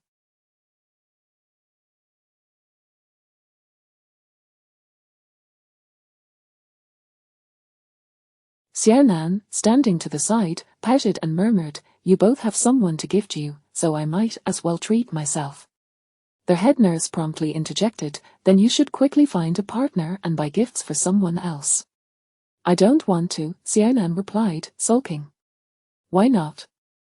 How old are you now?" By the time Dr. Lin was your age, he had already been married for several years, the head nurse continued, stating the facts. Upon hearing her mention his name, Lin Yu momentarily found herself at a loss for words. Although her relationship with Qin Lang was flourishing, they had not truly known each other prior. She felt it would be more prudent to consider marriage after spending more time together. After all, entering into a commitment without knowing each other could lead to suffering. At the same time, she felt grateful that it was Qin Lang she had encountered. Xiaonan continued to pout in retort to the head nurse, "I want a few more years of freedom. I don't want to enter the grave of marriage so soon." "Oh, dear child, how can you think like that?" The head nurse shook her head, looking at Xiaonan with a mix of exasperation and fondness. Playfully, Xiaonan stuck out her tongue and tugged at Lin Yu's hand, acting coyly. "Dr. Lin, look, the head nurse has started nagging again." Lin Yu chuckled, giving Xiaonan's shoulder. "However, everyone has their own perspective on marriage. As long as you are happy, that is what truly matters." "Exactly," Xiaonan chimed in, "I refuse to be tied down, I want to live freely." The head nurse tapped her on the head, reminding her, "Freedom is important, but when you meet the right person, you must seize the opportunity." "Yes, I shall learn from the head nurse." The head nurse and Lin Yu exchanged glances before purchasing some prepared foods, meats, and vegetables, preparing to head back. When Lin Yu returned home, she found Qin Lang busy in the kitchen, preparing a meal. Upon hearing the door open, he glanced over, quickly set down his spatula, and hurried to the entrance to greet her. "You're back." Qin Lang smiled, taking the bag from Lin Yu's hands, and asked with concern, "Are you tired?" Lin Yu shook her head with a smile. Noticing the numerous bags she carried, Qin Lang expressed his surprise. "Why did you buy so many things?" "I bought what I wanted. What is wrong? Are you complaining about my spending?" Lin Yu mischievously winked at him, intentionally teasing. Qin Lang quickly shook his head, gently saying, "How could I, as long as you are happy?" Lin Yu laughed, retrieving the clothes she had purchased for him and handing them over. "Try them on and see if they fit." Qin Lang was taken aback, not expecting Lin Yu to have bought him new clothes. He happily replied, "I'll try them on later, dinner is almost ready, let's eat first." With that, he turned and returned to the kitchen to continue cooking. Lin Yu nodded, placing his clothes on the sofa before putting away the gifts she had bought him, tucking them into her wardrobe.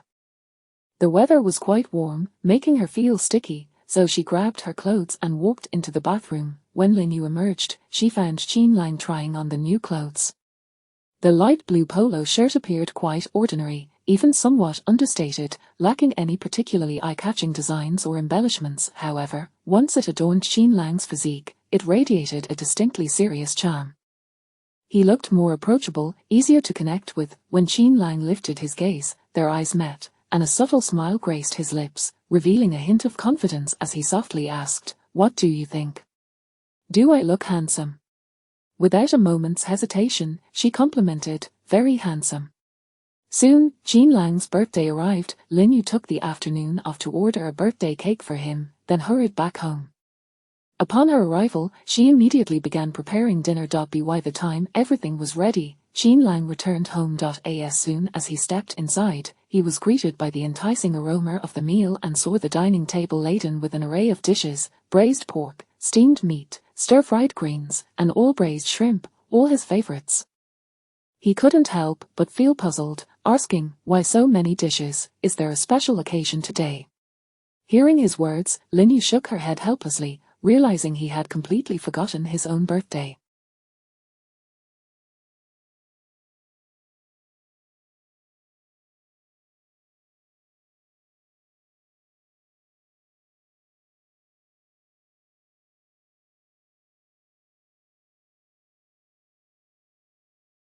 Noticing her silence, Qin Lang glanced at the table again, still unable to fathom the reason for such a lavish spread. He inquired once more, "What is going on?" Instead of answering him, Lin Yu turned and walked into the kitchen. Placing it on the table, she lit the candles and smiled at Qin Lang, saying, "Happy birthday, my love." At that moment, Qin Lang finally realized today was his birthday. He gazed at Lin Yu with gratitude and replied, "Thank you, my wife. Should you make a wish?" Qin Lang nodded and genuinely clasped his hands together to make a wish. Once he completed the gesture, she asked, "Shall we blow out the candles?" After finishing everything, he approached Lin Yu, enveloping her in his arms and softly declaring, "So this is why you took the day off, just to prepare all this." Lin Yu raised an eyebrow, smiling, "I feel so happy right now. And having you is equally wonderful," Lin Yu replied, both of them bursting into laughter. "Shall we eat?" "Yes," Qin Lang said, helping Lin Yu serve a generous portion of food. The amount of food Lin Yu prepared was indeed substantial, and even with Qin Lang's appetite, there was still plenty left over. Looking at the remaining dishes, he said to Lin Yu, "In the future, let us not make so much. It's too exhausting. We can always eat out." "It's all right, just heat it in the microwave tomorrow morning, and we can continue eating," she replied. "All right," he agreed, tidying up the kitchenware while Lin Yu headed to the bathroom for a shower. By the time she emerged, Qin Lang had nearly finished cleaning up and was preparing to come over to help her dry her hair. However, Lin Yu urged him, "You're all sweaty from dinner. Go take a shower. I can manage on my own." Qin Lang cast her a knowing look before turning to enter the bathroom. When he emerged, Lin Yu handed him the gifts she had bought a few days prior. With a beaming smile, Qin Lang accepted them. "More gifts?" "Of course, open and see." He tried on the sunglasses and belt, finding them a perfect fit. However, when he opened another box and asked with curiosity, "What is this?" Lin Yu remembered she had forgotten to discreetly place it in his wardrobe and, avoiding his gaze, walked directly into the bedroom, leaving Qin Lang to figure it out on his own. Upon opening it, he discovered it was a piece of lingerie, leaving him momentarily speechless. Noticing Lin Yu's earlier shyness, a smile crept onto his face as he carried the box into the bedroom. Inside the bedroom, Lin Yu sat at the vanity, looking quite vexed. Qin Lang approached her, lifting her into his arms and gently placing her on the bed. He quickly pressed himself against her, turning her face towards him.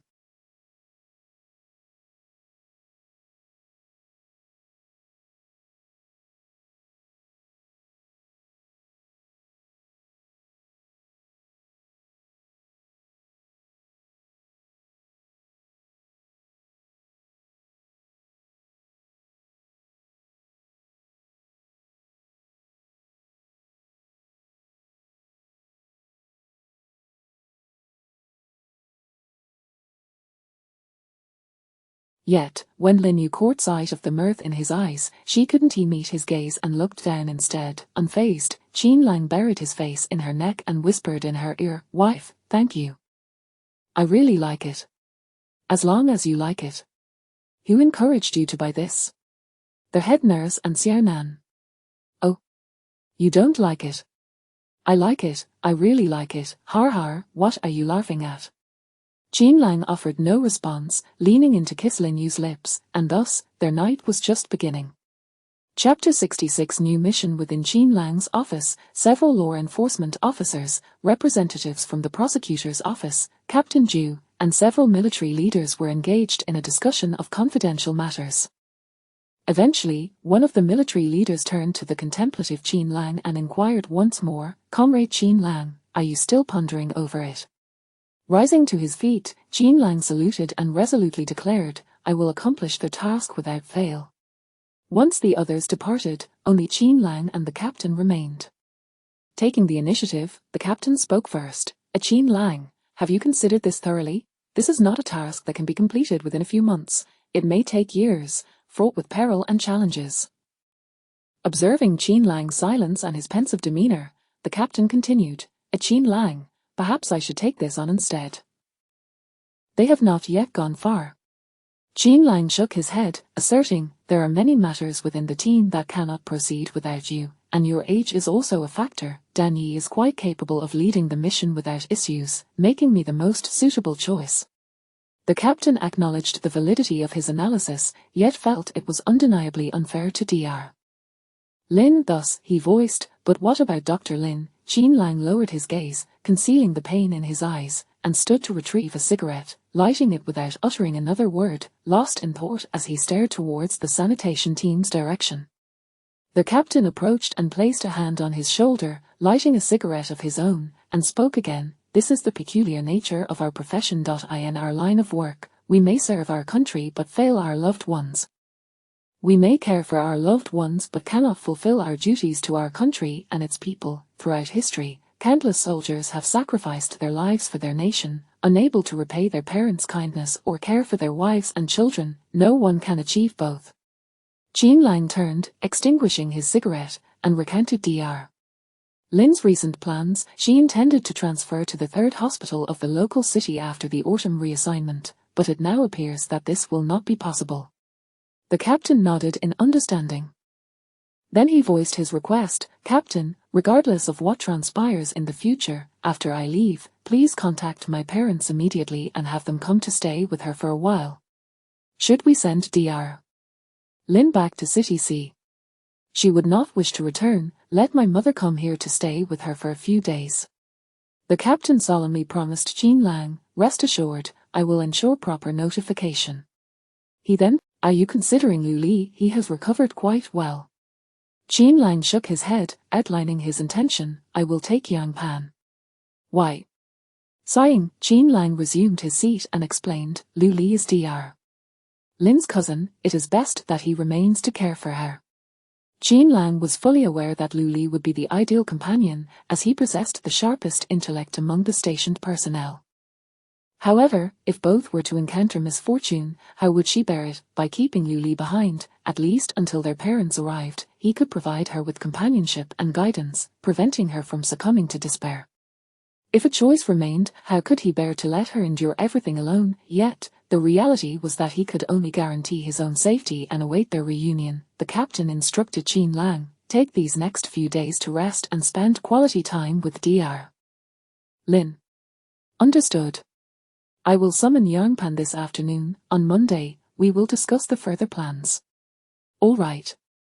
Upon returning home, Qin Lang found that Lin Yu had not yet arrived, so he entered the kitchen to prepare a dinner of her favorite dishes. When Lin Yu eventually returned and saw Qin Lang busy in the kitchen, she set down her keys and curiously asked, "Why are you home so early today?" "There wasn't much happening at the team, so I came back early." "Does that mean you will have the weekend off?" Qin Lang nodded in affirmation.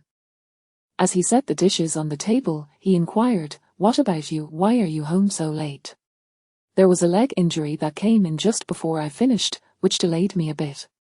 She then relayed some news she had heard from Nurse Deng earlier. Nurse Deng mentioned today that there was an urgent situation at the team, and her wedding with Dan Yi has been postponed. Looking at Qin Lang with curiosity, she asked, "Is there some emergency at the station?" Wiping his hands dry, Qin Lang wrapped an arm around Lin Yu's shoulders as they walked to the dining table, calmly replying, "There is no urgent matter. It's just that things have been rather hectic lately." Lin Yu took a seat, her expression filled with concern as she looked at Qin Lang. "Does that mean you will be busy again?" After serving her a bowl of soup, Qin Lang explained, "The team is preparing to select a new batch of recruits, and Dan Yi will likely be organizing drills during the National Day holiday, which is why Nurse Deng's wedding has been postponed." Lin Yu still found it puzzling. Wasn't it always you who went in previous years? Why are you staying at the station this year? Qin Lang had not anticipated her question and could only nod in agreement, acknowledging her point. Lin Yu's lips curled into a smile, indicating her joy. Last year, Qin Lang had been away for over 3 months, but this year would be different. Qin Lang noticed her buoyant mood and chose not to disrupt her happiness, focusing instead on his meal. However, Lin Yu sensed something was amiss with Qin Lang today. Ordinarily, he would share in her joy, but today he remained silent and returned home unusually early. Had he made a mistake? That seemed unlikely. He had just received a promotion, and his self-discipline and adherence to rules were commendable. He typically did not err. When Qin Lang looked up again, he caught Lin Yu deep in thought. He added another piece of meat to her plate, encouraging her to continue eating. Noticing her lingering worry, he reassured her, "Do not worry, everything is fine. I had to handle other matters, which is why I asked Dan Yi to take charge." Hearing this, Lin Yu felt reassured and offered Qin Lang a shrimp.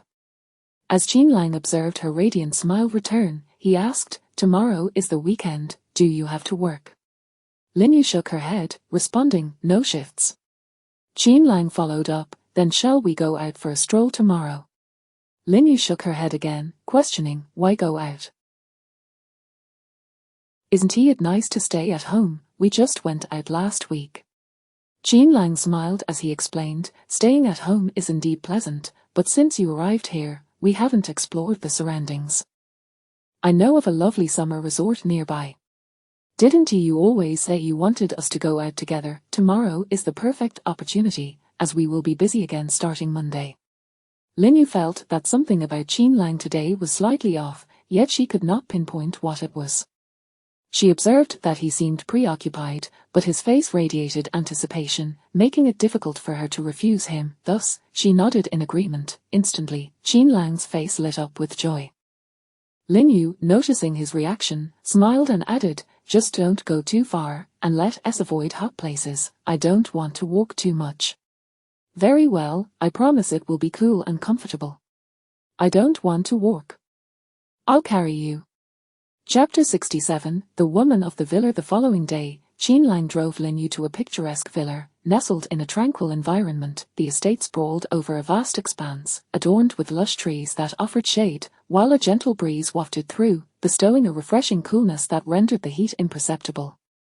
Within the villa, a meandering river flowed, its crystalline waters originating from distant mountains, shimmering like scattered jewels. Towering poplar trees flanked the banks, while smooth rocks bordered the river's edge. Eagerly, Lin Yu removed her shoes and stepped barefoot into the cool waters, which kissed her ankles, enveloping her in an indescribable sense of comfort. As she savored the river's refreshing touch, her spirit soared. Memories of her childhood surfaced, recalling visits to her grandfather's home, where similar rivers flowed. If not for her knowledge of their names, she might have thought she had returned to the idyllic past. Subsequently, Qin Lang's parents had often taken her on outings, yet she had never encountered such a place again. Standing by the riverbank, Qin Lang engaged in conversation with a gentle woman, occasionally glancing at Lin Yu with eyes brimming with affection and tenderness. The woman remarked to Qin Lang, "She is both beautiful and innocent." Qin Lang turned his gaze back to Lin Yu and nodded in agreement. Noticing her delight in the surroundings, he addressed the woman, saying, "I would like to stay here for a night. Could you please arrange a room for us?" "Certainly, thank you." Surrounding them were numerous parents who had brought their children to play in the water, the laughter of the children mingling with the clear, transparent river, where fish could be seen darting about. Some children had even brought fishing gear, attempting to catch the charming little fish. Observing the innocent smiles and genuine antics of the children, Lin Yu envisioned a future where, should she have children, she would bring them here to experience the purest of Noticing Lin Yu's captivated gaze on the children, Jean Lang assumed she found the scene too boisterous and approached her softly, inquiring, "What's the matter? Is it too noisy?"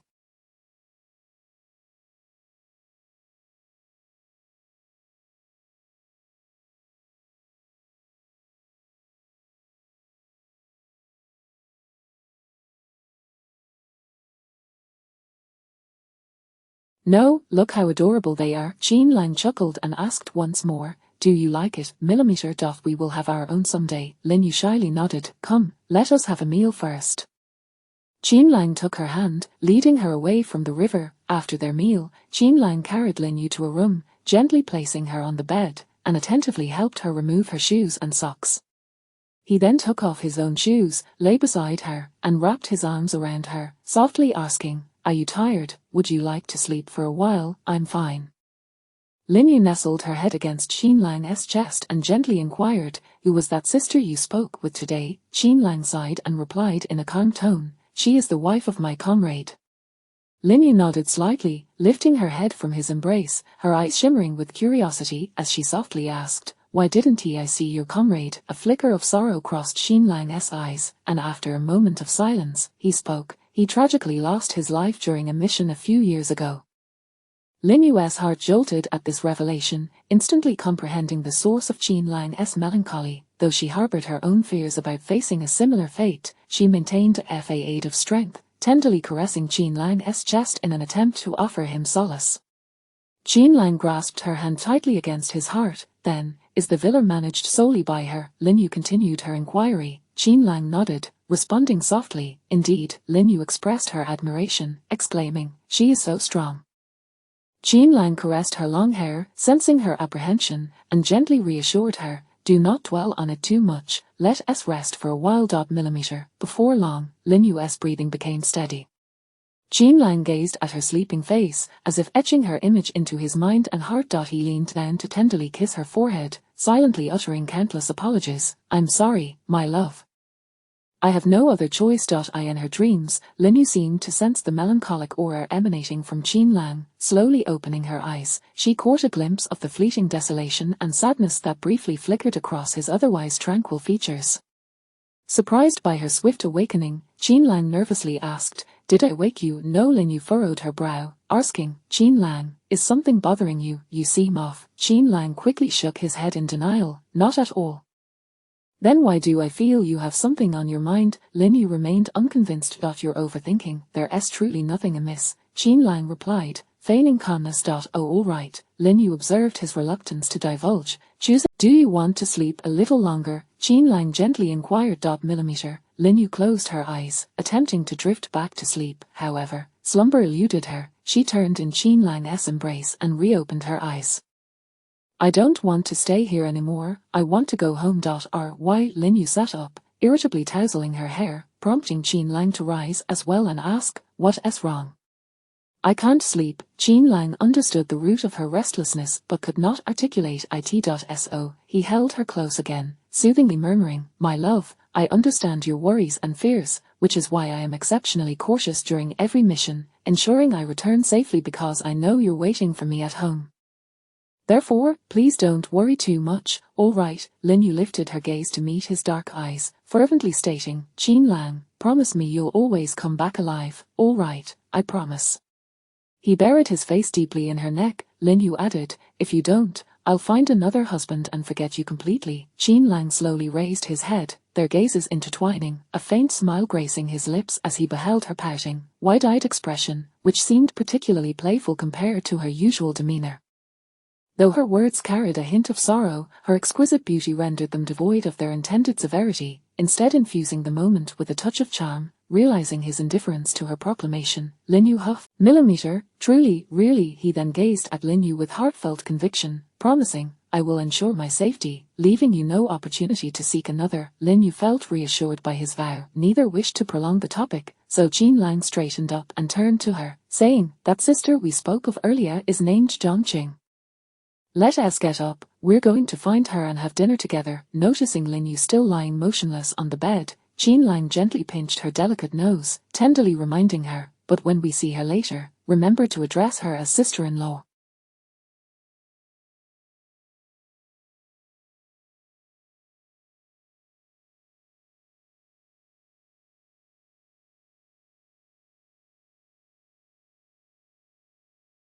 Lin Yu murmured to herself, aware of this basic etiquette. She replied with playful irritation, I know, good, our Yu is the most understanding. Are you ready to get up now? Carry me. Alright, Chapter 68, Mutual Thoughts in the courtyard. Qin Lang, Lin Yu, and Zhongqing sat together, enveloped by the chorus of cicadas and gazing at the myriad stars above. Their conversation flowed effortlessly, predominantly led by Zhongqing and Lin Yu, while at some point, Qin Lang excused himself and returned with a summer cloak, thoughtfully draping it over Lin Yu's shoulders. She looked up at him, puzzled. The nights in the mountains can be chilly, and there are mosquitoes. Given your delicate skin, it's best to take precautions, he remarked. Millimeter. Zhongqing observed Qin Lang's gesture, her eyes betraying a hint of envy. Lin Yu noticed her despondence, understanding that some matters were best left unspoken, as bringing them up would only reopen old wounds. Thus, she turned to Qin Lang and said, I'm feeling a bit tired, shall we head to bed? All right. The two said their farewells to Zhongqing and retreated to their room. Zhongqing did not glance back at their departing figures but instead tilted her head upward to the starry sky, silently grappling with her own feelings of longing. Once inside their room, Lin Yu proceeded to wash up and bathe, while Qin Lang sat on the edge of the bed, lost in thought. When Lin Yu emerged, he deftly took the towel from her hands. By the time Qin Lang returned, Lin Yu had already drifted into slumber. The following morning, the melodious chirping of birds and the hum of insects filtered through the window, disrupting the peaceful sleep of the two. Lin Yu burrowed deeper into Qin Lang's embrace, attempting to escape the cacophony. He tenderly covered her ears with his hand, and soon she fell back asleep, while he found himself wide awake. When they finally emerged for breakfast, the sun was already high in the sky. Are we going to stay here and play some more today? He asked. Let us go home, she replied. They sought out Zhongqing. Others might have feelings but wouldn't he dare express them. Qin Lang fell silent, staring ahead at the road, acknowledging the truth in her words, yet, couldn't he shake off the sadness for his brother's plight and the uncertainty of their future together. He knew her heart was filled with thoughts of him, but what would happen later? Would she find a new love? The thought pained him, leaving him breathless, and fearing that revealing his feelings might only add to her worries, he pressed on. Lin Yu, unaware of Qin Lang's emotional turmoil, continued with her inquiry, Qin Lang, do you believe in souls? Qin Lang took a moment to steady his breath, contemplating before responding, I do. I believe so too. She continued, there is a connection between family members, a kind of soul communication. On the night my father's body was transported, my mother kept vigil alone, saying that he spoke to her, and that the brightest star was him. She urged me to listen, but I heard nothing and saw no bright star. Had that been the case, perhaps she would have followed him that night. Thus, I believe that soul communication exists. After speaking, Lin Yu turned her gaze out the window, concealing her tears from Qin Lang. How could he not understand her feelings? He reached out to gently stroke her hair, offering comfort. Everyone has their own destiny, and fate is ultimately a choice. I believe that both your mother and Zhongqing made the right decisions, even if others can't comprehend or judge them. Lin Yu wiped her tears and nodded, yes. Once a skeptic of the concept of souls, Qin Lang now found himself willing to entertain the notion, believing that if souls could serve as a tether, then regardless of where his body might be, his spirit would always find her, accompanying her and witnessing her happiness. Yet, these thoughts could not be voiced now, for speaking them would only burden her further. After parking the car, they walked together toward the apartment building. Upon reaching the ground floor, they spotted Lu Li, arms crossed and pacing. Exchanging glances, a wave of curiosity washed over them, prompting them to quicken their pace toward him. Qin Lang approached Lu Li and asked, what's the matter, Lu Li, is something urgent?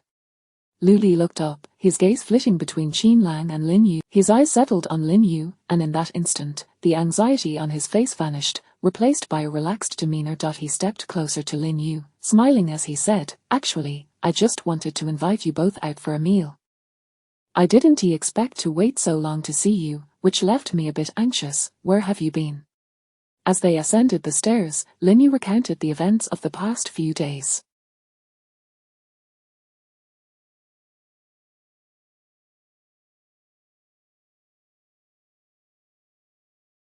After closing the door, Luli plopped down on the sofa, complaining, "Such a wonderful place, and you both went without considering your little brother. How could you do this?" Qin Lang organized the items he had brought back and playfully tapped Luli on the head, retorting, "What would I take you for? A third wheel? Sister, look at him. Not only did he not bring me along, but he also has this attitude." Just as Linyu was about to offer comfort, Qin Lang's displeased voice rang out again, "I won't take you. If you're envious, go find someone for yourself." Luli sprang up from the sofa, facing Qin Lang once more. "With so much going on at the station every day, when would I have time to find someone?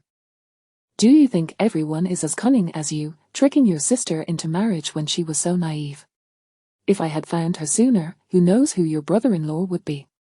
With those words, Linyu found herself at a loss. Indeed, Qin Lang shot Luli a fiery glare, sharply retorting, "Well, you're not as fortunate as me. You've never met anyone you liked since childhood, so it's no wonder you're single. Your brother-in-law is destined to be me." Luli rolled his eyes at him and turned to Linyu, tugging at her arm playfully, "Sister, can you introduce me to someone?"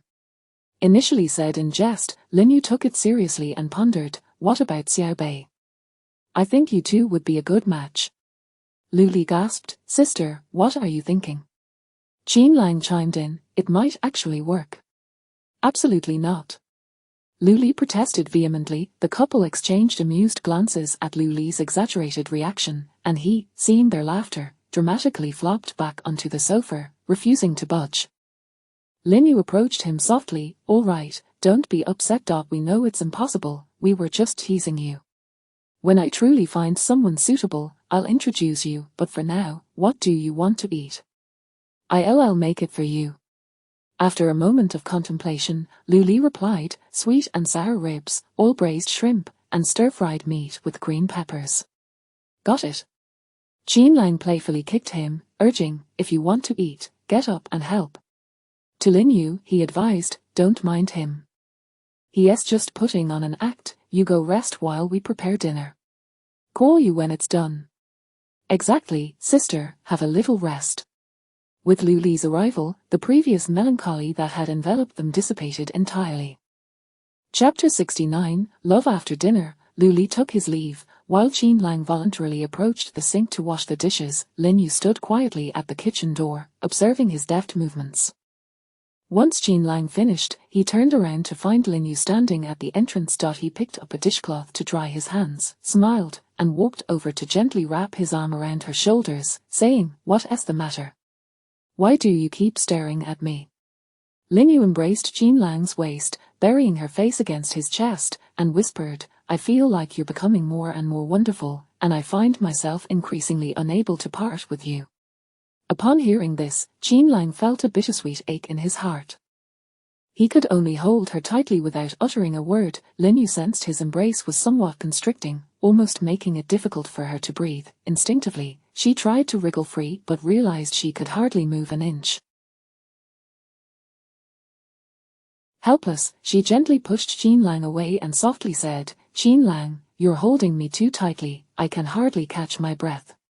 Qin Lang did not respond. Instead, he lifted Linyu. He laid her down on the bed, then tenderly pressed himself against her. He began by placing a gentle kiss on her forehead, followed by kisses on her brows, the tip of her nose, and finally lingering on her lips, showering her with soft kisses. Linyu closed her eyes, quietly savoring this rare moment of tenderness, her hands naturally resting on the back of his neck as she began to reciprocate his affections. As time passed, Qin Lang's demeanor shifted from gentle to fervent, as if he wished to envelop her. Unbeknownst to them, their garments had already scattered across the floor. At this moment, the two of them lay entwined on the bed, their fingers interlocked, each longing to merge the other into their very being. The room was filled with the sounds of hurried breathing and soft gasps, creating an atmosphere of intoxicating desire. Afterward, Linyu lay on Qin Lang's chest, panting as she felt the steady rhythm of his powerful heartbeat, which brought her immense comfort. Qinlang's hands gently caressed her smooth, delicate skin, his eyes reflecting a deep, satisfied affection. Despite the physical fulfillment, a sense of emptiness lingered in his heart. He yearned to share everything with her, to advise her to remain strong, to urge her to return to City C, to be with her parents, and to promise her that he would return safely. However, the words remained unspoken. The military had strict regulations, and he could not reveal the truth even to his father, who would remain unaware until the very end. All the unvoiced sentiments coalesced into a heartfelt declaration. "Wife, I love you." Lin Yu, feeling utterly drained, softly replied, "Millimeter." Qinlang did not hear the answer he desired. He quietly slid one hand to her waist and began to lightly tease her sensitive areas. Lin Yu felt his touch and instinctively squirmed to evade him. A blush crept onto her face, and her breathing quickened. Qinlang had no intention of relenting easily. He continued to playfully torment her. In her attempts to escape his touch, she found herself writhing against him. Her movements caused Qinlang to shudder in response, unable to endure her playful resistance any longer. He flipped her over and pinned her beneath him, commencing a new wave of affection. This time, his actions were gentle and deliberate, with every detail allowing Lin Yu to feel his tender care and boundless love. When everything finally subsided, Lin Yu found herself utterly exhausted. Even during their final moments, it was Qinlang who held her as they washed and bathed together. Emerging from the bathroom, he tenderly dried her hair and gently massaged her body. As Lin Yu drifted into a deep slumber, Qinlang gradually ceased his ministrations, quietly turned off the lights, and carefully climbed into bed, cautious not to awaken her. He held her close, feeling her soft form and listening to her steady breaths, his emotions complex and sleep elusive. Qinlang pondered to himself, "She belongs solely to me, no matter to whom I entrust her care, I cannot find peace." He couldn't help but think that if one day he were no longer present, he would be unwilling to allow her to remarry. He could not emulate Wengshan's magnanimity. The mere thought of her possibly marrying another man was unbearable, let alone the fear that she might forget him someday. Thus, he resolved to hasten her pregnancy, for even in his absence, she would have a child to accompany her. He was certain that with a child, she would never choose to follow her mother's path, call it selfish or irresponsible, but he simply could not accept the notion of her becoming another's wife. Their household lacked for nothing. His parents would care for her and the child, ensuring she faced no hardship. He would complete his mission swiftly and return to them as soon as possible. Unbeknownst to him, 2 crystalline tears had silently streamed down Qinlang's resolute and handsome face, embodying his profound reluctance and longing for Lin Yu. In the darkness, he gently lowered his head and tenderly kissed her forehead, vowing, "Yu, no matter what happens, you must live well and wait for my return." The next morning, when Lin Yu opened her eyes, she found Qinlang was not in bed. She thought to herself that he must have gone out for morning exercises. Rising from the bed, she donned some clothes and walked into the living room, where she noticed the balcony was already adorned with the clothes hung out to dry from yesterday. A smile crept onto her lips as she entered the kitchen to prepare breakfast. By the time Lin Yu set the table, Qinlang returned home. She softly called out, "Husband, you're back. Wash your hands and let us eat." Upon seeing her refreshed demeanor, Qinlang approached her, pecked her on the corner of her lips, and smiled as he said, "Good morning, wife."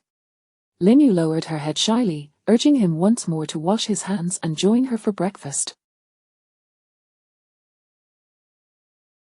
In the following days, as Qinlang had predicted, he was indeed very busy, often returning late. Regardless of whether Lin Yu had already fallen asleep, he would always awaken her with kisses, drawing her into an endless entanglement of affection.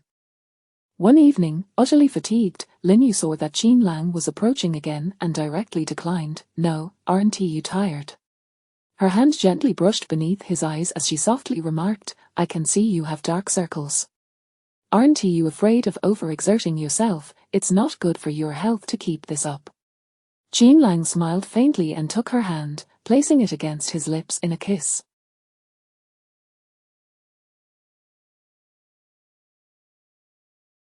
He noticed the slight darkening beneath her eyes as well, understanding that both had perhaps overdone it recently, but the time they spent together was dwindling. As long as she was near, he could not help but desire her closeness. Leaning down, he placed a soft kiss on her forehead, murmuring, "Wife, I love you. No matter what happens in the future, you must trust me." Lin Yu nodded in agreement. "Husband, I love you too." Chapter 70. Nightmares. Today marks the day Lin Yu is to take her examination at the 3rd Municipal Hospital. Qin Lang drives her there, and since Lu Li is not on duty, he accompanies them as well. Along the way, Lu Li exchanges a glance with Qin Lang. He speaks first. "Sister, is it absolutely necessary for you to attend this class?" Lin Yu is puzzled by Lu Li's sudden inquiry.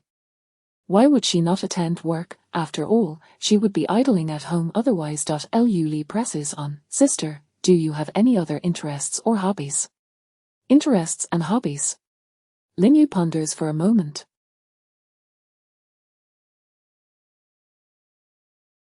Ever since childhood, she has been tone-deaf, uncoordinated, and insensitive to color combinations, leaving her with no particular interests or hobbies. Even Qin's mother, upon first meeting her, mistakenly assumed she was gifted in singing and dancing. The only skill she could claim to possess is calligraphy, which she learned from her grandfather in her youth. However, even that is merely superficial, lacking true mastery. It seems her only genuine interest lies in medicine. When she first arrived at the Qin household, Qin's mother would often work late and study various examinations at home, and at times, Lin Yu would keep her company. On one occasion, when Qin's mother forgot her notebook, Lin Yu delivered it to her during a lecture.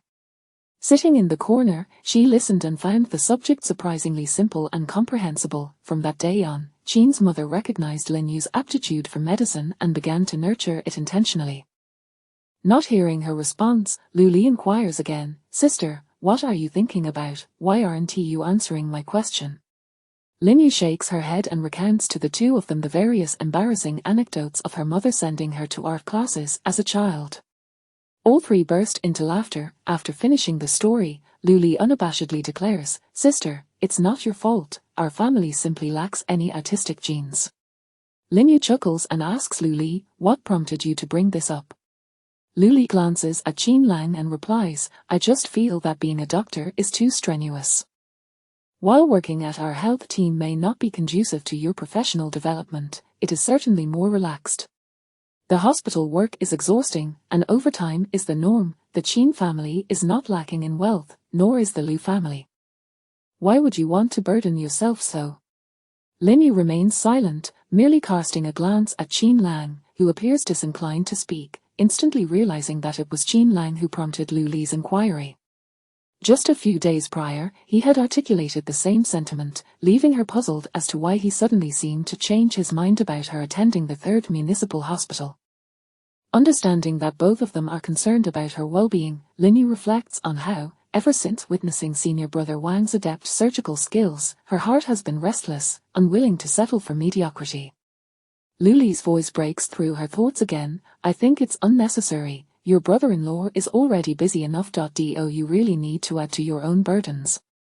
Besides," he continues, "this isn't city.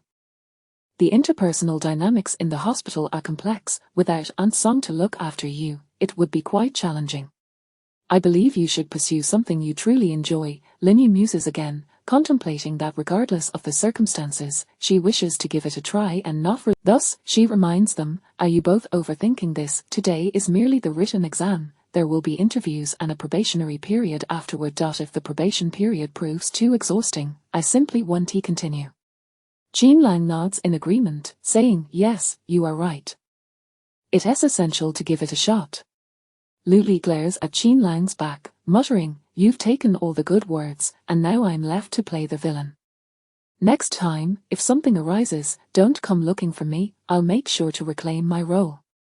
When Lin Yu enters the examination hall, Lu Li and Qin Lang remain in the car. Lu Li complains to Qin Lang, "You are utterly shameless, it was you who prompted me to speak, yet you take all the credit." Qin Lang glances back at him without uttering another word, simply lighting a cigarette and rolling down all the windows.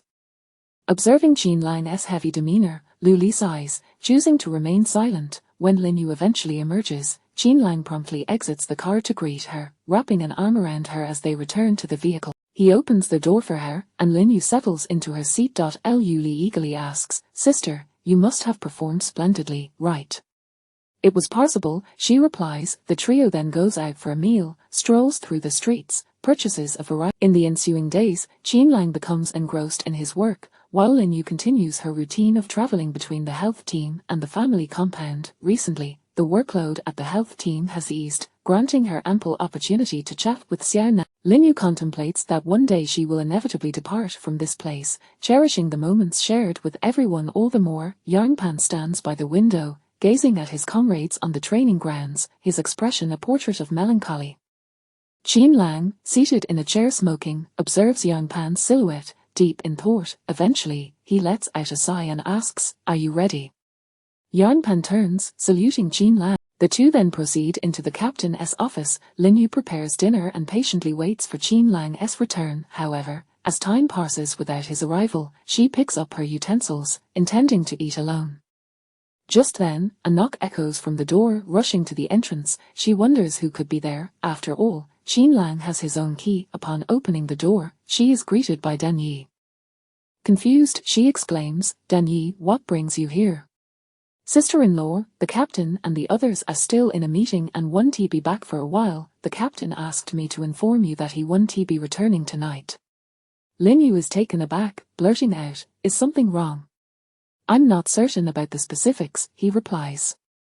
"Sister-in-law, I have other matters to attend to, so I must take my leave." Understanding the urgency in his tone, Lin Yu refrains from probing further, simply saying, "All right, goodbye." "Sister-in-law, goodbye." Lin Yu speculates that there must be some emergency, but in the compound, such occurrences are rare. Without Qin Lang by her side, she finds little appetite for dinner. It is often the case that once a habit is formed, it becomes difficult to alter. Just as Qin Lang and Lin Yu have grown accustomed to each other's presence, the absence of one leaves the other feeling unsettled. Thus, after finishing her shower, Lin Yu lies in bed, eyes closed, but sleep eludes her as an array of troubling thoughts flit through her mind. She wonders if Qin Lang is in danger, yet reassures herself of his capabilities, convincing herself that he will be fine. She tosses and turns until dawn before finally drifting into a fitful sleep. In her dreams, she remains restless, her mind flooded with various scenes, her parents, her uncle and aunt, as well. Furrowing her brow, she murmurs, Qin Lang, where are you?" But he remains elusive. Suddenly, she jolts awake, realizing she was caught in a dream. Glancing at the perfectly made bed, it dawns on her that Qin Lang has not returned home all night. The wall clock reads 5 a.m. Leaning against the headboard to steady her breath, she feels a cold sweat break out, discomfort settling in. Since sleep seems impossible, she decides to rise and heads to the bathroom for a shower. As she emerges, the sound of the door opening reaches her ears. Chapter 71 Departure. Upon seeing Qin Lang return, she hurriedly ran to him and embraced him, pressing closely against his heart to feel his heartbeat. Qin Lang gently patted her back and inquired softly, "Why are you awake so early?" Lin Yu responded while nestled in his arms, "I dreamt that you were gone." A pang of concern gripped Qin Lang's heart.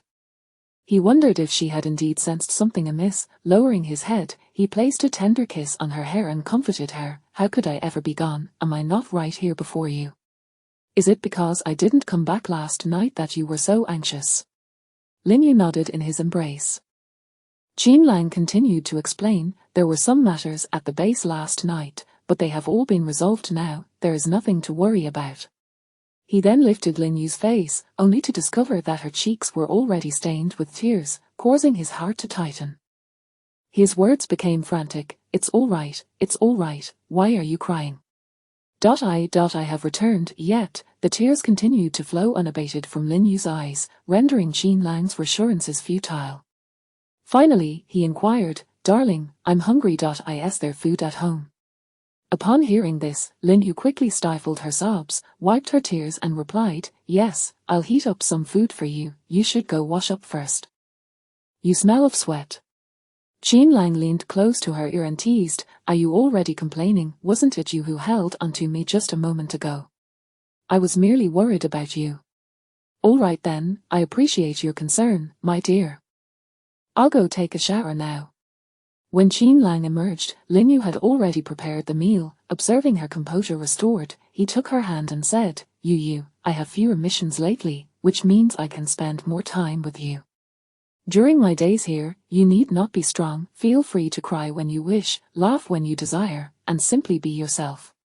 Seeing Lin Yu nod, he continued, while I'm away, engage in activities that you enjoy.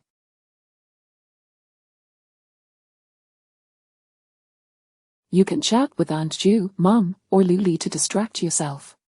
Lin Yu nodded once more. Before coming to the base, she had always been strong, but with a growing attachment, it became easy to feel anxious. Watching Qin Lang eat heartily, Lin Yu also found herself eating sufficiently. After the meal, Lin Yu sat at the dining table, her gaze cast downward as she gently asked Qin Lang, "Am I too fragile?" Qin Lang stood and walked to her side. "In my eyes, you have always been the best. It is my mother and I who have shielded you too well. This is not your fault." He sighed softly before adding, "We always wish to protect you, yet we overlook the fact that when we are not around, you must face. It is my profession that prevents me from sharing everything with you, and it is my fault for causing you worry."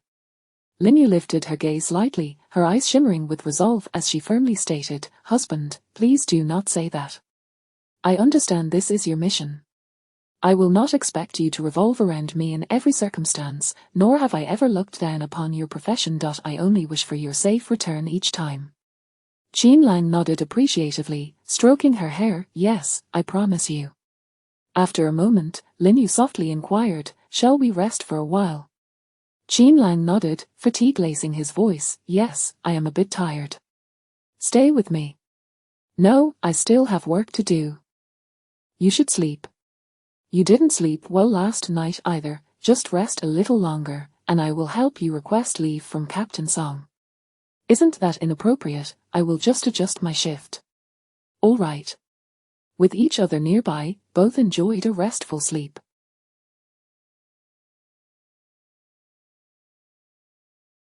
Although Lin Yu did not have to work during the day, she was scheduled to return to the health team for duty in the evening, while Qin Lang still needed to attend to some matters. However, Lin Yu found it puzzling that Qin Lang insisted on accompanying her to the health team. "Don't you have things to handle? Why do you need to escort me?" Lin Yu asked, perplexed. Qin Lang smiled faintly, "I can take care of those later, it will be the same." Lin Yu hesitated further, "But there are no buts." "Let us go," Qin Lang interrupted. All the while, he held Lin Yu's hand as if fearing she might vanish at any moment, and she could feel the warmth of his palm, slick with sweat. Standing before him, she softly asked, "Qin Lang, are you anxious?" "No, it's just quite warm." Gazing into Qin Lang's steady eyes and resolute demeanor, Lin Yu began to question if she was merely overthinking.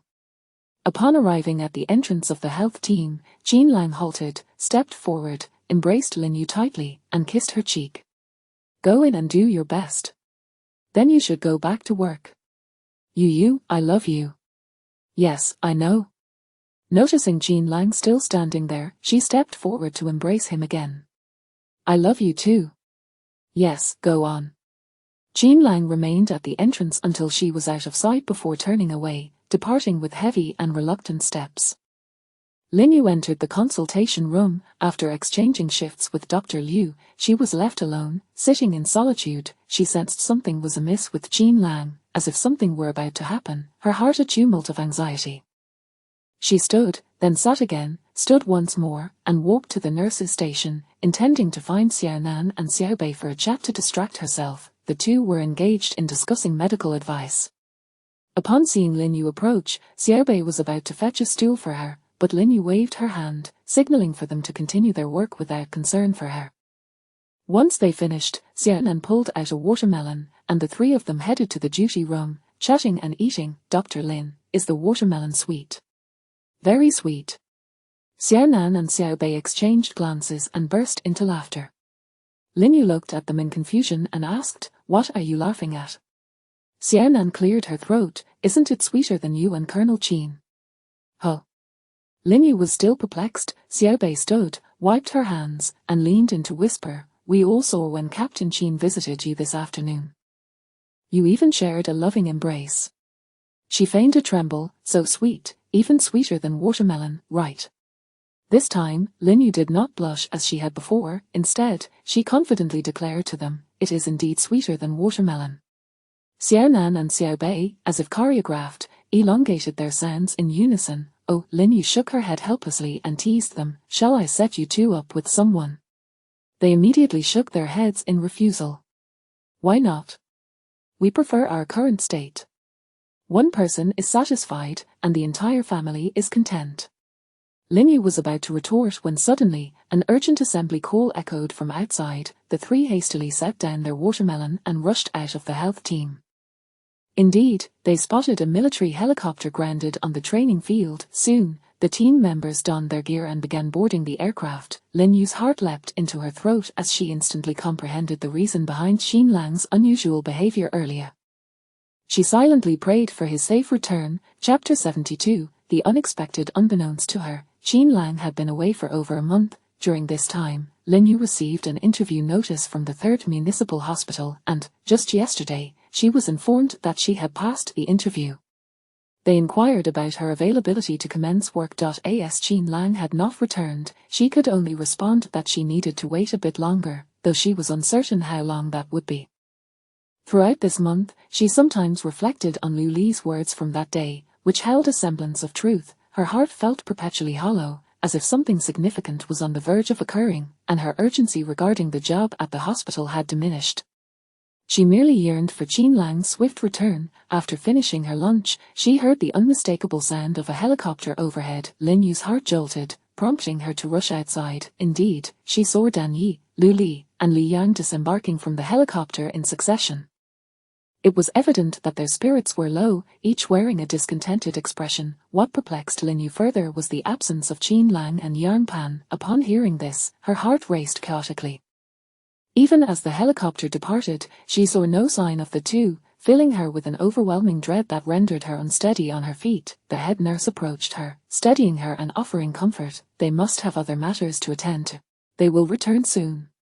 Do not worry, everything will be fine," she reassured. Lin Yu nodded, yet her heart continued to pound uncontrollably. Just as she managed to regain her composure, she noticed Li Yang and Lu Li. They had not even changed out of their combat uniforms, which were covered in dust and stained with dried blood, evoking a sense of foreboding. Lin Yu's gaze fell upon them, and her previously calmed heart began to race anew. She stood up, but before she could utter a word, the two were already before her. "Dr. Lin, the captain wishes to see you. There are matters that require your attention." Li Yang's voice was low and serious, igniting a sense of ominous premonition within Lin Yu. Instinctively, she bit her lip, her eyes welling with tears, her breath catching in her throat, yet she resolutely nodded. Together, they exited the medical team quarters. Watching from behind, the head nurse and Captain Song bore witness to this scene, their hearts heavy with concern, silently observing Lin Yu's facade of strength, filled with compassion and sorrow. As they made their way, Lin Yu's steps wavered slightly. Lu Li grasped her trembling form tightly, wishing to offer her words of comfort, yet found himself at a loss for words. He understood that, at this moment, any utterance would be superfluous, so he remained by her side, providing silent solace. Upon reaching the captain's office, Captain Zhu inhaled deeply, striving to maintain his composure, before turning his gaze to Lin Yu and softly stating, "Over this past year at the station, your bond has flourished, thus I know that this news may be exceedingly hard for you to bear."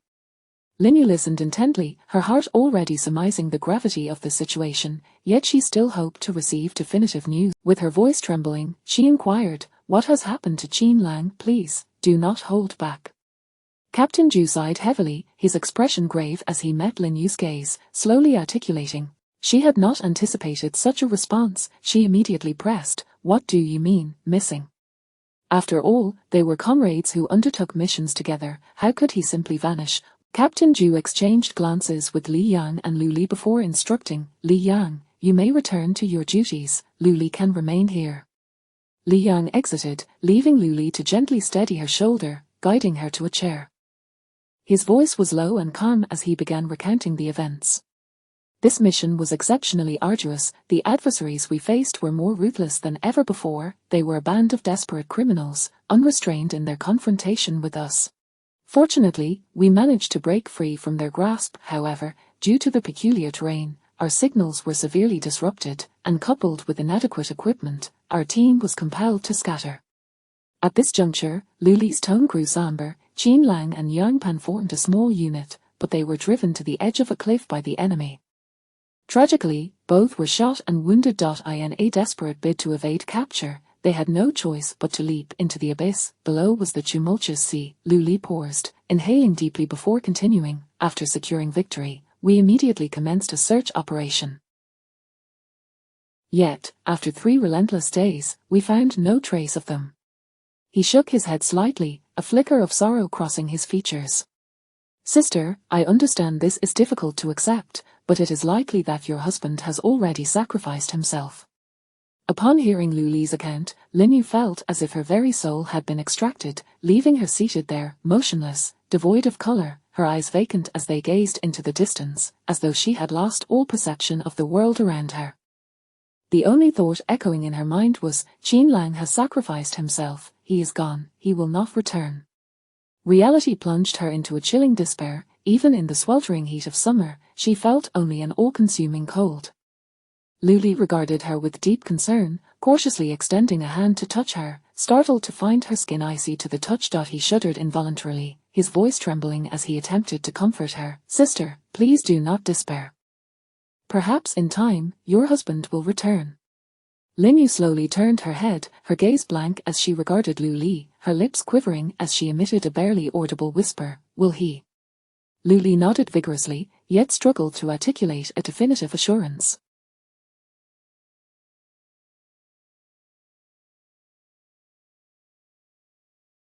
He gently urged, Sister, I know you are hurting, it is okay to cry, let it out, it will help.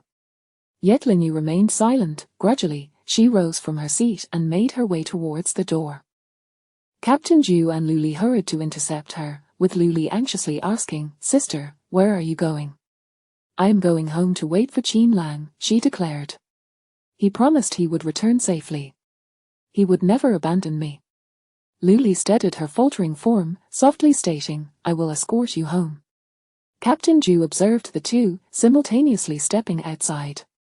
He needed to inform Qin Lang's parents immediately, as Linyu's current state was concerning. She did not weep, yet her body and spirit felt as if they were adrift like a fleeting mayfly, devoid of direction.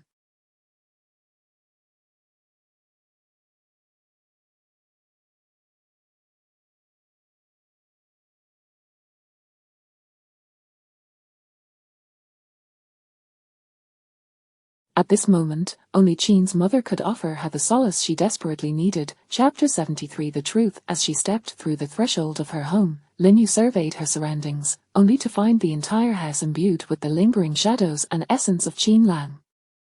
The dishes he had used were meticulously arranged upon the dining table, his favorite cup rested quietly on the coffee table, each item seemingly awaiting the return of its master. Linyu made her way to the balcony and beheld the lounge chair that Qin Lang had specifically chosen for her, and she could almost feel the care he had poured into that selection.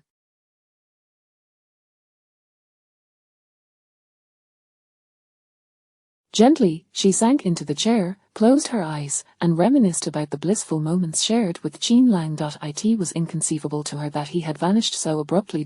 In the bathroom, his razor, toothpaste, and toothbrush remained in their usual places. Returning to the bedroom, she opened the wardrobe to find Qin Lang's clothes hanging neatly within. As she tenderly caressed the fabric, tears welled up, blurring her vision. She could not accept the harsh reality. Qin Lang had truly departed, and perhaps he would never return. Unable to ignore the scent of Qin Lang that permeated the air, she approached the bedside, picked up his nightgown, and felt its soft texture, as if she could hear his gentle voice whispering in her ear. Linyu lay down, clutching Qin Lang's pillow to her chest, shutting her eyes, conjuring the illusion that he was still beside her. Luli observed her as she meandered through the various rooms of the house in silence, eventually curling up on the bed. At a loss for how to proceed, he sat helplessly on the sofa, beginning to smoke in contemplation. His gaze fell upon the dining table, lost in thought. Just a month prior, the three of them had shared laughter and meals together. Why had such a brief time led to this heart-wrenching separation? Where was his brother-in-law's body? Was no one searching for him? Suddenly, A realization struck Luli. Something was amiss, if his brother-in-law had truly sacrificed himself. Yet, why had the captain taken no action? He had clearly been informed before returning. Why had he not told his sister beforehand, choosing instead to wait until Luli's return? Moreover, when he had notified Luli of Qin Lang's disappearance, there had been no trace of panic, only a strange sense of calm. Qin Lang had always been partnered with Luli. Why had he been grouped with Yang Pan this time, and why had no one been dispatched to inform Yang Pan's family? Reflecting on the past month, their only orders had been to remain on standby, as if this was deeply unsettling. Could it be? With this thought, Luli extinguished his cigarette and abruptly stood, ready to stride toward the door. Remembering Lin Yu, he paused at the bedroom door and softly said, "Sister, please rest for now. I will return once I have unraveled the truth." Locking the door behind him, he strode purposefully toward the office building. Without knocking, Luli pushed open the door to the captain's office. Upon seeing him, Captain Zhu exhibited no surprise, as if he had been anticipating Luli's arrival. Luli knew he was correct in his suspicions. He approached quickly, leaning over the desk with a mixture of anger and urgency, demanding, "How could you allow this? Why must she endure all of this alone?" "On that basis alone, Qin Lang has been disavowed by the Lu family," Captain Zhu replied sternly. "He shall not be forgiven." With that, Luli turned to leave. Captain Zhu hastily rose, calling out, "Stop." He moved to the door, shutting it firmly, and forced Luli to sit in a chair. Looking at him with a mix of admiration and seriousness, he remarked, "No wonder Qin Lang said you were the smartest person at the base."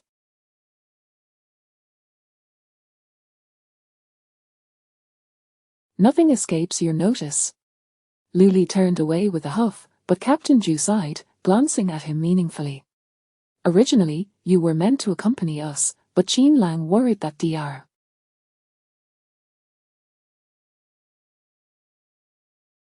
Lin might not be able to handle it, which is why he brought Yang Pan instead."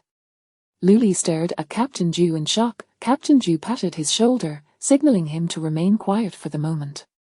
"This operation was initially intended to keep you at the base, but Qin Lang insisted you go.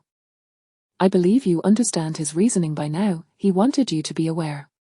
To encourage Dr. Lin to stay strong, he added. Luli nodded, realizing that Qin Lang had. Yet, this did not justify making his sister bear such a burden. He rose, looking at Captain Zhu and asking, "Can I tell her everything?" Captain Zhu countered with a question of his own. "What do you? Even Qin Lang's parents remain unaware. You know who his father is, I trust." Luli nodded again. "In the future, they will unilaterally reach out to you and me. Do you understand what I mean?" Luli nodded reluctantly. "Your task now is to keep Dr. Lin stable until Qin Lang's parents arrive." Luli sprang to his feet in indignation. "Do you truly believe she can hold it together? What if she cannot cope and makes the same choice my aunt did years ago? What then? Have you considered her feelings at all?" Captain Zhu explained, "At this base, aside from Qin Lang, who else do you believe is suitable? Is it Shan Yi, or myself, Li Yang, or you?" Luli shook his head, recognizing that none were appropriate. "This is the duty of a soldier. It cannot be avoided," Captain Zhu asserted. "As for your concerns, I believe Dr. Lin will not take such a step." Luli wished to argue further but ultimately chose silence. Captain Zhu's voice broke the stillness again. "Luli, be rational. Go back. Watch over Dr. Lin," he instructed. "I trust you will know what to do." "I do not know," Luli replied, rising to leave, and kicked the door in frustration as he exited. Captain Zhu shook his head, refraining from saying anything further, allowing Luli to vent his pent-up frustration. Qin Lang was right. Luli was indeed the most exasperating, yet he was fiercely protective. With him by Dr. Lin's side, things would surely improve. Carrying a meal, Luli stood at the door of the bedroom, observing Lin. He knocked gently and called out, "Sister, please get up and eat something." Yet Lin Yu did not stir. Without regard for propriety, Luli entered the bedroom and approached her. He found she had not been asleep.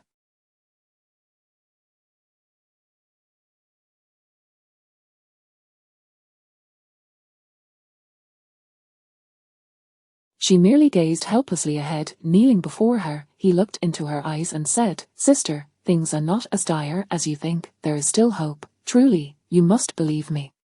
A flicker of light seemed to ignite in Lin Yu's eyes as she softly inquired, have you figured everything out? Lu Li nodded, then shook his head, ultimately offering a vague response, it involves confidential matters. I cannot divulge too much. I can only tell you that anything is possible. Lin Yu sat up and walked to the dining table, gazing at the food with no appetite, then set down her chopsticks. Turning to Lu Li, she said, Lu Li, I wish to go for a walk, please drive me around. Very well. Chapter 74, The arrival of Qin's parents. Lu Li was at a loss as to where to take Lin Yu, aimlessly driving forward without a destination. Since getting into the car, Lin Yu had remained silent, curled up in the passenger seat, her gaze fixed on the enveloping darkness outside. Even when Lu Li occasionally spoke, she offered no response, leaving no one to decipher her thoughts. Several times, Lu Li attempted to reveal the truth of the situation to her, yet the words remained lodged in his throat, unutterable. As Lin Yu watched the passing vehicles, her mind was clouded with confusion. Piecing together Lu Li's words with those spoken by Qin Lang before his departure, she had begun to grasp the general situation. If Qin Lang were still alive, where might he be now? When would he return? Understanding his profession and mission, she recognized that many decisions were beyond his control. Every action was dictated by his military duty, yet, could he not afford to be a little selfish, even just a smidgen? Without a nation, how could one have a home? Her father had chosen the country first, as had Qin Lang. Home, country, and the world had always been intertwined. While her mother had chosen love, what about her? How was she to make her choice? As these thoughts swirled in her mind, a feeling of suffocation arose within her, as if something were lodged in her chest, making her breath quicken. Noticing her distress, Lu Li hurriedly pulled over to the side of the road, then quickly exited the vehicle to support Lin Yu as she stepped out. With a sudden gasp, she retched, and after emptying her stomach, she felt a wave of relief wash over her. As dawn began to break, she wiped her mouth and, in a hoarse voice, suggested, let us go back. Hearing her words, Lu Li promptly assisted her back into the car. When Lin Yu disembarked, her steps were unsteady, and with her head bowed, she slowly made her way toward the family quarters. Lu Li dared not inquire further, silently trailing behind her.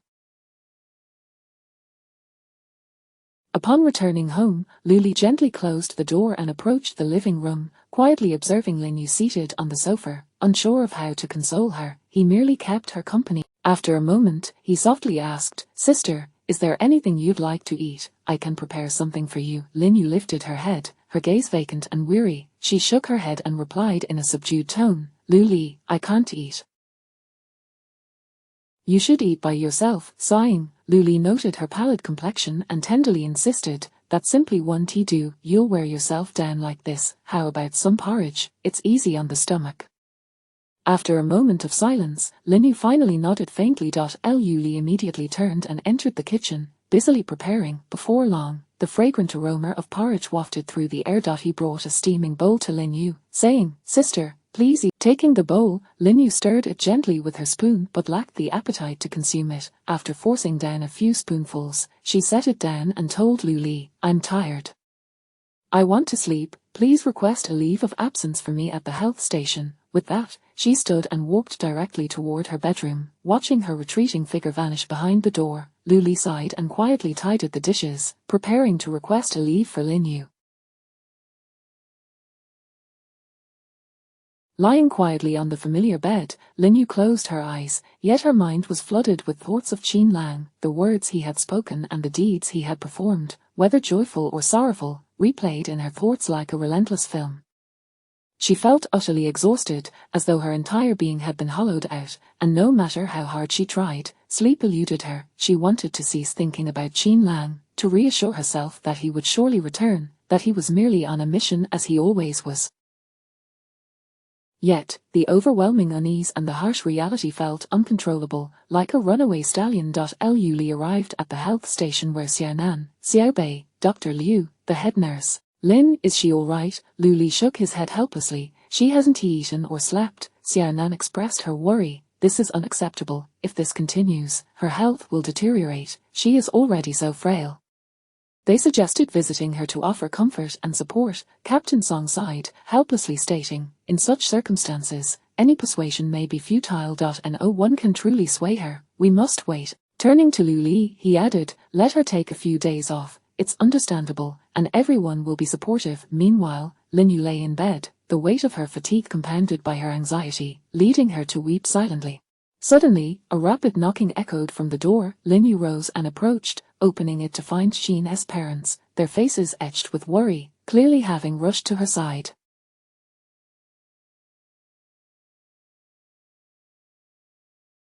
Their eyes were similarly red-rimmed, especially her mother, who appeared as if she had just finished crying. Yet, Sheen's mother bravely comforted her. "Yu, don't be afraid, Mama is here."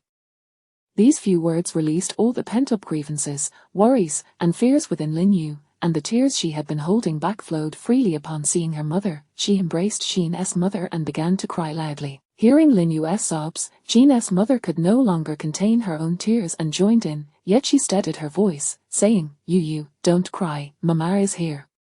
It is all right, everything will be taken care of by Dad and Mom." Sheen's father gestured for Sheen's mother to enter the room before shutting the door. Observing the two, he felt his own eyes moisten. This general, who had faced life and death, now shedding tears of sorrow.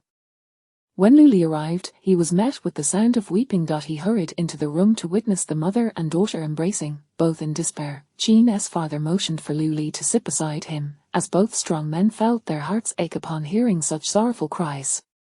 Under her mother's comforting presence, Lin Yu gradually quieted her sobs, though she continued to sniffle. Sheen's mother wiped her own tears and gently patted Lin Yu's back, reminiscent of how she had comforted her in childhood. Then, she produced a tissue to wipe Lin Yu's tears, softly saying, "Yu, let us go home together, Mama will take care of you." Lin Yu shook her head, her eyes brimming with tears once more as she stammered, "No, I want to wait for Qin Lang to return. He will definitely come back." Sensing her determination, Sheen's mother, fearing another emotional outburst, reassured her, "All right, don't cry for now, Mama will stay here with you while we wait for Qin Lang to return." "Yes, Mama, I miss Qin Lang so much." "Mom knows, I know, my Yu has suffered." Hearing from Lu Li that she hadn't eaten in 2 days, Qin's father frowned deeply, sighed softly, and entered the kitchen to prepare a bowl of her favorite snow fungus and lotus seed soup. Qin's mother sat beside Lin Yu, gently stroking her hand, softly urging, "Yu, please eat a little." "All right, no matter what happens, you must take care of yourself." Lin Yu nodded slightly in agreement. As she lifted the bowl and took a few sips, the other three felt a sense of relief at her willingness to eat. However, not long after, she suddenly felt nauseous, hurriedly covering her mouth as she rushed to the bathroom, expelling everything she had just consumed. Qin's mother handed her a glass of water to rinse her mouth. After Lin Yu finished, her complexion was as pale as a sheet, her body swaying precariously, as if she might collapse at any moment. Attempting to stand, her vision suddenly blurred, the world around her began to spin, and her legs lost strength, uncontrollably leaning backward. Fortunately, Yu, what's wrong? Wake up, don't scare Mama. Qin's mother held Lin Yu tightly, tears streaming down her cheeks. Having already lost her son, the thought of losing Yu was unbearable. Lu Li and Qin's father were both alarmed by this sudden turn of events. Lu Li quickly scooped Lin Yu into his arms and rushed downstairs, while Qin's father hurried to fetch a car to take her to the health station. Chapter 75, Pregnancy. Yang Pan stood by the bedside, meticulously changing the bandages for Qin Lang. The evidence of his recent surgery was starkly visible on his chest, where blood occasionally seeped from the wound. A thin sheen of sweat adorned his forehead, and his tightly pressed lips betrayed the immense agony he was enduring at that moment. Once Yang Pan completed the dressing, Qin Lang reached for the cigarette resting on the bedside table, intending to take a puff to alleviate his pain. Upon witnessing his action, Yang Pan immediately exclaimed in distress, "Captain, you cannot smoke, it will hinder the healing of your wound." However, upon hearing her words, Qin Lang fixed her with a fierce glare, prompting Yang Pan to instantly realize her misstep. She quickly lowered her gaze, refraining from uttering another word. Qin Lang let out a deep sigh, then silently donned his jacket, firmly instructing Yang Pan, "From this moment forward, we must forget all past events. Yang Pan nodded vigorously. I understand.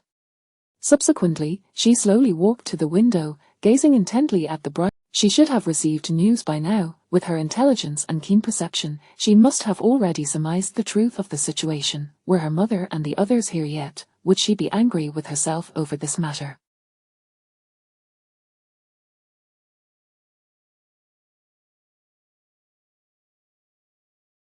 Would she feel wronged and helpless, or perhaps harbor resentment towards herself? A gentle knock at the door interrupted his thoughts. Qin Lang swiftly composed himself, restoring an extraordinary calmness within. Meanwhile, on the other side, Qin's mother tightly clasped Lin Yu's hand, her face etched with concern as she watched Lin Yu lying on the hospital bed.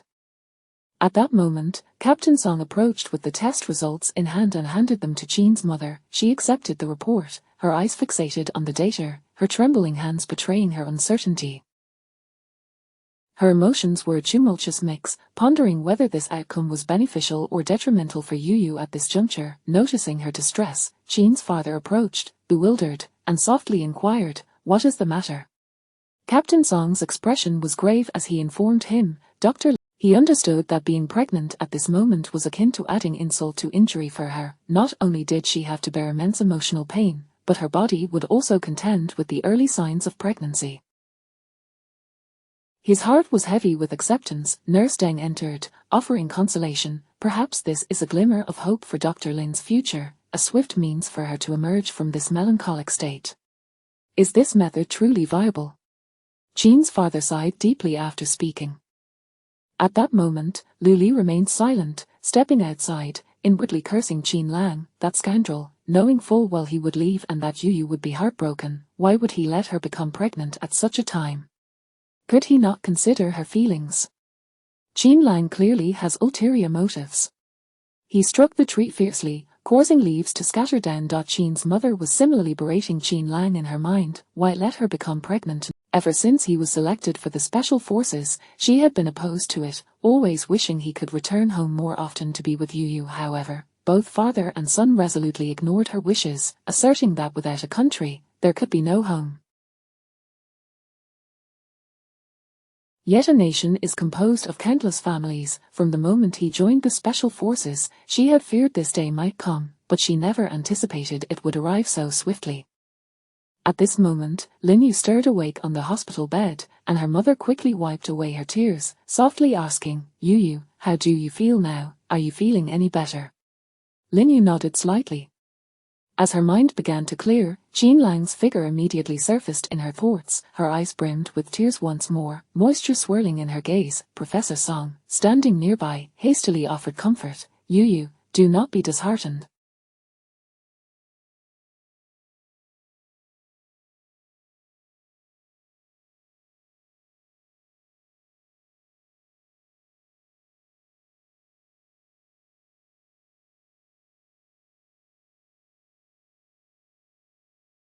Things will gradually improve.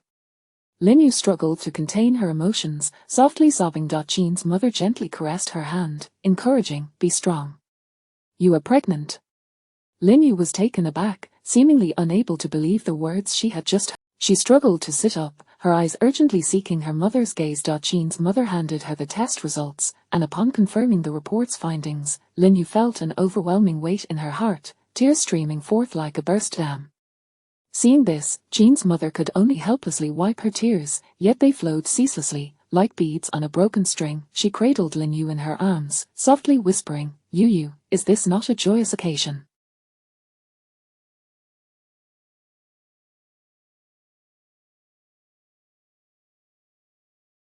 With a child, life will hold promise, and everything will improve. At that moment, Lin Yu's heart was a chaotic storm, yet she knew deep down that her mother's words rang true. When Qin Lang was present, they had always yearned for a child, and now, with no knowledge of when he might return, the child had arrived at this moment, undoubtedly a source of comfort. No wonder Qin Lang had clung to her so closely before leaving. It was clearly intentional. Reflecting on her menstrual cycle, she realized it had been over 40 days since her last period, initially attributing the delay to her anxiety over Qin Lang's absence, never considering it could be due to pregnancy. Now, everything had unfolded as he had wished, but how was she to face this reality? When would he return? Her hands instinctively caressed her abdomen, as if she could feel the heartbeat and presence of that tiny life. Jean's parents observed Lin Yu's actions, momentarily at a loss for words or actions. Jean's mother could only weep silently. Once Lin Yu had regained some strength, Jean's parents took her home. Jean's mother settled her onto the bed, inquiring gently, Yu, I understand your heart is heavy, but nothing is more important than your health. Let your father prepare some kanji for you. Would you like to eat something? Yes, Lin Yu replied, managing to consume a bowl of kanji, but shortly thereafter, she vomited it all up again. Jean's mother watched in dismay, realizing that this was not sustainable. Jean's father suggested, Yu, please listen to your father and return to City C with us. The conditions there are far better. Jean's mother helped her back onto the bed and thoughtfully provided a pillow for her support. After a moment of rest, Lin Yu felt somewhat better and shook her head at her father, saying, I want to stay here, waiting for Qin Lang. From Lu Li's earlier words, Jean's father had also surmised the situation, yet no one could explicitly articulate it. Hearing Lin Yu's desire, he could only sigh in resignation. Jean's mother shot him a disapproving glance, reproaching, Yo-Yo's current state is only suited for rest, you know nothing, so refrain from speaking. Turning back to Lin Yu, she continued, if you wish to stay, then your mother will stay with you. She then shifted the topic, adding, however, in a couple of days, we need to go to the hospital for a thorough checkup. Listen to your mother and do not think of anything else, all right. Lin Yu nodded in agreement. Chapter 76, Dream. At the break of dawn, Jean's parents took Lin Yu to the city for a prenatal checkup. After Lin Yu had her blood drawn, she made her way to the ultrasound area to await her turn. Jean's mother produced a water cup and handed it to Lin Yu, saying, Yu, have a sip. I've added some glucose. You may not be able to eat much right now, but it's important to replenish your strength. Millimeter. Just as she took a small drink, a voice echoed, Lin Yu, number 20, please proceed to ultrasound room 2. Jean's mother quickly assisted her to her feet. Moments later, Lin Yu emerged, her eyes brimming with tears once more. Jean's parents rushed to inquire, what happened, Yu? Lin Yu handed them the report. Jean's mother took it, and upon reading the clearly stated finding, the revelation of twins was utterly unexpected, explaining her intense early pregnancy symptoms. If only Qin Lang were by her side, this would undoubtedly be the happiest news for their family. Yet, the reality of twin pregnancy heightened the risks associated with childbirth, posing additional challenges given Lin Yu's current health. She passed the report to Jean's father and settled beside Lin Yu, allowing her to lean against him for a moment's respite. The journey home was enveloped in silence. Not a word was spoken among them, including Lu Li, who was driving ahead. Upon returning home, Lin Yu lay on her bed, eyes closed in rest. Although her eyes were shut, her mind was a tumultuous mess. All the test results indicated no issues, yet anxiety gnawed at her heart. With 2 tiny lives now within her, it felt as if their fates were inextricably intertwined. The moment she learned of Qin Lang's accident, she suddenly comprehended her mother's actions from years ago. Those decisions were born from a profound loss of hope for the future, a desperate fear of living without purpose. She found herself yearning to follow Qin Lang without hesitation, just as her mother had done. However, Lu Li's words echoed in her mind, suggesting that there remained a glimmer of hope.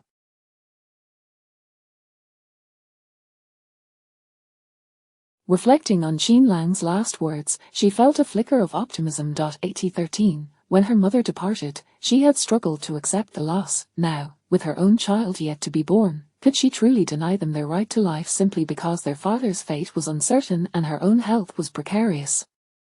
No, she could not. Her children were the very essence of her future, the embodiment of hope, and she would never allow them to endure the helplessness and suffering she had experienced in her youth. Qin Lang had once expressed a desire for a son and a daughter, though she could not be certain. A voice within her whispered, yes, indeed, 1 boy and 1 girl. When Qin Lang returned, he would surely be comforted to see them all thriving and well. With that determination, Lin Yu resolved that whether or not Qin Lang returned, or when he might come back, she would remain steadfast, waiting for him with their children. As these thoughts solidified within her, Lin Yu's heart became resolute, and she drifted into a peaceful slumber. In her dreams, Jean Lang held Lin Yu tightly, enveloping her in his embrace so closely that it was difficult for her to breathe, yet she relished his warmth and did not wish to push him away. Jean Lang lowered his head and gently kissed her forehead, whispering, "Wife, if one day I am truly no longer here, it is merely my body that has vanished. My soul will undoubtedly find its way back to you." His voice was deep and unwavering, as if he were making an eternal promise to Lin Yu. "Even if it means traversing distant lands, crossing mountains and rivers, I will find you. I will tell you that I have always been with you." Lin Yu lay in bed, her heart aching as she heard his resolute words, tears streaming down her cheeks. She repeatedly called out, "Jean Lang, Jean Lang." "Jean Lang," his voice returned once more, "don't cry, Yu, don't cry." Yet Lin Yu continued to weep, as if she needed to release all her fears. Jean Lang's soothing voice reached her ears, "Darling, do you know, every time I embark on a mission, during the night watch, I gaze up at the stars and the moon, knowing you do the same, as if we are together. I never believed in reincarnation or the existence of souls, but now I do. There is indeed a connection and resonance between souls. So, whenever I am on duty, just the thought of you waiting for me at home gives me the strength to carry on. Even if I cannot be by your side, my heart will always be with you." At that moment, Lin Yu simply nodded, responding, "Jean Lang, I know, I understand, please tell me, how are you now? Where are you, when will you return?" But Jean Lang revealed nothing, continuing to express his thoughts. "Wife, I love you dearly, more than words can convey, but I have my duties, and I cannot always be by your side. Please forgive me. But my spirit will accompany you for a lifetime.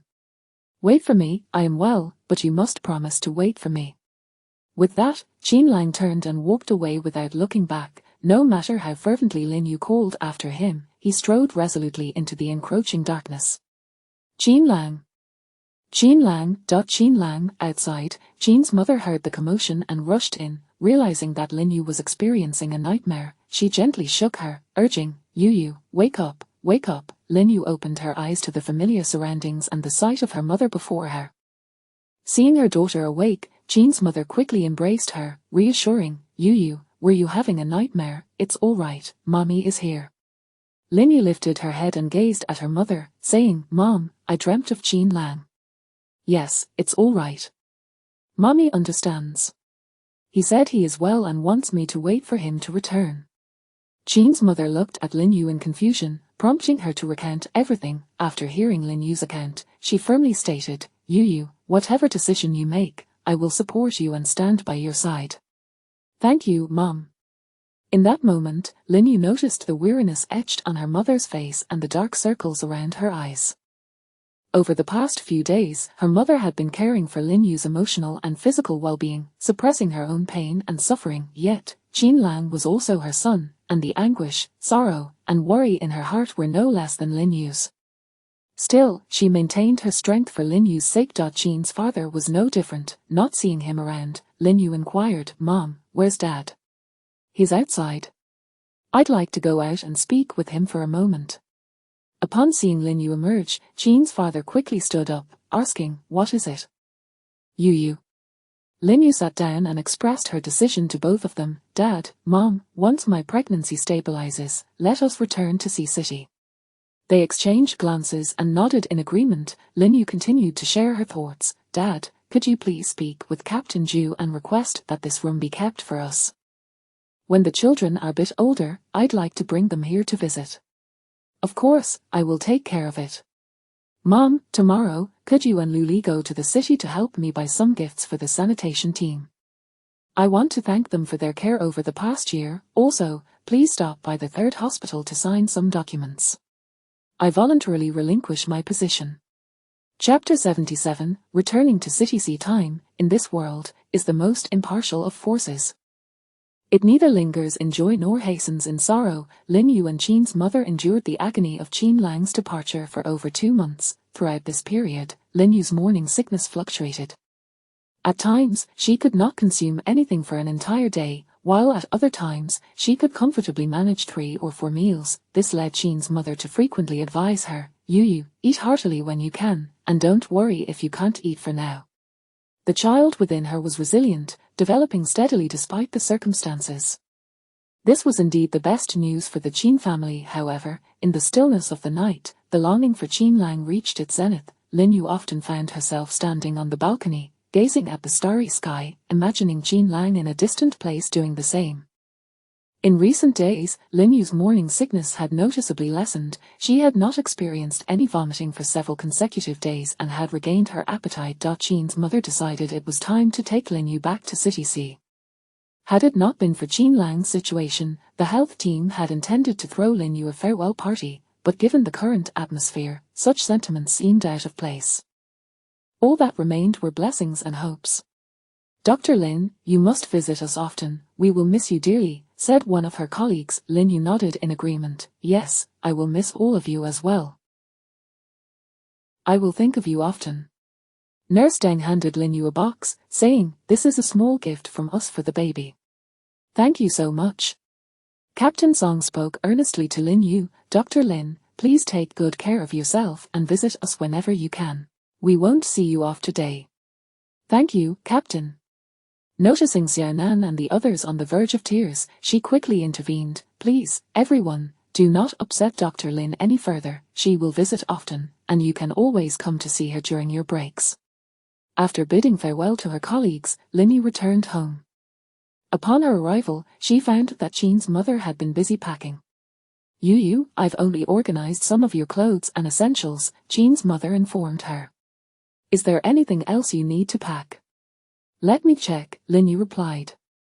She opened the bedside table and retrieved the birthday gift Qin Lang had given her, a pair of rings. She slipped one onto her finger and placed the other in her bag. As she glanced at Qin Lang's clothes hanging in the wardrobe, she selected a few pieces and laid them on the bed. Just as she was about to squat down to put them in the suitcase, Professor Song hurriedly exclaimed, "I'll do it." Lin Yu chuckled, realizing she had overreacted. "Mom, there's no need to be so anxious, I can manage a few things on my own." Qin's mother gently guided Lin Yu to sit on the bed while she continued to tidy up. "It's better to be cautious," she advised. Once she finished packing, she asked Lin Yu, "Is there anything else to sort out? Why do I still have so many clothes here?" Lin Yu wondered. "I only packed some unopened items. In a while, when your body becomes heavier, you will need to buy new things. I thought it best to pack these up for Lu Li to take back later," her mother explained. "That makes sense, Mom," Lin Yu agreed. Walking to the balcony, she said to Qin's mother, "Mom, I would like to take this lounge chair back with me." "All right." Once everything was packed, the three prepared to leave. Lin Yu paused at the doorway, casting a lingering glance at the home that held all her cherished memories with Qin Lang. As she prepared to depart, her heart brimmed with reluctance and nostalgia. Tears welled in her eyes, threatening to spill over, but she fought them back. Lu Li, witnessing her distress, quickly reassured her, "Sister, I will come often to help with cleaning. When I have free time, I will stay in the guest room so this place remains lively." Fearing her daughter's sadness, Qin's mother wrapped her arm around Lin Yu's shoulder and gently urged, "Come now, it's time for us to go." With that, they stepped out of the house together. Upon leaving the residence, Lu Li and Shan Yi accompanied them to the city center. After arriving, they transferred all their luggage onto the RV that Qin's mother had arranged. Just before boarding, Lin Yu neatly placed the house key and car key in a bag and handed it to Lu Li, earnestly advising, "Lu Li, be cautious in everything from now on." Lu Li then stepped forward to embrace Lin Yu tightly, his voice low yet resolute as he assured her, "When I have time off, I will come to see you. If there is any news about Qin Lang, I will inform you immediately." "All right," Lin Yu nodded solemnly. Once inside the RV, they waved goodbye to Lu Li and Shan Yi. The vehicle slowly began to move, gradually leaving the city behind as it traveled toward the horizon. Lin Yu gazed out the window, lost in contemplation. A year ago, she had arrived filled with worry and confusion, and now she still faced an uncertain future, but with the difference that Qin Lang had taken residence in her heart. Additionally, she now carried two new lives within her, and together they would wait for Qin Lang's return. Qin's mother observed Lin Yu and softly inquired, Yu, it's still a long way home. Why not take a nap?" Lin Yu turned to her mother and asked, "Mom, Qin Lang will come back, won't he?" Yes, Jean's mother sighed, responding, Yu, I have hired a nanny for the house, and I plan to take a long leave to accompany you until you give birth, after which we can return to work together. Does that sound good? Linyu lowered her gaze, gently declining. Mom, you've already arranged for a nanny, there's no need for you to stay with me. I can manage on my own. Jean's mother immediately countered, No, Yu, I cannot leave you alone at home. It makes me uneasy. Jean's father chimed in, Yu, listen to your mother, I will try to work less overtime as well. Thank you, Dad and Mom, she replied gratefully. The following evening, the three arrived in City C. After having dinner, Linyu ascended the stairs to her former bedroom, where she noticed new carpets, bedding, and skincare products had been arranged. Turning to Jean's mother, she expressed her gratitude. You've been tired these past few days, so please rest early, Linyu reassured her. All right, call if you need anything, her mother replied. I will, Mom. Grateful for all her mother had done, Linyu resolved to take good care of herself and not cause Jean's mother any more worry. After emerging from the bathroom, she opened the wardrobe, completely overlooking the maternity clothes her mother had prepared. Instead, she retrieved a photograph of Jean Lang that had been stored in the wardrobe and placed it back on the bedside table, along with Jean Lang's ring, which she carefully stored in the drawer. Kissing the photograph again, she vowed, Jean Lang, I will live well, ensuring our children are born safely and grow up healthy. I will also honor our parents. I will wait for your return.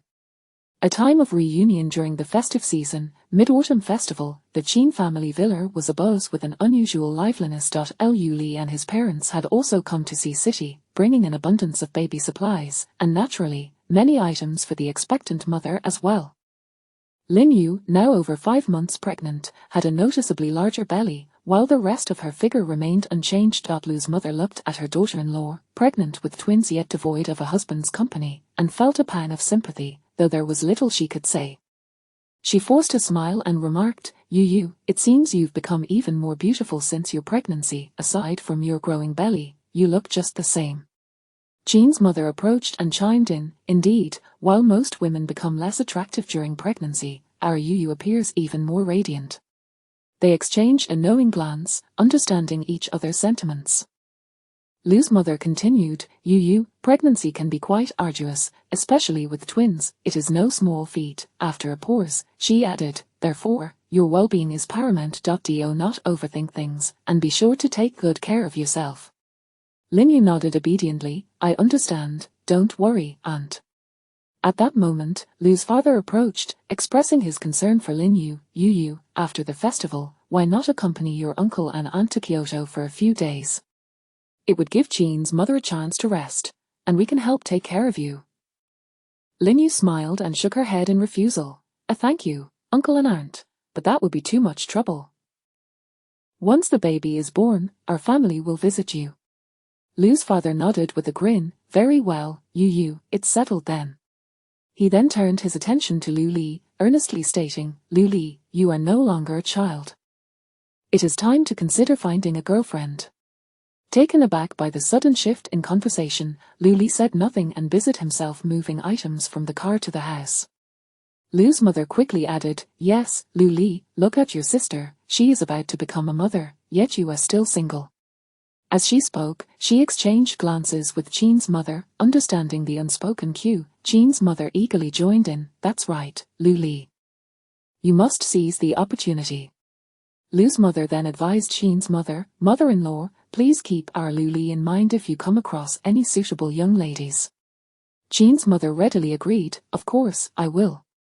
They all entered the house, where laughter and conversation filled the air as Lu's mother and Jean's mother frequently served dishes to Lin Yu. Yu, eat more. Lin Yu no longer experienced morning sickness and had a hearty appetite, typically eating quite a bit. However, today she found it difficult to eat, likely due to the absence of Jean Lang. The saying, every festival brings thoughts of loved ones, had never resonated with her as it did now. No one mentioned Jean Lang, yet Lin Yu felt an overwhelming longing for him. Over the past few months, as her pregnancy progressed, each visit to the hospital for checkups brought forth envy as she observed other expectant mothers accompanied by their husbands. Even though Jean's mother sometimes took better care of her than Jean Lang did, she was still not Jean Lang. After the meal, the elders gathered in the living room for conversation, while Lu Li gently assisted Lin Yu to a lounge chair in the yard, thoughtfully fetching her a shawl. Lin Yu was the first to inquire, "Lu Li, have you received any news about him recently?" Lu Li looked up at her, shaking his head with a hint of helplessness. "No, not a word." Instantly, Lin Yu's gaze fell, concealing the disappointment within her.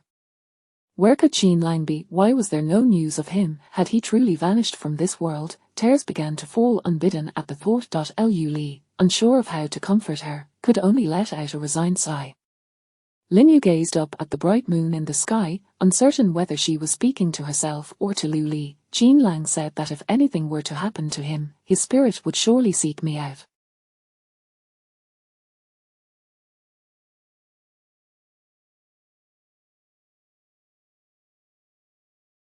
Yet, I only dreamt of him once in the beginning. In these past few months, I haven't even dreamt of him. She then shared her thoughts with Lu Li, so he must still be alive. If something had happened, I would sense it. Lu Li nodded, moving closer to softly reassure her. "Sister, I too believe he is still alive, just in a place unknown to us." Was it serious? Lu Li had not anticipated she would recall that detail and relayed the information he had gathered. "It's not too serious, it didn't hit any vital organs." Lin Yu sighed in relief, responding, "That's good to hear."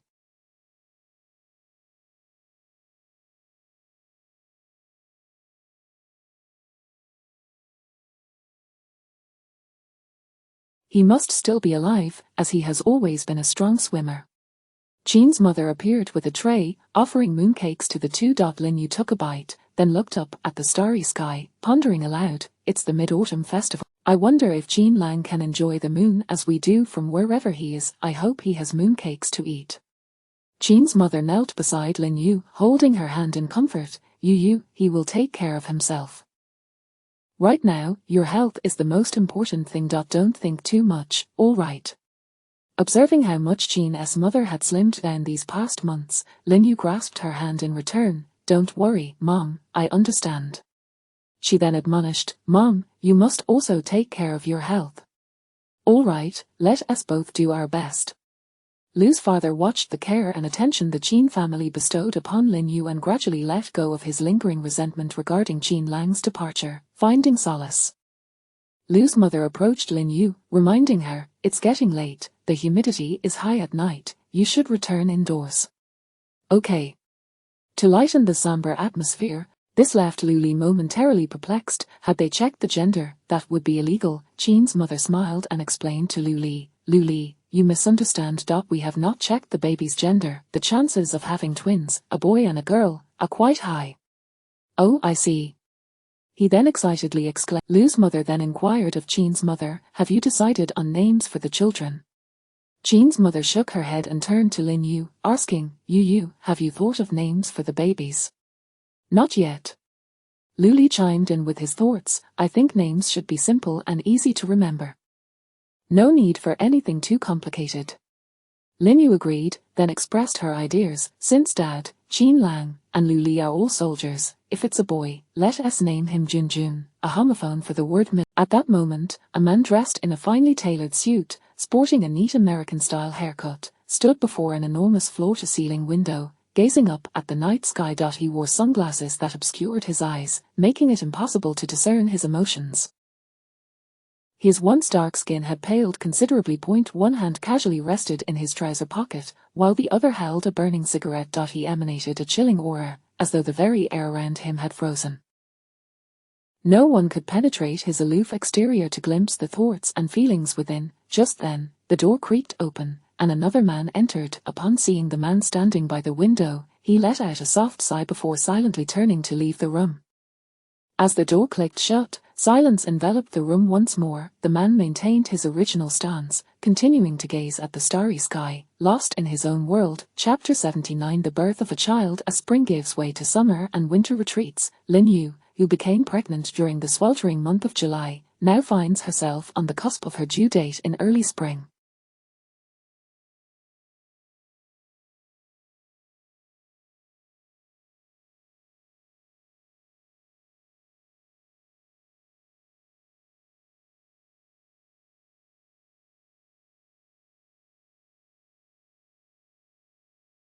Remarkably, her body has not succumbed to the burdens of carrying twins. Instead, she remains agile, though she experiences slight swelling in the evenings. Throughout her pregnancy, apart from the pronounced early symptoms of morning sickness and an increasingly fervent longing for Jean Lang as the baby's movements become more pronounced, she has encountered no. Prior to the new year, Lin Yu's in-laws purchased a home in Sea City, conveniently located near the Chin family. During their visit to pay respects to Lin Yu's parents, standing before her mother's grave, she felt had she been blessed with in-laws as supportive as the Chins, perhaps her circumstances would have differed. Yet, the world offers no what ifs, and each individual is bound by their own fate. After the new year, the Liu family settled in Sea City, with Lin Yu's father now entrusting all company affairs to shareholders, largely stepping back from corporate matters. Lin Yu inquired, "Don't you feel it's a pity?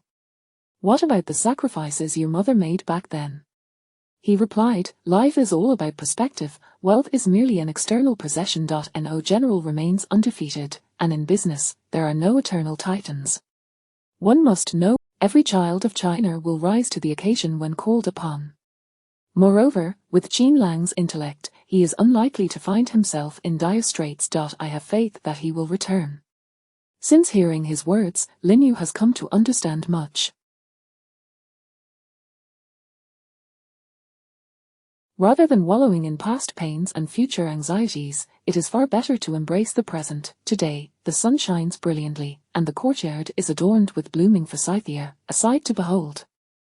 Lin Yu reclines in a sun chair, savoring fruit, her face slightly fuller, lending her an air of youthfulness. Meanwhile, Lin Yu's mother-in-law and Jean's mother have grown as close as sisters, busily hanging various baby garments in the sun.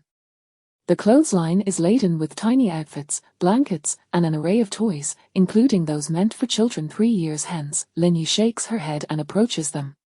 "Mother, aunt, isn't this a bit excessive?" Jean's mother gently ushers her back to the sun chair. Babies grow quickly during their first month, and they require several changes of clothing daily.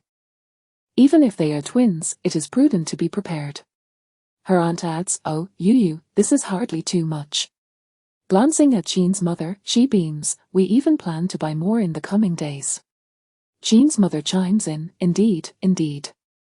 Listening to their chatter, Lin Yu refrains from further comment, feeling that they are indeed rather extravagant. In the study, Lin Yu's father and Jean's father sit by the window, sipping tea and playing chess, occasionally glancing at the women below. Observing Lin Yu's contented repose in the sun chair, Lin Yu's father remarks, "In these past few months, Yu has been in good spirits. There's no point in playing without a victor." He strides to the desk, preparing to practice calligraphy. Jean's father approaches, observing Lin Yu's father's writing, shaking his head in disapproval. "Old Liu, your calligraphy leaves much to be desired. It pales in comparison to Yo-Yo's." Lin Yu's father puts down the brush, feigning defeat. Undeterred, Jean's father continues, "Old Liu, you must strive. They can't emulate your ways." Lin Yu's father stands, retorting, "Do you leaders always enjoy lecturing? Your son reprimanded mine, and now you turn the tables." Jean's father, taken aback, can only flatter, "I'll be more mindful in the future. Perhaps I should adopt your attitude of contentment." Lin Yu's father suddenly studies Jean's father's eyes, inquiring, "When Lu Li returned last time, did you hear any news about Jean Lang?" Jean's father, surprised, contemplates before responding, "There are some indications, but I cannot disclose them." Lin Yu's father nods, "I understand. You have your own protocols." He then adds, "But if there's ever a need for financial assistance, do not hesitate to ask." The day's weather is splendid, and the moon promises to be equally beautiful by night. At this moment, Lin Yu reclines on the balcony of her bedroom, gazing at the starry sky. Jean's mother enters, observing her demeanor and sighing helplessly. She approaches and softly suggests, "Yu, the moon is particularly lovely tonight, and the weather is mild. Since you've eaten well this evening, shall we take a stroll outside to aid digestion?" "Very well," Lin Yu agrees. The two walk leisurely along the paths of their community. Lin Yu glances up at the large, round moon and asks Jean's mother, "Mother, do you dream of Jean Lang?" "No, not once," she replies. Lin Yu is taken aback by this revelation, her gaze dropping as a sense of disappointment washes over her, causing her to halt in her tracks. Jean's mother quickly steadies her, anxiously asking, "Yu, what's the matter? Are you unwell?" Lin Yu shakes her head, reassuring her, since our return, I have not dreamt of him either. I can't help but wonder if being at the station would have made a difference. Jean's mother, I was merely voicing a thought, let us head back. Perhaps it is the mention of Jean Lang or Lin Yu's own trepidation about impending motherhood, but that night, she finds herself restless, unable to sleep, and when she does drift off, it is only for a fleeting moment before waking again. Eventually, Lin Yu sits up, perhaps she has exerted herself too much, for she suddenly feels a sensation akin to something breaking within her. On the adjacent bed, Jean's mother seems to sense something amiss, awakening to see Lin Yu sitting up and immediately descends to inquire, Yo-Yo's water has broken, we must hurry to the hospital. Chapter 80 The arrival of the baby. The night in City C remained brilliantly illuminated. 80 The entrance of the hospital's delivery room, Jean's father and Lu's parents anxiously awaited the examination results. Before long, Jean's mother emerged. The three quickly stood up to inquire, how is it, what did the doctor say? Everything is fine, the baby is doing well, and so is Yu. Lu's mother patted her chest, exclaiming, you scared me. I'm relieved it's nothing serious. Jean's father then urged Jean's mother to return to the delivery room to be with Lin Yu. Inside the delivery room, Lin Yu was beginning to experience noticeable contractions. At first, she could endure the pain, but gradually it intensified, with the intervals growing shorter. Clutching Jean's mother's hand, her grip became increasingly forceful. Having undergone numerous surgeries herself, Jean's mother had always remained composed. Yet, at this moment, she felt an unusual tension, especially upon witnessing Lin Yu drenched in cold sweat from the pain. Anxiously, she rushed off to find a doctor. However, upon locating one, the doctor gestured for her to sit down and reassured her, Professor Song, you are overly anxious. We are closely monitoring all indicators. See, everything is looking very good. Truly, there is no need for such concern. Jean's mother responded with agitation, but my heart is racing. Concern can lead to chaos. Otherwise, why do people typically avoid performing surgeries on their loved ones? It is precisely because such emotions can cloud judgment and composure. Professor Song nodded in agreement. Yet, upon hearing Lin Yu cry out in pain once more, Jean's mother trembled uncontrollably, gripping Lin Yu's hand tightly. Her eyes were filled with compassion and worry. Watching her in agony made her wish she could bear the suffering in Lin Yu's stead. Lin Yu's forehead was slick with sweat, her hands gripping Jean's mother's firmly, her once beautiful visage now marred by distress. Jean's mother was also soaked with perspiration, her clothes drenched, but she paid no mind to her own discomfort. She remained anxiously seated at the bedside, gently wiping Lin Yu's forehead while soothing her. Yu, it's all right, hang in there. The doctors busily attended to Lin Yu, guiding her on how to adjust her breathing and exert effort. At that moment, Lin Yu could hardly think of Jean Lang. The pain engulfed her thoughts entirely. She struggled to follow the doctor's instructions, but each contraction brought excruciating agony that compelled her to cry out. In those moments, she longed for Jean Lang's presence, yet, the pain would swiftly pull her back to reality, leaving no room for other considerations. Previously, people had remarked on the hardships of a 10-month pregnancy. With each wave of pain, it felt as though she might be torn apart. Outside the delivery room, the three could hardly sit still, exchanging no words as they paced nervously before the door, rushing forward to inquire whenever it creaked open. Amidst the tension and anxiousness, the ordeal finally came to a close. The child was safely delivered. The doctors began assessing the newborn. Jean's mother remained by Lin Yu's side, offering comfort. It's over. Yu has endured so much, it's all right now. Exhausted, Lin Yu could scarcely utter a word, yet she strove to remain conscious, wanting to catch a glimpse of the child. Soon, the doctors brought the children before her, saying, this is a boy weighing 2.8 kilograms, and this is a girl weighing 2.9 kilograms, both children are in good health. Seeing this, Jean's mother hurriedly exclaimed, Yu, what's wrong? Don't frighten your mother. A doctor approached to examine her and explained to Jean's mother, it's nothing serious, Professor Song, she is merely exhausted and has fallen asleep. You are too anxious. Come, sit down and take a look at your grandchildren. Upon hearing that Lin Yu was fine, she felt relieved and held the children, yet she too could not tell who they resembled. They appeared rather wrinkled, though her body was utterly fatigued. Her heart brimmed with joy. From that moment onward, Yo-Yo's life would be filled with the delightful chaos brought by these two adorable little ones, no longer merely waiting for Qin Lang's return. Life had transformed into a realm of joy with the arrival of the children. For both the Qin and Lu families, this was an occasion of immense happiness. While the children's arrival would undoubtedly lead to a busy future, it would also mend the sorrow of Qin Lang's absence. Children represent the future, embodying hope. Outside the delivery room, the three awaited news with bated breath, and finally, they heard the nurse's call, "Family of Lin Yu, come quickly to receive the children." The three rushed to the doorway, carefully accepting the two infants. However, faced with such fragile newborns, they were at a loss, their bodies tense as they cradled them, fearing any misstep might cause harm. Observing their bewilderment, the nurse patiently instructed them on how to hold the babies. When Lin Yu awoke, she discovered she was in a family ward, and upon moving her body, she found the fatigue and pain had dissipated. Looking around, she saw no one and heard no sounds, prompting her to call out, "Mom, Auntie." The two quickly entered, their faces etched with concern, asking, "Yu, how do you feel? Is there any discomfort?" Lin Yu shook her head. Qin's mother began to explain, "I just went out to buy you some food, I returned only to hear you calling." She then inquired again, "Would you like something to eat?" "Your uncle and the maternity nurse took them to bathe." Qin's mother asked once more, "Do you want something to eat?" Lin Yu nodded. Upon seeing the children, a whirlwind of emotion surged within her, and how wonderful it would be if you were by her side at this moment. Before long, she could no longer contain her tears. Qin's mother hurriedly wiped her tears away, saying, "Yu, don't cry. Your mother understands what you're feeling. Crying during confinement is not good for your eyes." Lin Yu struggled to hold back her tears, yet the deep-seated yearning within her remained unrelieved. "Yu, which baby do you think resembles who?" The maternity nurse interjected, "Newborns often look like this. In time, they will grow into their features." At that moment, the baby boy suddenly began to wail, prompting the other to join in the cries.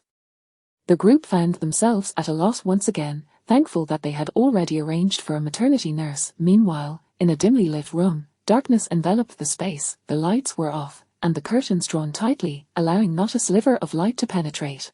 The only illumination came from a faint flicker of firelight from a cigarette held by a man. He sat quietly, seemingly calm yet profoundly restless, the smoke curled slowly in his hand, yet he did not take a single drag.